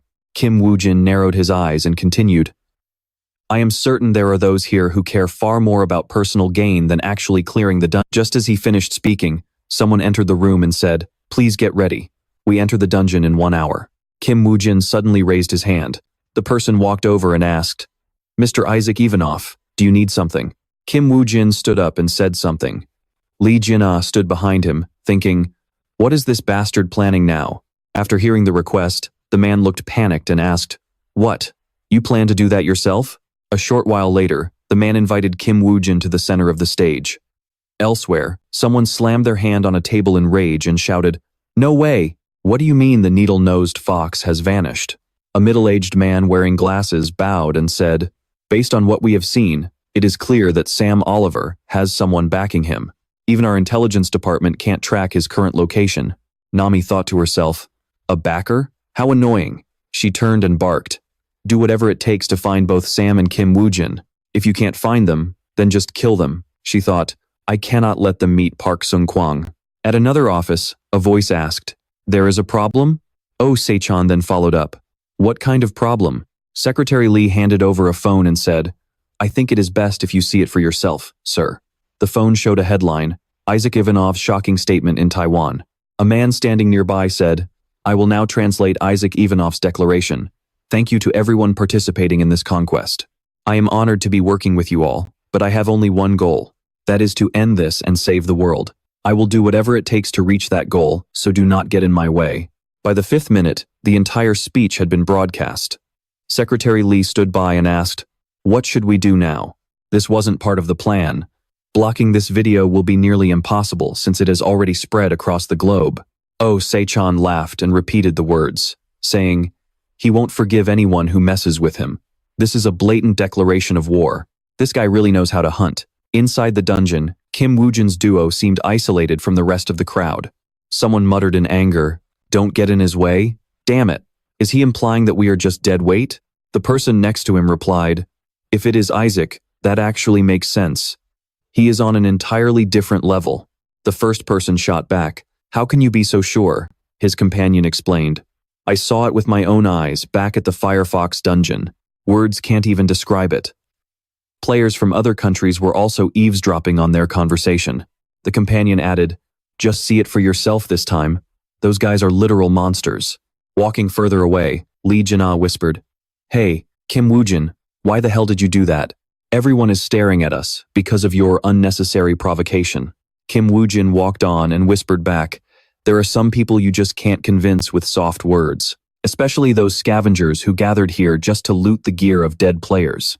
The only way to handle people like that is to show off your power and crush their spirit. As he spoke, the system announced, you have summoned a skeleton soldier. He placed his hand on the head of one skeleton, while others appeared around him, radiating a murderous aura. Woo Jin whispered, I will make it so they don't dare to try anything. Then he and Lee Seungjun took their combat stances. A Taiwanese player watched them with a look of annoyance, thinking, so these are the rumored skeleton soldiers of Isaac? This is insane. I have to grab that gear before he notices me. He turned back to his teammates and said, move out. Let's start searching over there before night falls. Late afternoon soon faded into dusk, and before long, total darkness blanketed the area. Everyone lit torches and gathered around the fire. In the middle of the group, someone spoke up, Isaac Ivanov. That guy is a total monster. Even after seeing it with my own eyes, I still can't believe it. When he told us not to get in his way, I was pissed, but now I finally get why. I told you, trying to jump in and help would have just held him back. One of the guys in the Taiwan faction gear said, boss, we searched all day but only found 2 bodies of the players who came here before us. The man from the Taiwan faction who spoke earlier said, at first, I suspected other guilds had already swiped the gear, but after searching all day, I've reached a different conclusion. Even though there are plenty of monsters on floor 1, I haven't seen a single strong one yet. In other words, there is a high chance that players level 50 and above did not die here. Whatever we're looking for must be up on floor 2, another person added. So, Van Gogh's necklace is on floor 2. Just as they were talking, someone cut them off. Shh, shut it. Then he leaped upward. He dashed straight up a tall tree and stopped on a branch where a dry skeleton lay. He scanned the surroundings and thought, I definitely heard a sound from right here. Could I have misheard? He then kicked the skeleton. What's with this pile of bones? The man from earlier asked, what's wrong? The other guy climbed down with the skeleton and said, my bad. It was probably just the sound of this thing swaying in the wind. He roughly tossed the skeleton aside, and they continued their discussion. We have to get that gear for the Kunlun Guild, even if it means going against Isaac. Kim Woo-jin overheard everything and thought, I placed a skeleton soldier there just in case. Thanks to that, I got some useful info. Van Gogh's necklace, huh? I don't have any memory of such an item. But if China's Kunlun Guild, one of the 5 major guilds, sent a team to retrieve it, that means. The system announced, you have been disconnected. He took off his mask and continued thinking, this definitely isn't just some ordinary piece of gear. As Kim Woo-jin removed the mask, it slowly faded away. I'm not sure what its effects are yet, but I'm definitely taking Van Gogh's necklace. Lee Jin sat by the fire and grumbled, damn it, this is taking way longer than we expected. Don't tell me we're the only ones doing all the fighting, while the rest of them are off doing who knows what. Kim Woo-jin calmly replied, you guessed right. Most of them are just hyenas, starving for a dead man's treasure. Hearing this, Lee Jin rested his face in his hands and said, I was actually happy to see so many players gathered. But in the end, we're the ones carrying the whole team. When do I finally get to rest? Kim Woo-jin continued. Once we reach floor 2, we'll have a bit of time to take a break. Hearing that, Lee Jin jumped up excitedly and asked, huh? Seriously? Since when did you become so nice? Kim Woo-jin didn't bother to answer. The system announced, you have entered the 2nd floor of the dungeon. As everyone moved up to floor 2, one person thought, son of a, it's way colder on floor 2 than I thought. Someone else blurted out, my arms and legs are freezing stiff. Are we even going to be able to fight like this? The men in the Taiwan faction gear thought, the temperature here is definitely low. But this shiver isn't just from the cold, it's the sheer terror radiating from the monsters. Everyone else felt the same way. Lee Jin was shivering, stuttering as he spoke. Terror? No way. I don't even see any monsters around here. There's no way a monster could radiate this much terror. How is this possible in a simple 2-floor dungeon? Kim Woo-jin breathed out a puff of cold air and said, this might be harder than I thought. He thought to himself, a living creature's body becomes paralyzed when exposed to the terror emitted by a monster. Although it doesn't last long, in a life or death battle, even a split second means certain death. Kim Woo-jin stood there, deep in thought. Since this is only a 2-floor dungeon, it can't be a dragon. But besides dragons, not many monsters use terror. Is there really a monster strong enough for its terror to be felt from this far away? Several people spoke up.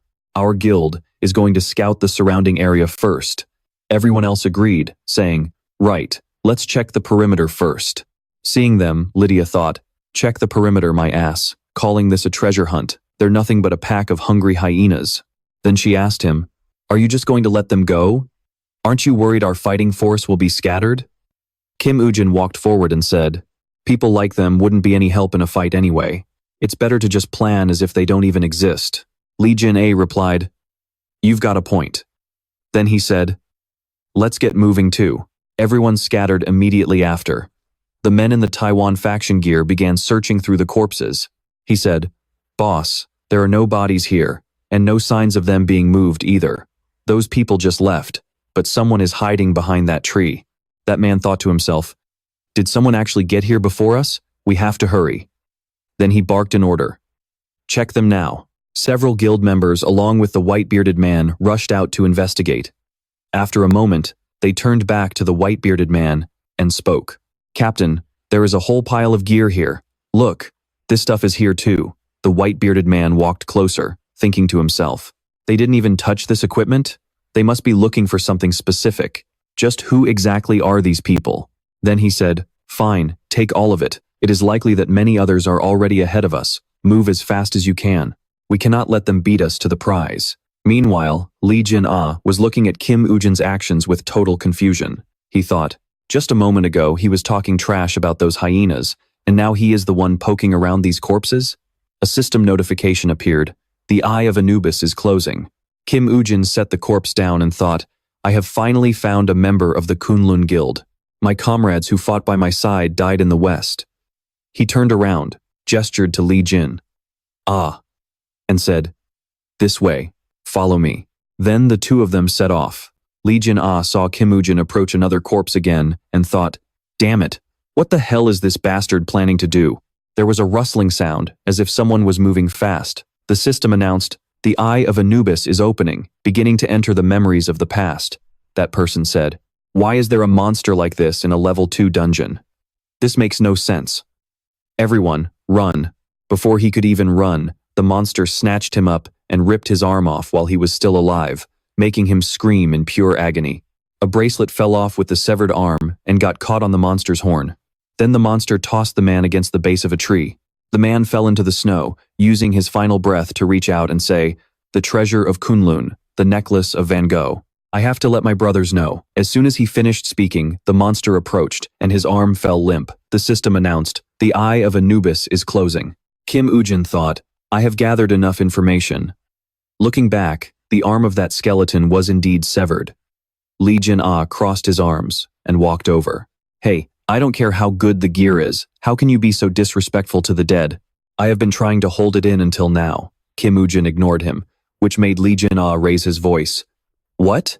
Am I saying something wrong? Even Se-chan, who loves free stuff, wouldn't act like you. Kim Woo-jin smirked and asked, aren't you just a little ray of sunshine? Lee Jin heard that and asked nervously, huh? After that, it went completely silent. A moment later, Kim Woo-jin placed the final stone on the pile. Then he stood up and said, all right, I will explain the plan before the battle begins. Lee Jin asked, huh? A plan? He asked, but Kim Woo-jin didn't answer. Suddenly, a swirl of black smoke appeared. Lee Jin saw a massive skeletal creature appear before him. The system announced, a saber-toothed wolf has been summoned as a skeleton soldier. Lee Jin eyes lit up as he looked at him and asked, can I ride this thing? He replied, of course you can. Upon hearing the answer, Lee Jin jumped on its back and said with a wide grin, this is awesome. When did you prepare something like this? Kim Woo-jin opened his inventory, pulled out a spear, and handed it to Lee Jin He took the spear and said, I thought you could only summon humanoid skeleton soldiers. After saying that, he held the spear and felt confused. Wait, a spear? The information appeared. The Spear of Percival, legendary rank. Requirement for use is level 1 or higher. Physical attack is 255. This is the spear used by Percival, a Knight of the Round Table. Wounds caused by this spear are very difficult to heal, and the physical attack effect increases with level. Increases base damage by 30% when attacking, and grants level 3 armor penetration. Lee Jin looked down worriedly and asked, don't tell me your plan is for me to sit on this skeleton and charge at the boss with this spear? Kim Woo-jin smiled and replied, you understood before I even had to explain it. Then the two of them left. A while later, a Kunlun Guild member said, boss, there is something strange here. The guild stopped, and the leader walked over. Is this a player's grave? A subordinate said. It doesn't look like it belongs to our Kunlun Guild, but maybe we should dig it up just to be sure? The leader looked down, thought for a moment, and then said, no need to waste the energy. If it isn't one of our brothers, leave it. Then the whole group moved on. Inside the freezing dungeon, a conversation echoed. What do you think? Lee Jin sat on the dry skeleton, talking to Isaac Ivanov, who was walking beside him. It won't be simple, right? Its skin is so thick that it won't take any damage from ordinary weapons. Isaac Ivanov replied, the bigger problem is that this thing became a hunter a long time ago. Lee Jin heard that and asked, what? What the hell does that even mean? Isaac Ivanov replied, don't you know? When a dungeon raid fails, the monsters that died are reborn, and the numbers are refilled just like the beginning. However, among them are the monsters that survived and grew stronger through the experience they gained. They only get smarter and stronger. While not many monsters survive the repeated cycles of battle, there are always exceptions. Boss monsters are essentially evolving into perfect killing machines. Every time a player fails an attack, the boss monster accumulates more combat experience. At some point, they realized that players frequently gather around corpses, so they started using them as bait. That is the cold, hard truth. One monster has managed to survive 23 times. As he said this, Isaac Ivanov's eyes turned ice cold. Gina looked at him, startled. But are you absolutely sure the boss monster is an ogre? Is it even possible for an ogre to give off such a powerful aura? You haven't even seen it yet, so how can you be so certain? Isaac Ivanov calmly replied. I stopped hunting just to gather information until now, Gina said. Oh, is that so? And here I thought you were just acting like one of those scavengers. He rubbed his chin, deep in thought. Anyway, even if I saw it, I wouldn't have a clue what I was looking at. On the other side of the dungeon, a blonde guy discovered a pile of corpses. He happily turned to his teammates behind him and shouted, Boss, come check this out. There are player corpses all over the place. The others heard him and came running, cheering. How did we get this lucky?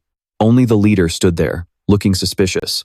His single eye darted around as he scanned the area. Something is very strange. It's rare for so many bodies to be gathered in one spot like this. If other scavengers had been here first, there is no way the items would still be untouched. His teammates didn't suspect a thing, happily collecting the windfall of loot. The leader knelt down on one knee, silently investigating. Besides, these bloodstains look a bit off. It looks like the bodies were dragged here from somewhere else. Could it be? He suddenly stood up and barked at his teammates. He rushed toward them and screamed, Everyone stop, it's a trap. The guy with the square haircut was still confused. A trap? Boss, what do you mean a trap? What's going on? Before he could finish his sentence, an invisible wave of dread swallowed him whole. The square-haired guy thought as he trembled. My body. I can't move. Something was happening behind him. He gritted his teeth and wondered, what is that? He watched as another teammate dropped to the ground. Blood sprayed everywhere. A second later, that guy's body was ripped in half. The square-haired guy was shaking like a leaf. His eyes went wide with terror as he glanced back. Standing behind him was a massive, scarred monster holding a dagger. Dust and debris filled the air as blood splattered in all directions. The monster's eyes flashed with pure malice. The scarred leader leaped into the air, swinging his sword at the beast. He landed a powerful strike right across its body. The scarred leader's face suddenly paled. His sword had snapped clean in half. He gritted his teeth and looked up at the monster. He thought to himself in shock. A unique grade sword shattered that easily? That invisible fear was washing over him again. He frowned, trying desperately to keep his composure. No, I can't die like this, not for nothing. On the other side, Isaac Ivanov and Gina were charging forward at incredible speed on a skeleton. Blood had already been spilled, and the scarred leader was sent flying. He crashed into the ground, bleeding uncontrollably. Isaac Ivanov stood to the side, silently observing everything. He looked at Lee Jin beside him and said, Lee Jin, follow the strategy we prepared. Gina gritted his teeth and thought, damn it, it's easy for you to say. Whatever, I don't care anymore. Then he yelled at the top of his lungs, let's go. He charged toward the monster on the skeleton's back. The monster also sensed someone approaching from behind. Gina was closing in at high speed. The monster turned its head toward him. It began to roar, unleashing an aura of pure terror. As Gina charged, he felt that invisible dread hitting him. He immediately froze up. Lancelot's ring has dispelled the fear. He gritted his teeth and looked at the ring on his hand. Lancelot's ring. Looking at it now, this thing is actually pretty impressive. The trembling and fear had completely vanished. Just as things were looking up, he realized something was wrong. The hand he was using to grip the skeleton's spine wouldn't move. He thought in confusion, why is this thing suddenly not listening to me? It's supposed to move according to my will. Meanwhile, he was getting closer and closer to the monster.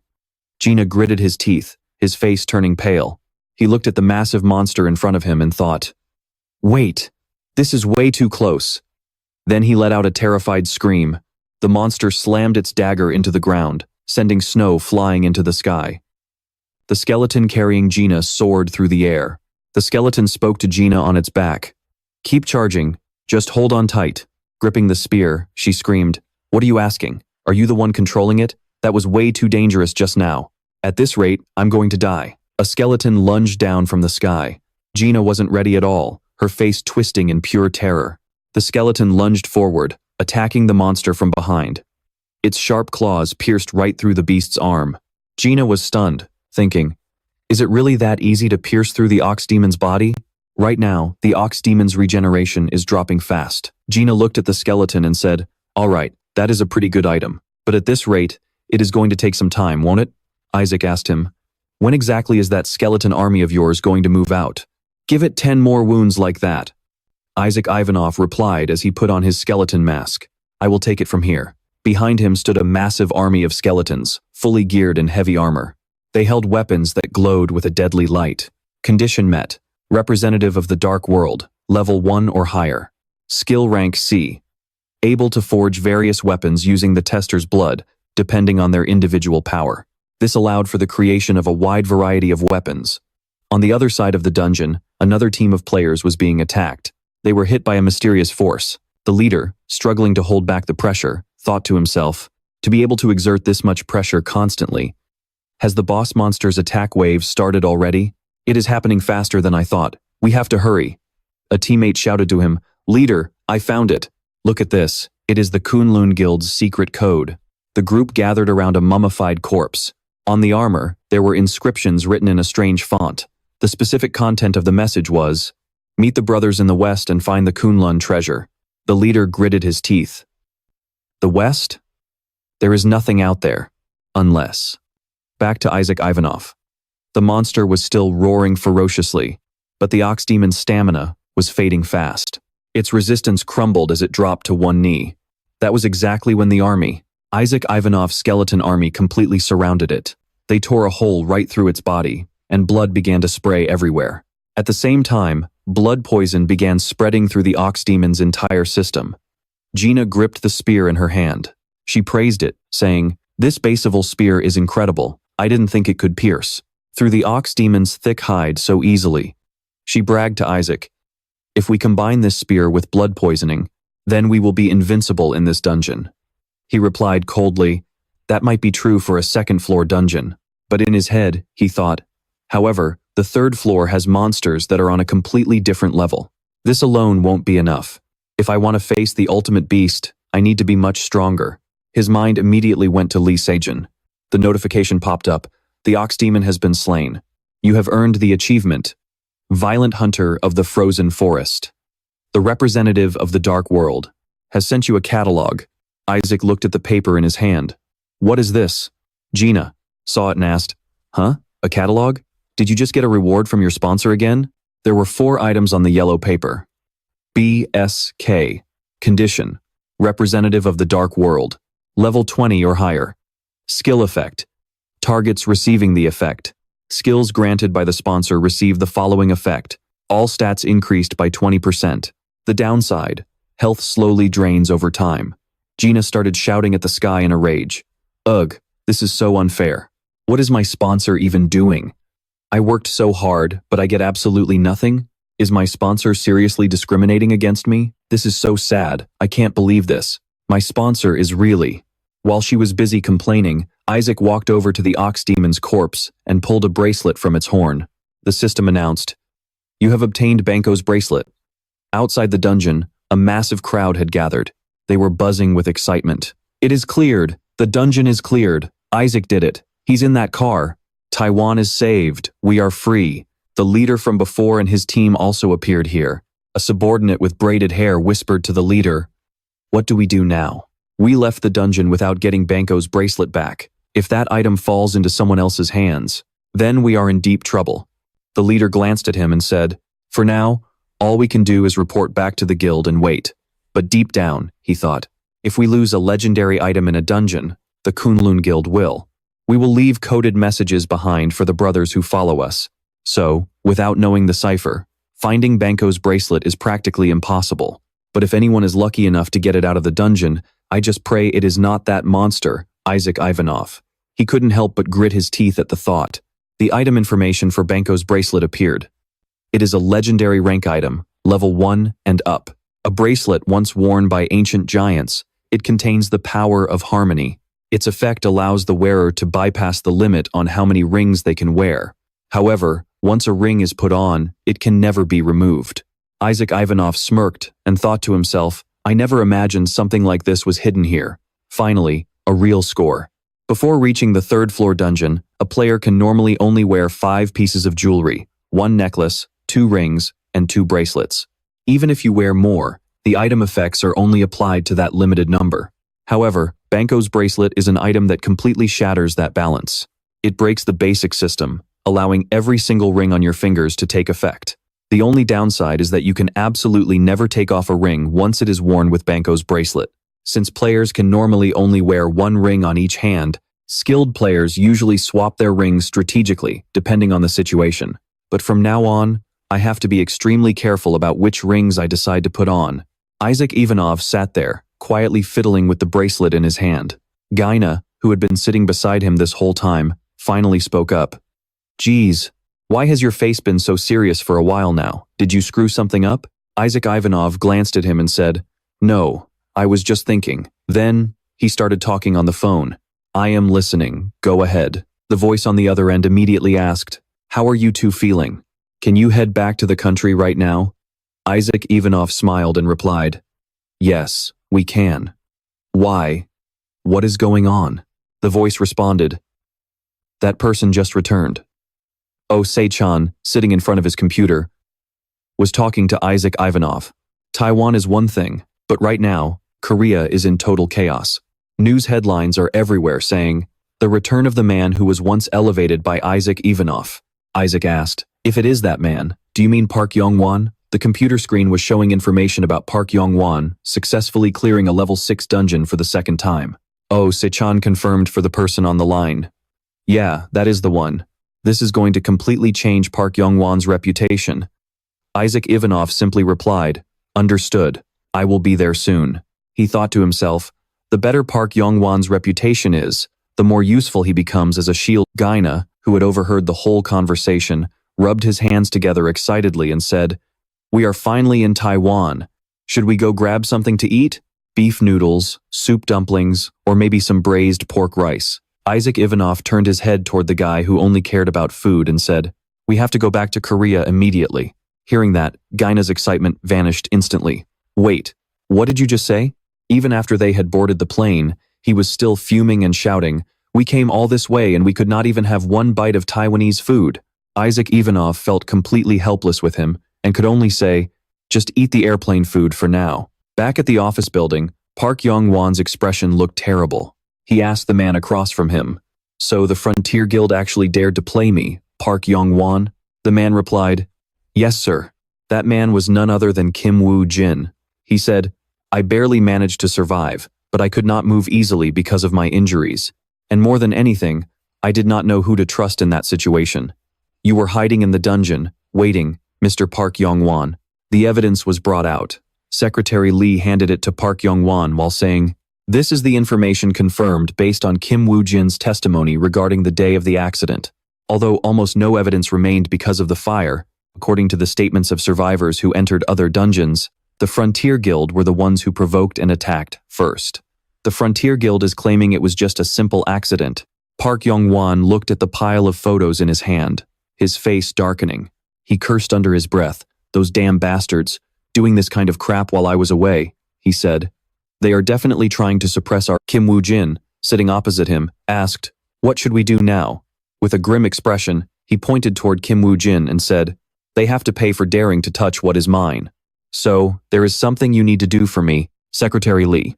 Following his boss's orders, Oh Se-chan placed a small suitcase on the table and let out a bright, satisfied grin. Gina, now back in her human form, watched her boss's beaming face and scratched her head, grumbling to herself.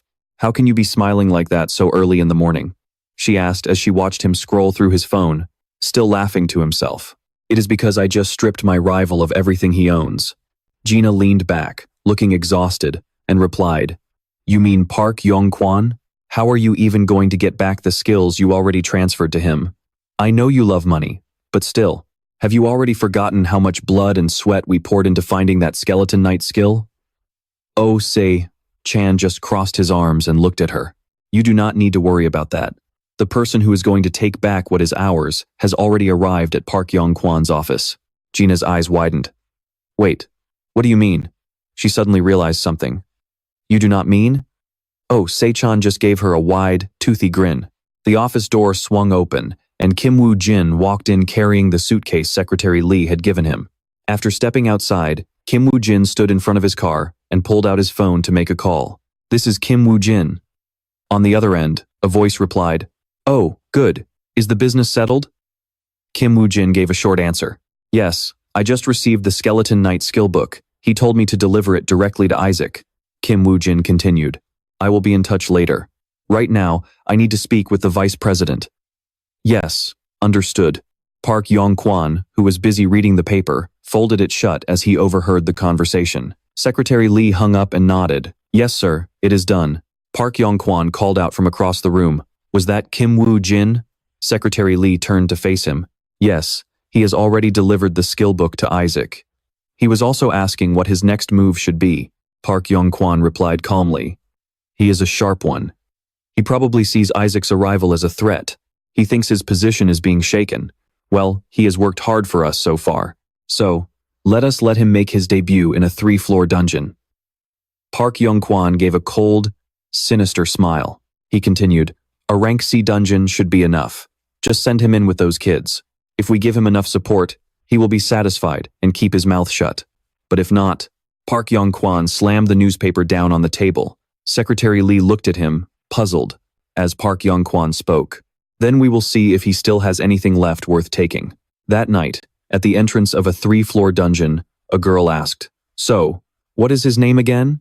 The answer came back, Kim Woo Jin. In a vacant lot, a group of 3 people in uniforms stood around, whispering to each other. The girl continued, Just hearing the name Kim Woo Jin makes me think he is some kind of weakling. The girl in the uniform crossed her arms and frowned. This was Jung Haeun from the Phoenix Guild. She snapped. And that is why we are stuck babysitting him through this 3-floor dungeon. God, this is so annoying. Jung Haeun gritted her teeth in frustration and stomped her foot hard on the ground. A young man standing next to her tried to calm her down. Come on, it is an order from the guild leader. Just stay cool. Jung Haeun turned back, looking even more irritated. Ever since Park Yong-kwan took over as guild leader, the politics in this guild have been a mess. Regardless, I am definitely transferring to the Messiah Guild. Anyway, what kind of aura and powers does this Kim Woo Jin guy even have? Her friend replied. His aura represents the dark world, and his main power is blood poisoning. But because that poison affects allies too, he usually works alone. Jung Haeun looked surprised. What? Just blood poisoning? He cannot even summon a skeleton army like Isaac? The guy with the slicked back hair shook his head. Aside from the poison, no one has ever seen him use any other skills. Jung Haeun sighed. Seriously? So he is not just useless. He is a liability? This is ridiculous. When is this brat going to show up anyway? Just as she finished her sentence, a car pulled up. Oh, he is here. Jung Haeun turned around and muttered. And of course, he is the last one to arrive. Her eyes went wide. Behind her, Kim Woo Jin was stepping out of a car that looked like it belonged in a scrapyard. Jung Haeun thought to herself, is he seriously still driving that old rust bucket? I guess you could call it being frugal. But her real thought was much simpler. What a cheapskate. She pointed toward her friend. Suddenly, a system notification appeared. Hunt 1,000 monsters to proceed to the next stage. Jung Haeun looked at the message and thought, this is a 3-floor dungeon? And they are still giving us rank C tutorials? Well, Park Yong-kwan is keeping an eye on this, so I do not have a choice. Even if it is a total waste of my time. She looked over at him and yelled, Hey, I heard this is your first time in a 3-floor dungeon, right? Just so you know, there is absolutely nothing for you to do here. Hearing those arrogant words, Kim Woo Jin slowly turned his head to look at her. Yang Ji-hong glared at Kim Woo Jin with an overbearing, commanding look, barking, so just shut your mouth and do exactly what I tell you. If you step out of line, I do not care who or what you are, I will kill you myself. Yang Ji-hong crossed her arms and continued. First, go take down a few monsters so I can see what you are actually capable of. Kim Woo Jin immediately replied, How many do I need to kill? Yang Ji-hong thought to herself with a look of pure contempt. Is this little brat seriously trying to talk back to me? She snapped, If I gave you the specifics, do you really think you could handle it? Just keep going until you physically cannot move anymore. Kim Woo Jin calmly replied, I need some time to prepare. Yang Ji-hong did not even bother listening to him anymore. She just turned her back and walked away, tossing a reply over her shoulder. Fine, do whatever you want. Suddenly, a cold, intrigued smirk spread across Kim Woo Jin's face as he thought, Now this is getting interesting. The next morning at an office building, Lee Jinna and Oh Se-chan were sitting and talking inside a private office. Lee Jinna said, I heard Kim Woo Jin entered another dungeon.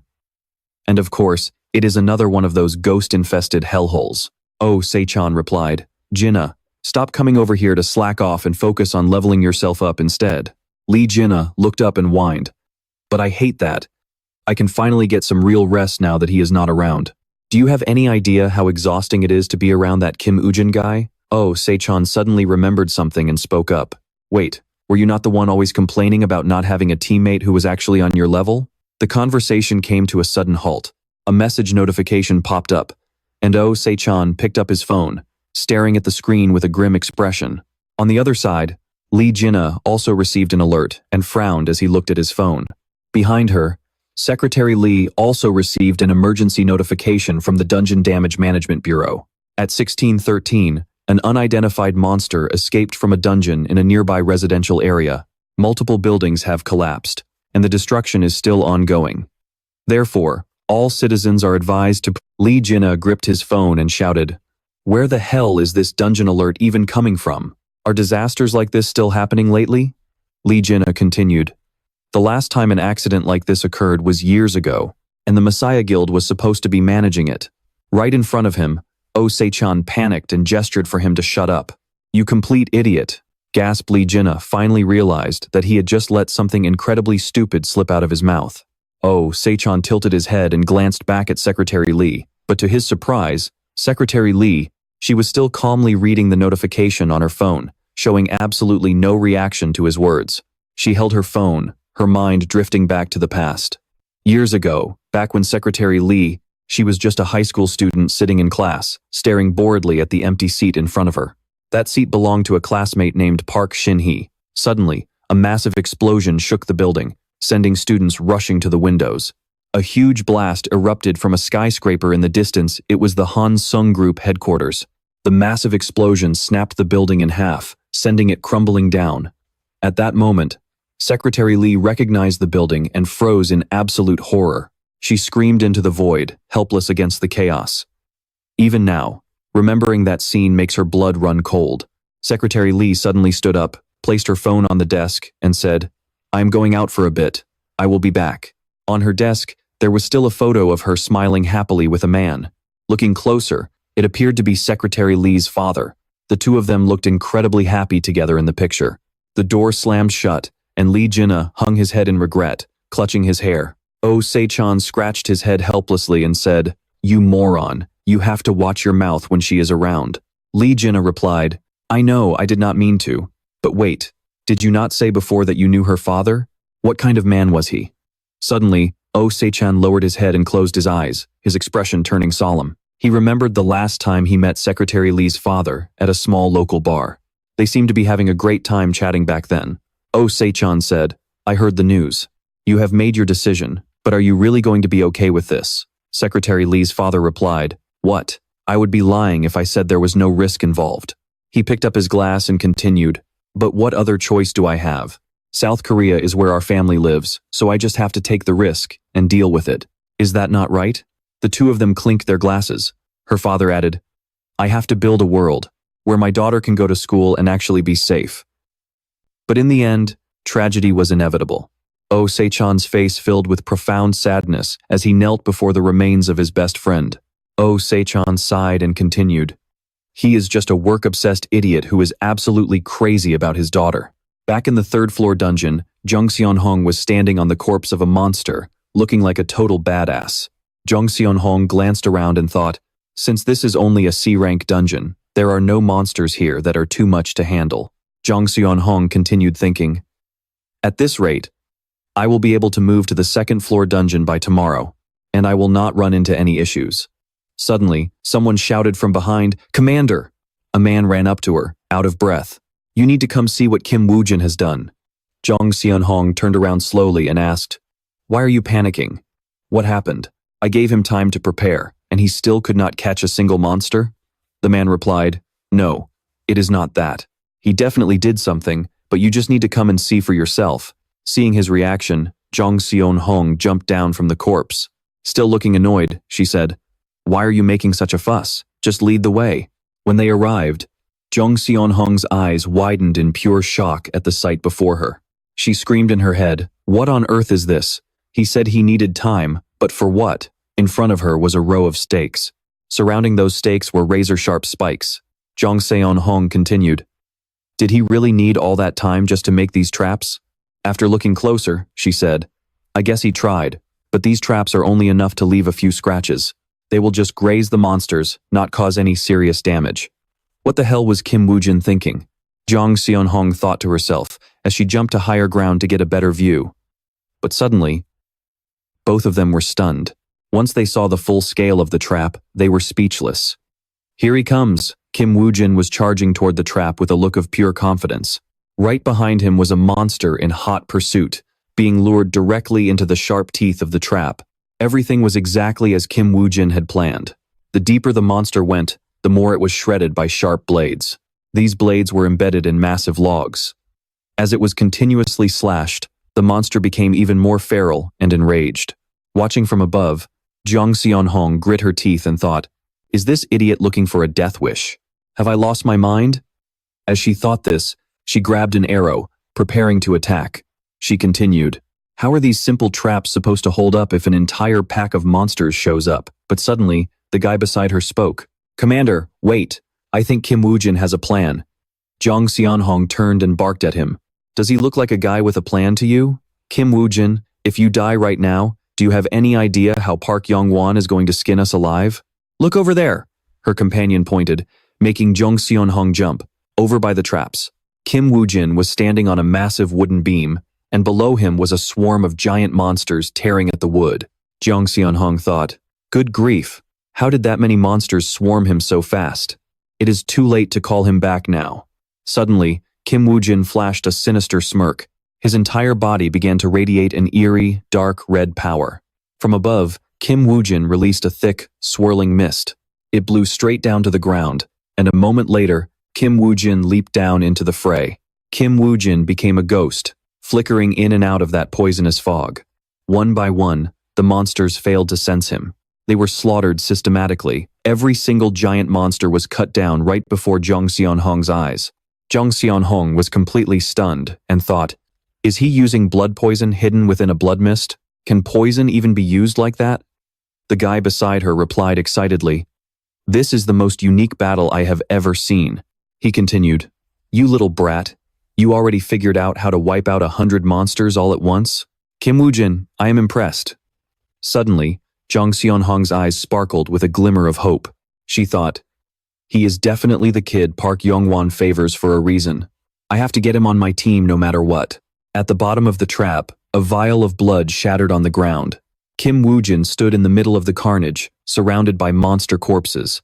He thought to himself, the blood mist skill consumes way more blood poison than I expected. Then, a system notification appeared. The emissary of the underworld highly commends your ability. Another notification followed immediately. Your blood mist skill has leveled up. Kim Woo Jin reached out and touched one of the fallen monsters. The system displayed a skill from the emissary of the underworld. Blood siphon has been activated. As he drained the blood from the monsters, he thought, it is a good thing I have the blood siphon skill to replenish what I use. Jung Seon-hong turned to her companion and gave a sharp command. Record every single second of his combat process for me right now. Hey, go find Kim Woo Jin right away and deliver a message for me. The soldier looked down at the battlefield and replied, right now, sir? What kind of message? Jo Do-hong answered, what else could I say? I just watched him pull off an incredible fight. I can't exactly tell him he failed, can I? He passed the test with flying colors. Finally, Kim Woo Jin arrived. Resting in an area within the forest, Kim Woo Jin was sitting by a fire when someone approached him. Kim Woo Jin, I'm sorry for looking down on you. Jo Do-hong continued cheerfully. You're really good. This is the first time I've ever seen someone use the blood poison skill so effectively. If you and I team up, we won't just graduate from the 3rd floor, we'll conquer it. So, what do you say? Join my team. Kim Woo Jin immediately replied, 10 million won. That's the fee every time I use blood poison. Hearing that, Jo Do-hong's blood boiled. What? You're charging me? Kim Woo Jin replied with a bright, calm face. My blood poison is like a limited edition item. In the event that I use it as a personal item during a dungeon raid, the team obviously has to cover the cost at the rate the owner sets. Is that so strange? Blood poison requires a physical sacrifice, so that price is only fair. Jo Do-hong replied, full of resentment. Fine, I admit it. Since you're using your own blood, which is as precious as gold, I guess I have to pay up. Fine then, 3,000,001. Jo Do-hong held up 3 fingers to bargain. Kim Woo-jin sat there casually with his arms crossed and replied, "Wow. You're really cheap. Fine, I'll tell you what, I'll give you a discount. Instead of 10 million, let us say 9,900,001. Jo Do-hong shamelessly shot back. Fine, then I'll be generous too and add another 100,000. 3,100,001. Kim Woo-jin replied, 9,800,000. Jo Do-hong shot back, 3,200,000. The soldier standing behind Jo Do-hong grimaced and thought, it is one thing for the general to be a total cheapskate, but why is this Kim Woo-jin guy such a handful too? Kim Woo-jin said, 9,700,000. Jo Do-hong replied, 3,300,000. The next morning, another monster was taken down.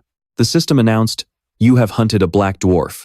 Kim Woo-jin thought, the Firebird Guild is well trained and their teamwork is solid. Better than I expected.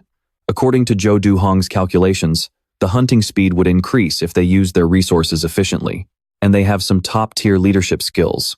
Jo Do-hong shouted down from a tree, hey kid, are you still being stingy with that poison? I'll buy it for 7,300,001. Kim Woo-jin thought to himself, the reason their leadership is so great couldn't possibly be because of the money, right? Looking down from the tree at the crowd below, Jo Do-hong was giving them a lecture when a system notification suddenly appeared, please move to the next floor. The system sent another alert, notification, you have 6 days to survive. Jo Do-hong said, well, this is the final stretch. As you all know, survival missions are always crawling with monsters, so everyone needs to be extra cautious. We just need to hold out for 6 days. Everyone, work hard so you can level up. Jo Do-hong continued. Furthermore, since we have run into some unplanned expenses, we will need to harvest even more items here. Jo Do-hong said this while glaring at Kim Woo-jin as if he wanted to eat him alive. Kim Woo-jin thought to himself, what a cheapskate. A soldier replied, General, we will go scout ahead and see exactly how many monsters we are dealing with. We will scout the surrounding area while we are at it, Jo Do-hong replied. All right, be careful. With that, they took off like the wind. They leaped from tree to tree, scouting the terrain. A few men stood on a high branch. Looking out in all directions, they jumped and dashed forward to investigate further. One of them turned to his comrade. The guy in front of him made a surprised gesture. Not seeing any monsters, the soldier frowned and thought, something is not right. This is a survival mission, but there are barely any monsters. Plus, the scale of this dungeon is surprisingly small. Wait a minute, everyone gather up right here. All the soldiers simultaneously leaped from the trees and gathered. Suddenly, 2 soldiers gasped, and the blonde one widened his eyes.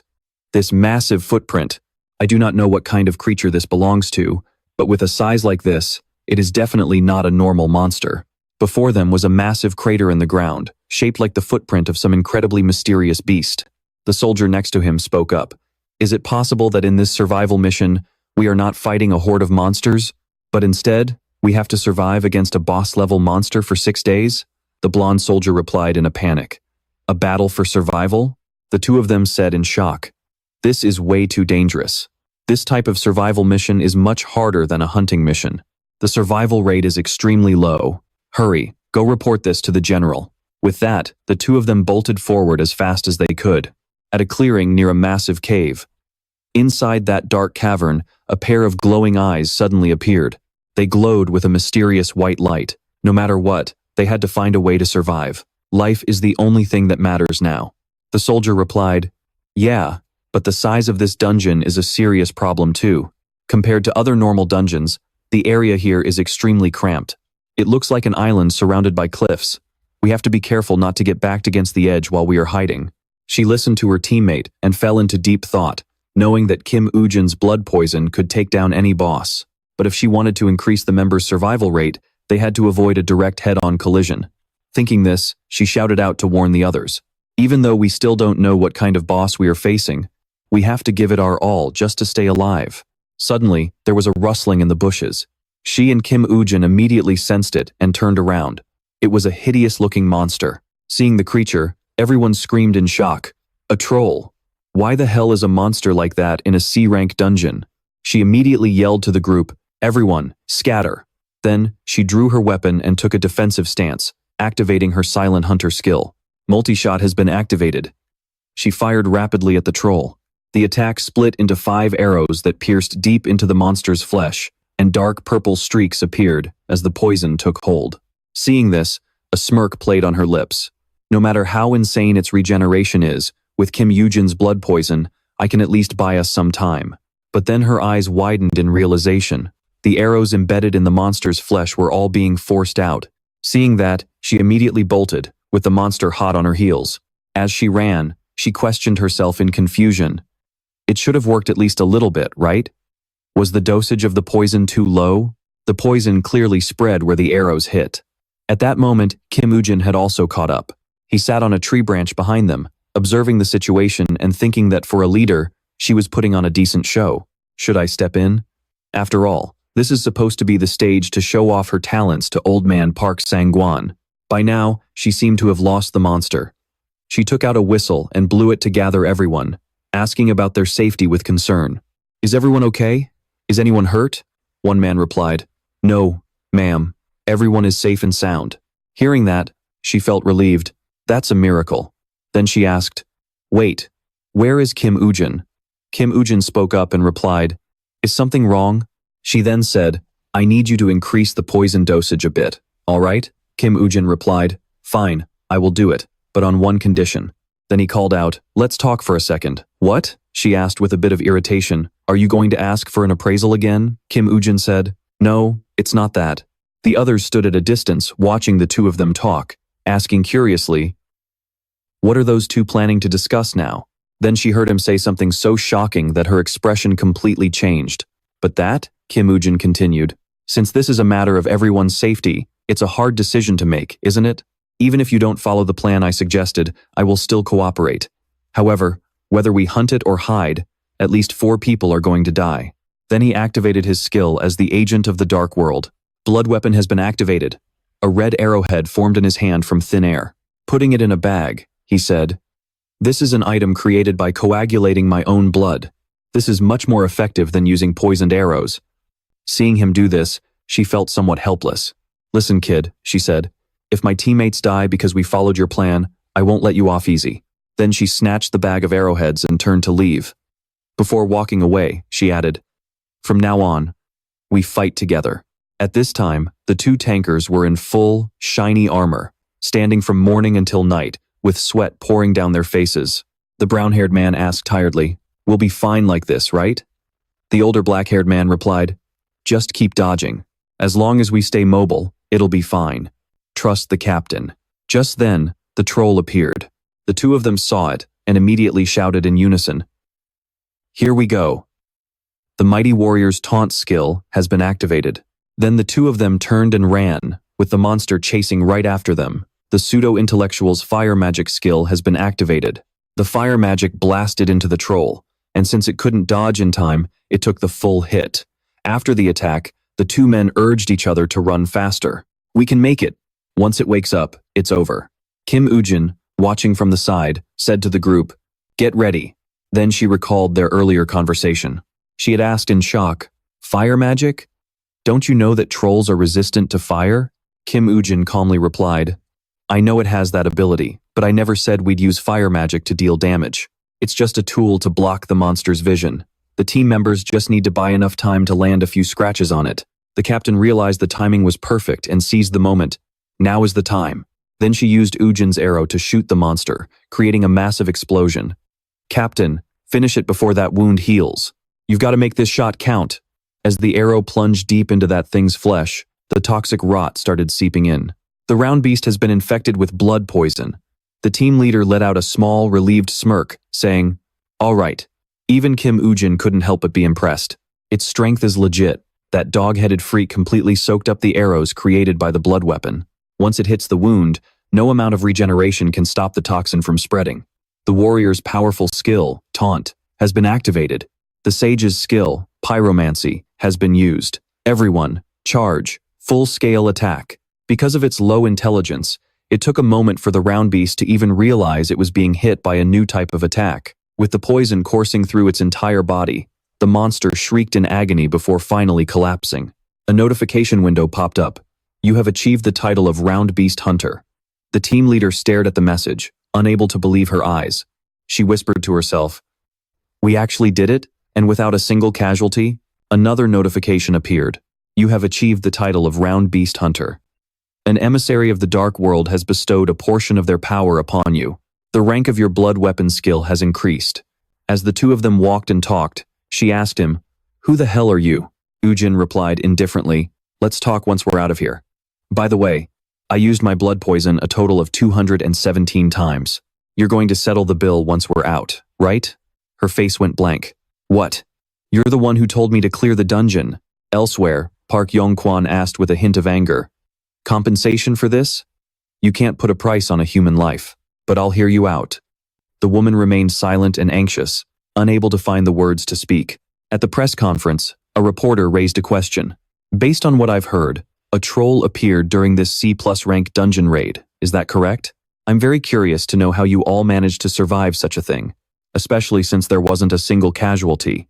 Jang Yun-hong stood up calmly and replied, "Every member of the team performed their duties perfectly, so this out— Oh, and one more thing, if it wasn't for Kim Woo-jin's blood poison skill, it's unlikely we would have achieved these results." Seeing them about to leave, the reporters went into a frenzy with their questions. "So, you used blood poison to take down a troll? Who is this, Kim Woo-jin, Miss Jung Yun-hong? Please wait." Every newspaper was headlined with news from that press conference. A hunter using poison, a brand new method of combat, has been introduced to the world. As the newest hunter of the Phoenix Guild, Kim Woo-jin is making waves with his blood poison skill. At a parking lot, Woo-jin answered his phone. "Yeah, this is Kim Woo-jin. How's my request coming along?" The person on the other end said, "I've leaked the info to Park Yong-kwon that Isaac wants to raid the Dead Forest. Now we just have to wait and see how it plays out. But are you sure about this? Entering a dungeon in the States as a foreigner, and posing as a Russian on top of that?" Hearing the hesitation in his voice, Kim Woo-jin replied, "If I'm not appearing as Isaac, then what do I even need Park Yong-kwon for?" Oh Se-chan spoke seriously from the other end. "You know the deal. Even the Salvation Guild has only dared to flirt with American dungeons a handful of times. Since the world changed, America hasn't really needed anyone's help. All the heavy hitters have already migrated to the States. Given the current situation, this isn't going to be an easy win." Kim Woo-jin whispered, "I know." Suddenly, a noise caught his attention. The elevator doors opened and someone stepped out. On the other end, Oh Se-chan was still talking up a storm. "It seems Nami Sable has found some kind of dirt on Park Yong-kwon. The Frontier Guild will likely give us the green light. But I'm not sure if the forces allied with Frontier will allow an outside power to interfere." Kim Woo-jin sat in his car, watching the group leave, and asked softly, "You mean the Gray Zone Guild?" He let out a dangerous smirk. He thought to himself, "It's definitely unclear how Gray Zone will react. It'll be hard to get them on our side. But no matter what, that door has to open." A report about the dungeon was placed on Park Yong-kwon's desk. Park Yong-kwon raised an eyebrow and asked, "Is the information in here solid?" The secretary replied formally, "I've verified it myself. I spoke with everyone involved in the raid, so the contents of this report are highly accurate." Park Yong-kwon asked, sounding puzzled, "Didn't this guy start out hunting solo?" The secretary calmly continued, "Jung Yun-hong was the commander, but Kim Woo-jin was the one who actually came up with the strategy." Park Yong-kwon tapped his fingers on the desk, lost in thought. "Jung Yun-hong's guild hasn't changed their personality, have they?" The secretary replied, "Yes, sir. What's even more surprising is that she paid Kim Woo-jin an extra fee to cover the costs of his blood poison consumption." Park Yong-kwon let out a delighted laugh. "From the moment I first saw him, I knew he wasn't just some ordinary rookie, but I didn't expect him to be this good. He's definitely full of surprises. Honestly, we should have started grooming him a lot sooner. We need to treat him right from now on. So, where is Kim Woo-jin?" Hearing his question, the secretary quickly replied, "He's arrived, sir. He's on his way up right now." Park Yong-won narrowed his eyes and muttered, "That guy. He's definitely not one of the good ones." Inside the Great One Guild's conference room, the atmosphere was heavy. Both the Great One and Frontier Guilds had launched massive operations, but they still failed to conquer the Dead Forest. Russia's Isaac Ivanov wants to take a crack at this dungeon, right? What are your thoughts on this? Kajiwara, the leader of the Great One Guild, asked the room. A man with orange hair immediately spoke up in protest. "How can we just hand this over to some total stranger? This is unacceptable. It'll be a massive blow to our guild's pride." A blonde man chimed in. The Frontier Guild has already agreed to it. The government is currently just waiting for our response. But if you ask me, we should oppose this unconditionally. Didn't the government keep blocking our own proposals to re-attack the dungeon? Kajiwara let out a cold chuckle. Well, everyone seems quite fired up. Look, the government didn't block us because they doubted our skills.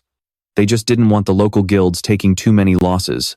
But isn't this a perfect opportunity? We can use this to force the government's hand and use it as our next big move. We'll invite everyone, Russia, any country, any person, it doesn't matter. Someone in the room whispered. What exactly do you mean? Kajiwara smiled wickedly. I'm talking about putting a bet on some high-value bait. Something like the Ring of King Arthur. The orange-haired man bolted upright. I will never agree to that decision. Have you forgotten how much we had to sacrifice just to get that thing? Kajiwara said calmly. Hey, settle down. This is necessary to expand the board. I never said I was giving this bait away for free. Woo Jin's car pulled over by the side of the road. Frowning slightly, he asked, Where are we? Lee Jin looked bored and said, Director Se Chang told me to give you this. He said it's a skill that fits you perfectly. Apparently, it's a book of the dead that increases your skeleton summons. I told him you wouldn't need it, but he kept insisting that I bring it to you anyway. Woo Jin smiled slightly and said, This is actually quite useful. Tell the director I'll put it to good use. He thought to himself, the number of skeletons I can store is limited. It would be a real pain if I ran into enemies that specialize. This should help a lot. The paper in his hand read, Power of the Pharaoh. Requirements. Representative of the Dark World. Level 1 or higher. Effect. Can use any dead creature as a sacrifice. Seeing Woo Jin lost in thought, Lee Jin snapped, Hey, Woo Jin, are you even listening to me? Can we even clear that dead forest? The top 5 guilds, including Great One and Frontier, all failed. And with a name like that, it's obviously crawling with undead. Doesn't that suck for you? You can't use those things as sacrifices, can you? Woo Jin replied nonchalantly, I've already thought about that. Besides, I've got you to handle the undead on the front lines, don't I? Lee Jin broke into a cold sweat and asked, Wait, what? Suddenly, the phone in Woo Jin's pocket rang. He turned to answer it, completely ignoring Lee Jin panicked, shouting, This is Woo Jin. Was the request approved? The person on the other end replied, The US government gave the green light, but there's a slight catch. Woo Jin's brow furrowed. What kind of catch? The voice continued, It's not just us. Anyone who wants to join is allowed to participate. On top of that, they announced they will give a legendary tier item to whoever contributes the most. Woo Jin thought, Are they really that confident their own people will take the top spot? He asked, So, what's the item? The answer was the Ring of King Arthur. Immediately, news headlines started blowing up about the event. Even the US failed to conquer the Dead Forest. Will a new opportunity for a successful raid finally open up? With the backing of Park Young-won, Isaac Ivanov has decided to challenge the Dead Forest. The Great One Guild has upped the ante with a massive reward. It's the Ring of King Arthur. In a shocking update, the Messiah Guild has announced they are joining the battle for the Dead Forest. The question remains, who will become the owner of the Ring of King Arthur? The plane was already taking off, heading towards San Jose. At a hotel lounge in San Jose, Lee Jin was talking while stuffing his face with food. Man, it looks like those Great One guys really want this dungeon cleared. I mean, who else would be crazy enough to put up the Ring of King Arthur? Woo Jin, calmly reading through a report, replied, That's not it. They're trying to provoke everyone into a greedy scramble for the reward, because they're certain it'll end up back in their hands anyway. Lee Jin nearly choked on his food. He started laughing nervously. What are you talking about? You're acting like you can see right through their dirty little game. He laughed again and went back to eating. Woo Jin brushed him off. He knew a top-tier guild like Great One would never make such a rookie mistake. They aren't idiots. You don't provoke every other guild in the game unless you have a massive ace up your sleeve. I need to figure out exactly what they're so confident about. Meanwhile, in the shadows, a secret meeting was taking place. The entire strike force, led by Captain Elite Titan herself, is heading into the dungeon. A blonde man asked, his voice shaking with nerves. Is Caesar Jonah really going to be all right? I know Elite's power is the real deal, but we're talking about King Arthur's ring here. This decision is going to change everything. Caesar Jonah let out a chilling smirk. Don't be so naive. Who said I was only using that ring as a trophy? I never said I wouldn't use its power during the conquest. Right then, a system notification echoed. You have equipped King Arthur's ring. At the dungeon gates, the call went out. Everyone, fall in. A girl approached with a faint, mocking smile. Looks like everyone's here. I'm Elite Titan from the Great One Guild. Before we dive into this dungeon, let's go over the terms of our little agreement. Lee Gina scoffed, clearly annoyed. What kind of load is this? No infighting? We're supposed to play nice and cooperate? Kim Woo Jin chimed in calmly. A contribution leaderboard will be generated after every floor we clear. That's why we need to set some ground rules. We need to decide the priority for attacking monsters. Lee Gina whispered, what is the deal with this leaderboard anyway? Why not just kill everything in sight? Why the peaceful act? So, what is the plan? Are we sticking to the plan and just scouting the first floor? Kim Woo Jin cut him a sharp look. The war has already started. Everyone is about to show their hand, and Great One is no exception. He stepped toward a pile of animal remains. The system flared to life. Skill activated, power of the Pharaoh, representative of the world of shadows. Skill activated, power of the Pharaoh. You can now use unprocessed monster corpses as a sacrifice. Skeleton soldiers have been summoned. Deep in a forest clearing, a group of hunters stood huddled together, whispering. It looks like they are making their move. What should we do? Elite Titan smirked. Let them rush. We can't just sit here and do nothing, can we? She slipped King Arthur's ring onto her finger. Notification. You have equipped King Arthur's ring. You have equipped Merlin's staff. A flood of system alerts followed.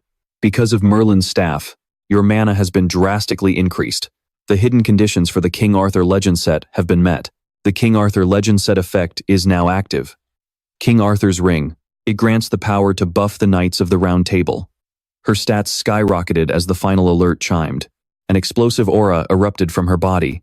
Little did they know, a single skeleton soldier was watching every move from behind a nearby rock. Elite Titan gave a chilling laugh. Why wait for the second floor? Let's show these losers who is boss right here on floor 1. It's time to show them who really rules this dungeon. And through the eyes of that skeleton, Kim Woo Jin saw every single thing. He muttered to himself, so that is their hidden ace. I see why they are acting so cocky. I figured they would bring King Arthur's ring for this conquest, but I never expected Elite to be wielding Merlin's staff as well. That staff is a legendary item. It was the signature weapon of Park Shin Hye, the leader of the Round Table, but it did not belong to her originally. That gear was actually passed from Elite to Park Shin Hye, which means the Messiah Guild and Great One are definitely in bed together. If I can snatch that staff before it ever reaches Park Shin Hye, that would be perfect. It's a much smarter play than a direct assault on the Messiah Guild. Lee Gina snapped him out of it. Hey, Woo Jin, you even listening? On this first floor, are we still just analyzing their strength? Kim Woo Jin shook his head. No. Change of plans. We can't let Great One run the show. They are rocking both the ring and the staff. Kim Woo Jin's eyes went cold. From here on out, we're going all in. A massive burst of flames lit up the dark forest as Elite Titan stepped into the center of the clearing. She channeled her mana, and the system announced, Skill activated. The voice of all things. Summon. Fire Spirit unleashed. A torrent of sentient flames erupted from her, incinerating the swarm of orcs charging at them. The forest glowed crimson from the heat. Her team stood there in awe. Holy crap, with this kind of power. We could breeze through the 4th floor, let alone the 3rd. Suddenly, the sound of slow, heavy footsteps approached. Kim Woo Jin emerged, leading his army of the undead. The group froze. Is that Isaac Ivanov? Woo Jin didn't even give them a glance. One of them stammered. He is actually here. Elite Titan's face twisted in annoyance. We are supposed to be in the lead. How the hell did he catch up so fast? The system voice boomed once again. The skill of the representative of the underworld, power of the Pharaoh, has been activated. You may use unprocessed monster remains as sacrifices. Skeleton soldiers have been summoned. A wave of undead warriors slowly emerged around Kim Woo Jin. After clearing the surrounding monsters, one man nearby exploded in rage. He wanted to charge over and scream, "That bastard! How dare he order those skeletons to snatch the monsters we were already hunting?" What? Elite Titan immediately cut him off. Hey, knock it off. Don't fall for his petty provocations. What is our current standing? Glancing at the leaderboard, the man replied, We are still in first place, so there is nothing to worry about. This Isaac guy is just average after all. Those rumors are total garbage, Elite Titan said, narrowing her eyes. Just maintain this pace. She then turned her back to leave, saying, Now, let us move to the next zone. Kim Woo-jin thought coldly to himself. No matter how fast you are, it is useless. Hunting efficiency is not just about speed, because they will never have the secret weapon we possess. Lee Jin-a suddenly let out a startled shout. Huh? You are using me as a meat shield again? Kim Woo-jin fired back mockingly. We are the only guild that can pull off this strategy. And obviously, it is all because of you. Why? Are you chicken? Feeling provoked, Lee Jin-a snapped. Fine, I will do it. Who says I am scared? Let us go then. We will follow your plan, but you are dead meat without me. Just remember to buy me a huge meal after this raid. Having gotten exactly what he wanted, Kim Woo-jin gave a faint smirk and said, Good. Now, let us pick up the pace. A skeleton soldier appeared, mounted on a skeletal horse, as the system announced, a skeleton knight has been summoned. Meanwhile, new headlines were hitting the news. The Frontier Guild has placed a $2 million bounty as a reward for conquering the Dead Forest. The items owned by the Salvation Guild in the Dead Forest have become the chips in a massive gambling game. Seeing this news, Osei-chan gave a mysterious smile and said, Now that the public eye is fixed on this, even the major guilds are jumping in on the bets. It is a game after all, so there will be winners and losers. I wonder how this will play out. Secretary, what is Isaac's current payout ratio? Secretary Lee checked the data and replied, It has already increased 3.28 times. Furthermore, Director, you really should see this. The Great One Guild has revealed the items Alice brought into the dungeon. Oh, Sei-chan asked softly. They revealed their gear? Secretary Lee replied. It is King Arthur's ring and Merlin's staff. Oh, Sei-chan gasped in shock. What? They are using those legendary items for a dungeon of this rank? Do they think this is a level 5 or 6 dungeon? Wait a second. Those two items are part of the same set. If that is the case, Secretary, cancel all my bets immediately. Secretary Lee replied calmly. It is too late. You cannot cancel them now. Oh, Sei-chan gritted his teeth in fury and said, Those dirty bastards from Great One. They do not know how to play fair. Please God, Virgin Mary, Saint Anne, help me win this. Secretary Lee watched him and thought to herself, Aside from money, is there anything this man actually believes in? Looking at the leaderboard where the rankings had shifted, Elite Titan hissed under her breath. This is impossible. How did those nobodies get ahead of us? Is it because of their gear? There is no way any item is more powerful than the combination of King Arthur's ring and Merlin's staff. Kim Woo-jin seemed to feel her gaze on him. He slowly looked up, and she walked over to confront him. Impressive. What is your secret? Kim Woo-jin replied nonchalantly. It is just luck. Seeing that he would not talk, Alice Hayton knit her brows tightly. She cursed him in her head. You little brat. Kim Woo-jin smirked and thought, It is all thanks to Lee Jin-a's immortal body. No matter how strong you are, you cannot just herd all the monsters into one spot. That would just be a waste of time moving between zones. We just need to lure the new monsters into the area where we are already fighting. Thanks to that, we can spend all our time focused on the slaughter. I bet this is really bruising their pathetic egos. Kim Woo-jin slowly stood up. By the way, why do you not just hand over King Arthur's ring to me right now? Elite Titan could not believe her ears. She stuttered back. What did you say? Kim Woo-jin walked toward her and said, We are about to clear this dungeon anyway, so what is the harm in giving it to me early? Handing it over now would be for the best. That way, we can help the Great One Guild minimize their losses. Elite Titan snapped out of it and mocked him. Ha! You are certainly full of yourself, are you not? Isaac sneered back. If a strong person gets even better gear, would the clearing speed not increase? Alice raised her hand provocatively and replied, You are acting like you are actually stronger than me. Isaac calmly continued, If there were anyone stronger than me, I would not mind giving them my own items to finish this dungeon. Hearing that, Alice lost her cool and barked. You lead for a few minutes and now you are this arrogant? Do you not think you are jumping to conclusions a bit too fast? No matter what happens, our Great One Guild will be the ones to conquer this dungeon. Alice shouted as she turned and stormed away. A figure hidden in the shadows witnessed the entire conversation, wearing a smug expression. The competition is getting intense now. This is the big chance our Phoenix Guild has been waiting for. Let those two guilds tear each other apart. Meanwhile, the other teams were still desperately hunting monsters. One warrior roared as he sliced a monster clean in half, and the others weren't about to let him have all the glory. The slaughter was relentless. Elite was fired up, commanding her team with precision as flames erupted all across the battlefield. The monsters shrieked in agony as they were cut down. Soon, a massive part of the forest was swallowed by a sea of fire. The elite team finally regrouped, but their leader, Elite, only had one thing on her mind. "What's the status?" A team member quickly replied, "Captain, the rankings haven't shifted at all. If anything, the gap between us and the Moscow team is just getting wider." Elite couldn't believe her ears and barked back. "Stop talking trash. Are you sure your data is right?" But as she checked the rankings herself, her jaw dropped in pure shock. "This is impossible. We've been pushing ourselves to the limit, so how the hell is the gap still growing?" Elite grit her teeth in frustration.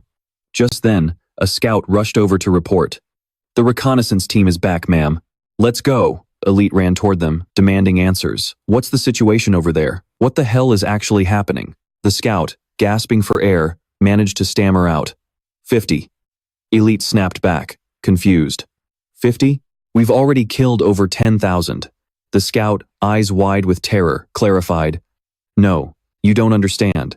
I mean, that guy has 50 skeleton soldiers, and every single one of them is significantly stronger than your average player."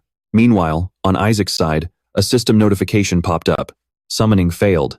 He frowned at his stat window, thinking to himself, "Is this the limit for my current mana capacity? I still need to use my other skills, so I guess I'd better start managing my mana more carefully." Isaac began calculating his next move. He turned around to look at the powerful undead army standing behind him. At that same moment, a lone figure was running for his life, completely exhausted. Lee Jin panted heavily, cursing under his breath. Damn it! He was still busy luring mobs toward Isaac. Isaac slowly put on his mask and offered a rare word of praise. "Your timing is getting better." The system announced that the link with the skeleton soldiers had been established. Using his mask to command the undead, Isaac let a confident smirk play on his lips. A system alert rang out.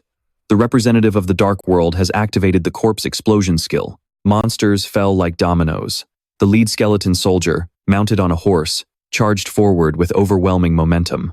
The monsters tried to push back, but the lead skeleton simply swung his weapon once, and they were completely obliterated. The other skeleton soldiers didn't hesitate to dive into the fray. The system announced once more. The representative of the Dark World has activated the corpse explosion skill. A chain of massive explosions rocked the area. The Moscow team's score skyrocketed. It wasn't long before the system made a final announcement. "You have cleared the first floor of the dungeon." The Moscow team held a commanding lead, leaving the Messiah Guild trailing far behind in second place. Elite sighed in sheer frustration, muttering, "Looking at these results, there's no point in even calling this a competition anymore. Does anyone object to Isaac Ivanov being the one to clear this dungeon?" A few voices rose in agreement. "Those are the rules, why would we object? Our Messiah Guild has no complaints." However, a blonde man nearby was still reeling from the shock, thinking, "Elite actually lost to him? I need to change my plans." He began scheming, "I can't let King Arthur's ring slip through my fingers." Right then, Elite walked up to Isaac to congratulate him. "I definitely underestimated you. I acknowledge that you've earned the #1 spot." Isaac gave a simple nod of thanks. Elite continued, "But don't forget, there's still a second floor. If you get careless, that victory will be ours." The system then announced their transition to the next stage. To proceed, you must capture the land turtle. The hunters groaned as they were transported into a disorienting new environment. "What the hell is this? How are we supposed to see anything in this thick fog?" Another hunter chimed in. "We have to find a monster that specializes in hiding underground." The crowd quickly scattered to begin the search. A familiar voice called out from behind Elite. "Geez, Elite, why don't you relax a little? You look terrifying." Elite snapped back. "Get lost. I am definitely not in the mood for your jokes right now."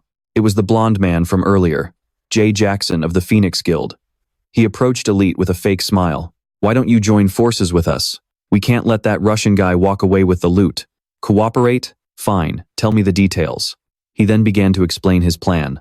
Dungeons are places where a lot of unexpected accidents happen, right? For example, while you are attacking the boss, a swarm of monsters might suddenly ambush you from behind. But Elite Hayton cut him off. "What? What exactly are you trying to say?" Jay Jackson continued calmly. "Look, Elite, you need to wake up. This isn't the time for an argument. If we lose the Ring of Arthur, you know how bad things will get.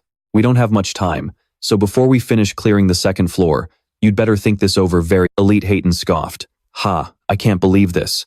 You actually think I'm going to say thank you and just agree to your proposal? Hearing her response, Jay Jackson asked impatiently, are you really going to just let some Russian guy snatch our items away?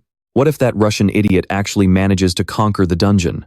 Elite Hayden furrowed her brows and said, if we were the ones with the priority to face the boss, you'd probably be the one pulling these dirty tricks.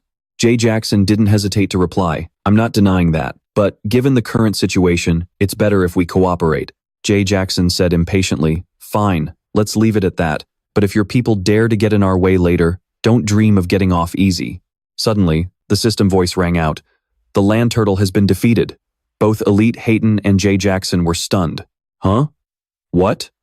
Elsewhere, the system announced, you have successfully conquered the second floor. The land turtle monster was now lying slumped on the ground. Lee Jin was gasping for air. He looked like he was about to collapse right along with that turtle. Shaking with fear, he let out a faint groan. Kim Woo-jin walked over to check on him. You okay? Lee Jin whispered. My ribs, they're broken. Then he suddenly snapped and yelled, do I look okay to you? Damn it. I just keep taking one hit after another. Anyone else would have been dead over 100 times by now. Grumbling with resentment, he pulled some items out of his dimensional storage. The system messages kept popping up. The blessing of the river Styx has been activated. Your stamina has been fully restored. Lee Jin glared at Kim Woo-jin and said, just by hanging around you, my blessing of the river Styx skill has already leveled up 3 times. Do you have any idea how much bitterness I've had to swallow?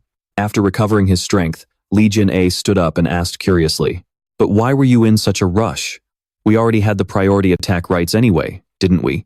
Kim Woo-jin gave a slight smile and said, it looked like they were plotting to screw us over, so there was no point in wasting time on those trivial matters.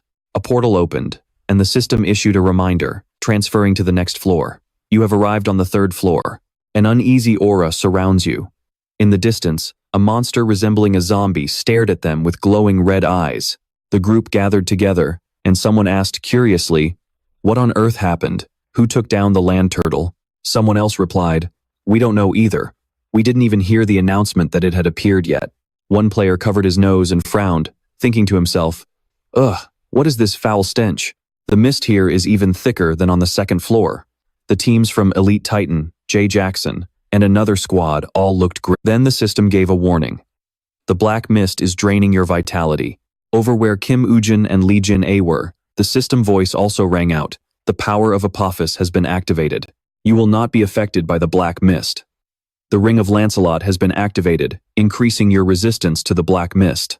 Looking at the ring on his finger, Lee Jin turned to look at Kim Woo-jin, who was wearing an amused smile. He thought to himself, did this guy predict all of this? In Kim Woo-jin's eyes, everyone else was probably this is insane. We just stepped onto this floor and the mist is already covering the entire area. Elite Hayden spoke in a stern voice. Everyone stay calm and take the antidote. Elite Hayden thought to herself as she swallowed the medicine. Although I expected something like this, we really don't have enough antidotes. If this drags on for more than half a day, the entire team's combat effectiveness will drop drastically. As soon as she finished the medicine, the system announced, you have used an antidote. The poisoned state has been neutralized. Temporary immunity is now in effect. Jay Jackson walked up from somewhere and said, this situation is even worse than I thought. My side can only hold out for half a day. What about yours? Elite Hayden turned to him and replied, same here. Jay Jackson said as he walked, then we don't have much time left. He lowered his voice and continued, what do you think about my offer from earlier? Now is the time. Are you really planning to wait until that Isaac guy fails before you start fighting? By then, our vitality will be completely drained. Suddenly, a loud shout rang out. Isaac is on the move. Elite Hayden's jaw tightened, as if he fails, that ring is going to be snatched away from him. This delay is only going to make things harder for us. Realizing that, she sighed and said, I guess there really is no other way. The two shook hands on the deal. Jay Jackson smirked and said, that's right, a very wise choice. He thought to himself with a sinister grin. With this, our chances of getting King Arthur's ring just shot way up. Sorry to break it to you, but what I told you earlier was a total lie. The antidote actually lasts for more than half a day. It will last at least a full day. Right now, time is completely in the hands of our Frontier Guild. In another corner, Thick black smoke began to swirl as a skeletal hand burst through the ground. Lee Seungjun watched the monsters approach from a distance, breaking out in a cold sweat. A screaming skull was being held high, held by a headless skeleton riding a dark steed as a grim signal. Suddenly, a massive horde of undead began crawling out of the earth. Seeing the sheer number of undead swarming in front of them, Lee Seungjun's blood ran cold. Hey, why are you dragging this out now? Do you even have a plan? Woo Jin stared at the monsters and replied calmly, if we hunt them now, they will just get in our way.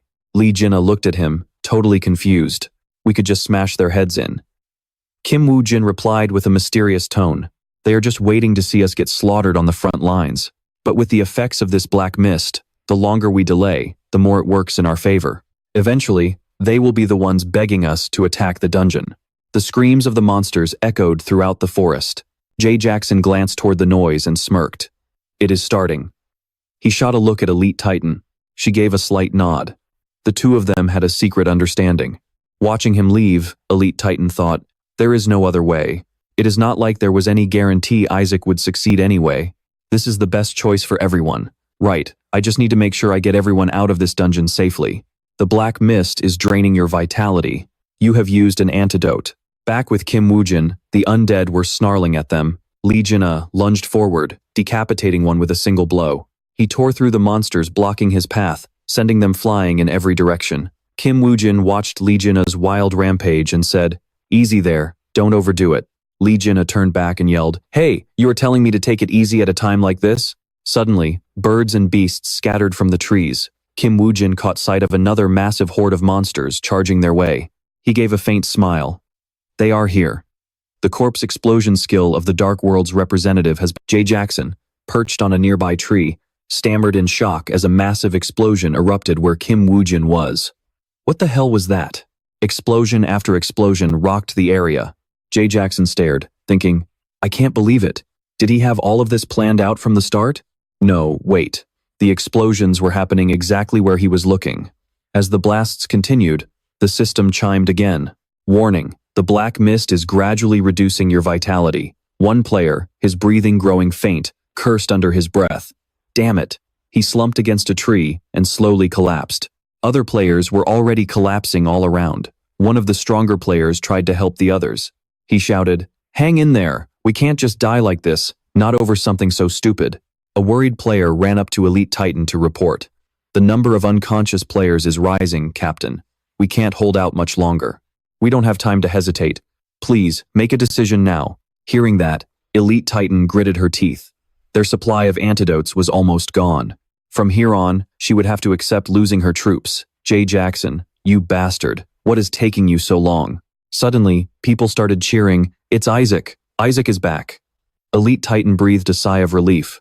Good, he finally gave up and came back. Elite Titan barked an order. Everyone, get ready for battle. Now it is time for the Great One Guild to show them what we are made of. As everyone braced for combat, Woo Jin finally spoke up. All right then, I will leave it to you guys. I am heading back to the battlefield. Hearing that, Elite Titan snapped. Wait, Isaac, are you mocking us? The moment you showed up here, this mission became the Great One Guild's responsibility. You have wasted half the day doing absolutely nothing, so just quit while you are ahead. It is our turn to fight.